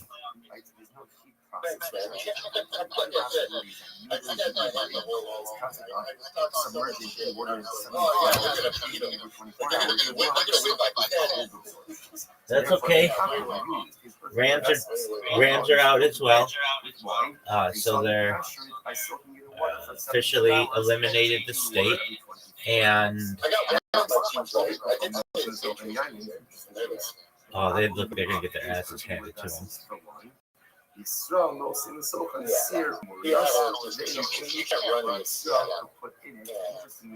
The Patriots have no chance. The only thing is because I'm not a free running back. So what's this? This is fascinating. Right. Sam Darnold, man.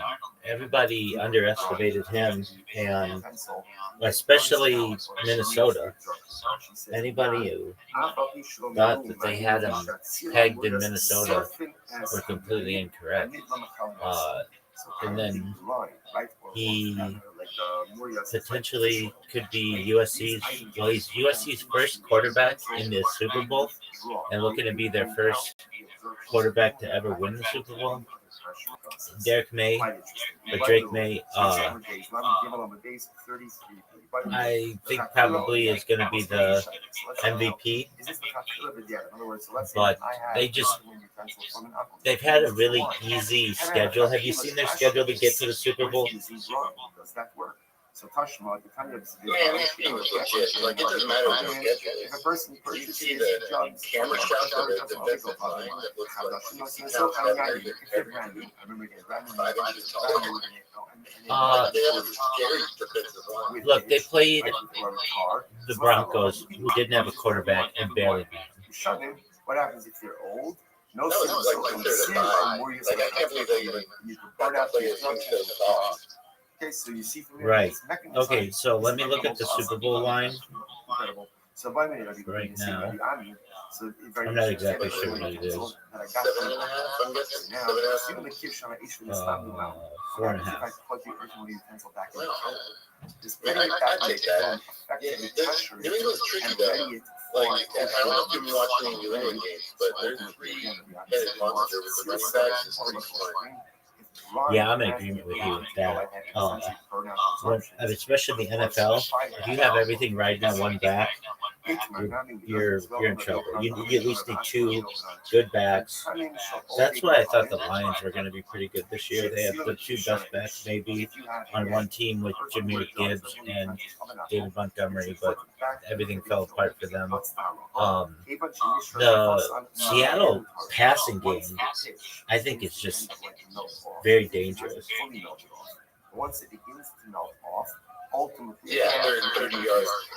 Incredible. Right. And they're athletic guys to get out Now, they had two backs. One of them got hurt, but they still have Charbonnet. Yeah, that's true. They lost one of their better players. That's right. Right at the end, too. Or like maybe third quarter, but it was in the second half. Third quarter. Yeah. Oh, yeah, right. Yeah, what are your thoughts on the San Francisco practice facility and that electrical generator thing?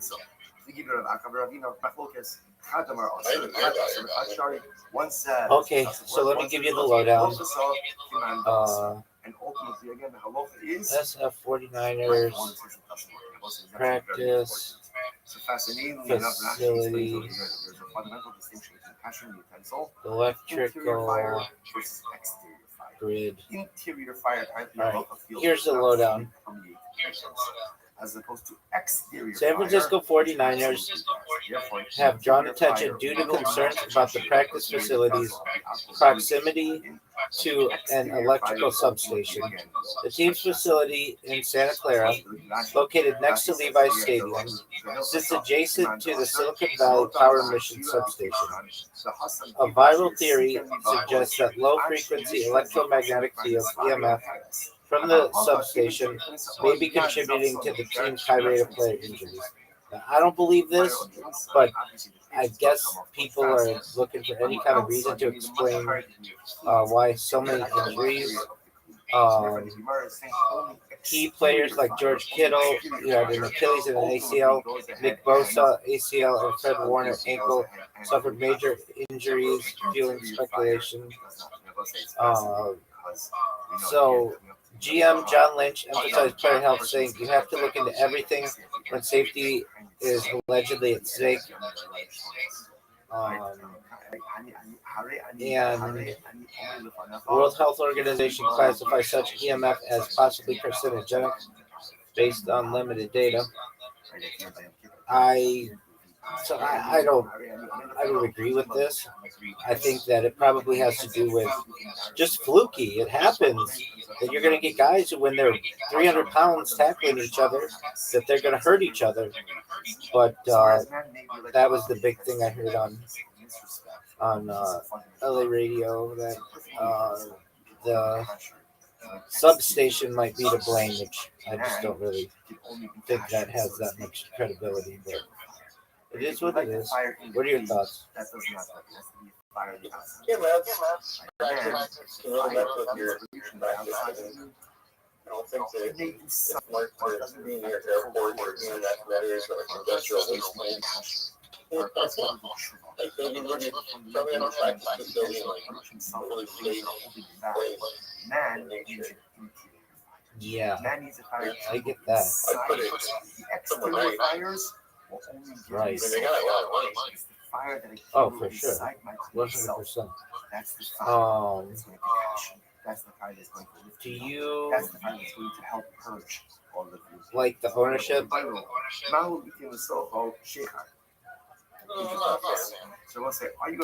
Dude, I was a fan of the DeBartolos. I thought they ran that place like a mafia.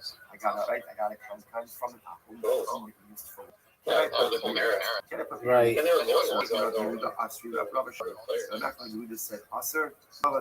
that it's so Rabbi Shard I got it. But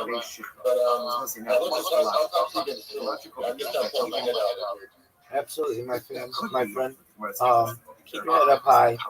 There's always next year, as they say. yeah. Peace, big So dog. therefore, again, You so the too. whole idea that we're concerned about over here is absorptions of yayin nesach. It could very well be that if the beer negates the taste of the wine, then maybe there's no problem.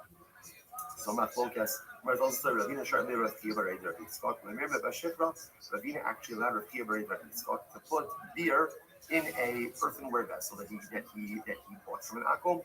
So the Gemara says, also Ronnie Chamra, he made a mistake, he got mixed up and he ended up putting wine in there instead of beer. Now, obviously, once you put wine in there, it's going to be usher.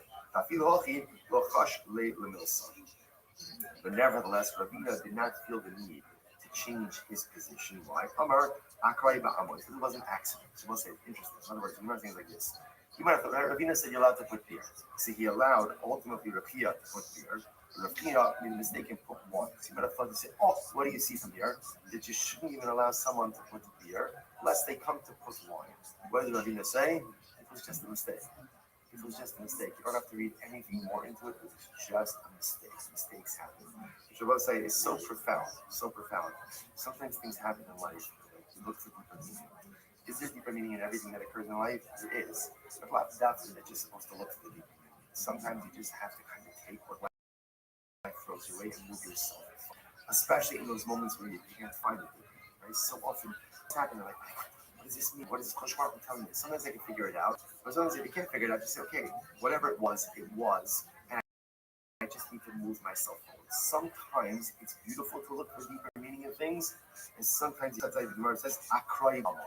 Whatever happened, happened. I'm sure there is a meaning to it, but I'm not going to spend my time trying to figure this out. I gotta move myself forward. Incredible. The Yitzchak Batis Nahaveri Hano, money de Pukasna, de Pakusna. So the Gemara says, Malinu Maya, and Kinu Bishimsha. So what happened? So Yitzchak practice now had these, Rashi says over here, he had these dung utensils that are made out of the excrement of an animal. He had bought it from a Gentile, and the Gentile had used it for Yayin Esach. So now he bought them, and now you have to cash them. How do you cash it? You look at the Eroy, fill it up with water, 72 hours, change the water every 72 hours. So he filled it up with water, he put it out in the sun. Paku, they burst. So it's like the water got very hot and ultimately caused them to burst. Rabbi Abba, Asartinu Alocha Isudi Olon. So essentially, he said, now you prohibited these items upon you for eternal prohibition. Obviously, they're broken. So you'll never be able to use them. The rabbis only said you have to fill it with water. They didn't say you had to leave it in the sun. Okay, so interestingly enough, so Rabbi Abba kind of gives Rabbi Yitzchak a little bit of musr. Now again, whether or not Rabbi Yitzchak was being machmir by leaving it in the sun, like as like a form of ultimate like a hagala, like boiling, or just happened to leave it in the sun, is not immediately clear from this Gemara. But point towards Rabbi Abba gave him musr, be a little bit more careful with what you're doing. Chazal told you have to soak it in water, but you didn't have to put it in the sun. It's incredible. So we'll say it's interesting because either way, Rabbi Abba is giving him musr. Either he's giving him musr that you didn't understand what the halakha was, or musr that you need to be more intentional with the way you do things. Why are you leaving it out in the sun? Right? So either it's musr about you didn't understand the halakha, or it's musr you're not living the right way. You need to live with intentionality. You have to have a seder in every single thing that you do. Because if there's no intentionality, there's no seder, stuff breaks. People break. Circumstances break. Such an incredible musr. Amrav Yosna, Amravani. Kli Neser, Eino Tara Olamas. Almost like Kli Neser, which is a certain type of material, does not have a tara. In other words, once it absorbs, let's say Yayin Nesach, you cannot get the absorptions. You can't get the absorptions out. So the Gemara says, my Kli Neser, what is Kli Neser? Amrav Yossi Bar Avin Kli Mechafuras Shel Tzruf. So interesting enough, the utensil that's made from alum. Alum, so apparently alum is a highly absorbent material. Therefore, Allah promised if you create something out of alum, and it absorbs and uses the yayin nesach, it can never be kosher. Did a parsak rofila anas hanikovim kumpedisa? So we'll say, so listen to this. The members of the household of Parsak Rofilo. Now his name is Parsak. That was his name, right? That's the guy's name. Rofilo was his position. He was like the second in command to the king. So what did this guy do? A Gentile ruler. He stole anas hanikuvim kumpedisa. So he stole from the Jewish population some jugs, earthenware jugs, and he filled it with his wine. And ultimately then he gave it back.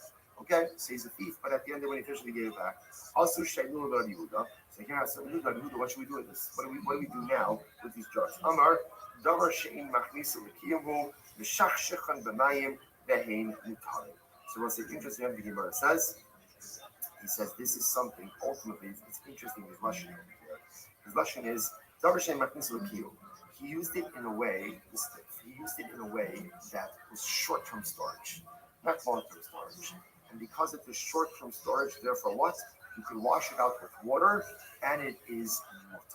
Since it was only kept on a very short term, there's not even really absorptions, and therefore halacha l'maisa again, you could just wash it out, and it's mutter. And I will say, interestingly enough, mishachshechan b'mayim b'pashtus means midlui v'irui, like the 72 hours. Some want to say it only means just literally a washing out, but based on what we've seen before, halacha l'maisa would seem to be it still really right. I just want to point out my hope is how to read this particular line. Amra Avira. So Avira said as follows. Avira says as Amra Avira. Hani Chad Shachim. So these literally again. Hani Chatzi Shachir Darabay. Given the Lobaytu Bamshach Shachim Bamayim Umotor. So literally these red pitchers. Okay, red pitchers. Since you are very low, therefore halacha l'may. So all you need to do is shachshechan. Wash them out, ultimately, and it is mutter. That Papi says, Hani kasvasa the beinachsi, given the lobali tuvin the shachshechin the mayim mutar. So we'll see a number of examples of this. So that Papi says, kasvasa are earthenware vessels of beinachsi, earthenware vessels, particular place. Since they have a very low absorption level, therefore, what the shachshechin the mayim, you can wash them out with water, and ultimately, again, it is mutter. Kasi, what about cups? Here's this interesting. Right, a cup. Rashi says, "Kosos shalcheres being machnis l'kiva l'shosima." So this is a cup, right? An earthenware cup. Now, obviously, a cup because you don't store stuff in a cup. Up until now, see if you notice, we're essentially having like three different categories. First category was items that are used for long-term usage. Okay. Second category seems to be items that are used for shorter-term usage. So for the longer-term usage, so the Gemara seems to indicate that you need usually 72 hours change the water every 24 hours. For the things that are not used for long-term usage, it could be, we're going to have to see this further, it could be all you need to do is wash it out. What does washing it out mean? Does washing it out mean just mean washing it out? Does washing it out mean also usually 72 hours, changing water every 24 hours? We'll see. Then third category are things that are clearly only used almost like a sun. A cup. You fill up your cup, like you drink it, and then you're done. So again, obviously that's even a lower absorption level. So what do you do with Kasi? Ravasi Aser, Ravashi Shun. Ravasi said it's Aser. Right, that's Aser. And Ravashi said that it's Moshe. Isha Siburu, Oviko Kabin Hamishon. So I say this is very interesting. Now the Gemara suggests the following. If an Oviko Kabin used it the first time, right? So it's a brand new cup, like a cup, Kabin used it for the first time. Ultimately, again, Kuri Amalok Kibidas. Everyone agrees that it's Aser. Because those initial absorptions are us. The original focus, the time change. But what happens if it's used the second time? The Akum uses it the second time. Right, so you get that. Another alternate version of this. If an Akum uses it ultimately again the first time and the second time, everyone agrees that that renders it the Aser. The original focus, the Pan Gimel. If the Akum uses it the third time, in other words, let's say that you used it the first two times, and the Akum used it the third time, does that impact the Kli? The halacha is, Hamishon is the Aser, Gimel. The halacha is, if the Akum used it one of the first two times that the Kli was new, that renders the cup, the cup, Aser, because of the absorption. But if you only used it the third time, I mean, you saw used it the first two times, and then the Akum used it the third time, ultimately, again, it is going to be one. So stop over for today. There is a tremendous amount of halacha l'maisa, which I know I owe you so much halacha l'maisa with some sector. But these halachas of pastures, we are going to do some these halacha l'maisa, so we understand just practically what is accepted from the Gemara, what's not accepted. And the most over for today. Hi, everyone. Wishing everyone a wonderful day. You know, you got your fucking mind sunk in there and watch the dice through the fucking not to the bottom. Everybody else, I agree. This is the spot to be able to learn about getting started up here in person. Thank you to my students. during last week, allowing me to virtually. Thank you for your here over Shabbos and Sunday. And thank you. All of your great testimonies over Shabbat. Thank you for all my sponsors. And we'll come to the sponsor. Also, Shabbat Havel Show. Thank you for the communication. This year is close to the Soul's Fellow Shabbos Show. Hamilton, come to the sponsors. Weinberg Mishpacha, the Havel Mishpacha Havel Show. The full text of your dedication is contained in the description below. I wasn't able to read the outside. So I'm sorry, but I guess you might have the full text of talk to me for tomorrow. Thank you for your sponsorship. Rabbi, all of the Shabbat Shabbat and Aliyah families in the Torah. Those who need the food, get the soul police, and allow our precious soldiers to be successful for all nights. Today's daf is Lamed Gimel. We have email on the Lamed Beis on the base. After the two dots, 5 lines up from the bottom. A whole hymn. The Tarfos Asur below facing one. So those who go to the Tarfos, what the Tarfos faction points out over here, the Tarfos is Levakesh Ta'usam Lemakomah. He's going to worship idolatry at a different location. So the Gemara says as follows: Amar Shmuel, Ori Kochav Mahodet LeTarfos, Bali Ha'asu the Azlu Modi Kamil Avalos Kochav. The Chazar Moter. Since the Shmuel is something very Akum, right? So an idol worshiper who's going to the Tarfos, is going to worship his idol at a far away, at a distant place.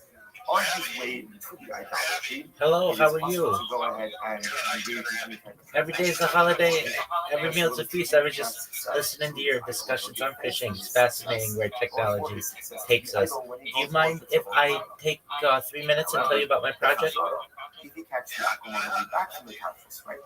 Excellent. First and foremost, I've done my best to follow every single person in this space. If you can, I'd appreciate the follow back. I follow everyone back, so if you want a free follow back, send me a follow. I'm Rabbi Rothschild. If you don't know who I am, you will. I stream my life 24 hours a day, 7 days a week, 365 days a year for world peace. I've been doing so for more than 4 years. My streams go back to the pandemic. We've seen the death of a queen, the birth of AI, the coronation of a king, and everything in between.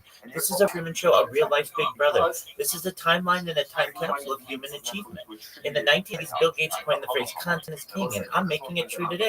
I'm king of the internet. This is the biggest event in global history, and here's why. In 2018, The Economist magazine stated that data had overtaken petroleum as Earth's #1 resource, and I have more data archived on the internet than any person ever, which is making me very influential. I'm going viral, and when I do, I want to make you, your friends, your family, all financially independent if you're not already.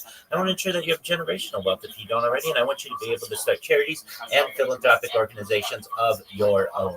I'm unlike any influencer you're ever going to meet. I'm not live on one YouTube stream or 2 YouTube streams. I'm live on over 20 simultaneous YouTube streams 24 hours a day. You can view my life in 360 degrees. I even have a ceiling cam. If you want to view my YouTube streams, the link's available in my profile. Additionally, you'll find it in my pinned post.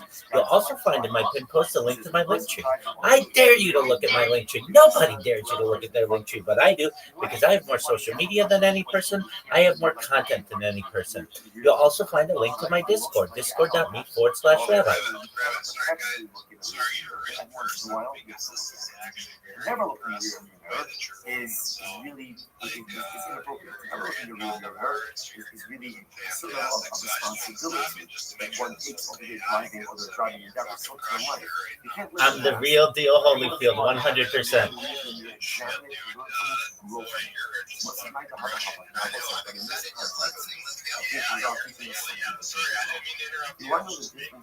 No problems at all. I am not reading this. I am not AI. You can, in fact, look in the purple pill. You can see me live speaking this with an embedded video. So not everyone even gives you a view of them shilling, but I do.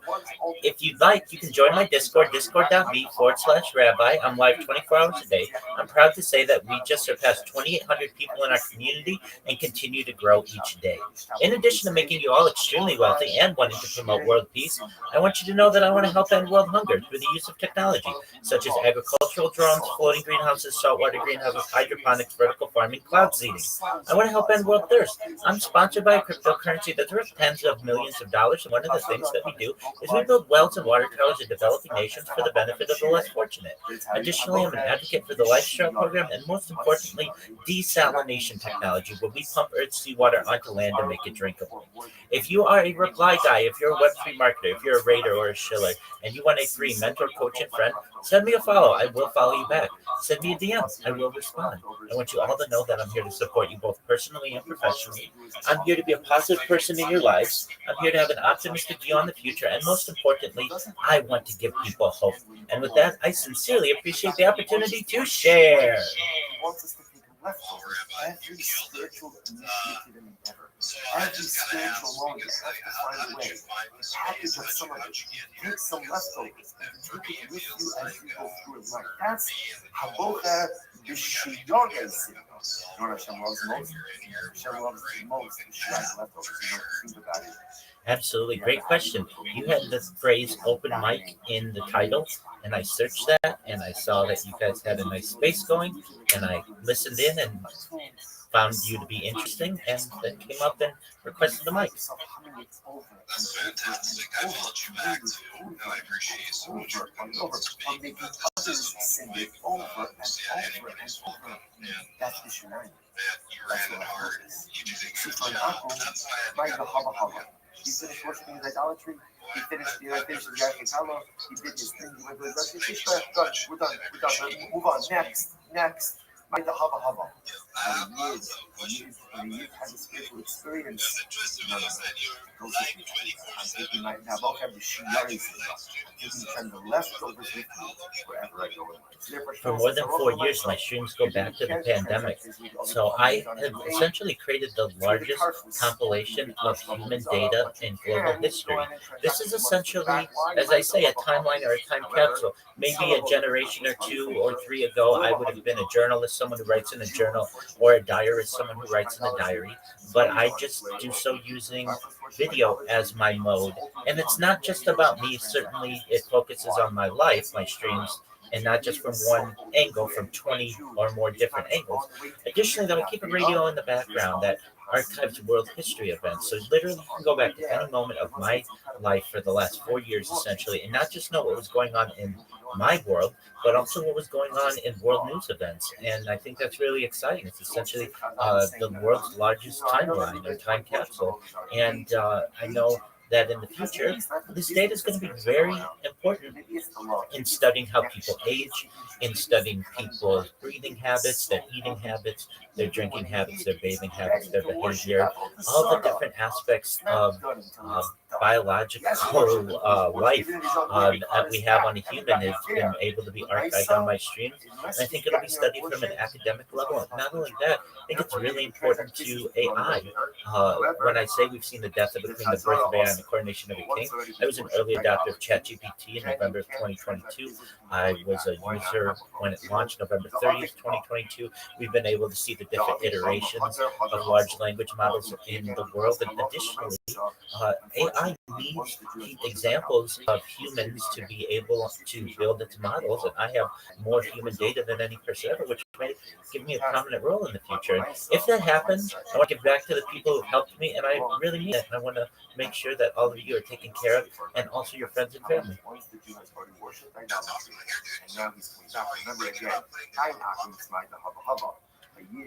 Well, I'd like it to be available freely to everyone, and currently, I do partner with a project that's known as Harry Potter Obama Sonic 10 email. The ticker's Bitcoin. It's on Ethereum. I don't really know how I would put it on the blockchain per se, because it's such a massive project. If you mean just like having a cryptocurrency or an NFT, I really push people to the Harry Potter Obama Sonic 10 email community. They certainly have devs who can be able to focus on those types of projects. Really, what I like to do is just make sure that my streams are going, but potentially in the future, when maybe perhaps it's a little easier for me, would love to have it all on the blockchain, so long as it's available to the public for free. And he saw Momer is someone, unfortunately, already has a track record of actually heretical. Thank you so much. Thank you all for your kind words. I very much appreciate it. Once he's in play, it's time of year. Even if he's on the gate level, he's already going to turn around. Absolutely. I'm based out of Los Angeles, and I've streamed as far north as Santa Barbara, as far south as San Diego, as far east as the Desert and Mountains, as far west as the Pacific Ocean. I've streamed in Beverly Hills, certainly in LA, at Disneyland, really everywhere in Southern California. So I do IRL streaming as well, but it is by far easier for me to essentially do desktop streams. And I am live 24/7, not only on YouTube, but on Twitch and Rumble, and also in quite a few different Discords. Additionally, I'm really proud to say I have been running a 24/7 Twitter space, a video Twitter space. If you know there's a difference, basically you can watch a Twitter space take place using an iOS device. And I've been doing that for more than 333 straight days. So I'm very close to having an entire year of my life just on X Spaces on video archived on the X servers. So that's another pretty cool milestone that I'll be celebrating next month, February 14th. He's going there, whether he's going or coming, right? From what I saw, it's motor. That's very interesting. All people from all over the region, but we come in with Hazara motor. It's ultimately motor. Now, last year, I'm talking about why is this? Because the assumption is that the overall problem is. I'm in agreement with you. So I do know a little bit about this. So they do have some glitched out spaces that are just audio that have been going for more than 4 years. If you want to know how I can get this data or how I've been able to get this data, if you go to spacesdashboard.com, if you don't know what that website is, you must take a look at it. It is the absolute best resource in finding a space just like this. It's how I'm able to find this space. You just type in whatever the search term is that you want to be able to find the space, but also it gives you a breakdown of all the spaces that are currently going on X currently. As of right now, there are like 500 in English alone. If you know that the X app, either on iOS or Android, is makes it very difficult to be able to find new spaces, and if you're not privy to them, you're never going to find them. So if you haven't had a chance, take a look at spacesdashboard.com, and if you don't have to do this, but I can tell you, I've been able to organize it from longest duration to shortest duration. And the longest duration X spaces have been going for more than 4 years. And there are about 100 of them that have been going for more than a year. But again, these are glitched out spaces. Now, I do have another community that I know just recently was able to, at least according to Grok, have the longest archive recorded space, which is, I think, something like over 130 hours. That's the Spaces.media crew, so shout out to them. But theirs aren't on video, and mine are. So I'm in agreement with you. I wish there were more. Basically, I don't need accolades, but I just want people to know that there are those of us who are spending a lot of time on X Spaces, and wish we had some way to verify some of these statistics, but currently there's not. So everything basically has to either be asked to Grok or potentially just through community notes or word of mouth. But yeah, I think it's really cool that basically I have an entire year of my life that is available to everyone on X, not just on YouTube, not just on Rumble and some other places, but right here on X, and that I've been doing these spaces now. It's not one continuous space. Every 24 hours I have to restart it. That's just due to the constraints of having an iOS video space. The video, in order for it to save, needs to restart every 24 hours. But I think it's a really cool achievement that we are closing in on the next month. And so in the future, people won't just be watching me on YouTube and on Rumble, but also even on X.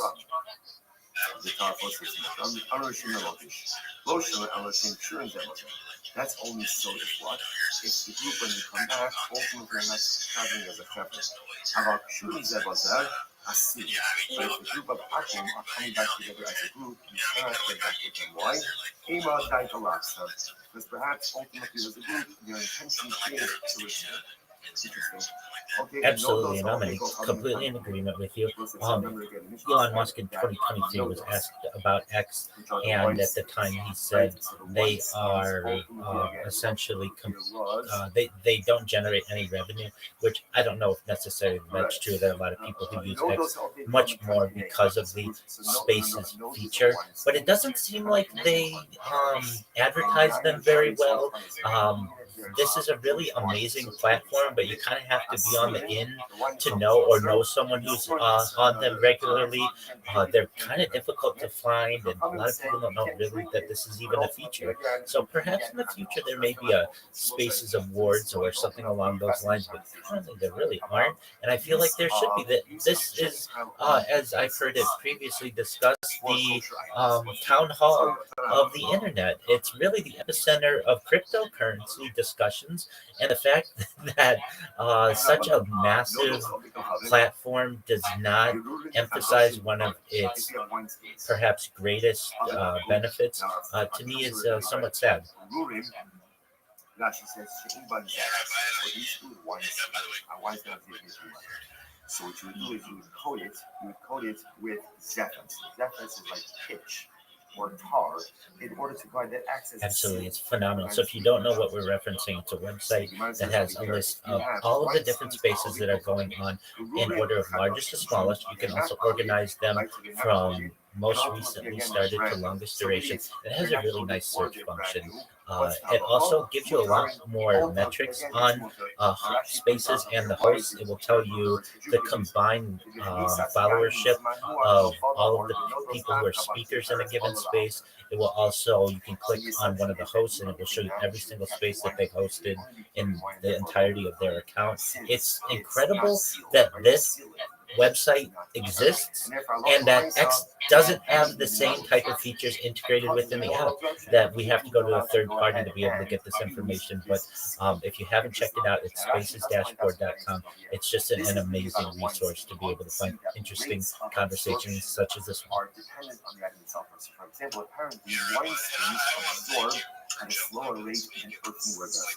For example, Rashi says over here that an earthenware vessel absorbs immediately. So they're the first halacha. Wineskins of an ovipohared that are not sealed, they don't have the sealing, they don't have the picture of the tar on it, and they're new. It's either and or they're new. The mutter ultimately again discovers allowed to produce wine. The shame, the shunning, so we call it but if you use right or sealed with the picture. So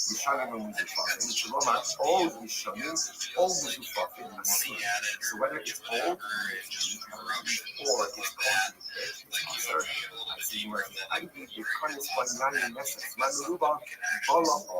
Absolutely, and it will be solved over the course of the next century. So I've given 6 different types of technologies that can revolutionize this. And again, if you weren't familiar, things like agricultural drones, floating greenhouses. So let's talk about them briefly. Agricultural drones essentially remove the need for the farmhand, the farmer. Everything can be harvested and perhaps insecticide or even any type of labor-intensive management of crops can be done through drones. This is already being done in some areas. This is something that if we incentivize companies to be able to build agricultural drones, it will be much easier for us to be able to get more food, more nutrients, certainly larger harvests from our current two-dimensional acreage. The second thing that I meant is agricultural drones, floating greenhouses. So especially in areas where real estate is really tight, floating greenhouses are something that essentially imagine just like almost like a very large dinghy where you can actually put a greenhouse on the water. It can be temporary, and you can grow crops in an area like Hong Kong or Manhattan or other really high demand real estate areas so that people can have fresh foods and don't have to have it necessarily shipped in. I also mentioned saltwater greenhouses. If you're not familiar with these, essentially there's a way of using salt water to be able to water crops through the removal of salt from that water. I also mentioned vertical farming. If you're not familiar with vertical farming, it's essentially either using a building to be able to have crops. So think like a large grow house vertically in the air, or exactly. And then there are also different types of ways to have the crop through tubing and such to be able to grow things vertically. I also mentioned hydroponics. Many of you may be familiar with hydroponics, but this is essentially using water to be able to get nutrients to the crop in a very efficient manner. And this is done currently in many different industries, but it's not really done in large scale agriculture. And then the final one that I mentioned is cloud seeding. And this is already done in places like United Arab Emirates on a weekly basis. It rains according to plan. They have an entire weather modification center that is run by the government and publicly acknowledged. They allow people to have tours of it. And essentially, what it does is it puts certain types of chemicals in, like I not don't want to give the wrong ones, but essentially they create clouds in the atmosphere. I believe one of them may be aluminum, perhaps barium, something along those lines. But it creates clouds, allows for rain. It waters all of the plants in Dubai and Abu Dhabi. Also cleans all the building, cleans all the cars and such. These are 6 types of technologies to be able to help with ending world hunger. And then, I talk about ending world thirst, and the big one there is desalination technology. Basically, the earth is 2/3 water. One of the major issues that occurs when we are looking to not just harvest large crops, but also end drought, is getting people the water that they need. And the fact that the earth is 2/3 water shortages should not be a thing anymore. Really, the argument against desalination technology is it takes a lot of power. But we have nuclear energy, which is in many ways a miracle of modern science. And I understand that some people are leery of nuclear energy, but if you really get into it, very few people, it's very safe. Since in the last 80 years, the amount of people who have actually died directly from nuclear events is under 50. So it's less than one person a year, which is, if you're wondering, that's about 40 for Chernobyl. There were 2 in Fukushima, and nobody died at 3 Mile Island, which were the big major things that people think about with nuclear energy. Now, that doesn't necessarily mean that perhaps nuclear fallout isn't an issue or long-term radiation effects. That's different. However, coal, gas, and all of those industries certainly can cause a lot of issues as well. So with these types of modern solutions, hopefully we'll be able to overcome some of the problems of the past that have really caused issues in terms of being able to feed those who need it. Most of all, though, I think we need education. People need to know that these are not science fiction-like technologies. These are done regularly in areas of the world, and we just need to spread that. And I really mean that when I talk about ending world hunger, ending world thirst within 100 years or so. I think that this is a possibility. And when I talk about my dedication for world peace, I think that is an opportunity as well. And I think it's a real opportunity. And if I just may quickly discuss that point. So if you think about the age of colonization, very rarely would you ever have a country that was able to successfully colonize and explore when it had a civil war at home. Basically, you need peace on your home country to be able to do a lot of exploring, to be able to perhaps colonize other places. And the same is true on Earth. It's just a matter of time until we either destroy everything, which certainly could happen, but isn't as highly likely as perhaps eventually people working together, coming in unison, perhaps through the United Nations, perhaps through some other body, but eventually to be able to start space tourism and terraforming of other planets and really exploration of the inner solar system and the outer solar system and perhaps even interstellar travel. Now, I understand this might be a 1,000-year plan. Many of you may be saying, well, Rabbi, that's not going to happen in my lifetime, so it's not that important to me, but it very well. If you haven't heard of the technologies that are available for life extension technology, really can increase your life expectancy from your average of maybe about age 80 when you were born to age 100, 120 through the use of technologies such as oxygen therapy, human growth hormone, stem cells, cryonics, cryogenics, things like cold shock therapies, red light therapy, testosterone replacement therapy, ambrosia therapy, really to get you to be 120 years old. But even still, you may say, Rabbi, I need more time than that, perhaps, to be able to see world peace happen and all these other things. Every 24 hours, doesn't have to be exactly at 24 hours. Yes, I at do. least 24 hours, and then change the water for at least another 24 hours. And 72 hours later, ultimately again, the item will be kosher. Now, Allah said this concept does exist, but it is only usable in situations where we know halachically that the absorption is minimal. The absorption is minimal. Now, the Gemara gives more examples. Several minay, honey will be done. Honey will be done. Now, we assumed over here that halacha l'maisa, this only refers to what? This only refers to, for example, like Jewish wines. In other words, in this case over here, where the wine skins were obered stock, which means the majority of the absorption was kosher wine. They were borrowed. They were stolen, ultimately, again, by this guy, was named Bar Adi, and therefore, again, we assume that his absorption, Bar Adi's absorptions were minimal. So therefore, in this kind of case, where we assume that the majority of absorptions are kosher absorptions, the minimal number of absorptions, or the minority of absorptions are non-kosher absorptions, that's where this kashing process works. But this would not work, for example. Whatever you want to use to be able to get people water, I'm absolutely behind. I know at least in California we use desalination.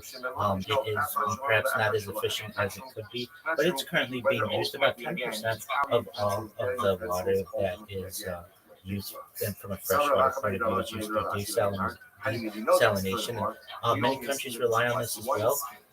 And we're just at the early stages of it, so I'm not necessarily saying this is the only solution. This is just one of the solutions that we can use to be able to perhaps not only provide clean water to people and end droughts, but also ensure that we have more nutrients for the foods that we eat.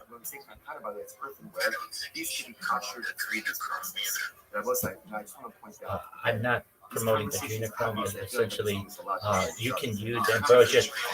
You can use ambrosia therapy with your own blood and be able to use it in times when you need. That doesn't necessarily mean that it has to come from other people. That's what ambrosia therapy is.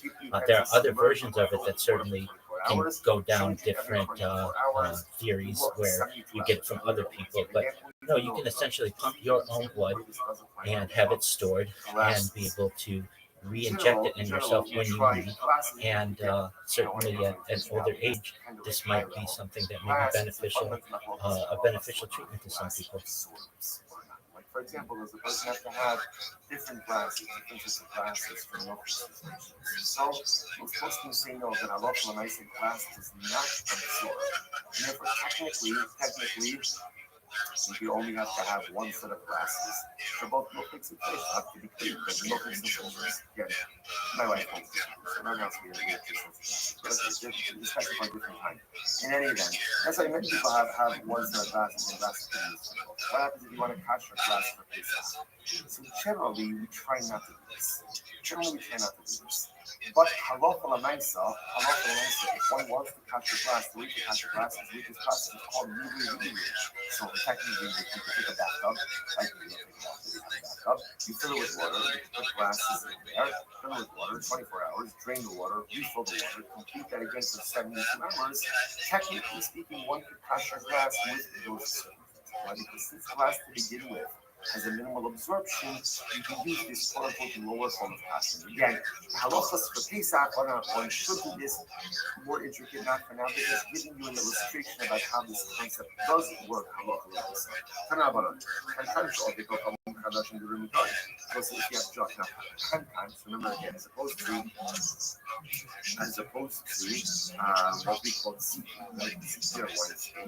Kankanim are non-utensils perfectly.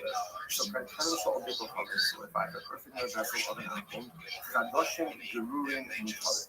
So if they're brand new, right, or Gerurim, right, means again they have not been sealed. So there's no fish or no water on the inside. What's that local? We call it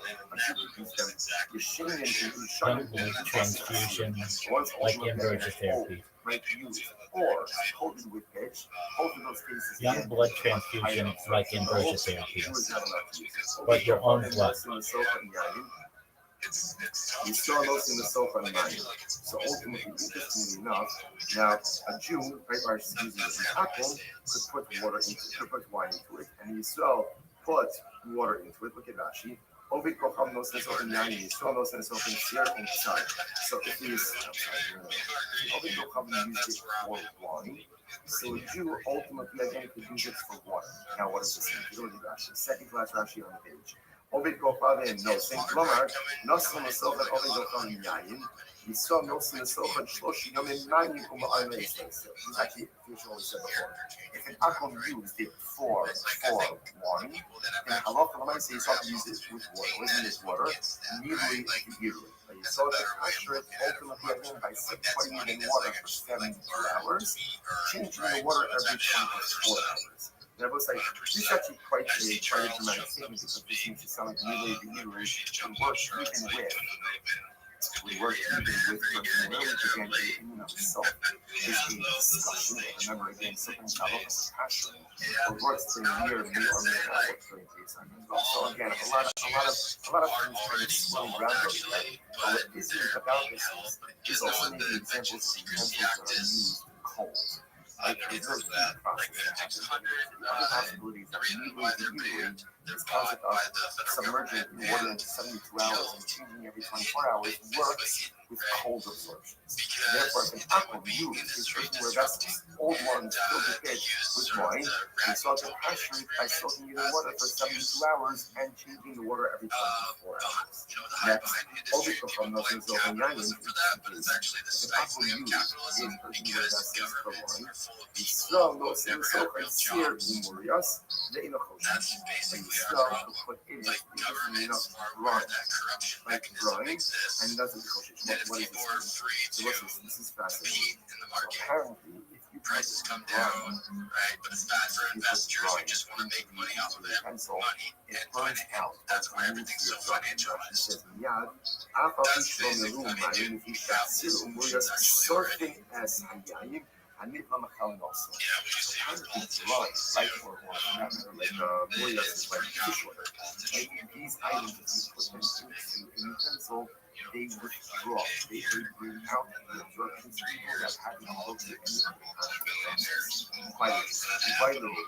Those are the Islam came on the days of 30 quite literally. The Hakila of the other. What's here's the shot? Let's say now, is this the Hakila of the other? In other words, so let's say I have for example, one.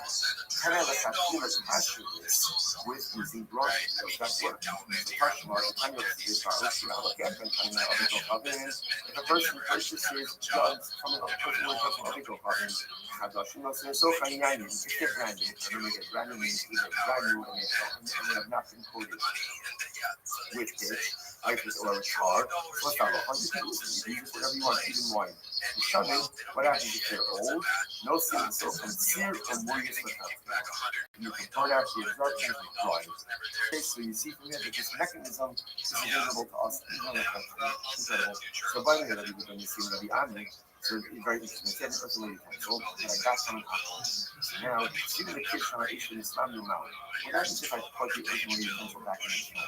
Just putting it back in the kiln effectively pressure it and ready it for kosher use. On the way, so ultimately, again, Rabbi Ami said, of course, sear sodic or what brine has the ability to go ahead and essentially burn out the absorption. Of course, fire has the ability to do so. It's my memory members. Well, I'm a Yokan, I'm an Yokan. I'm coming from all day to Hadim. Yes, even the kids trying to eat. If you have, again, earthenware jugs, earthenware utensils of an apple, if you put it back into the kiln, what's the halacha? Even finish the defaults on the hand current. Once the pitch begins to kind of like melt off, even if it hasn't fully melted off, once it begins to melt off, ultimately, again, the item is kosher. Incredible. Rashi, Rotim Adinatron, and Asir refined neutron. I forgot donuts. So furthermore, you don't actually need to seal it. You just actually fall off, but as soon as it begins to become like loose, it's no longer fully attached to the interior, the clean utensil is considered to be kosher. Kimsa, instrumentation. What happened to Kimsa? That's the second here. Let's say you take this, same case, earthenware jugs I purchased on Apple, you use it for water.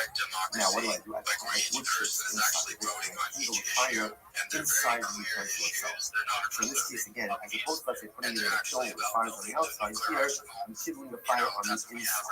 Does that work. Yeah, representative democracy is a real Maybe issue. the But democracy in Akabra general, Cut them out. Cut us. The fact one says it doesn't work, one says it does work. Both of us are demand off. And ultimately, again, the halacha is like the one that says it doesn't work. And that's very important.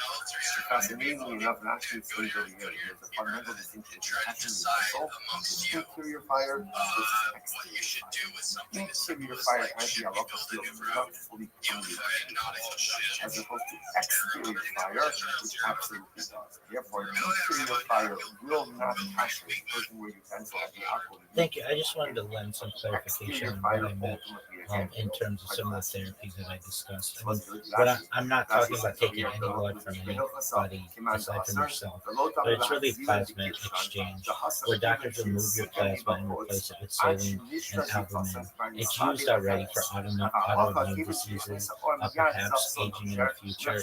Another type is platelet-rich plasma. You may have already heard of this. This is where your blood is spun down, platelets are concentrated and re-injected locally in the skin, joints, and hair. As someone who talks about world peace, I don't want to hurt anybody. I don't feel it's my right to be able to put my hands on you without your consent, nor you on mine. So I wanted to clarify that, and then just close as well that for all of these different types of therapies, eventually your body's going to. And if you want, and these are just things that I talk about, I'm not saying I necessarily endorse them, there's a type of technology that has been discussed known as mind uploading technology, where scientists can scan your brain into a computer like a CAT scan or an MRI, knowing where every atom is in your central nervous system and your peripheral nervous system for later download as an android, an avatar, a cyborg, a cybernetic being, a clone of yourself, a robot, an ethereal being, whatever you want to be. But essentially what I'm saying is that perhaps, maybe not in this generation, but generations to come, these might be decisions that humans may be making. And with that being said, just it kind of goes along the same lines of what I discussed. Is I have an optimistic view of the future. I think that perhaps we may be able to solve some of the challenges that currently plague the earth, like certainly a lack of food, lack of water, and certainly war. And hopefully the people, not just now, but in the future, have that kind of future foresight to be able to hopefully make this planet a better place. Thank you. Our person fundamentally change and potentially punish himself of the things that are holding him back. Man needs a fire to kindle inside of us. The exterior fires will only get you so far. But it's the fire that is kindled inside of in itself. That's the fire. That's the fire that's going to That's the fire that's going to help purge all those things. Incredible. Vital. Not only within himself, but yeah, we're just shooting shit. So let's say, are you allowed to go ahead and look for the myself, put beer into one of these utensils? Let's say that I got an utensil, I got a comes from the should I put beer? Should I put beer in it? So I'm not going to review the Asri Rabbi said. I'm not going to review this said Asr. Rabbi said that it's more. Thank you so much. Well, I have followed everybody in the space, and next time you guys have a space, I will make sure to check that notification, like, repost, and maybe get some other people in here as well. And just really want you to know how much I appreciate your openness, and just hope this is the start of a really great friendship with all of you. Thank you again for the opportunity to be here. We're concerned about the absorptions of wine. It could very well be that if the beer indicates the taste of the wine, then maybe there's no problem. So much focus. What a bunch of nice guys. Rabbi actually allowed Rabbi to put beer in a earthenware vessel that he bought from an akum. So the Gemara says, also Rothschild Chamra. He made a mistake, he got mixed up, and he ended up putting wine in there instead of beer. Now, obviously, once you put wine in there, Is platelet rich plasma, perhaps a type of ambrosia therapy? Change his position. Why? Amar, Akrai Ba'amoy. So it wasn't an accident. So we'll say it's interesting. In other words, we're not saying like this. You might have thought, Ravina said you're allowed to put beer. So he allowed ultimately Rapia to put beer. Rapia made a mistake and put wine. So you might have thought, you say, oh, what do you see from here? That you shouldn't even allow someone to put beer, lest they come to put wine. What did Ravina say? It was just a mistake. It was just a mistake. You don't have to read anything more into it. It was just a mistake. Mistakes happen. Even though the FDA currently doesn't endorse ambrosia therapy, who's to say that it doesn't work? Is there deeper meaning in everything? Give that me a occurs in still life? man It is. why it should But work. not that you're just supposed to look for the deeper meaning. Sometimes you just have to kind of take what life throws your way and move yourself forward, especially in those moments where you can't find the deeper meaning. Right? So often things happen like that. What does this mean? What is Rothschild telling us? Sometimes they can figure it out, but sometimes if you can't figure it out, you say, okay, whatever it was, and I just need to move myself forward. Sometimes it's beautiful to look for deeper meaning in things, and sometimes you just have to. Is it possible to have ambrosia therapy Whatever happened, happened. from yourself? Like basically take your blood when you're a young person, not have it re-injected in you when you're older? Theoretically. Money the Pukasna. So the Gemara says, Theoretically, yes, it's a kind and of idea. When it comes to biological and cultural values, let's stay in says over the here, he had these the idea dung of utensils utensils that are made out of the excrement of an animal. He had bought it from a Gentile, and the Gentile had used it for yayines. Now he bought them, and now he kashed them. How do you kash it? You literally fill it up with water, 72 hours, change the water every 72 hours. So he filled it up with water, he put it out in the sun. Paku, they burst. So I guess like the water got very hot and ultimately caused them to burst. All right, what did Tiger Woods and Lance Armstrong have when they had their blood from that Dr. Ferrari removed? What is that called? Obviously, they're broken. So you'll never be able to use them. The rabbis only said you have to fill it with water. They didn't say you had to leave it in the sun. Okay, so interestingly enough, so Rabbi Abba kind of gives Rabbi Yitzchak a little bit of mussar. Now, again, whether or not Rabbi Yitzchak was being machmir by leaving it in the sun, like as like a form of like a hagala, like oiling, or just happened to leave it in the sun, is not immediately clear from this Gemara. But point towards Rabbi Abba gave him mussar, be a little bit more careful with what you're doing. As I told you, you have to soak it in water, but you didn't have to put it in the sun. Incredible. So we'll say it's interesting because either way, Rabbi Abba is giving him mussar.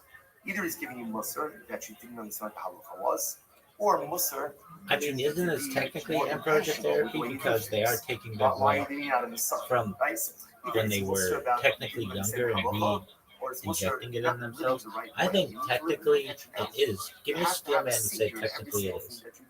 Because if there's no intention, there's no seder, stuff breaks. People break. Circumstances. Pure steel man, not ethics, not does. Yes, you actually can if you define ambrosia therapy by mechanism, not intent. Here's the strongest tech. I love steel man. First, define ambrosia therapy as its most abstract strip away brand type, and ambrosia therapy is heterochronic blood exposure, introducing blood components from a biological state earlier into a later biological state after physiology. Yeah, fuck yeah. It's interesting enough, the utensil that's made from alum. Alum, so apparently alum is a highly absorbent material. A common objective is response isn't young, still in response. Aging is continuous, not stepwise. There's no biological threshold where young. At 6 month delta is still real biological delta. Blood at the age of 25 does not equal blood at the age of 65, and blood age does not equal blood 10 beats smaller magnitude. So the difference is quantitative, not qualitative. Mechanistically, the overlap is real. Blood doping altered. Both assume circulating factors causally influence whole body performance. This is the same core biological function. Intent does not equal mechanism. A very strong technical blood doping's goal is performance, and versus goal is rejuvenation. Blood doping is an existing proof that re-infusing earlier blood can change systemic outcomes.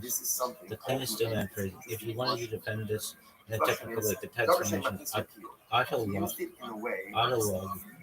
autologous blood doping is a degenerate, short-interval form of ambrosia therapy, differing only in temporal distance and targeted outcome, not in underlying principle.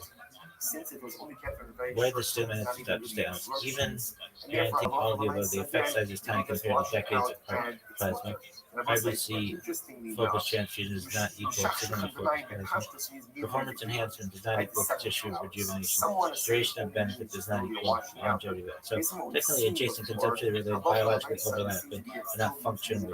Okay, found still man. Yes, technically you can argue it is a primitive, time compressed self donor version of ambrosia therapy.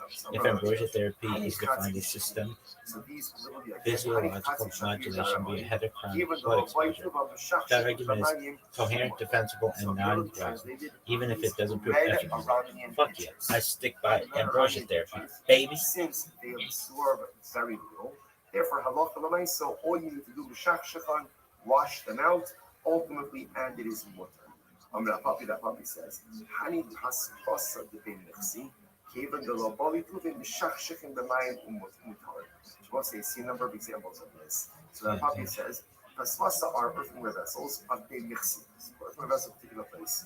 Since they have a very low absorption level, therefore, what b'shachshachan b'mayim, you could wash them out with water, and ultimately, again, it is mutter. Kasi, what about cups? Here's what's interesting.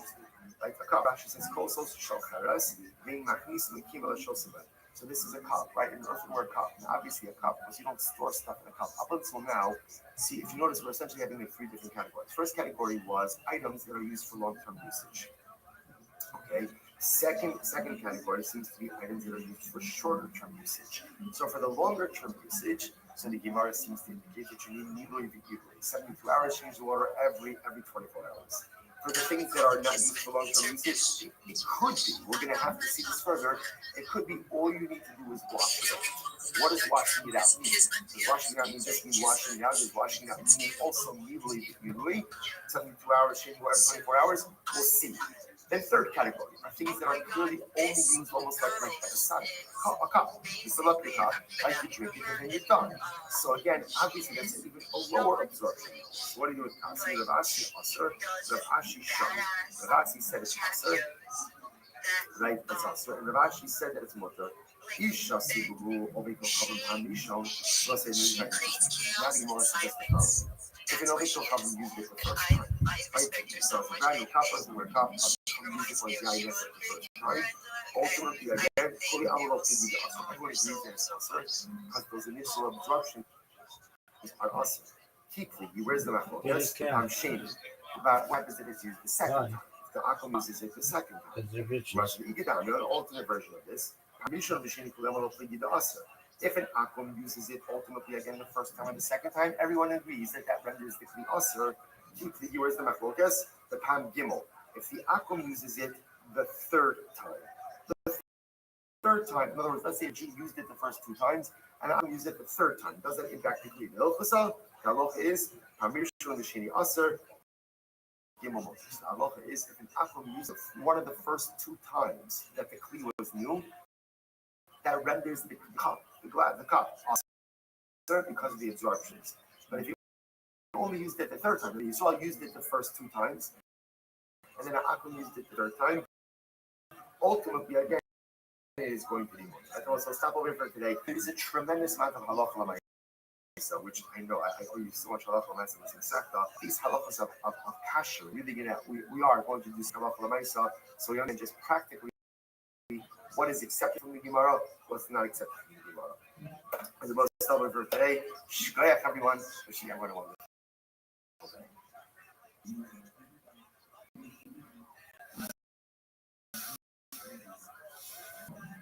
The Cheres Hadriani. So it's like Hadrianic, one of the items mentioned in that Rashi says over here, these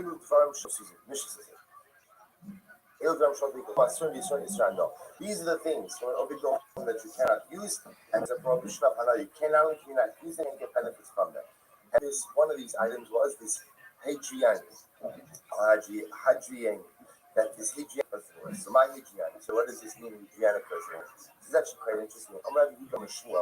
Cheres shel Hadrianus Kesar. This literally refers to the earthenware of the Emperor Hadrian, like the Caesar Hadrian.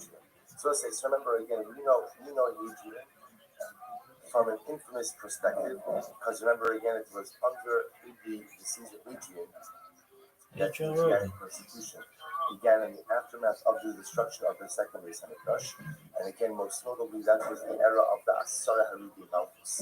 It was the era of the 10 martyrs, as well as an incredible number of edicts regarding religious persecution. So, what does this mean, Hadrianic earthenware? So the Gemara says, Cheres shel Hadrianus. Kiyas Rabbi, so what does this mean to Gianna earthenware? I'm going to listen to this. Karka Basula Haisa, Shalom of the Adam Meola. So what happens?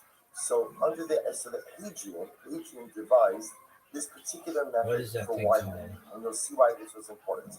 He would take virgin soil that was never worked before. So the idea being that soil was filled with incredible vitality. What did he do? Vanata, he would go ahead and plant vines. And he would go ahead and plant vines. He would make from it wine. He would go ahead and put that wine in brand new earthenware vessels. Clearly means white. Fear factor. Fear is not a Brand factor for new time. earthenware vessels. And what would happen? And ultimately, again, he would go ahead and keep the wine in there for a while. And afterwards, they would remove the wine from the earthenware vessels. And we'll say, what happened? The earthenware vessels had gone ahead and absorbed the flavor of the wine. So there's a number of combinations of here. Number one, this idea that the wine itself is very strong because it was in virgin soil or in virgin soil. Number two, this was brand new earthenware vessels. Brand new earthenware vessels, that's what it was saying. No prior. Right? No prior absorptions in the earthenware. Therefore, by definition, the only thing that was absorbed in the earthenware itself is this thing. It was a very heavy and intense absorption. So what would happen?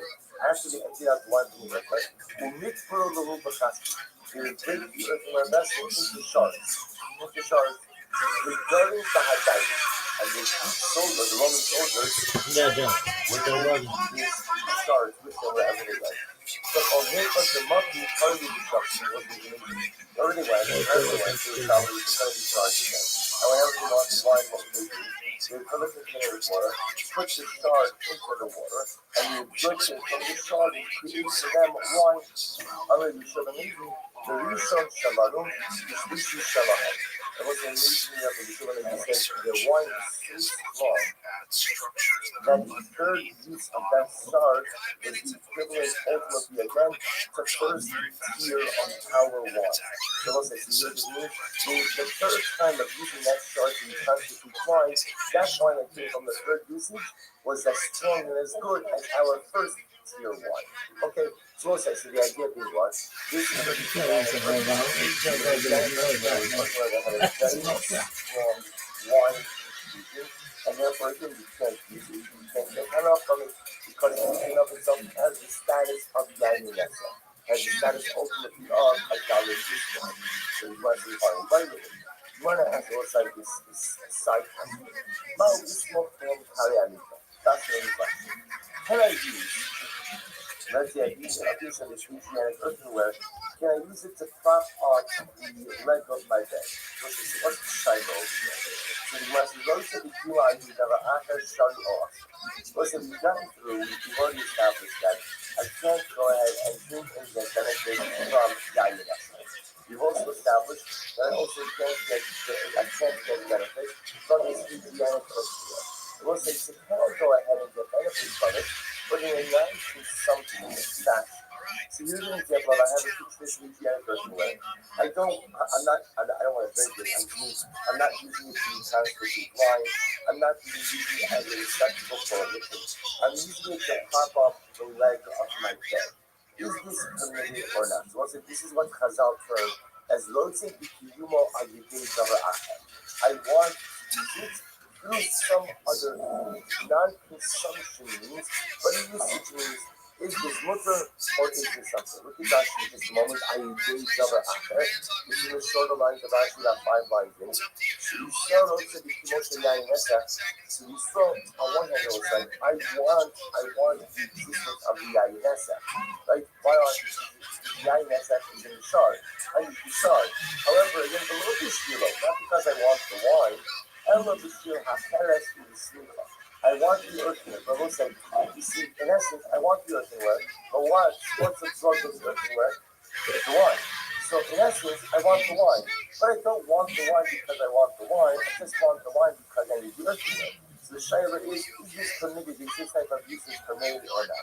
So Tashma. So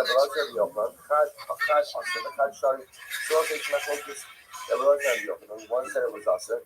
one said it was mutter, so in the parentheses, he says, okay, they hope the suck, you hope the suck. So the rest, yeah, those things, the rest takes this out. But they also suck man to us, and they say, Gemara is the catch up, listen to this. So it's like Dardurin are leather jars, Rikuvos are bottles. Let's just talk about this. Let's talk this bitch out. Yain shall Yisrael Kanospan if the Jew keeps his wine in either of these types of receptacles, either in the leather jars or in the bottles. So what's the halacha? So you can't drink it. You can't drink, meaning if a Jew keeps his wine in one of these receptacles. So ultimately, the wine itself is prohibited from consumption, but it's mutter bahano. You're permitted to go and get benefit from it. Hey, Shimon ben Guda, the Fnei Benosh Rabbi Gamliel. So it says Shimon ben Guda gave testimony in front of the son of Rabbi Gamliel. And the testimony was, Al Rabbi Gamliel, about Rabbi Gamliel, Sheshasa Mimenu Ba'akol, that Rabbi Gamliel actually had wine in one of these type of receptacles, either the Dardurin or the Rikuvos. He kept his wine in one of these items. And what? And he drank the wine. He sat in the Akol and he drank the wine. Below Hodula. And I will say, they did not agree to Shimon ben Guda's testimony. Now, I will say what this sounds like is that they were disputing that Rabbi Gamliel did this. That's what it sounds like. Although we'll examine that in just a little bit. So fine, we'll say that's the first part of the Raisa. So what it seems, okay, Nudos shall be colored. We'll say Nudos are leather flasks. So remember again, as opposed to Dardurin, which are leather jars, this is a leather flask. So Nudos shall be colored. Shimon Gamliel Mishum and Yoshua ben Kufsai also. Say it again. Nudos shall be colored. Shimon Gamliel Mishum and Yoshua ben Kufsai. Also, la'asos me'en shvichem achama. So let's listen to this. It's actually quite interesting. And this is more relevant to our question at hand. So we'll say, let's say I have a leather flask of an apple. So to keep my wine, and that's already established, is Look at this. what about taking that leather flask and making it into a saddle for my donkey? So we'll say, so this is our shiloh. I understand that the item is prohibited for use in a particular way. What about if I want to use it in a different kind of way? What's the steps? See, there's a leather flask of an apple. I know that I can't keep my wine in there, also because of the yain nesach absorptions. But can I go ahead and make it into a saddle for donkey? So that's the shaila. So the Gemara said, so Gemara quotes Rishon the name of Yoshua Kufsai, who says that it is asr. First white line. So this is our case.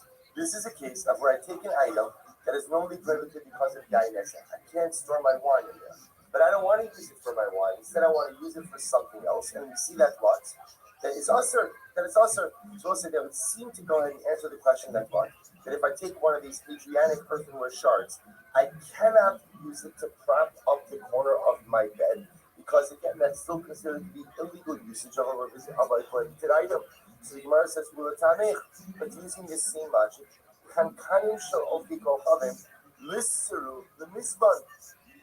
I will say, watch this. If you're going to tell me that I can't take the nodos, I can't take the leather flasks of an oven kochavim, and I can't make it into a saddle, which tells me that what? Is going to be asar. Based on that, I shouldn't be able to purchase kankanim. I shouldn't be able to purchase the jugs of oven kochavim. I will say, yeah, what do people used to do? Can I purchase the jug of an oven kochavim to use it for my wine? Everybody established that the answer to that is no. What people used to do, which used to do is as follows. I would purchase these kankanim for what purpose? For a planter. I'm not going to use it for my wine, but again, I get a good deal. That's not a good deal. I get a good deal. I'm not going to use it for any other liquids. I'll use it as a planter. I'll use it as a fruit bowl. I'll use it for whatever. Just not for wine, not for liquid. We know that this was done. It wasn't using this logic. Listen, right? Listen to the mispan. Wasn't using this logic that what it should be us or why? Because it was like it would appear that we hold that if somebody ultimately again wants to use a prohibited object, but not in a prohibited way, in a prohibited way, the use of the object should still be permitted. I want to say, what's the right to that? The right to that would seem to be that I can't take the node and make it into the saddle. I can't take the leather flask. And ultimately I'm going to be make it into a saddle. To which the Gemara says that's it. You should be able to purchase the jugs either and use them as a planter. Ma'ishna no, those are Ma'ishna kankanim. Notice that why is it that Rabbi Yeshua and Kufsai said, I can't take the leather flask and make it into a saddle, yet it seems to me that I can buy the bottle of it over the gold and use it for something else as long as I'm not spraying wine in there. To which the Gemara says, I'll tell you why. Fuck, I'm really a rabbi. I'm the biggest rabbi, sexiest rabbi of all time. Smartest one, too. Dick Sling and Pimp. Are you really Dick Sling and Pimp? Notice, people don't question that because they know it. They're obvious. It's obvious I'm a rabbi, too. All the time, people just asking that question keep themselves entertained. I could cut a piece from the saddle and I'll use ultimately patch my node. That's the concern. And then again, ultimately, that's going to be significantly problematic. So because even though once I make the node of the akum into a saddle, it is still essentially, it can still be used for node replacement parts. That's what I'm concerned about. And the Pashtos leather flasks sprung a leak here and there. I can patch it from my saddle. That's what's really problematic. That's why Rabbi Shimon Kotsai said, you can't go ahead and purchase the node of the Oved Kavim, even if you're going to make it into a saddle. Ulamanta Amar, Rothschild, Yumo, Aidi, Java Acher, Osir. So we'll say, but 1 second, we said that by the case Folks, you cannot go ahead and use it to prop up the. Because Rothschild, Yumo, Aidi, Java Acher, if you want the existence of the brick, even though you're using it in a non-conventional way that is still Osir, Maishna Kankanan Desharu. Why is it about that kind of allows me to buy the bottles of the Ovei Gochavet? And as long as I'm not using it to start using it as a planter, then why does he say it's okay? So let's do this. And here's really where the crux of the issue. Venus athleticism? Over there, the Isser is not the end, right? The Isser is what's the right word. I'm sorry. Stand. Right? The Isser is not extended. The Isser, right? The Isser is not extended. The Isser itself is not in existence. Right? Not in existence. Masha'in came by Egypt and earthenware is in existence. So we'll say, what is that? What it means is as follows.